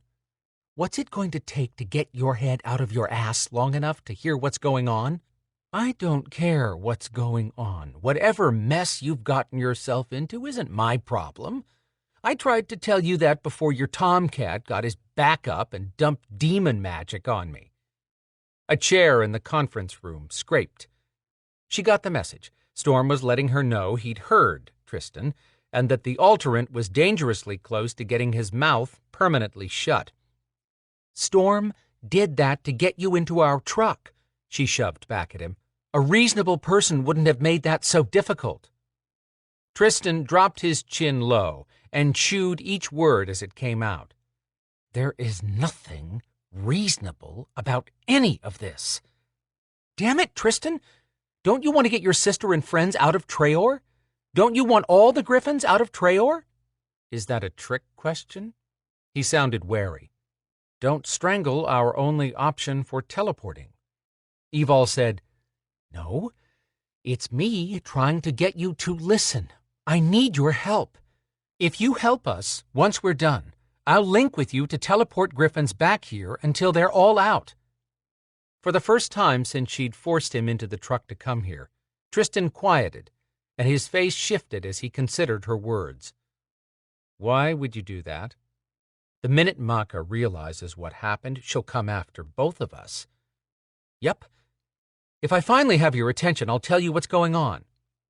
Evol gave him the bullet point version, which included sharing concerns over Maka. She concluded, I've come to realize a lot of things. One is that the minute Maka gets me inside Treor, she'll never let me leave. This isn't about my not coming home, or I'd just take my chances since Storm feels confident he can hide both of us from Viper and Maka. This is about me taking a stand for all of us. If she's willing to lock me away, then she cares nothing about any relationship with Viper or my being a liaison for the Griffins. We'll become her captives. I would never have left any of you there if I'd thought this would happen. He chewed on the edge of his thumb, pondering away. She gave him one more thing to think about, but had to say it in a way that preserved his secret. The dragon I told you about believes war is coming no matter what we do.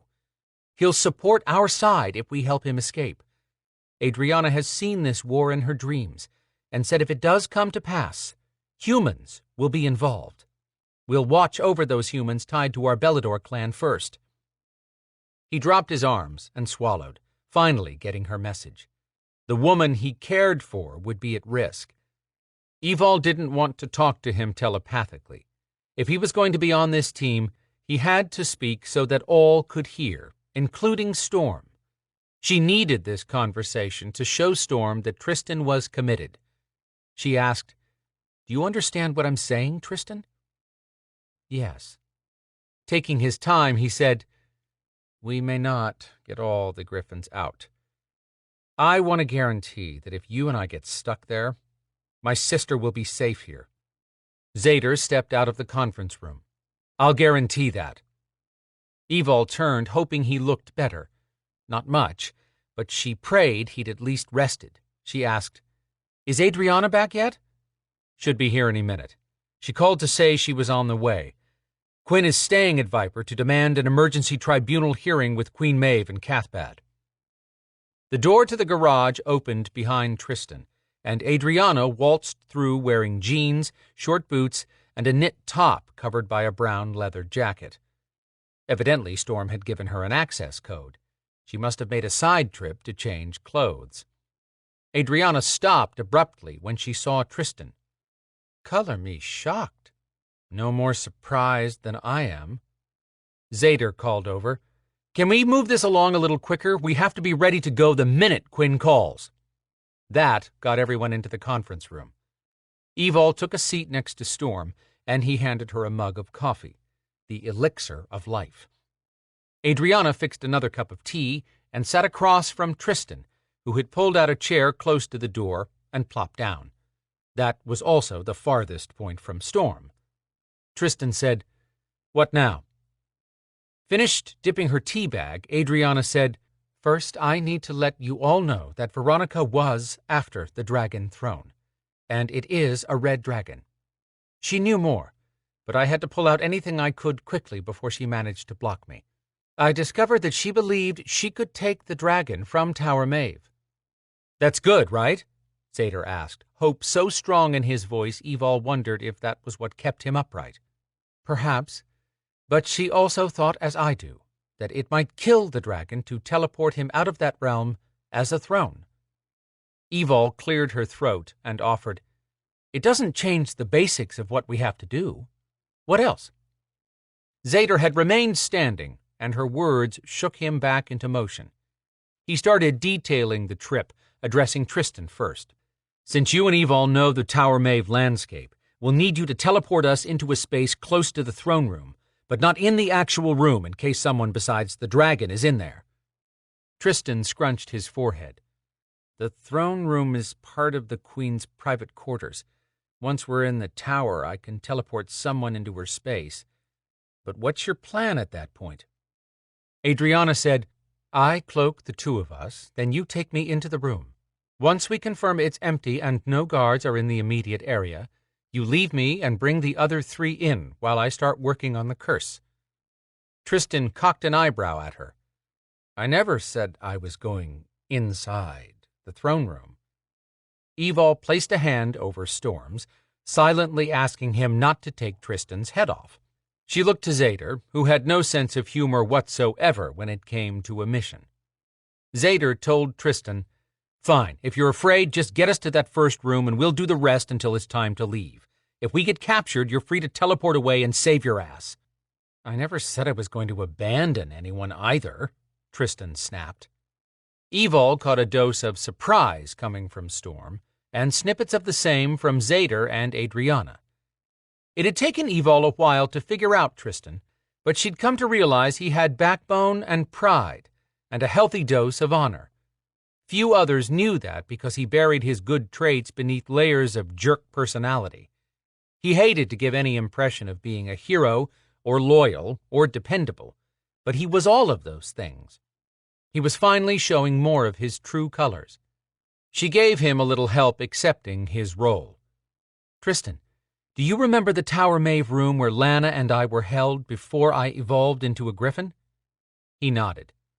"That would be where I'd teleport in. What do you think?"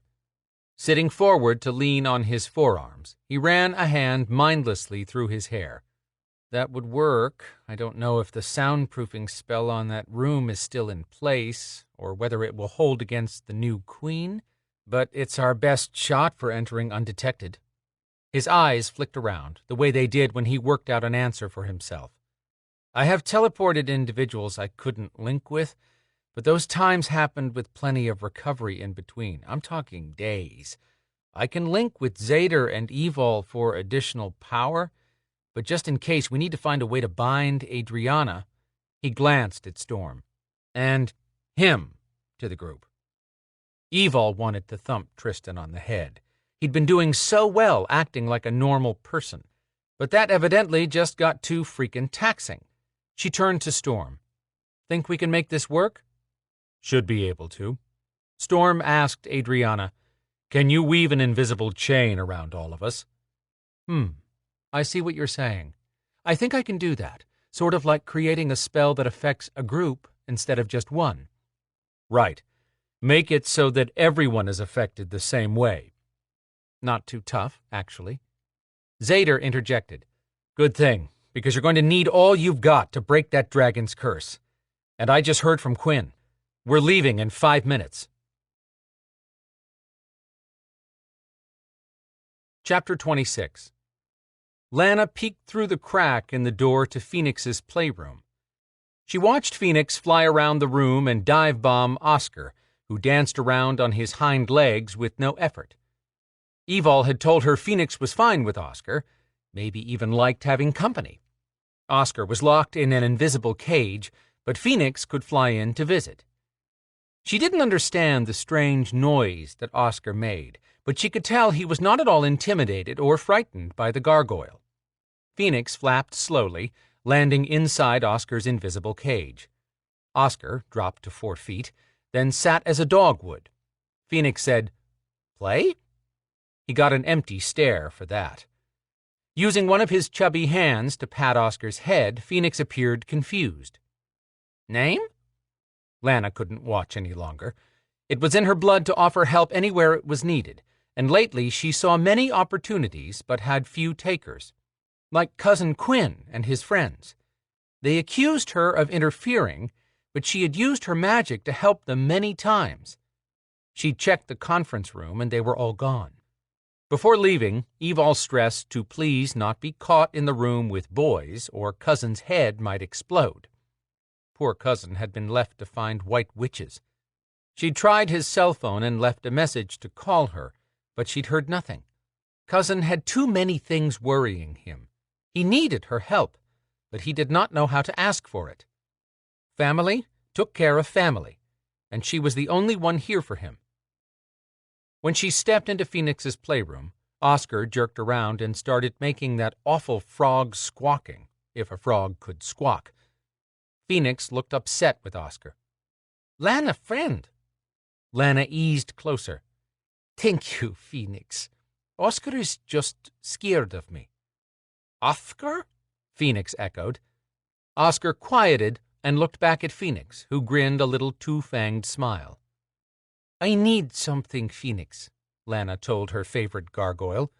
Not that she knew any others, but Phoenix would always be special to her, even if she met 1,000 more. Phoenix said, "Lugnuth?" She grinned at his favorite food and walked over to grab 3 from his small barrel. When she turned back, she tossed one to him. Phoenix flapped his bat wings, lifting in the air to snag it. He chortled as he swooped around the room like his NASCAR idol, Danica Patrick. Lana clapped for him. "You are so smart. Here, grab this one." She threw the other lug nut toward the pen where Oscar waited as Phoenix flew back, excited. The lug nut flew within 6 inches of Oscar, whose forked tongue shot out and snatched it into his mouth. Phoenix landed and stared at Oscar, horrified. "No, mine!" He had just offered Oscar one a moment ago. Lana said, "I have more, Phoenix." Oscar kept turning the steel chunk around in his mouth until he spit it out. Phoenix backed up and made a sound that was the gargoyle equivalent of ew. Guess he didn't want a lug nut with Oscar saliva and hair on it. Lana stared, realizing she had what she needed. Gross, but that would work. "Phoenix, can I have the lug nut Oscar spit out?" His big orange eyes widened as if he had no idea who she was. Phoenix said, "Yuck," as if warning her she didn't want to touch that. "I know, but I want to use it to find Oscar's mama. I would touch his hair, but he got very upset when I tried." She wasn't sure just how much Phoenix understood, so she used the simplest explanation she could. "Hair?" Phoenix got a gleam in his eyes when he looked at Oscar. The gargoyle reached out his hand, palm facing down, to pet the familiar. Oscar closed his eyes and dipped his head for Phoenix. On the last pat, Phoenix swiped a sharp claw over the hair sticking up and sliced off several strands. Oscar didn't seem to even notice. Phoenix picked up the loose hairs and waddled over to Lana. "Here, no yuck." She took them and felt a vibration. "Very good, Phoenix. Be nice to Oscar while I'm gone. I'll be back soon to play." Clapping his fat little hands, Phoenix laughed. "Lana, play!"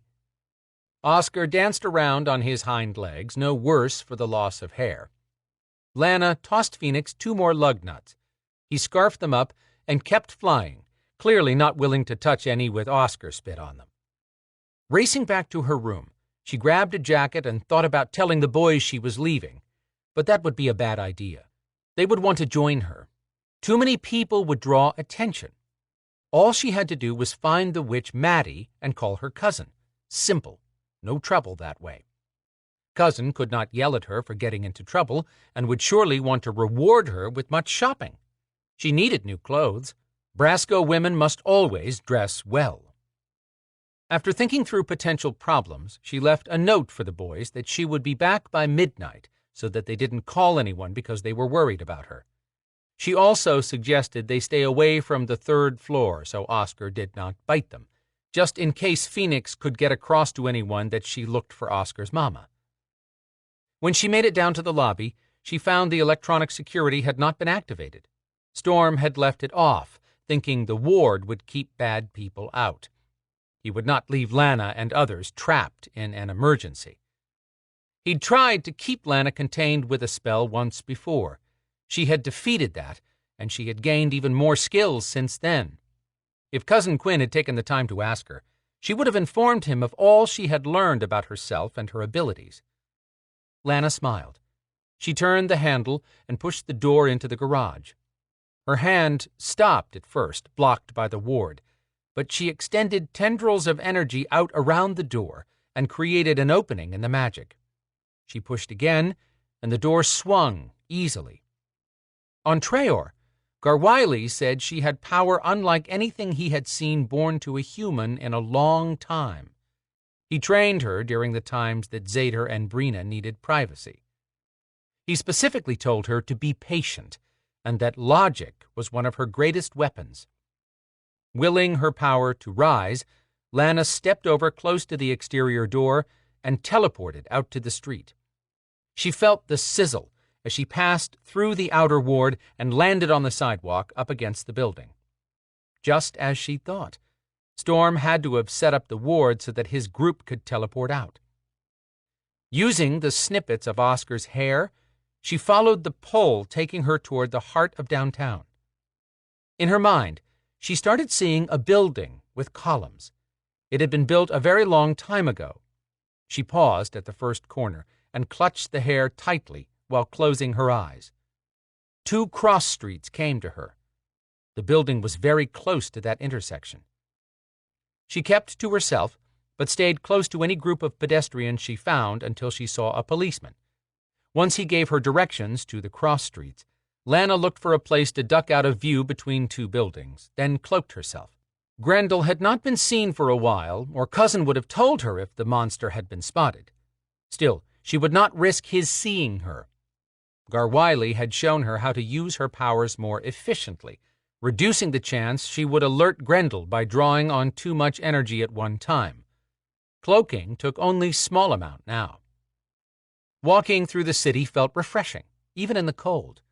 She'd been cooped up too long between being caught with Brina in another realm, locked away in hiding, or stuck on Treor. She wished Grendel would be captured. She wanted her freedom back. Excitement rushed through her when she approached the intersection she'd been hunting. She took in the park on her left as she walked up to the corner, so she could peer in all directions. There was the building, just down on the right, as she'd seen it in her mind. She looked at her hand, which was still translucent. Cousin did not realize how much stronger she had gotten in Treor. Cloaking held much longer than before. The hair in her hand warmed and vibrated. Confident she was hidden from view, she walked slowly toward the building. The doors and windows had been boarded up long enough to have dirt piled along the ledges. No one had disturbed that in a long time. She climbed through bushes at the side and searched for a way in. Flashes of images came to her, of women strapped to tables. One cried, and Lana sucked in quick breaths at the pain another woman suffered. Using the cell phone Quinn had given her, she tried her cousin and got his voicemail. She couldn't breathe. Whatever was happening here had to be bad magic. She pressed the button for Trey McCree. Cousin had said to call him any time, day or night, if Evol or Zader was not around. She said, "Trey, this is Lana. I am—" Trey asked, "Quinn's cousin?" "Yes, I found Mother Mattie, but—" Lana dropped the phone and doubled over, trying to hold on to what she'd eaten for lunch. The phone fell into a crack in the foundation. This was awful. She had to hold on and tell Trey more. A hand slapped over her mouth, and an arm hooked around her waist, yanking her up. Lana reached up, trying to pull the hand away. That's when she saw that her arm had turned solid. Her cloaking had failed. Chapter 27. Tribunal Meeting, Netherrealm. Quinn held himself rigid, feeling like one of the Queen's Guard in London as he waited for the 3 tribunal deities to appear on the raised dais he faced. But the Queen's Guard was part of the human realm, where rules and laws applied. There were no absolutes here in the nether realm, unless you considered being subject to a god or goddess's mood or whim to be a rule. Calling in 3 gods and goddesses for yet another conflict between the Beladors and Maeve could just about guarantee a cranky trio, which would require deflecting their annoyance onto the Maeve as quickly as possible.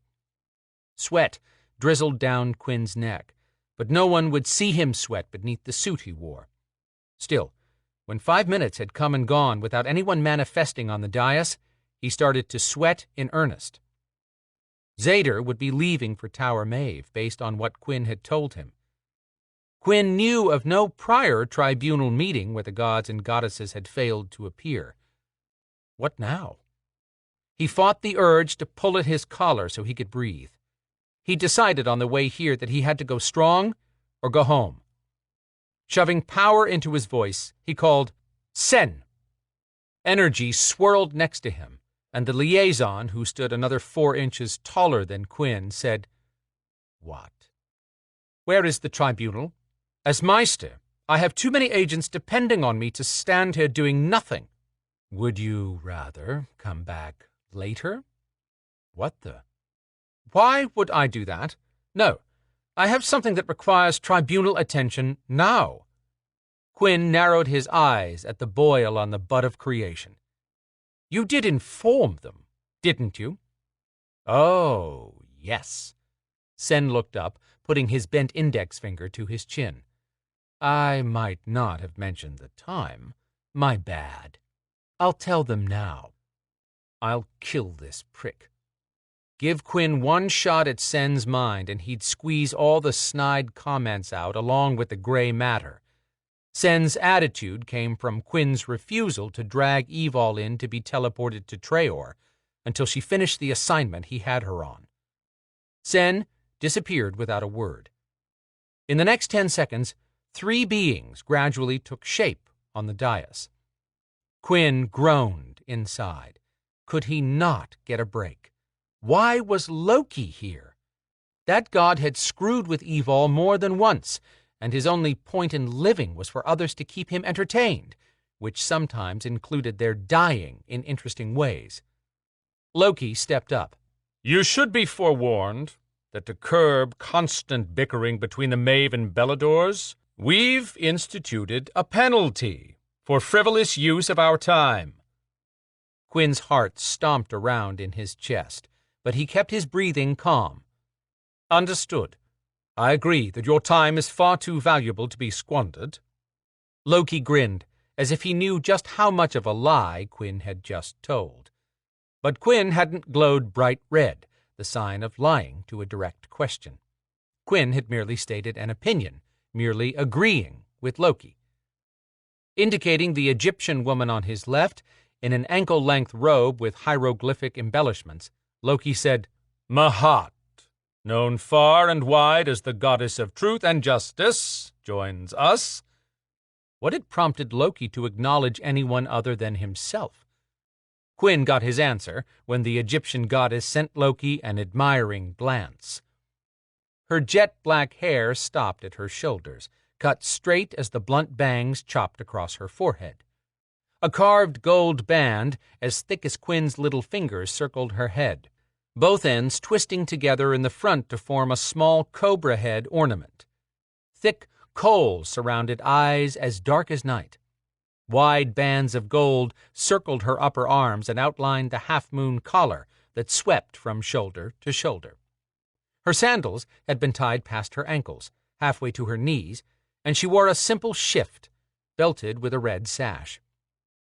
Loki made no move to introduce the deity on his right, but Quinn had heard of prior visits from Varpalos, a Slavic god who should have been withered into nothing by now after running in place for eternity. He had pale skin and wiry muscles, and the only color on his all but emaciated body was a pair of yellow shorts so bright Quinn needed sunglasses to look at them. Varpalos showed no reaction to being snubbed by Loki, who smiled at holding all the power in this room. Loki said, State your grievance.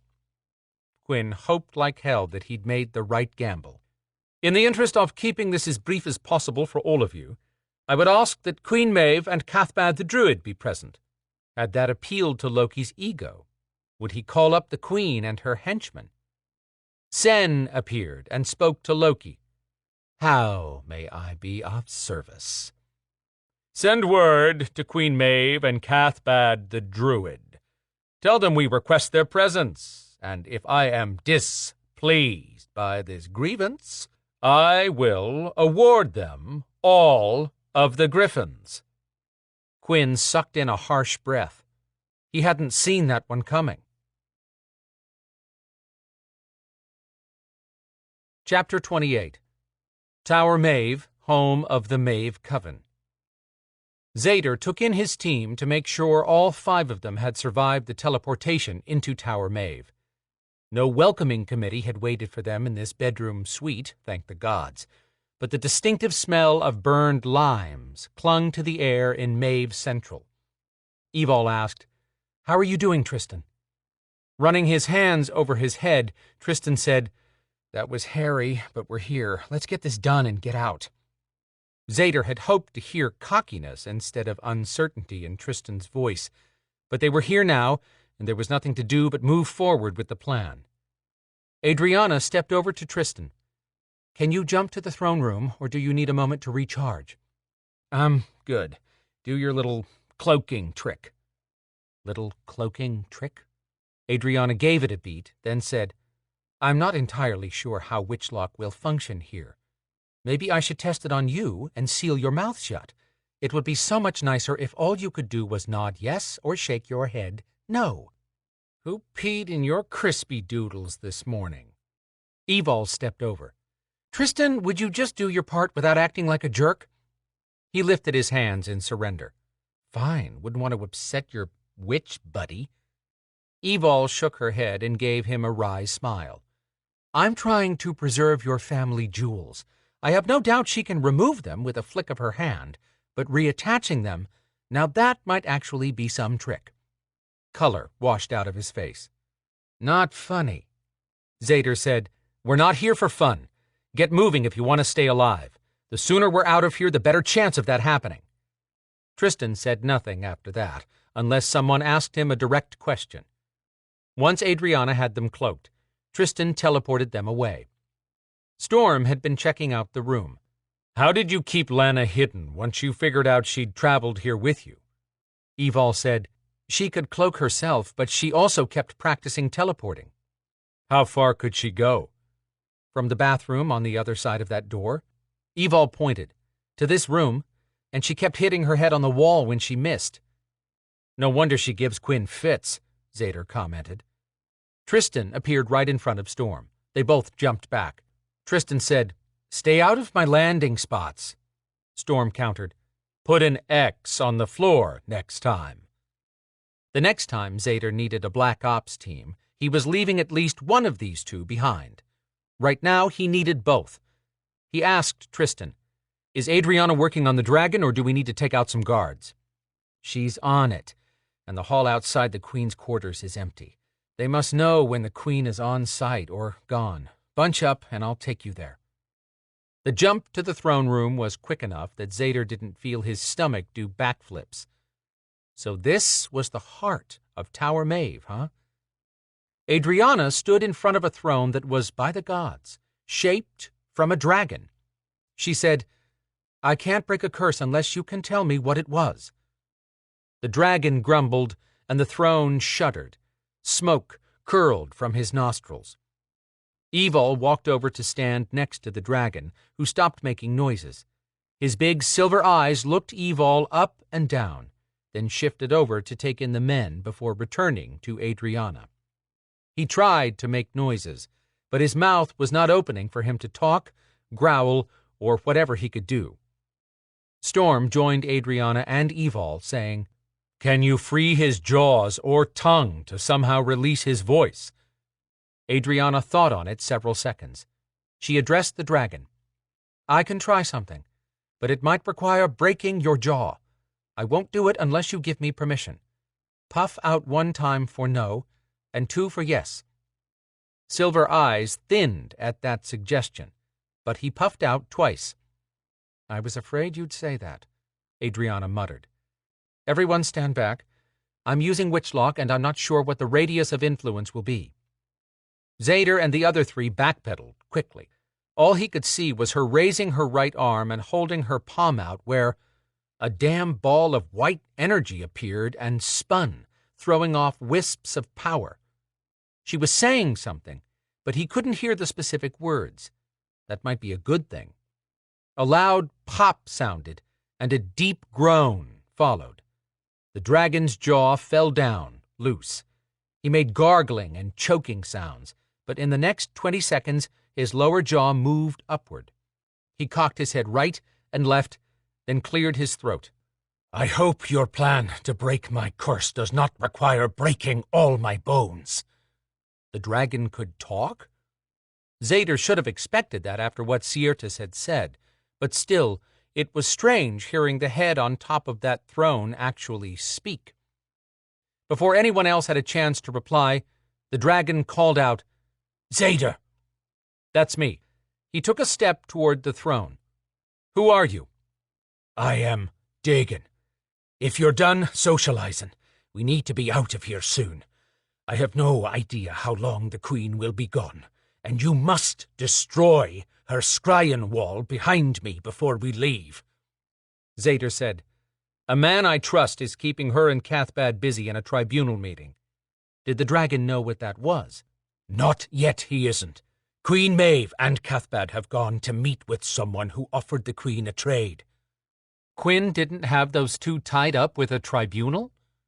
Zader ordered, Adriana, you get busy on reversing his curse. Tristan, you keep watch on the hallway and conserve your energy. Storm and Evol, come with me. When Evol strode forward, she asked, What's so important about the scrying wall? She'll just build another one. Dagon's voice had a rough, unused rasp to it. That wall holds history of almost 700 years that Queen Maeve will use against anyone outside her coven, starting with Belador's. Zader fell into stride with Storm. Can you cover the noise? Storm frowned. I can shield some noise, but breaking that wall may cause a sonic boom if the power in it explodes. I can't keep that from rocking this place. The dragon called over. You don't have to blow it up. Just pull out at least 3 stones and destroy those.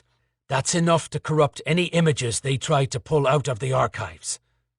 The wall sparkled with a king's ransom in gems 10 times over, and had water rushing down the surface. Zader told Evol, While Storm covers our noise, I'll take the left side and you take the right. With our kinetics, we should be able to break some chunks out. Evol stepped over and waited for a sign from Storm. He began chanting and nodded at them to get busy. Zader kept up with Adriana's progress by how much snarling the damn dragon was doing. Dagon said, Listen closely, and I'll give you the entire spell so you can reverse it if you can recite the counter version exactly. Doesn't work if you mangle it. Evol paused to glance at Zader with a he's-an-idiot look she normally saved for Tristan. Adriana said in a sweet voice, Speak to me again as though I'm the idiot who got cursed into a throne, and you won't like how your head fits on your body when I reverse it. Zader hoped Adriana didn't blow up the damn throne. He ignored those two and planted his feet on each side of a spectacular deep red stone the size of his head. Grabbing the rock, he growled and put his back into it, pulling for all he was worth. He strained, grunting and yanking. Nothing moved. Evol had no better luck with the sapphire she was going after. Pausing in his chant, Storm walked over to look at the wall. The tower of oversized precious gems ran 20 feet up, then faded into nothing. Storm reached down to pull out one the size of a basketball, and after a moment of grinding effort, he stopped. We don't have time for this. We need more power. Zader turned to see how Adriana was coming along. Not very well. They couldn't waste another second. Storm's comment about more power gave Zader an idea. He told Evol, Link with me. Her power hit Zader so hard he took a step back. You've gotten stronger. She smiled. Must be my Griffin evolution. What now? You and I both put our hands on one stone and see if we can channel our kinetics into crushing it. Good thinking, Storm said. Then his chanting kicked up again.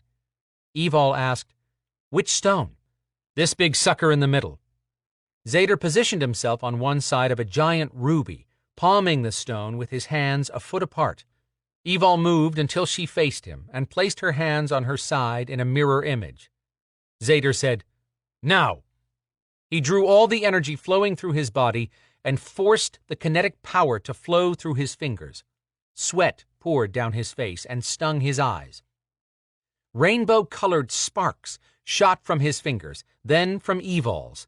A squealing noise started thin and tinny, then built until it sounded like a giant drill. Brina's sad face came into Zader's mind, and the rage he'd kept tucked out of the way swept through him. The stone made a popping sound, as if chipped by Thor's hammer. Adriana paused in her incantation. I feel an energy moving this way. From over by the door, Tristan said, We have to go. No one can get us out of the dungeon in this place.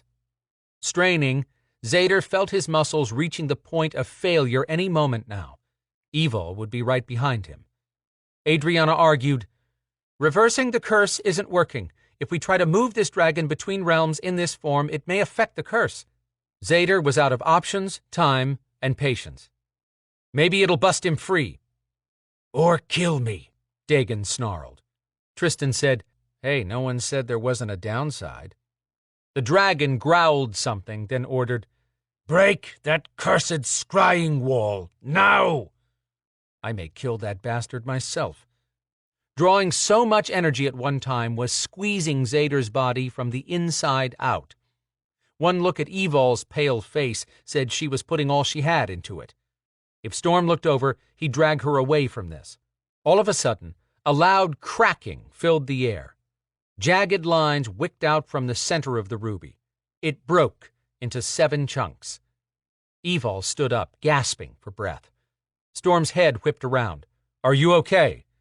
"Yep," she answered. "But I don't think we'll crack another one." Zader wiped pools of sweat from his eyes and forehead. "Let's get out of here." He strode over to the throne. "Time to teleport."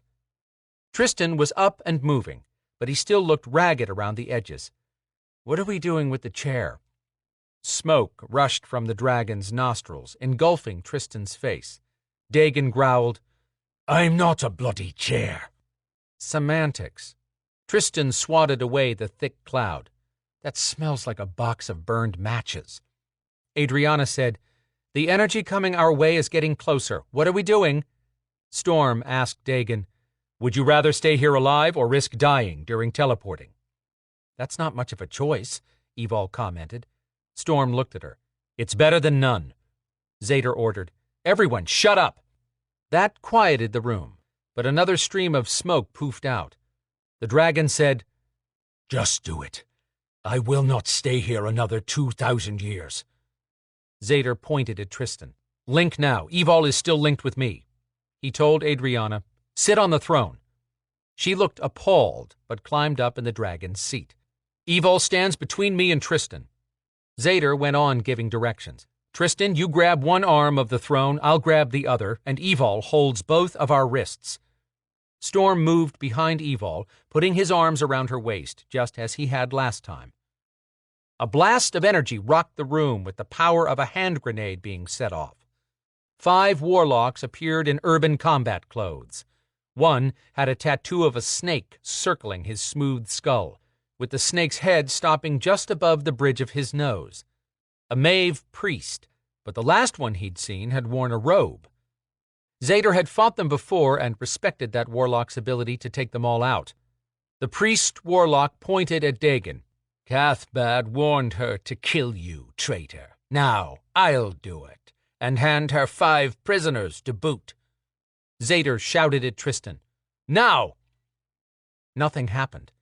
Tristan's neck muscles stretched taut with the effort.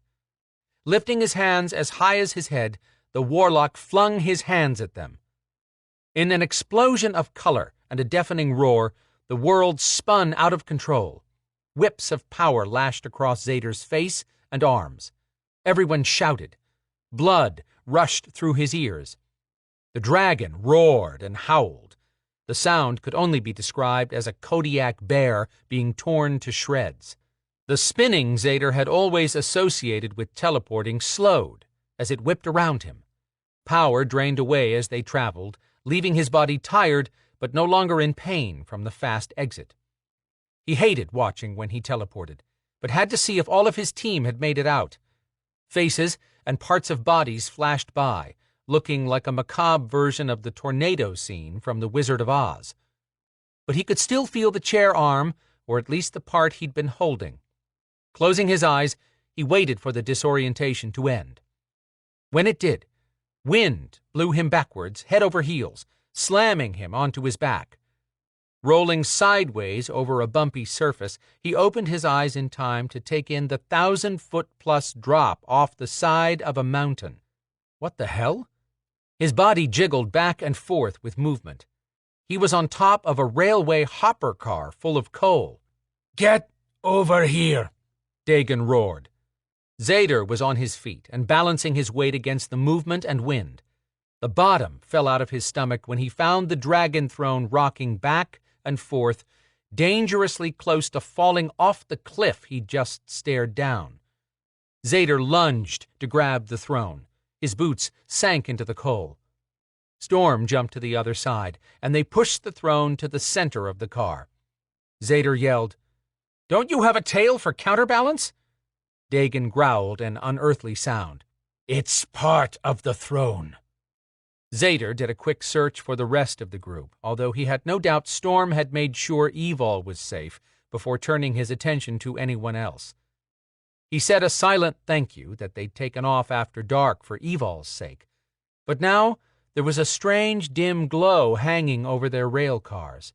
That had to be Adrianna's doing.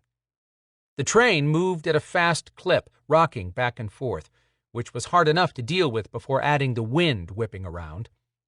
Adrianna had landed on her hands and knees, perilously close to the edge where the two cars were connected. If she fell, she'd be crushed. Evol had Adrianna's arm, lifting and turning her back toward the center. They stumbled sideways, swaying with the rocking car. Zader looked around. "Where's Tristan?" "Little help?" Adrianna was on her feet and latched onto Dagon's chair arm. She pointed her free hand. "There he is." Tristan dangled upside down from the side of the next car, close to the corner.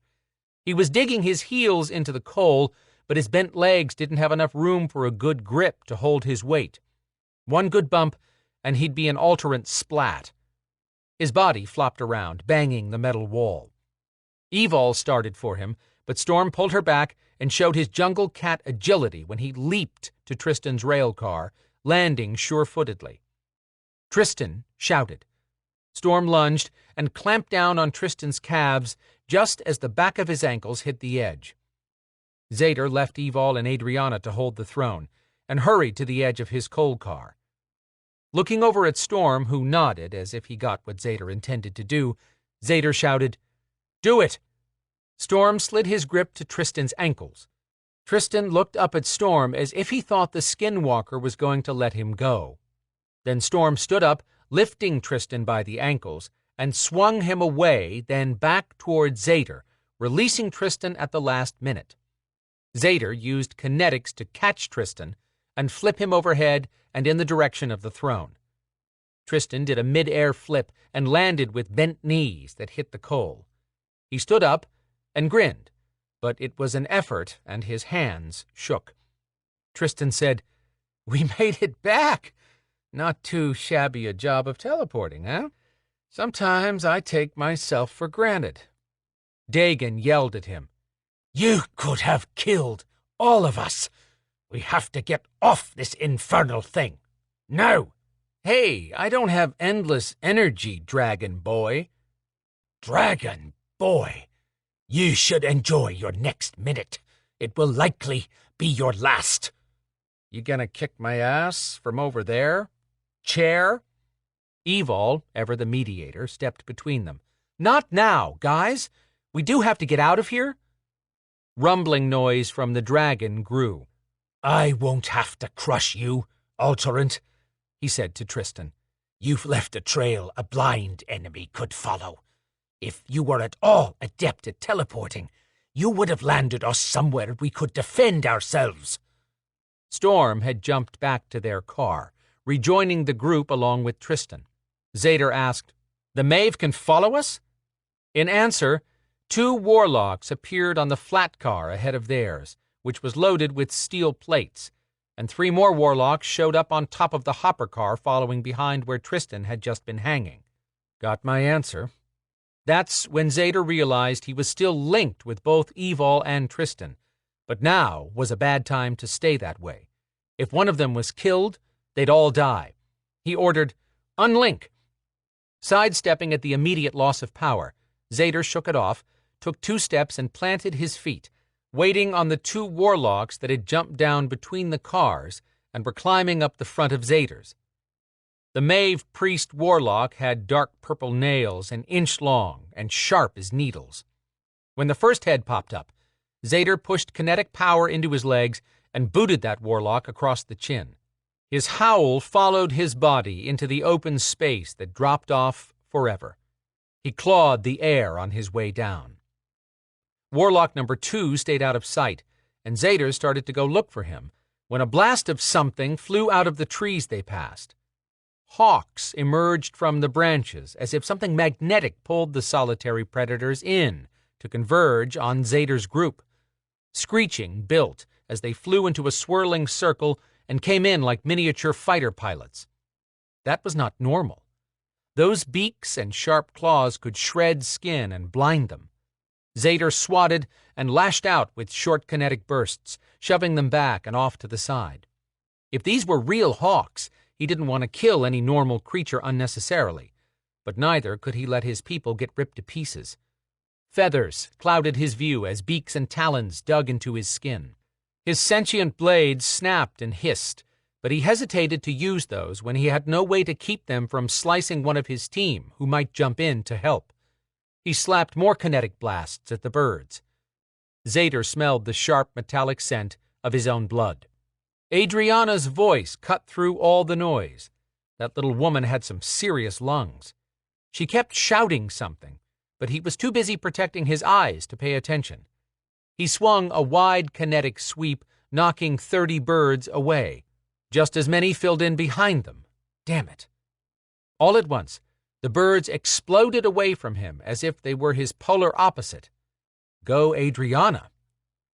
The warlock who had sent that barrage finally appeared, lunging up at Zader.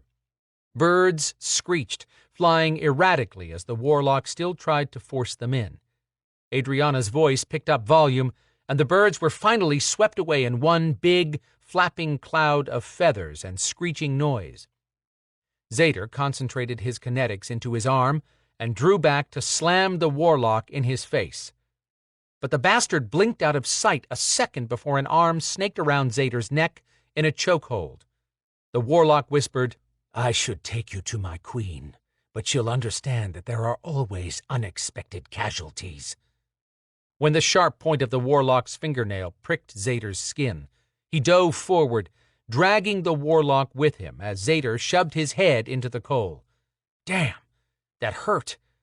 He flipped all the way over, grabbing the edge of the train car as he rolled off the edge. Momentum tossed the warlock off his back and down to the tracks, where he screamed until the wheel severed his head and slung the rest of his body into the void. Zader had both arms hooked around the wall of the rail car, hanging on. He swung his feet up and used kinetics to make it all the way over. Once he landed, he turned to see Tristan laid out on the coal close to the throne, Storm battling one warlock and Evol the other one. They must have dealt with the fifth threat already. Adriana was struggling alone to keep the throne from falling over. Dagon spied Zader and ordered, "Spin me around and point me at the warlocks, then get out of my way." Tristan struggled to reach his feet and made it to one side of the chair. Zader called to Evol telepathically, "Both of you let those two warlocks drive you back, then jump to our car and get out of the way. Dagon's got a plan." "Got it," she replied, then must have said something to Storm. They both retreated as if beaten back. Zader grabbed one side of the throne with his hands and his kinetics and told Tristan, "Now!"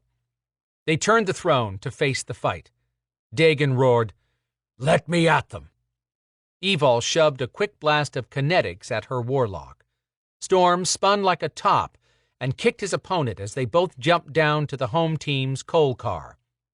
Both warlocks started forward, their faces gleaming with confidence, but then paused and started backing up until they dropped out of sight. Had they fallen between the cars? No. If Zader got that lucky, he'd buy a lottery ticket when they got home. Adriana lifted her voice. "That's not good. They're probably partnering up to drop something nasty on us that will trap us." She positioned her hands in front of her and started to unfold the fingers of her hand that hid Witchlock. Dagon said, "Stand back, all of you. As you people like to say, I've got this." The Sterling Witch lifted an eyebrow at that and stepped aside, muttering, "You do realize you're the only one not fully mobile, right?" A snort puffed from the dragon. Zader weighed the risk of pulling Adriana back into place because Dagon had no idea the power she controlled. Hell, Zader didn't know the entire extent of her abilities, but he recalled Evol saying she'd rather go up against a Maeve army than Adrianna and her witchlock power. Storm shouted, "Heads up!" When the attack came, it was fast and hairy-looking. Just as Adrianna had predicted, the two warlocks were now blended together as one wide blanket of purplish-black wraiths. Both wraith heads joined as one that led the front edge of the deadly screen. It flew across the top of the boxcar, heading straight for Zader's group. Evol, Tristan, and Zader shoved their hands up to hit the deadly mass with kinetics, but at the very last possible second, Dagon opened his jaws, and flames shot 15 feet out, lighting up the flying wraith pack. The Maeve conglomeration screamed and twisted in midair, still moving forward at high speed. The fiery mass shot over the top of Zader's head, close enough it would have singed his hair if he'd had any. As he watched, the flames engulfing the warlocks burned for 10 seconds, then vanished, leaving a blanket of ashes that disintegrated in the next sharp whip of wind. The damn chair was of some use. Zader called up his healing, and his cuts began sealing. He asked the dragon, "Can any others follow their trail?" Dagon's deep voice boomed, "Only to this point. The warlocks followed us here because that Maeve priest tagged us when he threw magic. That allowed him to follow the link. Without a second magic trail from here, they won't find us. But we have to leave immediately, or we'll have to fight the next wave." Tristan asked, "Again? You want me to teleport again? Now?" Evol cut in. "Hold on, everyone. I just got telepathic word from Trey that they found Mother Maddie." Zader said, "We can't deal with that right now, Evol. We have to turn Dagon into a dragon before the energy is gone from that scale. If we teleport anywhere, it's going to be to Treor." "Treor?" Tristan shouted. "No one is listening to me. There's no way I could teleport to another realm right now. Maybe not for another day." Dagon glowered at Tristan. "Then your ability to teleport is as much use as a gilded stud." "It was good enough to get your ass out of Tower Maeve," Tristan argued back. "Would you two can it a minute?" Evol shouted. Once Tristan and the dragon quieted, she told Zader, "Trey found Maddie, but it's not all good news. Storm asked the twins staying with us to keep an eye on Lana while we were gone, and to call Trey in case of an emergency, or if anything unusual happened. They just called Trey to say Lana was missing, but he hung up as Lana called him and said she'd found the witches. Something happened during the call. He heard the phone fall and scuffling noises. He traced her phone to a building downtown and went hunting her. When he got there, 5 Maeve warlocks slipped into the building from a side entrance. He needs reinforcements, but Zader told him to check before bringing other Beladors in on this." "No." Zader had 4 too many lives standing around him, already at risk. "If the White Witch situation blows up in our faces, I don't want more Beladors involved. But we can't leave Lana there." Evol said, "We need to go help Trey. The only person he can call is Quinn, who's still in the tribunal meeting trying to keep everyone out of our way." She leaned toward Zader and added, "I gave Trey enough to know what we were doing, so he'd be up to speed." "Good. We have to go to Treor," Dagon said, with the kind of authority that didn't invite argument. Zader agreed 100%. Time was running out, and if he didn't get Dagon and Brina together soon, he'd miss the tiny window of time he had left. Once Queen Maeve found out her throne had been stolen, she'd question her security. Zader had no doubt that the warlock priest had left a detailed description of Zader and his team before chasing them down. The Queen would be able to turn all of Viper on him and the 4 who had already risked so much, but he still couldn't put any of them ahead of Lana's life.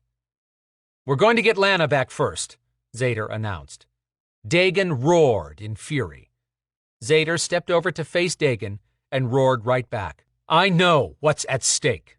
At the moment, Brina is safe, you're safe, and we're not locked up yet. Lana has helped all of us, but more than that, she's family. We don't turn our back on our own. Prepare to teleport." Tristan opened his mouth. Zader pointed at him. Not a word. I know you're exhausted, but you can do it one more time with us linking. I know you can. Tristan blinked at the show of confidence from Zader, but the moment passed. He said, Fine. Damn it. But hold on to your asses. Dagon blasted a harsh exhale through his nose. You'll wish you'd listened to me. That may be, but right now we do what I say, Zader slapped back at him. Worry balled in his gut over expending their last teleport and the lost time. But he couldn't live with himself if anything happened to Lana. Quinn had lost too much already. Oh, crap, Evol groaned. We're coming up to a bridge over water. There will be nothing to block that wind we've danced around. Storm noted. Looks like we're somewhere in North Georgia. Get in position to teleport, Zader snapped. Adriana rolled her eyes and stepped on the base of the throne to push up, then landed hard on the seat. Dagon grunted. The minute I get out of this. Yes, yes, Adriana waved a hand at him. We know you'll rain terror down on all of us. Let's skip ahead to the part where the curse is broken and you're out of my sight. Tristan, Evol called. Her gaze turned to the bridge. Wind whipped across the top of the car. Ready? Tristan called out. Do it, Storm growled. 10 warlocks landed all around them on the piled-up coal. Chapter 29. Grendel led his party from the hangar in a regional airport near Charleston, South Carolina, to a van large enough to carry his crated shipment. From here, it was on to the ship waiting at the docks. Casting a compulsion spell on an Atlanta-based shipping agent a month ago had ensured a way for Grendel to leave quickly and quietly with his precious cargo. Just in time. Pulling back his sleeve, he studied his arm. His skin had turned a splotchy, dark shade of mustard since yesterday. Lana's decision to run had caused him unnecessary discomfort. She'd have a chance to make that up to him, especially since his time with Maddie's granddaughter had been cut short.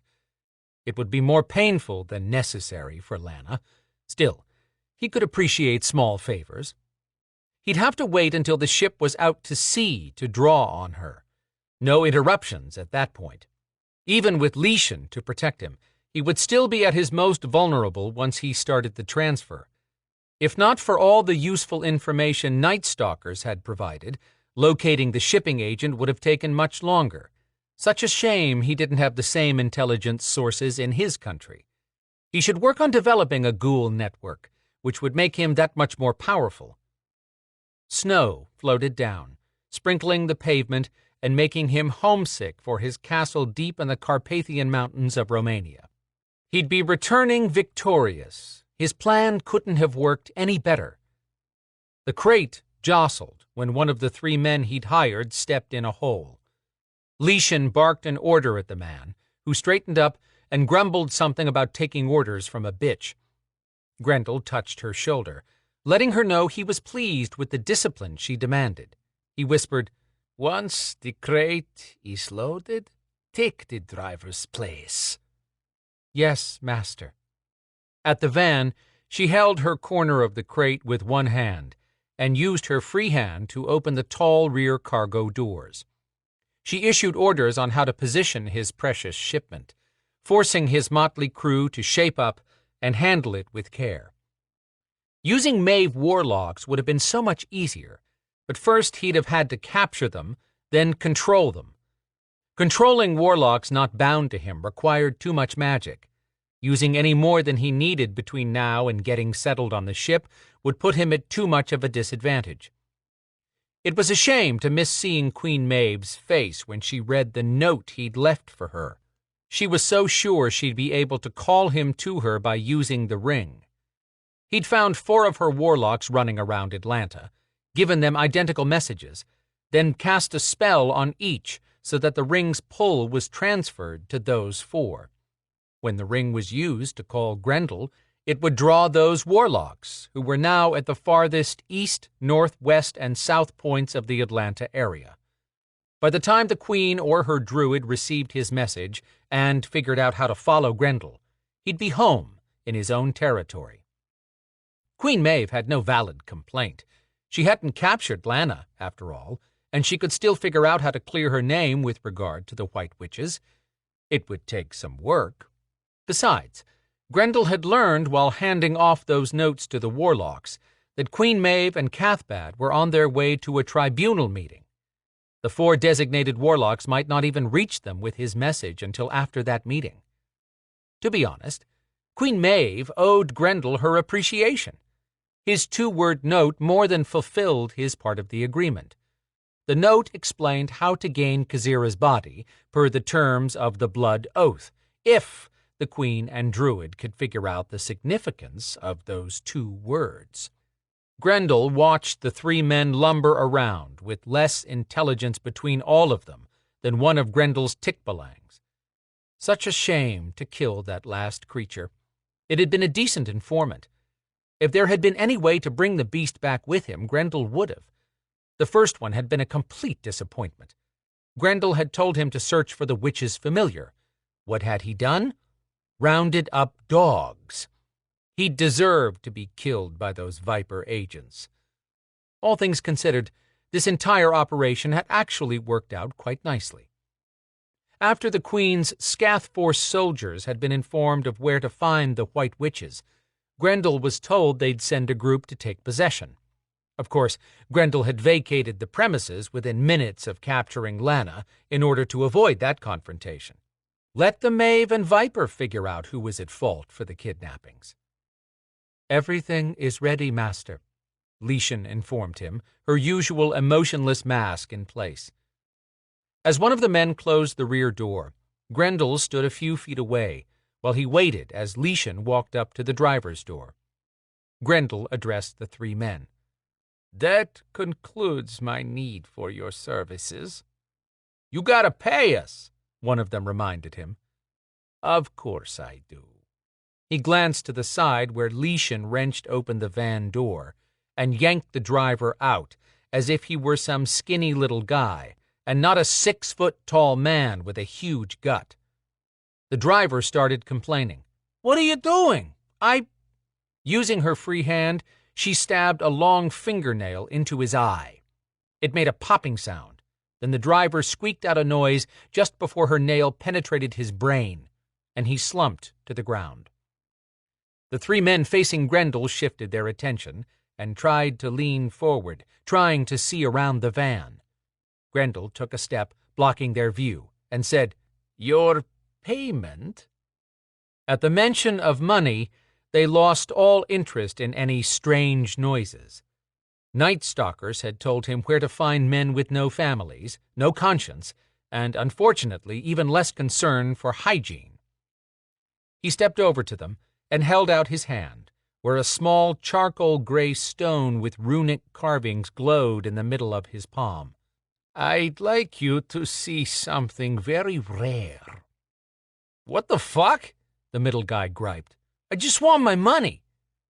Keeping his voice calm, Grendel began whispering, "By all the power 'tis mine to wield, I bid thee wander on until—" All 3 men were mesmerized within seconds as Grendel cast his spell.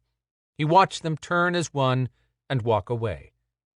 Tomorrow, 2 of them would be found a mile from here with their throats slit. The last one would plunge the knife over and over into his own chest. He tucked the Slavic runestone into his coat pocket and walked around to climb up to the passenger seat. "She is stirring, Master," Leishan informed him. Grendel listened and heard Lana muttering something. The girl carried power unlike anything he'd ever experienced, and one wrong word said while semi-comatose could send this van cartwheeling. Dragging up another surge of energy, he snarled at the box. The wood vibrated. A high-pitched screech followed, muffled by the wooden crate. Then silence. Turning back around, Grendel said, "Hurry, Leishan, but do not break the speed limit and draw attention. She's fighting her way back to consciousness. That may not hold her long. I hope we make good time, because if she wakes again and puts us at risk, you'll have to sedate her. Which would mean having to wait another 12 hours until Lana could be drained. But they were safe as long as she did not call up her powers. Lifting her index finger with a sharp nail, Leishan nodded understanding and placed her finger back on the steering wheel. We have an 8-minute drive, according to the electronics. His faithful servant pulled out of the lot, and Grendel leaned back to rest. Finally, no one would stand between him and Lana. This time tomorrow, no one could make a difference. Chapter 30. Evol's stomach wanted to shove everything she'd eaten earlier back up her throat as the spinning subsided. I hate teleporting. Storm had his arms around her, but even that could do only so much after 3 trips in such a short span, 2 through different realms, and with a severely drained Tristan piloting. He had to be the all-time worst teleporter in history. She opened her eyes to find that they'd landed in one of downtown Atlanta's small parks. If her cheap watch wasn't fried yet, it was 9 already. She searched for the street signs. Look at that. Tristan actually hit close to the mark she'd given him. They were at the corner of Auburn Avenue and Piedmont Avenue in the Sweet Auburn district of Atlanta. The few evergreens in this little downtown corner park offered almost no cover. At least Tristan hadn't dropped them in a tree, or in the middle of an intersection. Traffic didn't rush by, but no driver could miss something that just appeared in his or her path. Zader stood to one side, shaking off the residual effects, and Adrianna had already stood up from the throne and began cloaking them. Evol said, "Thanks." Adrianna dipped her head in acknowledgement, but kept feeding her power into shielding 5 people and a dragon throne. Good thing, since small groups of young people, probably Georgia State University students, walked past wearing a mix of sweaters, hoodies, and coats. "Where are we?" Dagan demanded. Zader replied, "Downtown Atlanta, very close to the location where the witches and Lana are supposed to be. I'm calling Trey now." His weary voice sounded as if he'd been dragged the hundreds of miles they'd teleported from North Georgia to downtown Atlanta. Evol sniffed at the smell of Caribbean food and forgot about her queasy stomach. She could eat, but that wouldn't happen anytime soon. Dagan got cranked up again. "This is a waste of time." Adrianna swung around to the dragon. "I'm beginning to think rescuing you is a waste of time." "You should take care with your tone," he warned. "And you should keep in mind that I'm trying to break that curse. Don't give me a reason to reconsider." "Enough," Zader said in a soft tone that Evol recognized as his "I'm at the end of my patience" voice, which meant someone might die soon if they pushed him too far. "Where's Tristan?" Evol swung around and searched. "He should be here with us." "He wasn't last time," Dagan pointed out. "Over here," Tristan said, sounding pained. Evol searched behind the throne, which had landed near a brick wall. Tristan sat 10 feet away with his back against the bricks. She dropped onto her knees beside him. "Tristan?" His head drooped. Blood seeped from his eyes and ran from his nose and ears. Zader was there next. "Heal yourself, Tristan." "Can't. Too much effort." Evol put her fingers on his wrist and felt energy flowing through him, but very slowly. "I'll link with you, then you can use my power." "No, I can't. Fight. Don't use your power." She looked at Zader. "What are we going to do?" Adrianna's soft voice called over. "Trey's here. I'm opening the cloaking for him." Trey made eye contact with everyone, gave the dragon throne a slow look, and asked Dagan, "What did you do to piss off someone badly enough to be turned into a chair?" "Are you all dim-witted?" Trey looked at Evol, who said, "He's touchy about being that." Everybody stared at Dagan, who poofed out smoke and ignored them. Trey glanced around, then squatted next to Zader. What happened to Tristan? Zader explained the multiple teleportation trips, which included 2 fights with the Maeve. Where are the witches?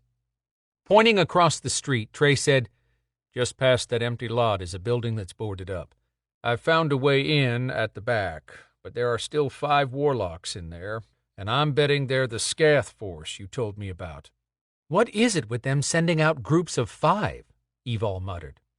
Storm shrugged. That allows enough for 3 to fight, 1 to circle around and attack from the back, and 1 to escape so he can report. Any more than that is too many to move covertly, and any less might be overpowered. That last group of 10 was the second wave planned, only if 5 couldn't do the job. He's right. Zader wiped a hand over his mouth, thinking, and spoke softly to Trey. You may need to leave at this point. Evol and Tristan chose to come with me, but we're all rogue. Maka isn't going to cut anyone who helps us any slack. After Evol told me where you were and about having the dragon with you, I talked to Sasha and Rowan. They know you 3 wouldn't be doing this unless you thought it was in all of our best interests. The Belador's best interests. None of us trust Viper since they accepted the Maeve into the Coalition.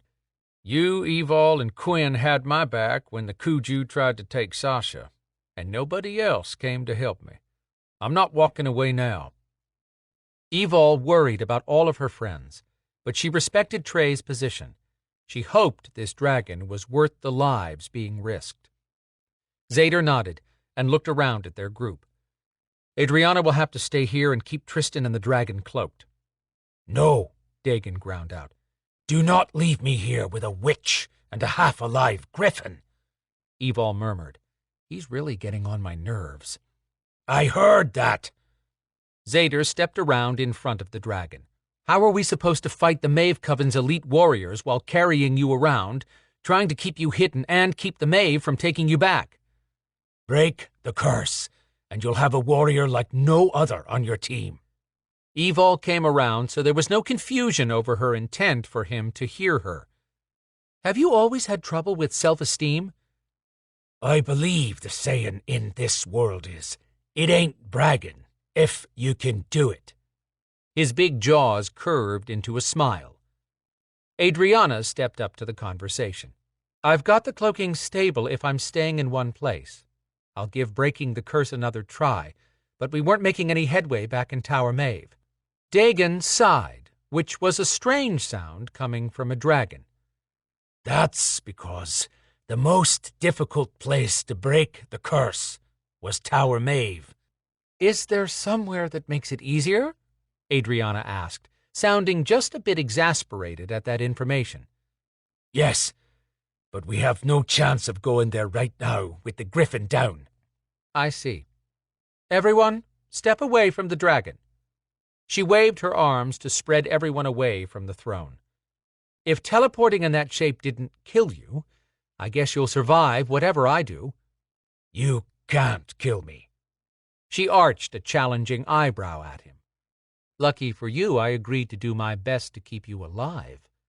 He did that dragon grin again, until she added, for now. His silver eyes swirled, and the black diamond centers sharpened. Get on with it, witch. Adriana cut her eyes to Evol, who said, I know we'll owe you big time. Please don't kill him or turn him into a coffee table. Opening her palm, Adriana called to the witch-lock power that rolled up in a swirling white ball. Energy steamed away as it spun on her palm. Dagon got serious, asking, Do you remember the spell and how we decided to break it? Yes. Everyone please be very still and stay out of my line of sight or you might be affected. Evol, Storm, Zader, and Trey backed up several steps. Tristan was safe on the ground where he'd slumped. They had to get him to Treor so he could recharge faster, but he was the only one who could teleport. If she linked to him and drained her power, she risked Storm, Zader, and Trey's lives when they fought the warlocks. Trey was the most rested, and they needed his strength. Still, she couldn't leave here without knowing Tristan would be okay until she returned. Adriana held the bright orb out toward Dagon and began speaking in Gaelic. Evol knew that only because Adrianna had spoken similar words once before to trick a warlock's body into turning on itself. Power poured from Adrianna's hand in a white vapor, wrapping around the throne again and again, growing brighter as she called out word after word of her chant. The throne started shaking, and the dragon stretched its head from one side to the other, as if trying to force his body out of that shape. Adrianna's skin turned translucent, and her lips went from ruby red to deep purple. Her blue eyes glowed, and the words took actual form as they left her mouth, circling the dragon. Dagon clenched his big jaws. Evol flinched at the sound of tendons stretching and bones popping. His body was being torn apart. Muscles flexed and bulged along his neck, back, and arms. The clawed fingers on one hand formed slowly, each digit breaking away from the fixed shape. Then, nothing. Gasping for air, Adrianna slowed her chanting, then finally dropped her hand with the orb, which vanished as she closed her fingers. "That's all I can do. I can't break it, I'm sorry." Even the dragon was fighting for air. Worse than all of that was the heartbreaking misery in Dagon's eyes. That misery spelled defeat. How could anyone suffer being locked into that form and left alive for 2,000 years? Evol offered, "Let's rescue Maddie and the other witches, then we'll see if Rowan can help." Adrianna shot her a look of doubt, but said nothing. Hope danced once more in Dagon's eyes, breaking her heart again, because Evol couldn't see how Rowan, a white witch, would succeed after Adrianna had used witchlock on him. But Evol had learned over the years that it ain't over till it's over. One of Grady's strange sayings, but it somehow made sense at times like this. Zader cleared his throat. "Sounds like a plan." But his eyes contradicted the conviction in his voice. "We'll be back as soon as we can." Evol checked on Tristan again. "Let me give you some power before I leave. Something to just get you started healing." "Don't. I haven't died 3 times. I still have 1 regeneration left if this goes sideways." She wasn't sure the regeneration would work with him so wiped out that he couldn't call up his beast or shift into a griffin. "Okay, but tell Adrianna if you need help before I return. She's still got some juice even after that attempt at breaking the curse." "I'm good. Go kick their asses so we can find a place for me to rest, or we'll never get back to Trehor." She didn't have it in her to tell him that he couldn't teleport them soon enough to make it work for Brina anyway. Instead, she said, "Rest. I'll be back soon." Adrianna opened a slit in the cloaking that Trey walked through with Evol, Storm, and Zader following. When she crossed the street and looked back, the park appeared empty and would stay that way. Adrianna's cloaking also deterred any visitors. Now, if they could just make good on their vow to save the White Witches. Chapter 31. Zader kept an eye on his team as they walked nonchalantly past the original Atlanta Life Insurance building, which had been vacant for quite a while. 4 stately columns stood along the front wall, reaching up to the 3rd floor. The captured White Witches had been hidden right under their noses, in the heart of the Sweet Auburn district in downtown Atlanta. Shielding this from scrying or tracking must have taken a massive amount of power. Queen Maeve and Cathbad would have that level of power, but no reason to stash the witches here instead of taking them back to Tower Maeve. With a quick look around, Trey slipped into the shadows at the far side of the building. When he pointed up at the half-covered window where some of the boarding had rotted away, Zader stepped up and cupped his hands. To conserve their energy, Zader signaled that he'd give Trey and Evol a boost up to the ledge. Trey stepped into Zader's cupped hands, and Zader used kinetics as he tossed Trey up to the 3rd floor. Evol went next, then Storm, who bent his knees and leaped silently to the ledge like a jaguar on steroids. Zader backed off and took a running start, then pushed off in a flip, shoving the palms of his hands down to use kinetics for a last push the rest of the way. He landed hard. They all paused to listen for any disturbance below. When no one came charging up, they huddled. Trey said, "They're in the basement. I saw them through an opening where a vent came out, and heard the warlocks talking about guarding the witches until their queen showed up." Zader asked, "Did you see Lana?" "No." Hopefully, the young woman had been stuck somewhere out of view from that point. Zader owed Quinn more than he could ever pay for keeping Queen Maeve and Cathbad occupied. He could not lose Lana while Quinn stood in the gap for all of them. Turning to his new team, Zader explained, "I'll take point. Let's find the stairs and try to get down there without alerting them." Easier said than done in an old building, but they were in luck. The steps to the basement were metal, which didn't creak as wood might. He slowed as he neared the basement, which had no door blocking their way. No one spoke, but with his Belador hearing powered up, every shoe scuff came through loud and clear. He eased forward to peek into the room. 5 beds that looked like sacrificial pedestals each held a woman, strapped down. The 3 on the far end of the room were middle-aged, average-looking women. The 4th one coming back this way was a younger woman who had been stripped, and her head sagged to one side. If the eyes staring at him were alive, that one was locked in her own personal horror. The closest table held a woman with the wrinkled skin and white hair fitting Mother Mattie's description. Where was Lana? If Queen Maeve had taken her, why leave the rest of them here? Zader hoped Mattie could give him answers. Using hand signals for Storm's benefit, he told his team there were 2 guards at the far end, 2 at this end, and 1 on the far side who had a clear view of the entire room. Trey gave a signal that the first warlock on the left appeared to be the leader, from what he'd seen earlier. That made sense. The other 4 stood still while their leader kept checking his watch. Evol's voice filled Zader's head. "Storm just whispered an idea to me. He'll go down there as a jaguar." Zader said, "They might kill him on sight." She looked at Storm, who held her gaze until she told Zader, "His magic will protect him and give us the element of surprise while they focus on him." Zader gave Storm a thumbs up. Storm turned and left, hurrying back up the steps. "Where'd he go?" Zader asked Evol after she'd shared the information with Trey. "I don't know. He told me he had a plan, so I trust him." A huge black beast raced down the stairs, yellow eyes glowing and lips pulled back to expose sharp fangs.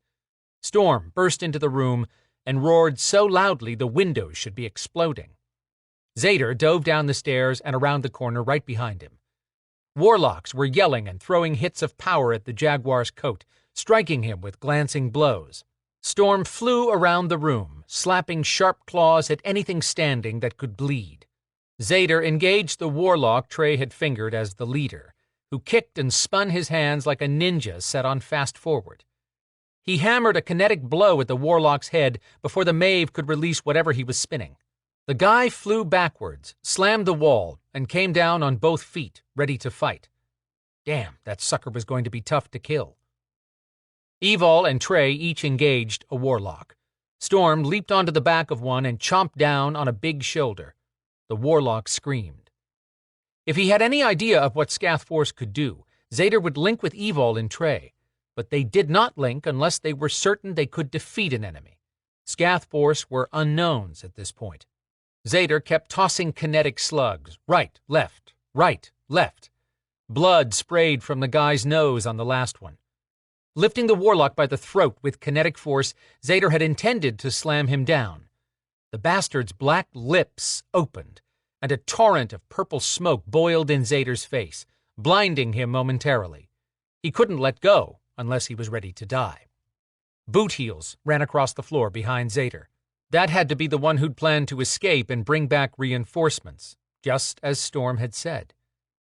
Listening to the footsteps, Zader spun twice and threw the smoke bomb warlock in the direction of the noise with every bit of kinetic power he possessed. Bones cracked as bodies smacked together and hit a solid wall with a crunch that should mean dead. Eyes burning from the acidic smoke, Zader could barely make out the two warlocks as they scrambled to their feet. Both launched their bodies at him. Not nearly dead enough. This was taking too damn long. Everyone and everything kept delaying his getting to Brina. Screw it. He was done. I will not lose the woman I love. Running toward them, Zader lifted his hands and shoved his energy into a kinetic wall powered by all the frustration of the past week. The force slammed into the duo, driving them back into the concrete wall. They hit so hard this time that both heads shattered like crushed eggs. Zader kept ramming them anyway. If not for the Maeve, Brina would not have had to be locked away for years. Now he had to yank a dragon out of a throne shape, and he couldn't even do that. He'd avoided accepting it, but that damn scale would run out of energy in less than an hour. There was no way to reach her before that. Maybe not ever. Someone grabbed an arm on each side of him. Evol said, "Zader, they're dead. We're done." He shook with the adrenaline flooding him, but he dropped the connection, and the bodies fell in two mangled heaps. Turning, he sucked in a deep breath, aware of Trey and Evol watching him. "I'm fine. How are the witches?" Trey said, "Those three at the end of the room are dead." Evol ran up the stairs and came back just as quickly with an armful of clothes. "Over here, Storm," she called to the big cat, still stalking the room, like a predator pissed off because his hunt had been cut short. She dropped what he needed in a clean spot and used his coat to cover the young woman with the blank eyes. "This one's got a pulse, but she's cold and in bad shock." Zader moved over to Maddie and started freeing her legs from the leather straps. Maddie made a noise. Zader stepped up to face her. "Are you okay? Is anything broken or hurt?" "I'm fine." She sounded drunk, but he doubted she'd had a drop of alcohol. "My granddaughter." She turned to the side and whimpered. "What did he do to her?" "Are you Maddie?" Zader asked, trying to engage her again. Sniffling, the witch looked around. "Yes. Where is he?" "They're all dead." She tried to sit up, and Zader put his arm behind her fragile body. She said, "Those are Maeve warlocks. They didn't kidnap us." "What?" Her words were still a little slurred, but new strength wound through her voice with each word. "That bastard. A disgusting, yellow-skinned wizard." "Grendel? Please tell me I'm wrong." Zader didn't want to ask the next question, because he knew the answer would make him sick. "Did you see a young woman here by the name of Lana?" "Yes. His creepy assistant captured her sneaking around outside. She's a sweet girl.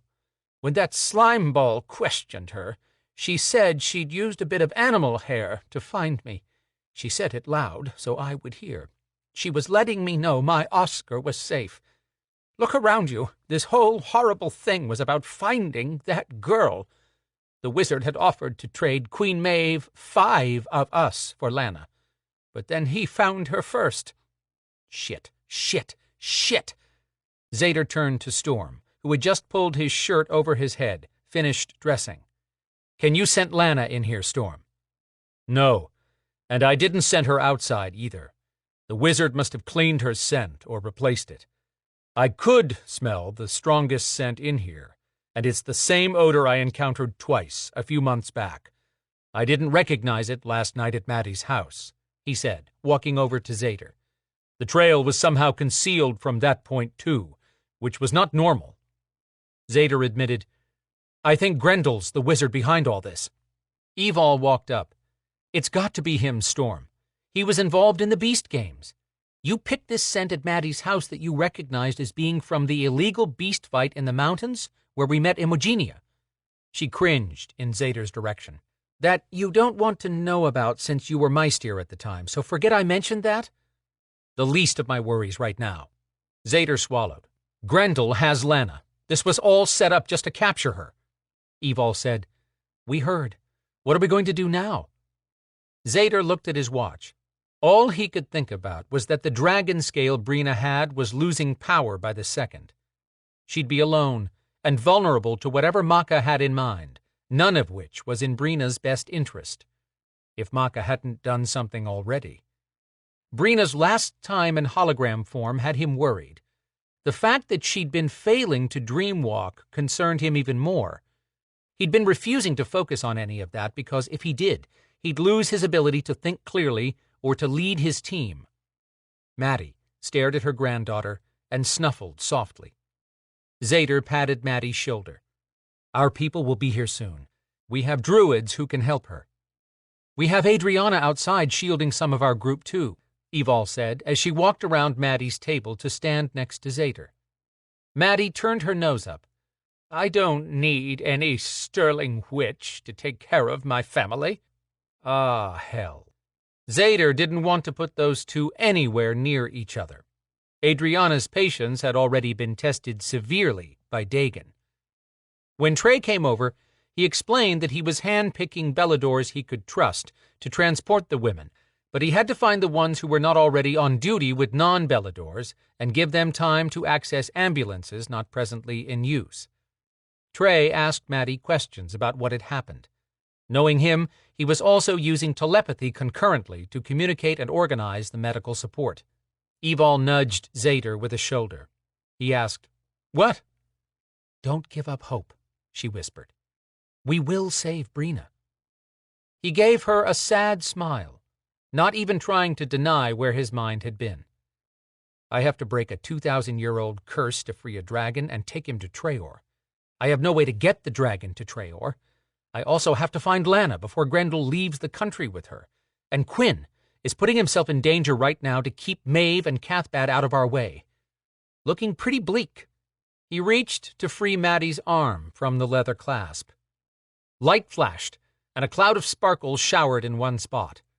When it cleared, a 6'2" woman with rich mocha skin, eyes sparkling like sapphires, and auburn hair blanketing her shoulders, stood glaring at everyone in the room. Her gaze landed on Zader's hands, still holding one last strap on Maddie's arm. The Amazon beauty's frigid gaze went to Zader's face. She announced, You die first. Chapter 32. Evol shoved a kinetic force field in front of her, Maddie, and Zader. In a flash, Storm and Trey showed up next to her and Zader. Had Grendel set this as a trap, then sent someone back to the basement to wipe them all out? The crazy sparkly woman pointed her finger and said, Now you're just pissing me off. Maddie called out, still sounding drugged, Don't harm them, Karen. They're saving me. Evol groaned. Crap. Now she recognized that face as the one in the photo at Maddie's house, the photo that had freaking looked up at her. Karen pulled back her still-loaded finger and tapped her chin. Maddie, what are you doing here? Having tea. What the hell does it look like? Your language could use a good scrubbing, Karen muttered, then focused on Evol and her group. You were snooping around Maddie's house. Karen knew? That was give you nightmares scary, and Evol couldn't deny the accusation. I was trying to find out who'd kidnapped her. With no indication of whether she accepted that or not, Karen ordered, Drop that ridiculous shield or I'll turn it into a head wrap for all of you. Since they'd all heard that Karen was capable of leveling a city, Evol lowered her shield. She asked Karen, How'd you know she was here? You talking to me? Karen replied in a voice pitched with an accent straight from a New York hood. Trey snapped his fingers. De Niro, in Taxi Driver, right? I should never have encouraged you to watch my movies, Maddie grumbled. Worst Robert De Niro impression ever. Evol's mouth dropped open. Maddie was just waking up from being obviously abused. They were surrounded by innocent women who, from the look of it, might never fully recover from the horror they'd suffered, and these two were sniping at each other about movies. Better than you crooning songs by that old fart Sinatra while you cook. Maddie gasped. You are so disrespectful. You are so right. Karen marched over to where Maddie was sitting completely upright now, with Zader's help. Maddie said, glad you're here, but I wasn't expecting you until tomorrow. What brought you in early? I got a message. Maddie studied Karen with lifted eyebrows. Oh? From an old boyfriend? From an old slug. Karen glanced around her. What are you doing in this place? Maddie gave Karen a short version of what Grendel had done. He's mine, Karen declared, leaving no room for discussion. Evol would like to watch Grendel go up against Karen. She had a hunch Grendel had picked his last fight, but she doubted Grendel would be traveling alone. Evidently, Karen believed she could take on anything. Guess we'll find out. Zader told Karen, "He has a young woman who is important to us. We need to find out what Grendel's done with her before anyone kills him." Karen huffed. "Why is this my problem?" Evol started to speak, but Maddie beat her to it. "Because that young woman put her life at risk to find me. Plus, she's the reason I'm not dead, and now we have a chance to save Sissy." Karen's forehead creased in confusion. "Sissy? What's wrong with her? Where is she?" Maddie pointed to the next bed. Zader stepped aside as Karen hurried around. Trey had found a blanket to better cover up Maddie's granddaughter, who had yet to make a sound. When Karen pulled the cover back, she sucked in a breath at the vicious bruises, dried blood, and the glassy-eyed stare. Karen released that breath in a vicious growl. Emotion rasping her voice, Maddie said, "Grendel raped and tortured her because I wouldn't help him find Lana. I didn't know where she was, but even if I'd known, we don't sacrifice one life for another. What are we going to do?"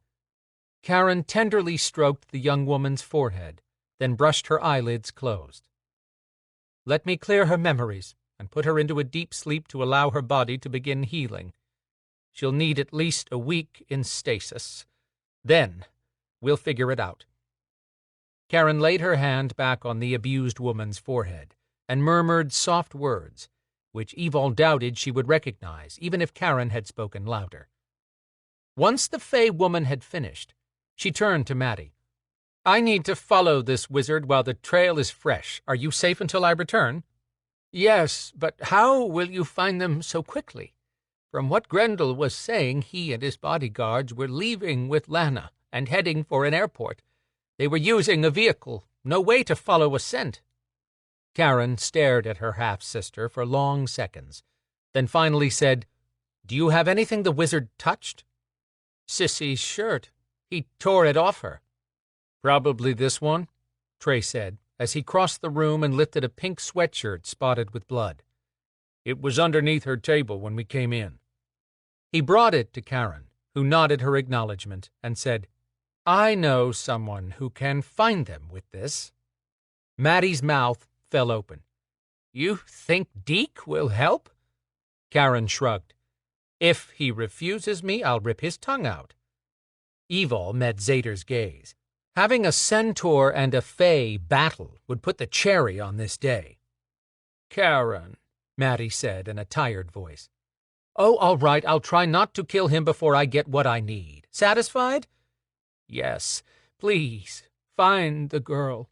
If there's a choice between bringing Lana back safely and killing Grendel, save the girl, because he plans something worse for her than he did to Sissy." Zader interrupted. "Hold on. Depending on how long it takes you to get back, we may have to leave with the women. I have 3 people outside a block away who will be exposed if any Maeve show up and the cloaking fails." Evol ticked each threat off mentally. Queen Maeve, Cathpad, or the Scath Force. Then there was Maka and Viper. "I don't have time to waste," Karen said. "You will protect these women with your life and stay here until I return." Zader went from understanding to fierce in 2 seconds. "Now wait a minute." Karen lifted her arms and vanished. "Shit!" His outburst worried Evol. "I'm not just sitting here." Maddie warned, "Please, give her a chance to find Grendel and come back. If I know Karen, she'll find them fast and return in a blink. She left Sissy and me only because I told her I trust you. As long as I'm right here with you when she returns, it will be fine. If not, well, let's just say it would be dangerous to push her when she's already on edge. She and Sissy are very close. Evol suggested to Zader, all the women are stable right now. What if Trey and I bring the other 3 here? That's a much better idea than crossing Karen, Maddie interjected. She acts as if ice water runs through her veins, but the truth is she's insanely protective of those she holds dear. Give her a chance to find this Grendel and your Lana. Zader had little choice, which showed on his face. It wasn't as though he could make it to Treor without getting Tristan back up to speed anyway, and that wasn't happening any time soon. Evol and Trey hurried to where Adriana, Tristan, and the grouchy dragon waited in the park at the corner. Adriana was starting to tire from trying different approaches with the throne while maintaining the cloaking. Tristan had fallen asleep, and the dragon started in on Evol and Trey the minute they entered the concealed area. Dagon ordered, "What is taking you so long? How do you people get anything done?" Tristan shook his head and stood up, listing to one side.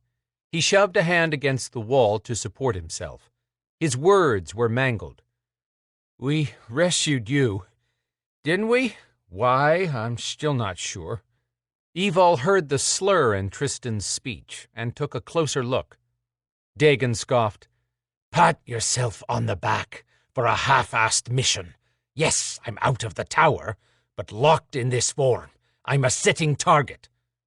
Details, Tristan mumbled. Evol frowned at Tristan. "Can you walk a block under your own power?"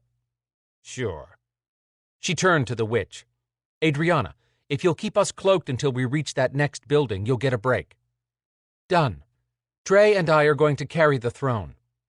Tristan slurred, "Not using Kinetish." "We're pretty wiped out and have to save what we have in case more Maeve show up. However, as a Belador, and especially as an alterant griffin, she was far stronger than a human." She tilted the throne back and caught his shoulders. Trey grabbed the bottom. Dagon grumbled, "This is absurd." Evol held her head back away from that fire-breathing snout. "We killed 5 of their elite scath force, which means someone will come looking for them, or the witches, as soon as Cathbad and Queen Maeve leave the tribunal meeting we set up to get them out of Tower Maeve. One of our friends is keeping those 2 busy arguing a case, but there's a limit to how much time anyone can drag out of one of those meetings. Unless you want to remain right here in this form forever, work with us while we get the witches set." "Fine, but why are you wasting your precious minutes on a bunch of witches when your warrior queen is running out of time and needs my help?" The group moved quickly across the intersection, even with Tristan stumbling alongside them. Evol said, "Because this is how we roll. No one left behind. We don't leave those in need or put our own interests first." "Oh, you follow Maka, who puts her interests first." "That's not going to be a part of the equation after this." "What do you mean?" Evol gritted out her reply while trying to keep up her end of the throne. "Surely you can figure it out. Every Belador involved in this operation to get you out of Tower Maeve has gone rogue. We've all broken our vows to Maka, and we all face possible death for this level of breach." Evol shifted her hold and strained to keep walking. "You weigh a ton." Tristan muttered, "You should try teleporting his heavy ass." "You should all stop speaking of me as though I'm a piece of furniture," Dagon warned. Tristan glanced over at Evol and sent the word certifiable to her telepathically. She wasn't arguing. Dagon said, "Don't worry about Maka. You'll be under my protection." Right, no one home in that camp. Evol and Storm had talked about potential consequences. If all else failed, Storm got to implement his Plan B, which meant disappearing, but only if Evol could take everyone else with them. Thinking about giving up everything she'd been building with Storm hurt too much. When they reached the locked front door of the building, Evol asked Tristan, "Can you get us in this way?" Eeshi, he boasted. It took him longer than normal just to execute the simple task, but he managed to move the tumblers kinetically. Finally, he had the door open, allowing them to enter on the street level and finally put the dragon down. Tristan locked up behind them. Now what? Adrianna found a place to sit on a set of stairs. I'm not moving another inch until I have to. Evol said, I'm going back down to help Zader and Storm. Trey stepped over next to her. Me too. You're going to leave me up here, exposed, Dagon complained. You don't think the Maeve can walk through that door just as easily? Aiming a give-me-a-break look at Dagon, Evol said, Fine, we're all going downstairs. You too, Adrianna. She made a disturbingly scary sound and stomped over to the dragon. I hate you. Then she headed down the stairs. Tristan opened his mouth, and Evol just knew he was going to agree. She said, Tristan, you go down next in case we need some help stopping him if I drop my end of the throne. Do not toy with me, Dagon growled. That brought a grin to Tristan's face. Then he was gone. Trey took the heavy downside end, which was fine by Evol, since the Belador brute outweighed her by 100 pounds of muscle. When they finally found a suitable spot downstairs for the dragon, Evol stood upright and stretched her back. No sign of the Fey woman yet. Chapter 33. Tribunal Meeting, Nether Realm.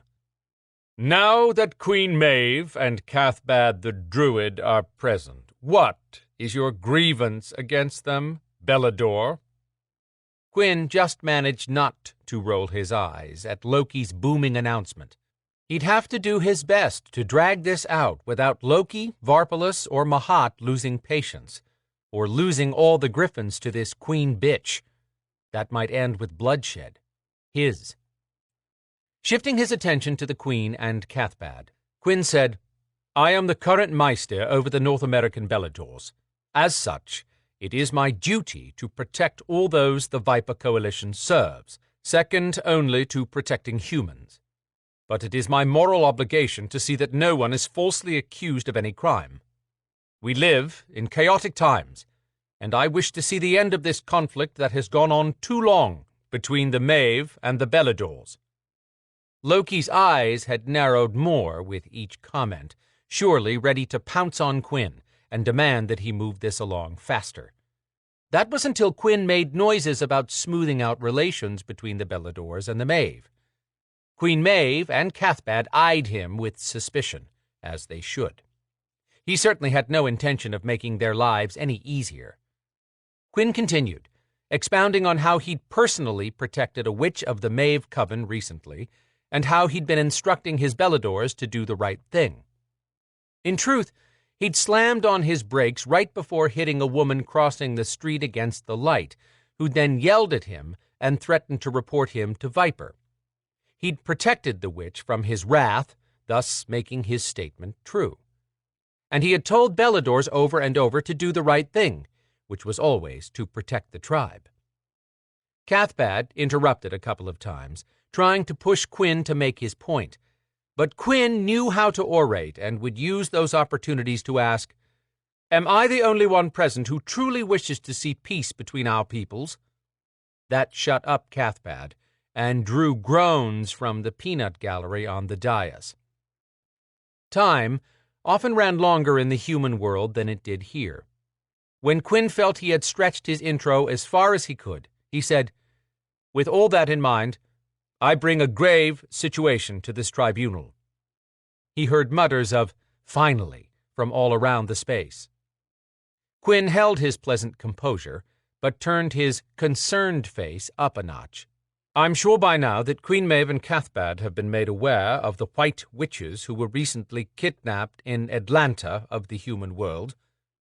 The fact that neither Cathbad nor the Queen made a sound was damning in Quinn's eyes. He continued, Evidence of Noire magic has been found at the homes of the missing witches. Loki asked, Are you accusing Queen Maeve and Cathbad of being involved, or of ordering these kidnappings? Quinn allowed the silence to build until he said, "I am not one to jump to conclusions. I am here to avoid more conflict. You have convicted wrongdoers on far less than the evidence I have that points to their involvement." Cathbad erupted in a flurry of anger. "Naware was traded to non-Maeve Coven witches prior to our return. Anyone could have used Naware." "Exactly," Quinn agreed. "You might have noted that I've yet to accuse anyone present of being behind this. Then what are we doing here, Belador?" "Meeting on neutral ground to determine just what has happened.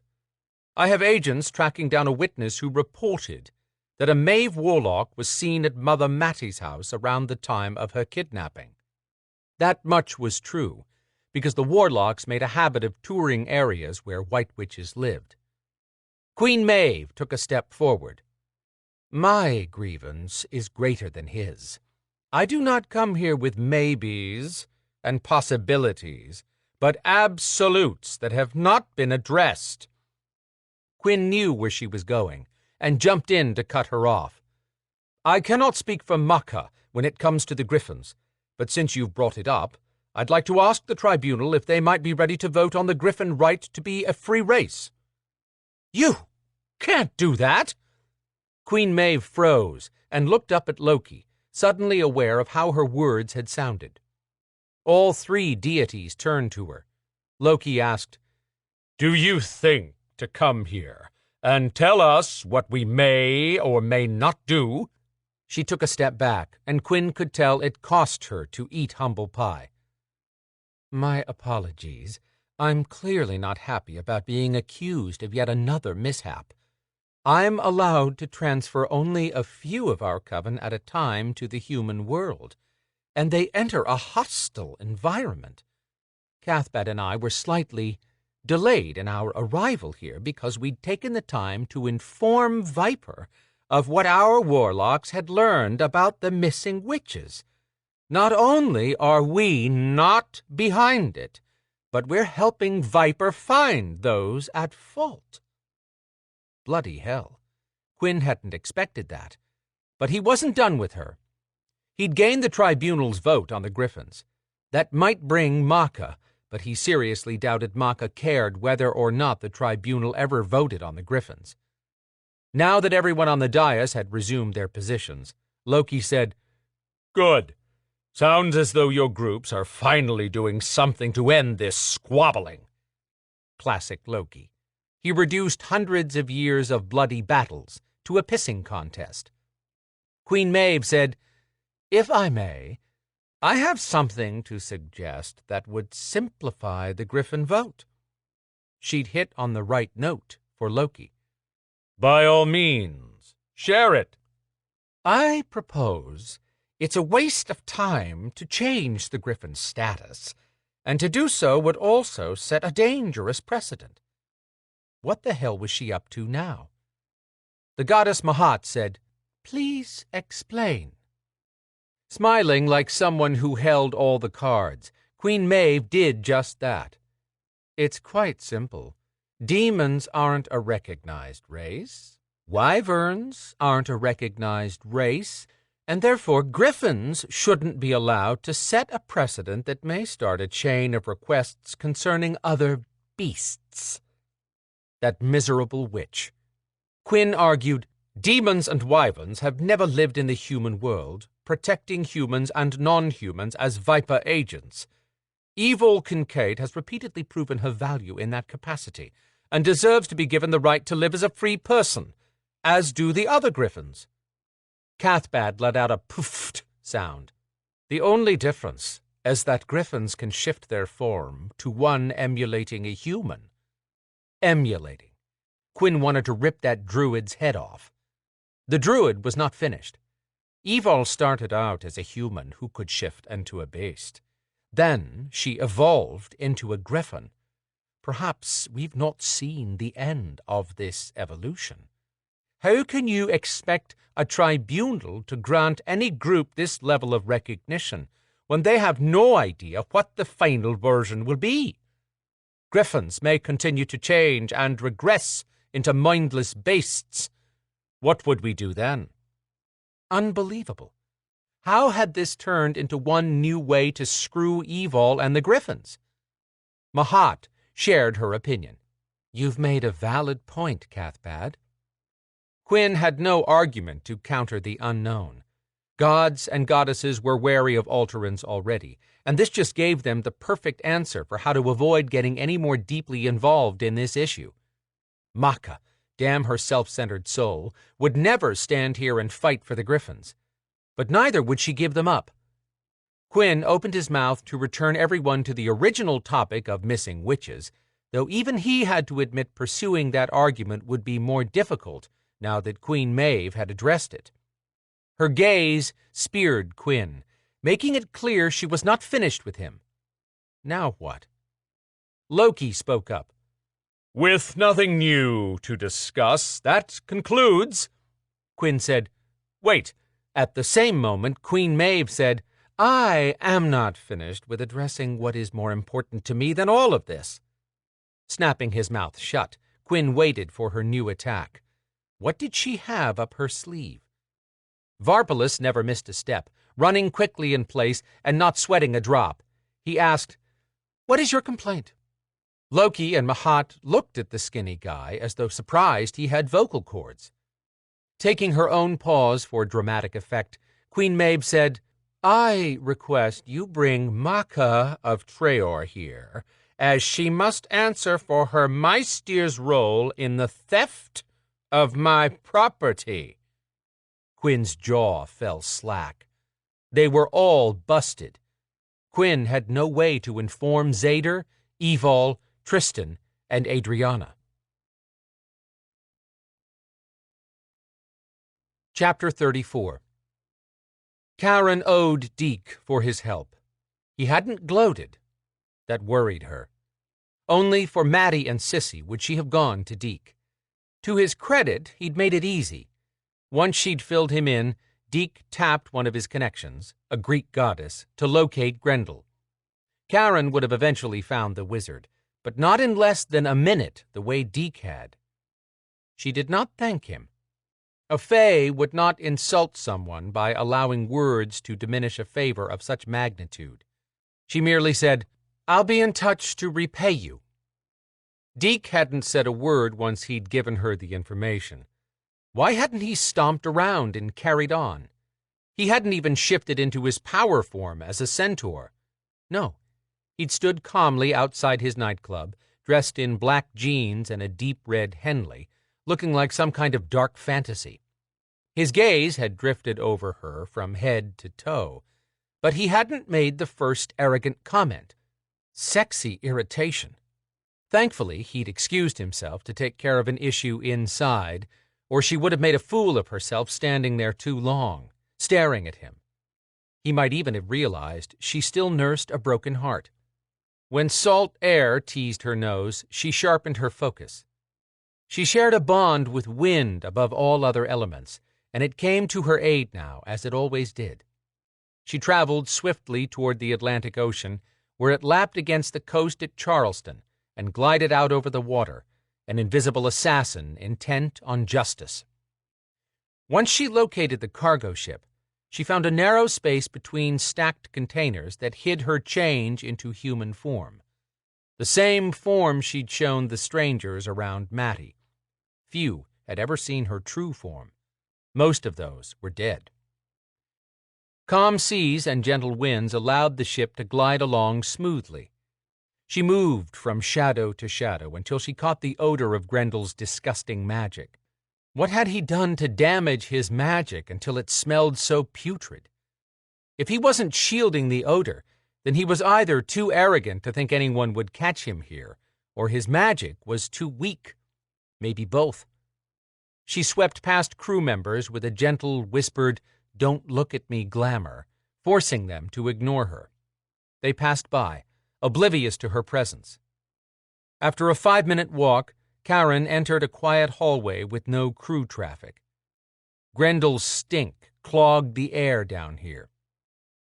Striding forward with an easy gait, she came upon a woman with dark red skin.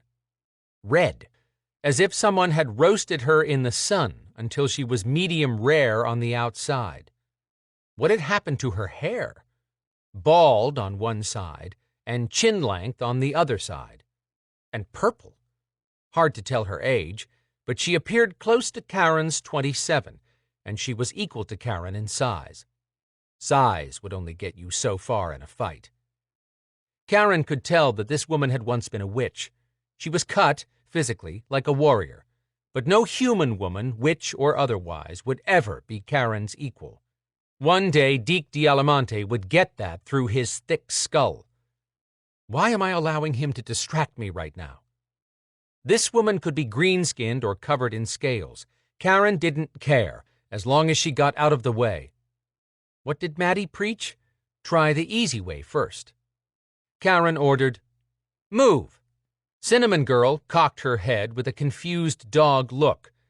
Did she not understand English? Maybe I should try a different language and address her directly. Karen said, "Boga. Sai-dai. Movimiento." "Bitch." The woman finally squared her shoulders and said, "Leave." She did understand English. So much for the easy way, Mattie. Past the point of putting up with another delay, Karen took a step. The woman dove forward, flicking a handful of wicked fingernails at Karen's throat.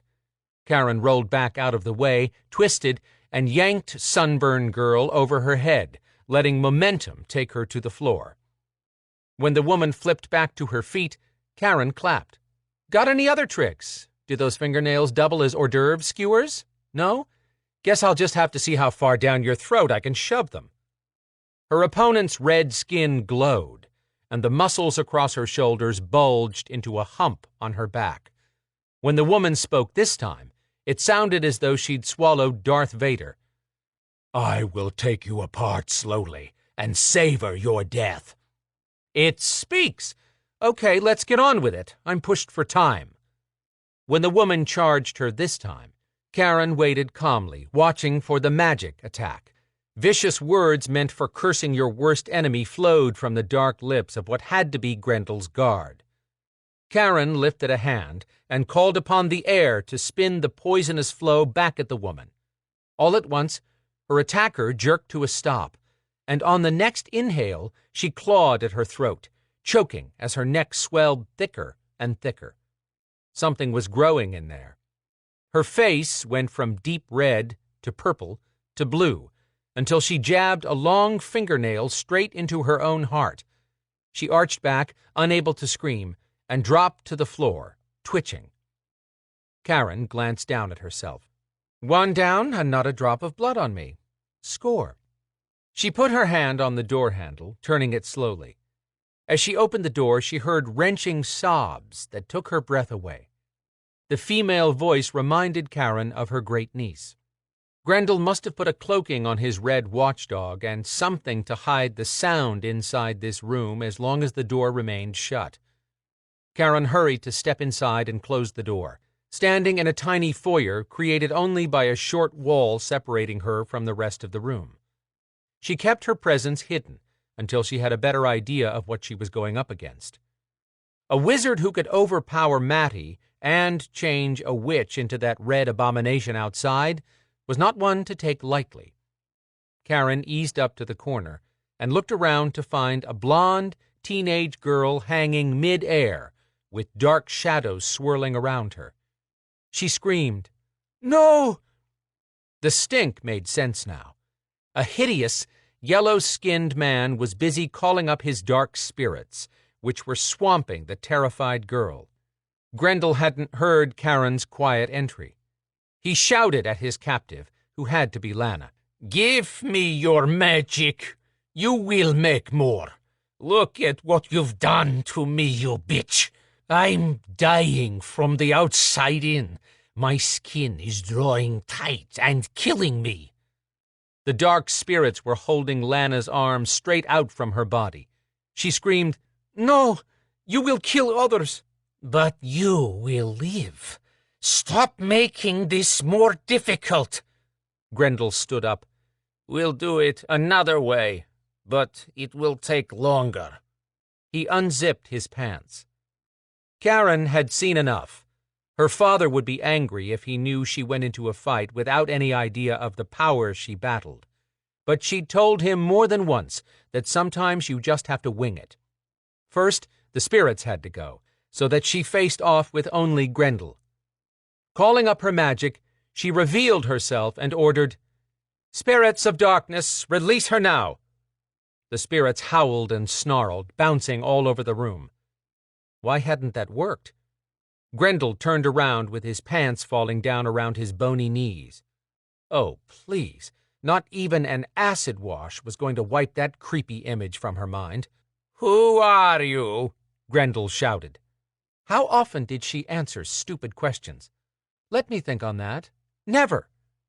Karen dissolved her human form into a crystallized state that should protect her from anything Grendel came up with. But that didn't stop him from calling up more spirits and bellowing curses at her.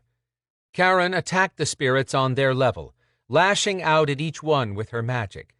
Energy clawed at her and punched her in the head. She wheeled sideways and spun around, grabbing both spirits in her hands and slinging them around and around. Screaming and wailing filled the small room. Karen had been trying to protect Lana, but Lana was in the way and was getting battered around, wailing in fear. It was time to end this. Karen called upon the wind from the north, hoping her idea would work. A frosty breeze stirred and grew, swirling through the room until it coated the frenetic spirits. Gotcha, you little devils! With one slap of Karen's power, the spirits exploded into tiny ice-like shards that caught the light and fell to the floor. Sparkles. Her gaze locked on the glitter and held, until Grendel started yelling for Lieschen while trying to pull his pants back up. Lieschen had been the overbaked guard, huh? Lana shook and cried, still hanging in mid-air. Karen gently wrapped her arms around Lana and moved her down to a bed, where the girl immediately curled into a ball. Karen said, "Stay here. He won't touch you again." Sucking in breaths between sniffles, Lana nodded without looking up. Karen spun around and called up her solid form again. "What are you?" he shouted. "The last woman you'll ever set eyes on." He opened his mouth to call forth his dark powers. She moved so quickly he never spit out the first word. She wrenched his head off and slammed it against the wall. She used her thumb and forefingers to make a square and peered through it at the carnage on the wall. Dang, missed my calling as an artist. Chapter 35. Zader shoved the last of the dead warlocks into a body bag and dragged it over to the side of the basement with the other 4. Trey had one of their Beladors deliver the bags from a friend of theirs who ran a morgue in Chambly. That same Belador would be back with a truck as soon as Trey gave word to pick up the bodies. Someone had located water trickling in a stained sink, and Zader used it to wash the blood from his hands. When he stepped over to check on Maddie, she'd laid back and was holding her side, her breathing raspy. The burst of energy she'd had moments ago had subsided, but then again she had a few years on her. He asked gently, "How you doing, Maddie?" She waved a thin hand around. "I'll be fine as soon as I can get Sissy and the others home where I can take care of them. I can have people here to move you with one phone call, but Karen is a loose cannon when someone hurts her, but she's far worse if they touch someone she cares for. Don't blame her. It's in her blood." What did that mean? Are we spending all day here? Dagan boomed from the corner. Maddie pushed up. "Hush, you're getting on my nerves, young man." Zader risked a quick look at Dagan, whose jaws opened, then snapped shut. Well, damn, that was a first. "What is he supposed to be, anyhow?" Maddie whispered. "Says he was a dragon cursed into being a—" "Throne," Dagan supplied. "Not bloody furniture." Tristan leaned forward where he sat on the ground next to Dagan. "Okay, what is a throne if not a piece of furniture?" A seat of power, not a decorative bit of fluffy comfort. Trey walked by and muttered, "Semantics." Maddie tapped Zader's hand. He looked down. "Yes, ma'am?" "Has anyone tried to break the spell?" "Yes." "Who?" Well, hell. Given her distaste for the Sterling Witch, this would not go smoothly.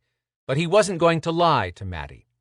Zader explained, "Adriana LaFontaine has tried twice, but Queen Maeve cast the spell, and it seems unbreakable." Nothing is...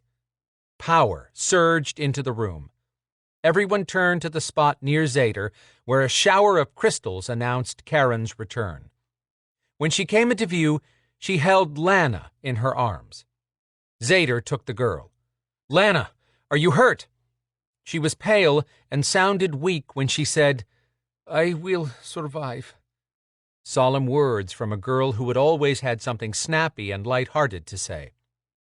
Evol looked over his shoulder. "Hey, Lana Banana." That tugged a smile from Lana. "Hi, Evol. I think I know why I frightened Oscar. He smelled Grendel's magic in my blood." "Huh, that's possible." Zader said gently to Lana, "I'm going to send you with Trey.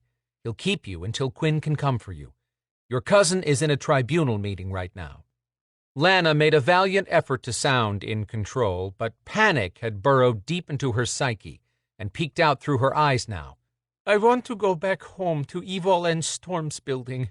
I am safe now. Karen destroyed Grendel."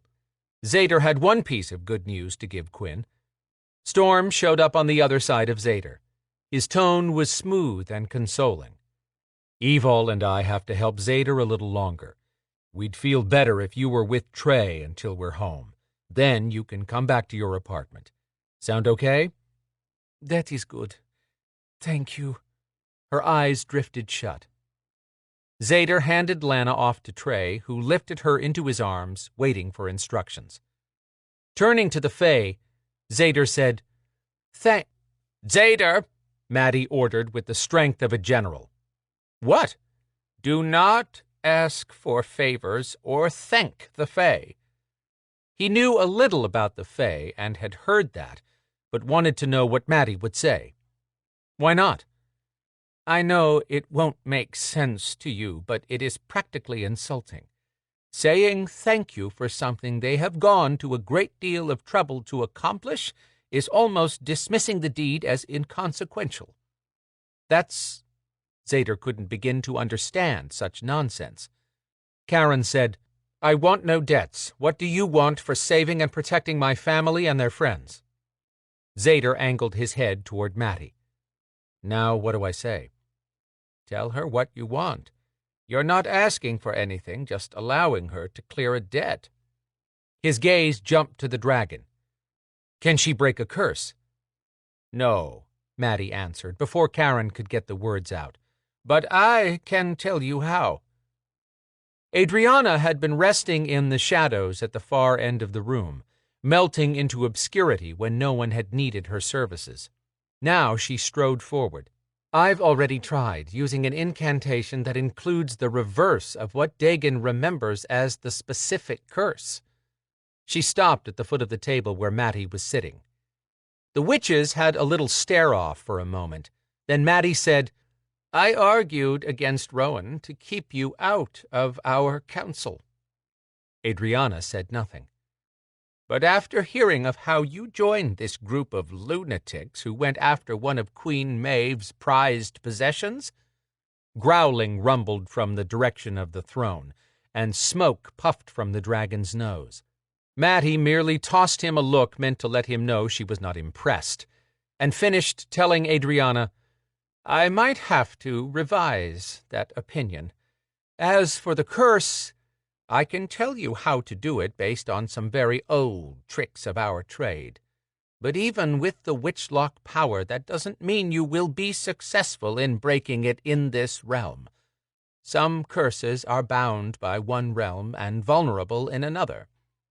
Dagon had remained silent during the exchange, but now he said, "She's right. I mentioned earlier that I know of a place that reversal would have the best chance of working. Maddie twisted toward him, and her tone changed from polite to one of blasting reprimand. Trying to break your curse anywhere else than the ideal spot is risky for everyone involved. Reversing a spell by a powerful being is a dangerous proposition to begin with. Zader's gaze narrowed to a sharp edge when it sliced at Dagon. Where is this ideal place? Does it really matter, when your griffin can't take us anywhere? Dagon snapped back at him. Besides, I'm beginning to doubt Adrianna possesses enough power or skill to break the curse. He cast a surly look her way. No insult intended. Adrianna wheeled on him. If I can't do it with Witchlock, then you should prepare to spend the rest of your life as furniture. No insult intended. Dagon growled. Karen looked at Maddie. Is this going anywhere? Patience, dear. We will leave in a moment. Then the elderly witch told Dagon, Adrianna is correct. Witchlock is as ancient as you are. She swung her attention to Adrianna. However, where you have power, I have experience. Come closer, and I'll tell you what you need to know. This is for no one else's ears. The room seemed to hold its collective breath as everyone waited to see what Adrianna would do. She stepped over to the older woman and leaned down to where she was sitting. Adriana's expression went from stiff to interested to a surprised frown as Maddie whispered to her. Adrianna finally stepped back. Really? That works? Yes, Maddie smiled with the kind of quiet smugness due a woman of her years. If everyone has finished swapping curse recipes, I want to wrap this up and get these women out of here, Karen announced. Zader bit his tongue to keep from pointing out they had all been waiting for her, but the woman had saved Lana and dealt with Grendel. He'd cut her some slack. Dagon, Zader called over. Where is this perfect location? Traor Island, of course. That's why I kept saying we have to go there. Evol murmured, I thought you were saying it because we have to get to Brina. That's correct as well. Matters not either way, if we can't go. A hologram began to take shape near Dagon. When it fully formed, it was Brina clutching the scale, now faded to a pale pink like a red mint that had been sucked on. Zader's heart started pounding. He looked at Dagon, who said, The scale is losing its power. Brina said, I came to say goodbye, Zader. Her words filled his chest with ice water. She looked at no one but Zader. Could she even see anyone else? He said, Don't give up, Brina. I'm on my way to see you, as soon as he figured out how to get there. It's not necessary, she said in a flat voice, as if she read her words from a script. Maka explained how you hate life on Traor, so that it's my duty to tell you that Alan and I will be wed within the hour. So this is goodbye. She wants me to stay safe inside the castle until I can produce a child. Brina's image wavered, vanishing. Zader roared, Brina! But she was gone. He couldn't breathe. Maka had taken Brina from him. No, this couldn't be happening. His hands fisted, power warped inside his body. I'm going to kill that bloody goddess with my bare hands. You'll wait in line behind me, Dagon declared. Take me to Traor, now! Zader shouted back. Are you sure we can break it there? Yes, I'll tell you everything as soon as I'm freed. But we need to leave here before Queen Maeve catches up to us, or Maka marries Brina to someone else. Once Brina gives her wedding vow, she cannot break it. Tristan stood up, dried blood still speckled around his ears and nose. I can give it a try, but I might kill all of us. Karen was tapping her foot. Would someone give me the bullet points so we can wrap this up and let me leave with my family? Zader felt Evol's hand on his arm. That stalled his outburst that had been building all evening. Evol told Karen, to break the curse on that dragon called Dagon, We have to take him to Traor Island, which is hidden in another realm. Then Dagon says he can bring back the memories that our warrior queen, Brina, is losing due to a Maeve Noire attack. Tristan," she nodded at him, "has been teleporting us, but he wasn't born with the gift, so his power to do that is limited. He's maxed out after 3 trips in a few hours, and his head's going to explode if he tries to take me, Zader, Storm, Adriana, and the dragon with him to Traor. That simple enough?" "That works." Karen was back to tapping her chin with her nail, thinking. She asked, "Who's going to transport these women to Maddie's home?" Trey spoke up. "I've got 3 ambulances operated by Belador standing by. They can carry 2 patients each. They're sitting a mile away, waiting for my call. Our warriors will keep watch over the women in transit and at Maddie's home, if she'll allow that." Bless Trey for knowing his way around witches. He aimed a questioning look at Maddie, and the elderly witch nodded her agreement. Karen looked to Zader. "Get your group together. I'll teleport you. Then my debt is paid." "Really? Are we going to talk or go? If you cost me another 10 seconds, I'm leaving." Zader turned to gather his group around Dagon, but they were already hurrying to take their places. Adriana dropped hard onto the throne's seat. Dagon cursed in Gaelic. Adriana's eyes twinkled. "Careful what you suggest. I could give you the ability to do that by yourself." Trey called out, "Ambulances are on the way, coming in with no lights or sirens. I'll have these women to Maddie's house ASAP." Karen gave him a nod and touched Zader's shoulder. He got a sizzle of power that shocked the hell out of him, and he had a feeling she was holding back. She told him, "You're driving. I'm just giving you the power to get there. Focus on exactly where you want to land. The minute we arrive, I'm out of there. I am not battling a Celtic goddess for any of you." Zader said, "Everyone make contact. We're leaving." Chapter 36. Tribunal Meeting, Nether Realm. Perspiration trickled down Quinn's back. He was trapped in this tribunal meeting, and Queen Maeve was the one holding the tripwire. Why was she here if she knew about her throne being stolen? That was the only possible theft that had been committed by Beladors. Did she see this as the perfect chance to shove Maka and the Beladors completely out of Viper? Maybe that's the war Adriana had been dreaming about. Cathbad and the Queen were smug in their silence, waiting to humiliate Maka. That would make the Belador goddess even more furious. Quinn prepared to face her wrath, glad he'd put his foot down to keep Lana out of all of this. If only he had a way to warn Zader and the rest of the team. Were they already locked in Queen Maeve's dungeon? Or was she allowing them to run, giving them the rope to hang themselves once they were caught red-handed? Hope flitted through his chest that Adriana had been able to break the curse and free the dragon. Quinn's freedom was a lost hope at this point, but the dragon might be able to save the others, or buy them time to escape. Light flashed between him and the Tower Maeve pair, drawing everyone's attention to Maka, who had dressed to dazzle. Her hair shimmered in deep auburn waves, and the gown she'd chosen for this face-off was of a rich green color that flowed and shone as though made of flexible lacquered paint. Queen Maeve yawned. Cathbad ignored her. Maka could see everyone from where she stood. When her head swiveled to her right, she raked a merciless glare toward Quinn. Smiling as if he found all of this entertaining, Loki said, "This is the last time I will be part of any tribunal held to discuss the Griffins or any other conflict between the Beladors and the Maeve." Varpalos and Mahat both agreed.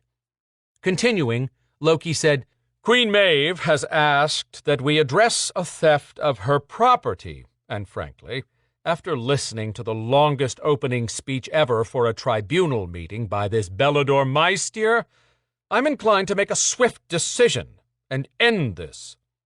Maka's lips tightened at the embarrassment Quinn had wrought upon her, but with the hole he dug for himself, he could only go up. Queen Maeve tilted her head at Loki. "Thank you for all your patience. I would like to point out that I've answered questions raised by Vladimir Quinn about my involvement in missing white witches. I ask only that I am given equal respect for my questions." Quinn didn't need Maka to look his way to know she gritted her teeth. The minute she had no audience, she would demand to know how white witches were her problem, and why he'd created this fiasco with a tribunal. He'd have no answer for her. He'd stall for as long as he could to give Zader and company time to complete their mission. There was only one positive in this. Now that Maka was here, she wouldn't be in the way when the time came to bring the dragon and Brina together. "I expect the truth," Queen Maeve added. Maka made a show of releasing a heavy sigh. "Oh, do get on with it, Maeve, or have you already forgotten that anyone who tells a lie here will glow like a red beacon?" Queen Maeve's face twisted in advance of a snarl, but Cathbad calmed her with a hand on her arm, and something whispered that relaxed her face. Her deadly eyes focused on Quinn, a viper prepared to strike. She asked Quinn, "Did you entomb the Maeve priestess Khazira's body in the human world?" That's what the Queen wanted? Quinn had a moment of relief that she didn't know about her throne yet, but panic smashed through his relief. Why was she asking about Khazira? Maka had turned to stone. Oh yes, he still had her to face. "I don't understand the question," Quinn hedged, buying time to think. "Is it true that you placed Khazira's body in Oakland Cemetery in Atlanta, Georgia, of the human world?" Quinn was shocked, speechless. How could she know that? Mahat demanded, "Answer her, Belador." His pulse jacked into overdrive. He swallowed, still watching Maka, who had yet to flick a second look his way. There was no way around it. He said, "Yes, Khazira's body is laid to rest in Oakland Cemetery." Queen Maeve shouted, "I demand the return of my priestess and her body intact." "By what right do you claim such?" Quinn argued, tossing all diplomacy to the wind. "She died during a Maeve attack on Treor. There is no law that demands we return slain enemy." Khazira had not been his enemy, but his statement was still true. "Are you not familiar with Dli Fola? The blood law allows me the right to claim the body of any blood relation in my line." "What?" Quinn searched his mind for this, but he'd never come across any such law. He looked to Maka, who met his gaze with disgust. Loki had cocked his head in a thoughtful pose and said, "That is a viable claim." He looked at the Belador goddess. "Do you agree, Maka?" She ignored Quinn when she said, "Yes." A 6-foot-tall candle appeared on the dais, and Loki lit the wick with a touch of his finger. "We are all three in agreement that Vladimir Quinn will deliver the body, not the ashes, of Khazira to this tribunal before the flame burns out in 5 cycles of Earth's revolution around the sun. The body may not be moved to a new location during that time. If the body is not handed over by the deadline, Queen Maeve is granted freedom to gain this body in any manner she chooses, and Viper will be sent to bring in Vladimir Quinn." Quinn couldn't breathe. How was he going to keep Khazira's body out of Queen Maeve's hands? Lana's warning echoed in his mind. She'd told him it was dangerous to leave Khazira's body for those who wanted to access the power, but he'd been arrogant in thinking he had it handled. He knew what Queen Maeve wanted with Khazira's body. Necromancy. Sen appeared next to Quinn. Time to go. That's when he realized everyone had left, except Maka. She floated over to him. "You didn't burn the body. She will call up Khazira's soul, and the enemy you protected will suffer 1,000 times more in Tower Maeve than what I would have done to her. I may send them a thank you note. I am done with you." Maka whipped her arms up and vanished. Quinn didn't have it in him to care what she thought. The minute Queen Maeve got her hands on Kazira's body, she would discover the secret Kazira had spent her adult life fighting to protect. The gift she'd trusted Quinn to find and shield with his own life. Their daughter, Phaedra. Chapter 37. Traor Island in a hidden realm above the Irish Sea. Zader had been teleported many times, but not this fast, and in a way that felt as if they were flying. The Fae evidently enjoyed hyperspeed. His feet touched the ground, and all sensation of the teleporting disappeared just as quickly. Swinging around, he caught himself before he thanked Karen. Fae rules were strange. Evol sent him a quick telepathic message, which he shared with Karen.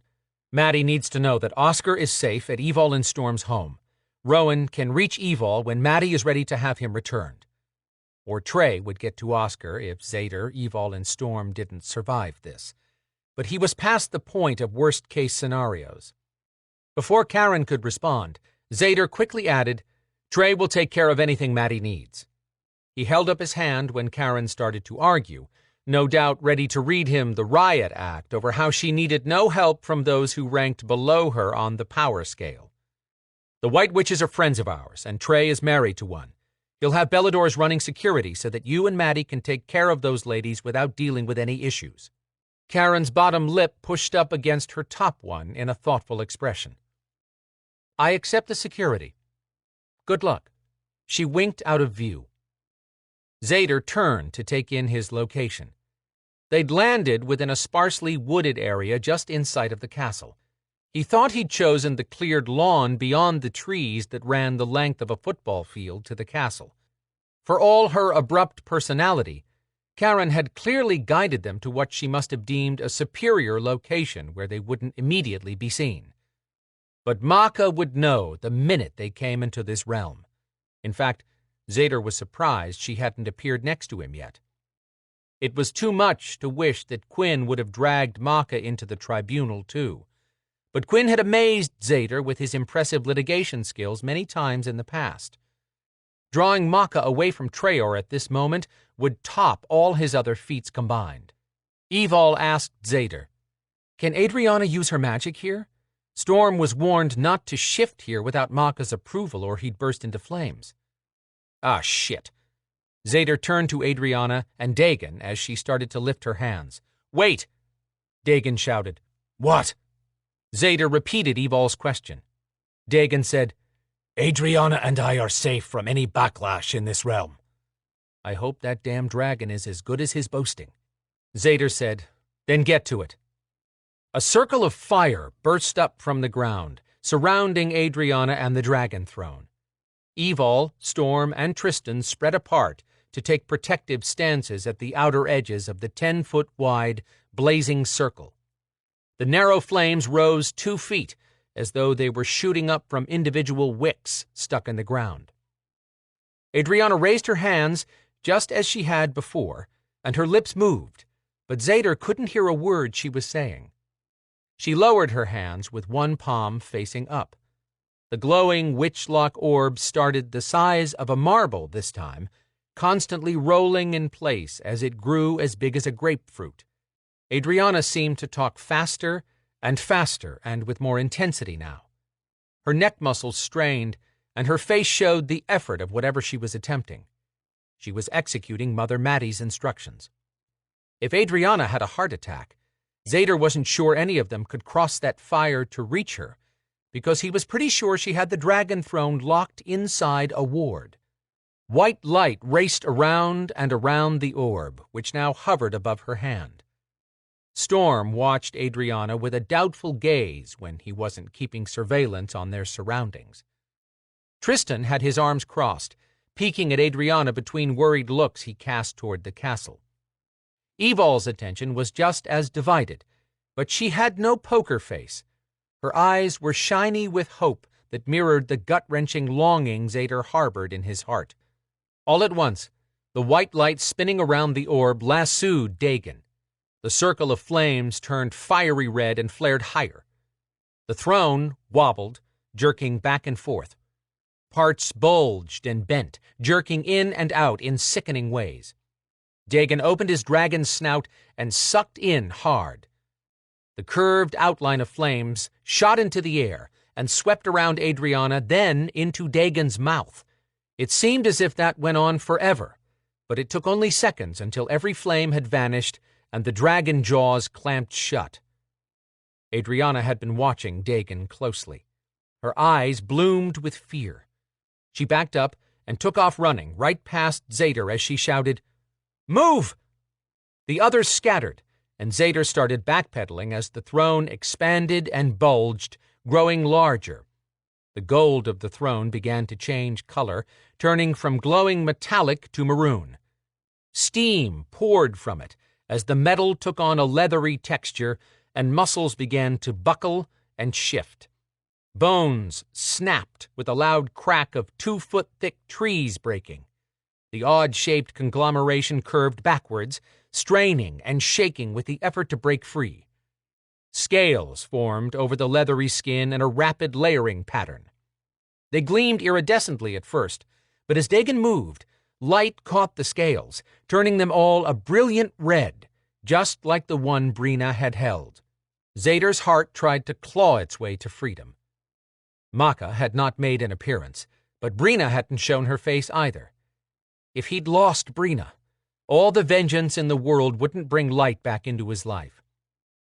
The mangled shape at the top of the still-forming dragon had to be Dagon's head, which dropped back as he appeared to stare at the sky. His body expanded faster, straining and shaking. His jaws opened, and fire belched 50 feet into the air, sounding like a rocket engine.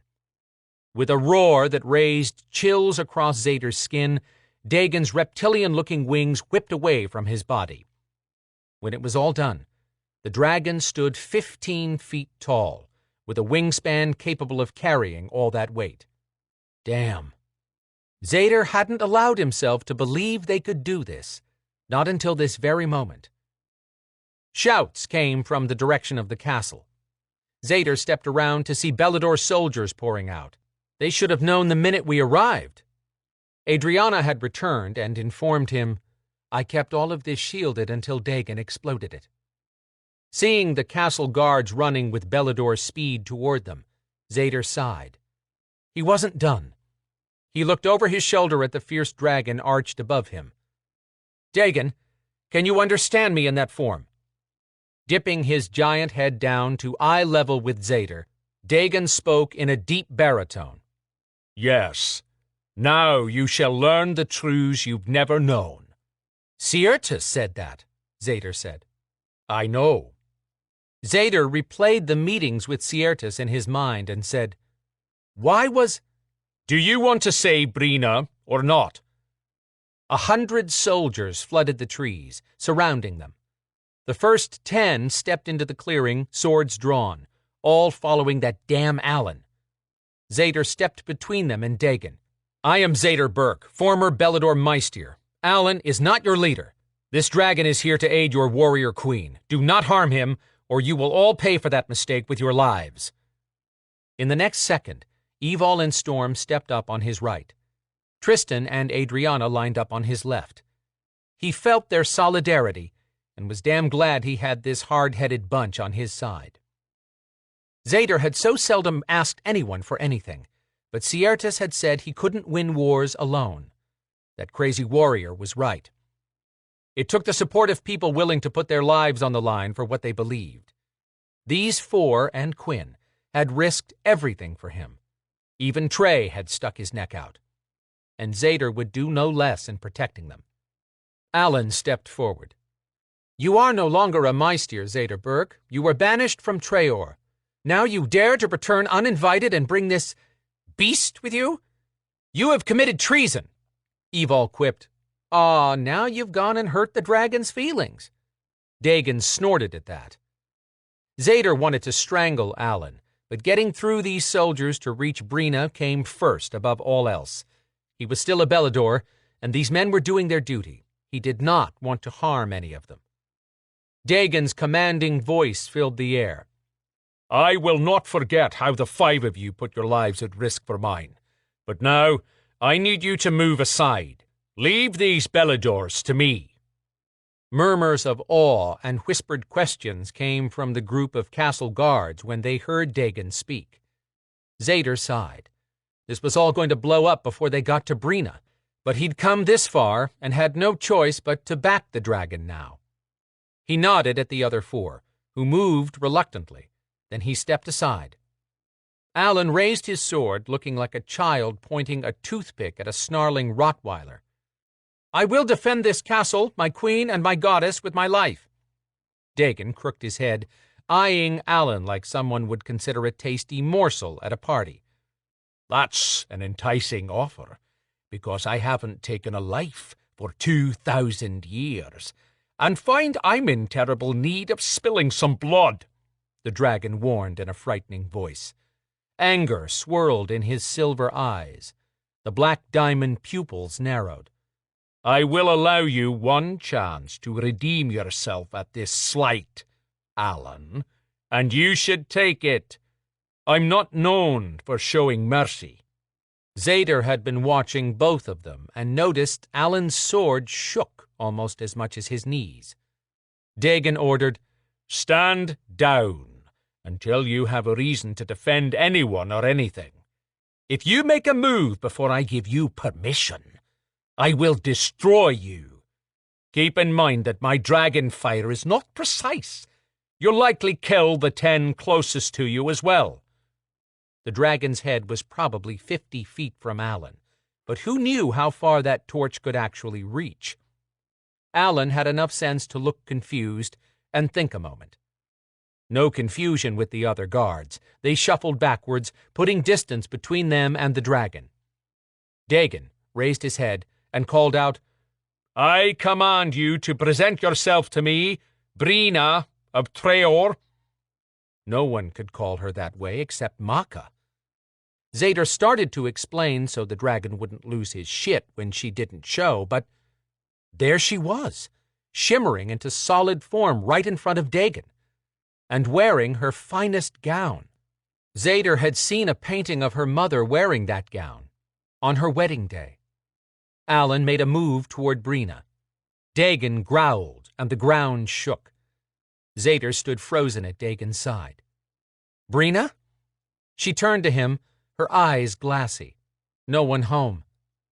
He swallowed, refusing to accept that he was too late. Please, let the dragon bring Brina back. Maka could strike Zader down when she found out what he'd done, but he was not leaving Brina like this. If this didn't work, he'd lose any hope of ever seeing Brina again. Maka would not be so kind as to dump him back into the human realm. She'd send him somewhere he'd spend eternity alone, with only his thoughts of how he'd failed Brina. He'd go willingly, if that would save her. Brina gazed up at the dragon, struggling with what she saw. "Who are you?" Dagon addressed everyone, but kept his voice quiet. "I'm going to return to my human form. Those of you who think I'm vulnerable while shifting, think again. Brina and the group who stand with me are under my protection. If you dare to approach me or harm any one of my people, you'll die, screaming, and death will be slow to embrace you." In a swirl of flashing red, Dagon shrank all that mass into a 6'4" man wearing a white shirt, leather vest, pants, and boots. A man Zader had seen before. Now that he looked more closely at the tattoo on Dagon's bicep, he realized it was the tail of a dragon. Zader struggled to force out one word. "Ciertas?"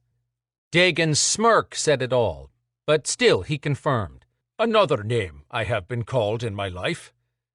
Zader's thoughts raced around, trying to figure out where to start and where to end. He caught a glimpse of Adrianna, which knocked him back to the moment, reminding him what Dagon had to do next. He asked Dagon in a whisper, "Do you need to know the special whammy Adrianna used to break your curse for curing Brina?" "I am only reversing a Noire spell now, not breaking a curse placed on me by an immortal who has lived far longer than she deserves. I know what to do. No more talking. Dagon now stood 20 feet from Brina. He offered his hand. Come to me, niece. The blood drained from Zader's head. Niece? He heard that word echoed around the clearing. Silence! Dagon shot everyone a look that warned consequences if anyone failed to obey. Not even the wind dared stir after that order. That might be because Zader wasn't the only one holding his breath, waiting to see what happened next. Confusion breaking through her gaze, Brina walked to Dagon and took his hand. He said, Queen Flavin of Tower Maeve cast a spell to steal your past, your present, and your future. Close your eyes and listen to my words. Take them deep into your heart as I ask the favor of having the spell removed. To force this spell from your body, I must give you something to take its place.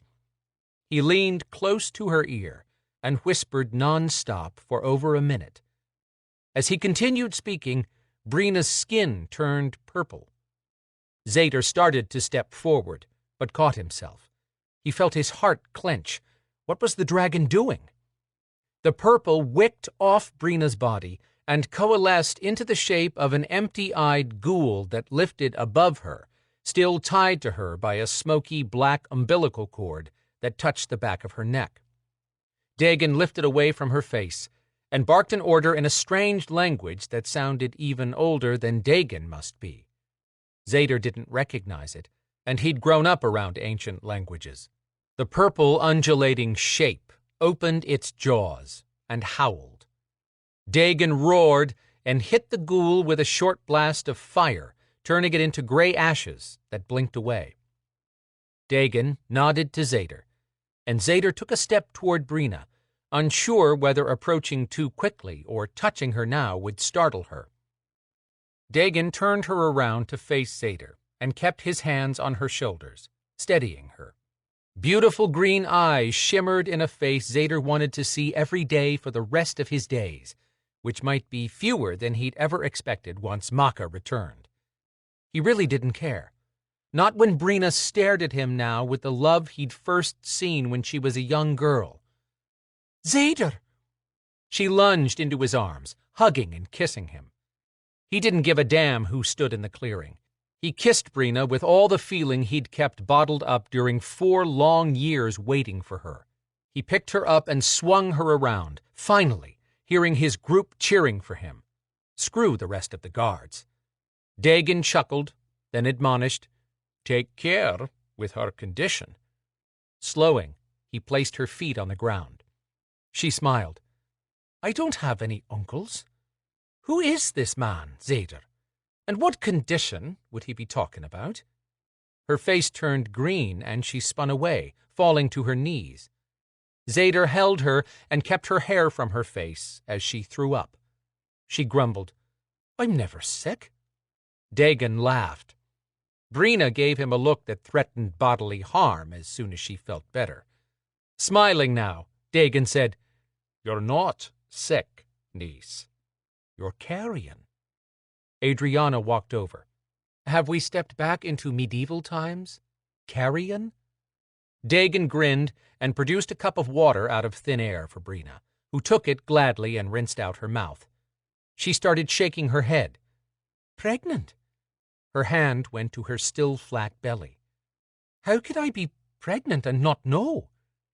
Zader pulled her to him when they stood and hugged her close to his side. Maka's been keeping that from you, and keeping you from me. Zader looked over at Alan. I realize Maka has played us all at one time or another. If Dagon can keep from killing you after you mouthed off at him, then I won't kill you either, as long as you never come within a mile of my future wife ever again. Understood? Yes, Meister. Alan became the epitome of humility. Power whipped into the clearing. What the devil are you doing here, you miserable dragon? Maka had arrived. Chapter 38. Evil stepped close to Storm and whispered, "Whatever you do, don't attack Maka here. She is all-powerful in Treor." Storm whispered, "I don't plan to lift a finger." His easy acceptance surprised Evil, especially combined with the oddly calm outlook he had regarding Maka's arrival. But Maka was ready to wave her hand and destroy everyone in the clearing, starting with Dagon. Dagon crossed his arms. "Hello, Maka. Long time no see. But then you knew what I was and chose to let me rot in Tower Maeve." Evil exchanged glances with Zader, who seemed as blown away as she was. Maka finally took note of Brina's presence, and the way Zader had her in his protective embrace. She cut her gaze back to Dagon. "What are you up to, dragon? Leave Brina alone and get off my island." "Your island?" Dagon's deep voice bellowed with such intensity he blew leaves off the trees. "You've had 2,000 years to lie and manipulate, but your reign of abuse and mishandling Treor descendants is over. This is my island, my castle, and my family." Silence slammed the air. Everyone stood tense, watching as a deadly goddess faced off with a furious dragon shifter. Brina turned to Dagon. "What would you be talking about?" For her, Dagon's voice softened.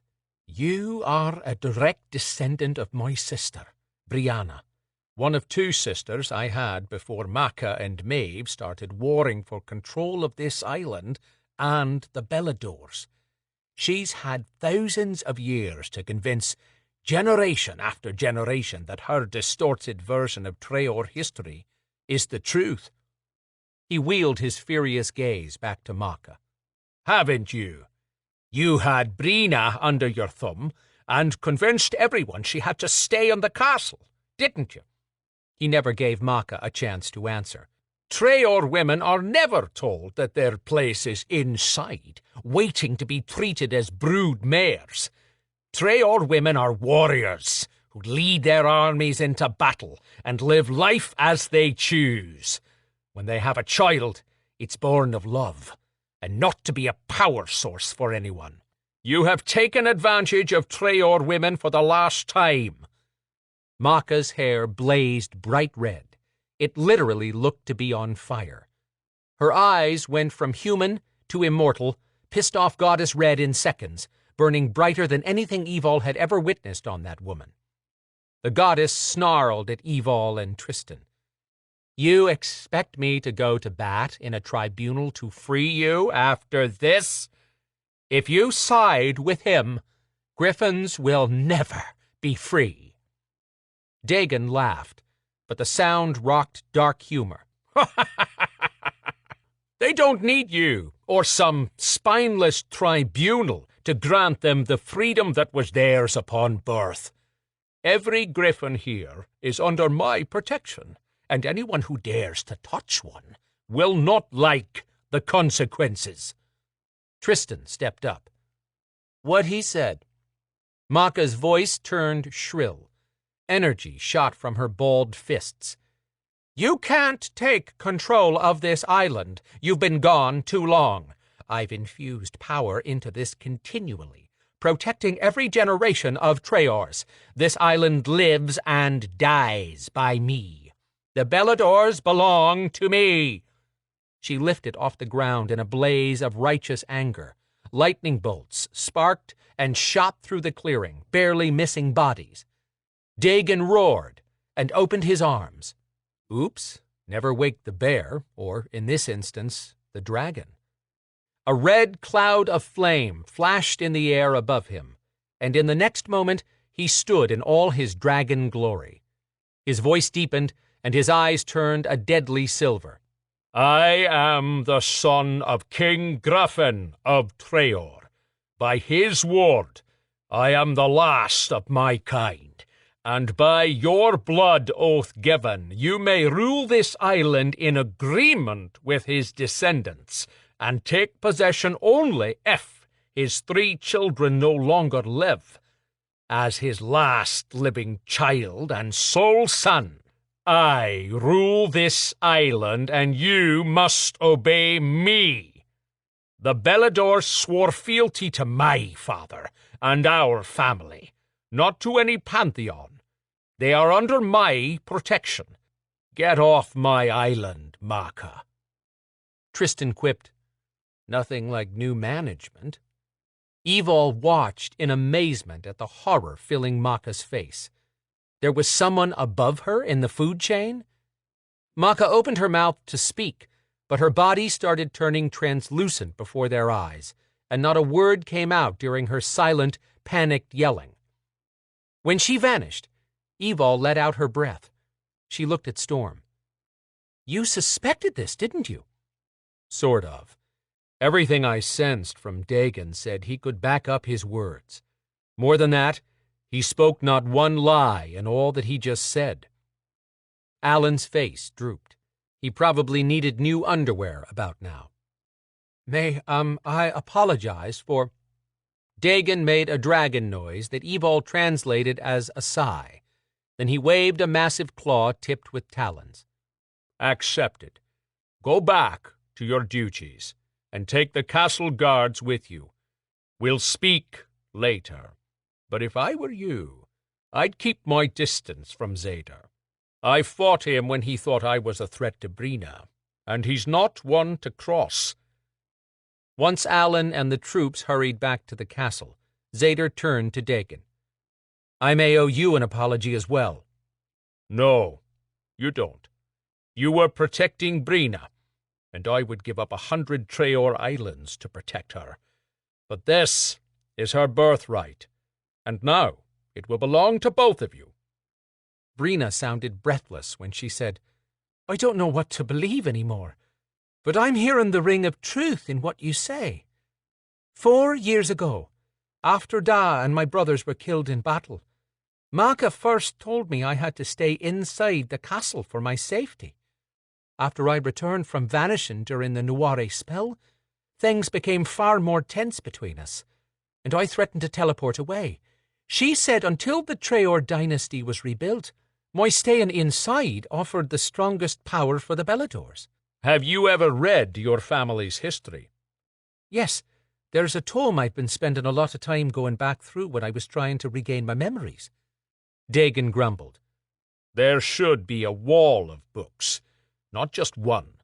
I will tell you more when we have time. At the moment, I think Zeder would like you to himself." "I would." "Oh, and Brina." "Yes. What do I call you?" "Dagon, or Uncle Dagon is acceptable. I meant what I said about Treor women being warriors. But you are with your first child.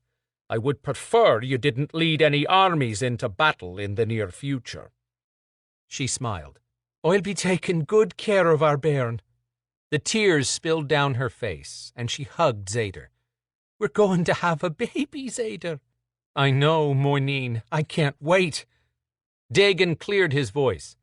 "You're getting married right away." Zeder kissed her, paying no attention to the dragon other than to say, "Absolutely. But I'd like a little time with just her, something I haven't had in 4 years. I want to celebrate my new family." He took a breath and asked Brina, "Want to find our favorite place on the island in this realm?" Brina's face lit up. Then she paused and asked Dagon, "Do you have a notion if teleporting will harm the child?" "Not for a Treor, and not here. You're strong." Grinning, she wrapped her arms around Zeder, and they blinked out of sight just that quickly. Evol walked over to Dagon and had to step back to look up at him without straining her neck. "You might have noticed that we have a mess going on with the Maeve in Atlanta." "It's not going to be a mess for long." Whew, she was glad to hear that. Dagon added, "It's going to be a war that has been building for many years." "Oh, crap." Swinging his huge head toward Tristan, he said, "I understand we have a griffin pack on the island. Are you up to shifting and giving me a tour?" "Abso-fucking-lutely." Tristan grinned, looking truly happy for the first time since Evol had known him. As Tristan stripped and started shifting, Evol brought up one last thing with Dagon. "Thank you for what you said about the Griffins. We've lived according to the whims of every power that's wanted to use us. What's your plan for us?" Tristan had shifted and stood to the side. He sent her a telepathic message. "Don't piss off Dagon. He may be our only hope." "I'm not trying to piss him off. You're always on my ass about giving the Griffins a chance to go home and live the lives they want. I'm not stopping until we're all able to come and go as we please." Dagon's voice boomed in her head. "Our Griffins are all free to do as they please. I hope they choose to spend some time to shore up the defenses here once I retrain our forces, but that will be their choice." Evol said nothing, surprised at how easily Dagon had picked up their conversation. Tristan answered in the same telepathic way. "I'll do that. If I can teleport to the human world for breaks, I'll come here as often as you need me to develop a strong defense." Evol couldn't believe what she was hearing. Tristan volunteering to do anything on his own was monumental. Dagon spoke out loud. "Good. Tristan and I are going to tour the island. It's been a long time since I've been able to stretch my wings, and even longer since I was last here." "Wait!" Evol held up her hand. "I'll come back whenever you need help too, but I'd like to go home now with Storm. And we need to send Adrianna back." Dagon cocked his head at Adrianna. "I'm not much on witches." "I'm not much on dragons," Adrianna said, cutting him off with a smirk. "Insolent witch," he muttered. "I find myself in your debt. You may call in that favor when you need it." Eyes gleaming with humor, she said, "I'll keep that tucked away for a rainy day." Smoke puffed from his nostrils, forming a cloud around Adrianna. She swatted it away. Irritating dragon. Dagon chuckled, then asked, "Are the three of you ready to return?" Storm wrapped his arms around Evol, pulling her back to his front. She leaned into him, then asked Dagon, "Do we need to touch?" "No, that's only for deficient teleportation abilities." Tristan snorted loudly. He was going to be just fine here. Since Griffins couldn't talk in that form, she sent Tristan a message mind to mind, not caring if Dagon picked up on it. "Thank you for staying here now, but I meant it when I said I'd come back.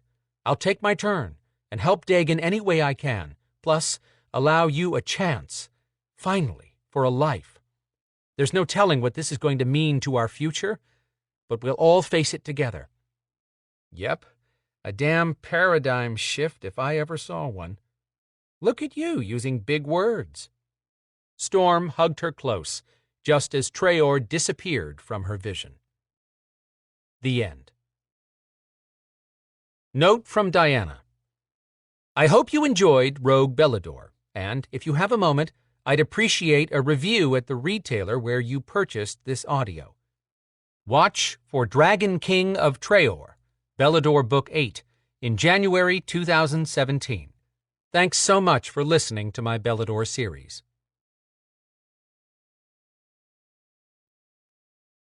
This concludes the reading of Rogue Belador by Dianna Love.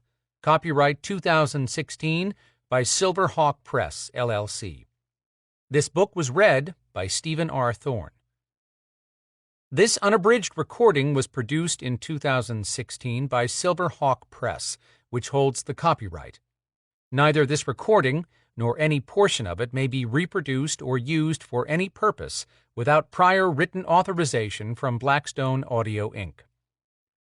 If you would like to obtain a monthly update telling you about new releases, call 1-800-SAY-BOOK. That's 1-800-729-2665. For a complete listing of our titles, visit our website at www.downpour.com. Thank you. Audible hopes you have enjoyed this program.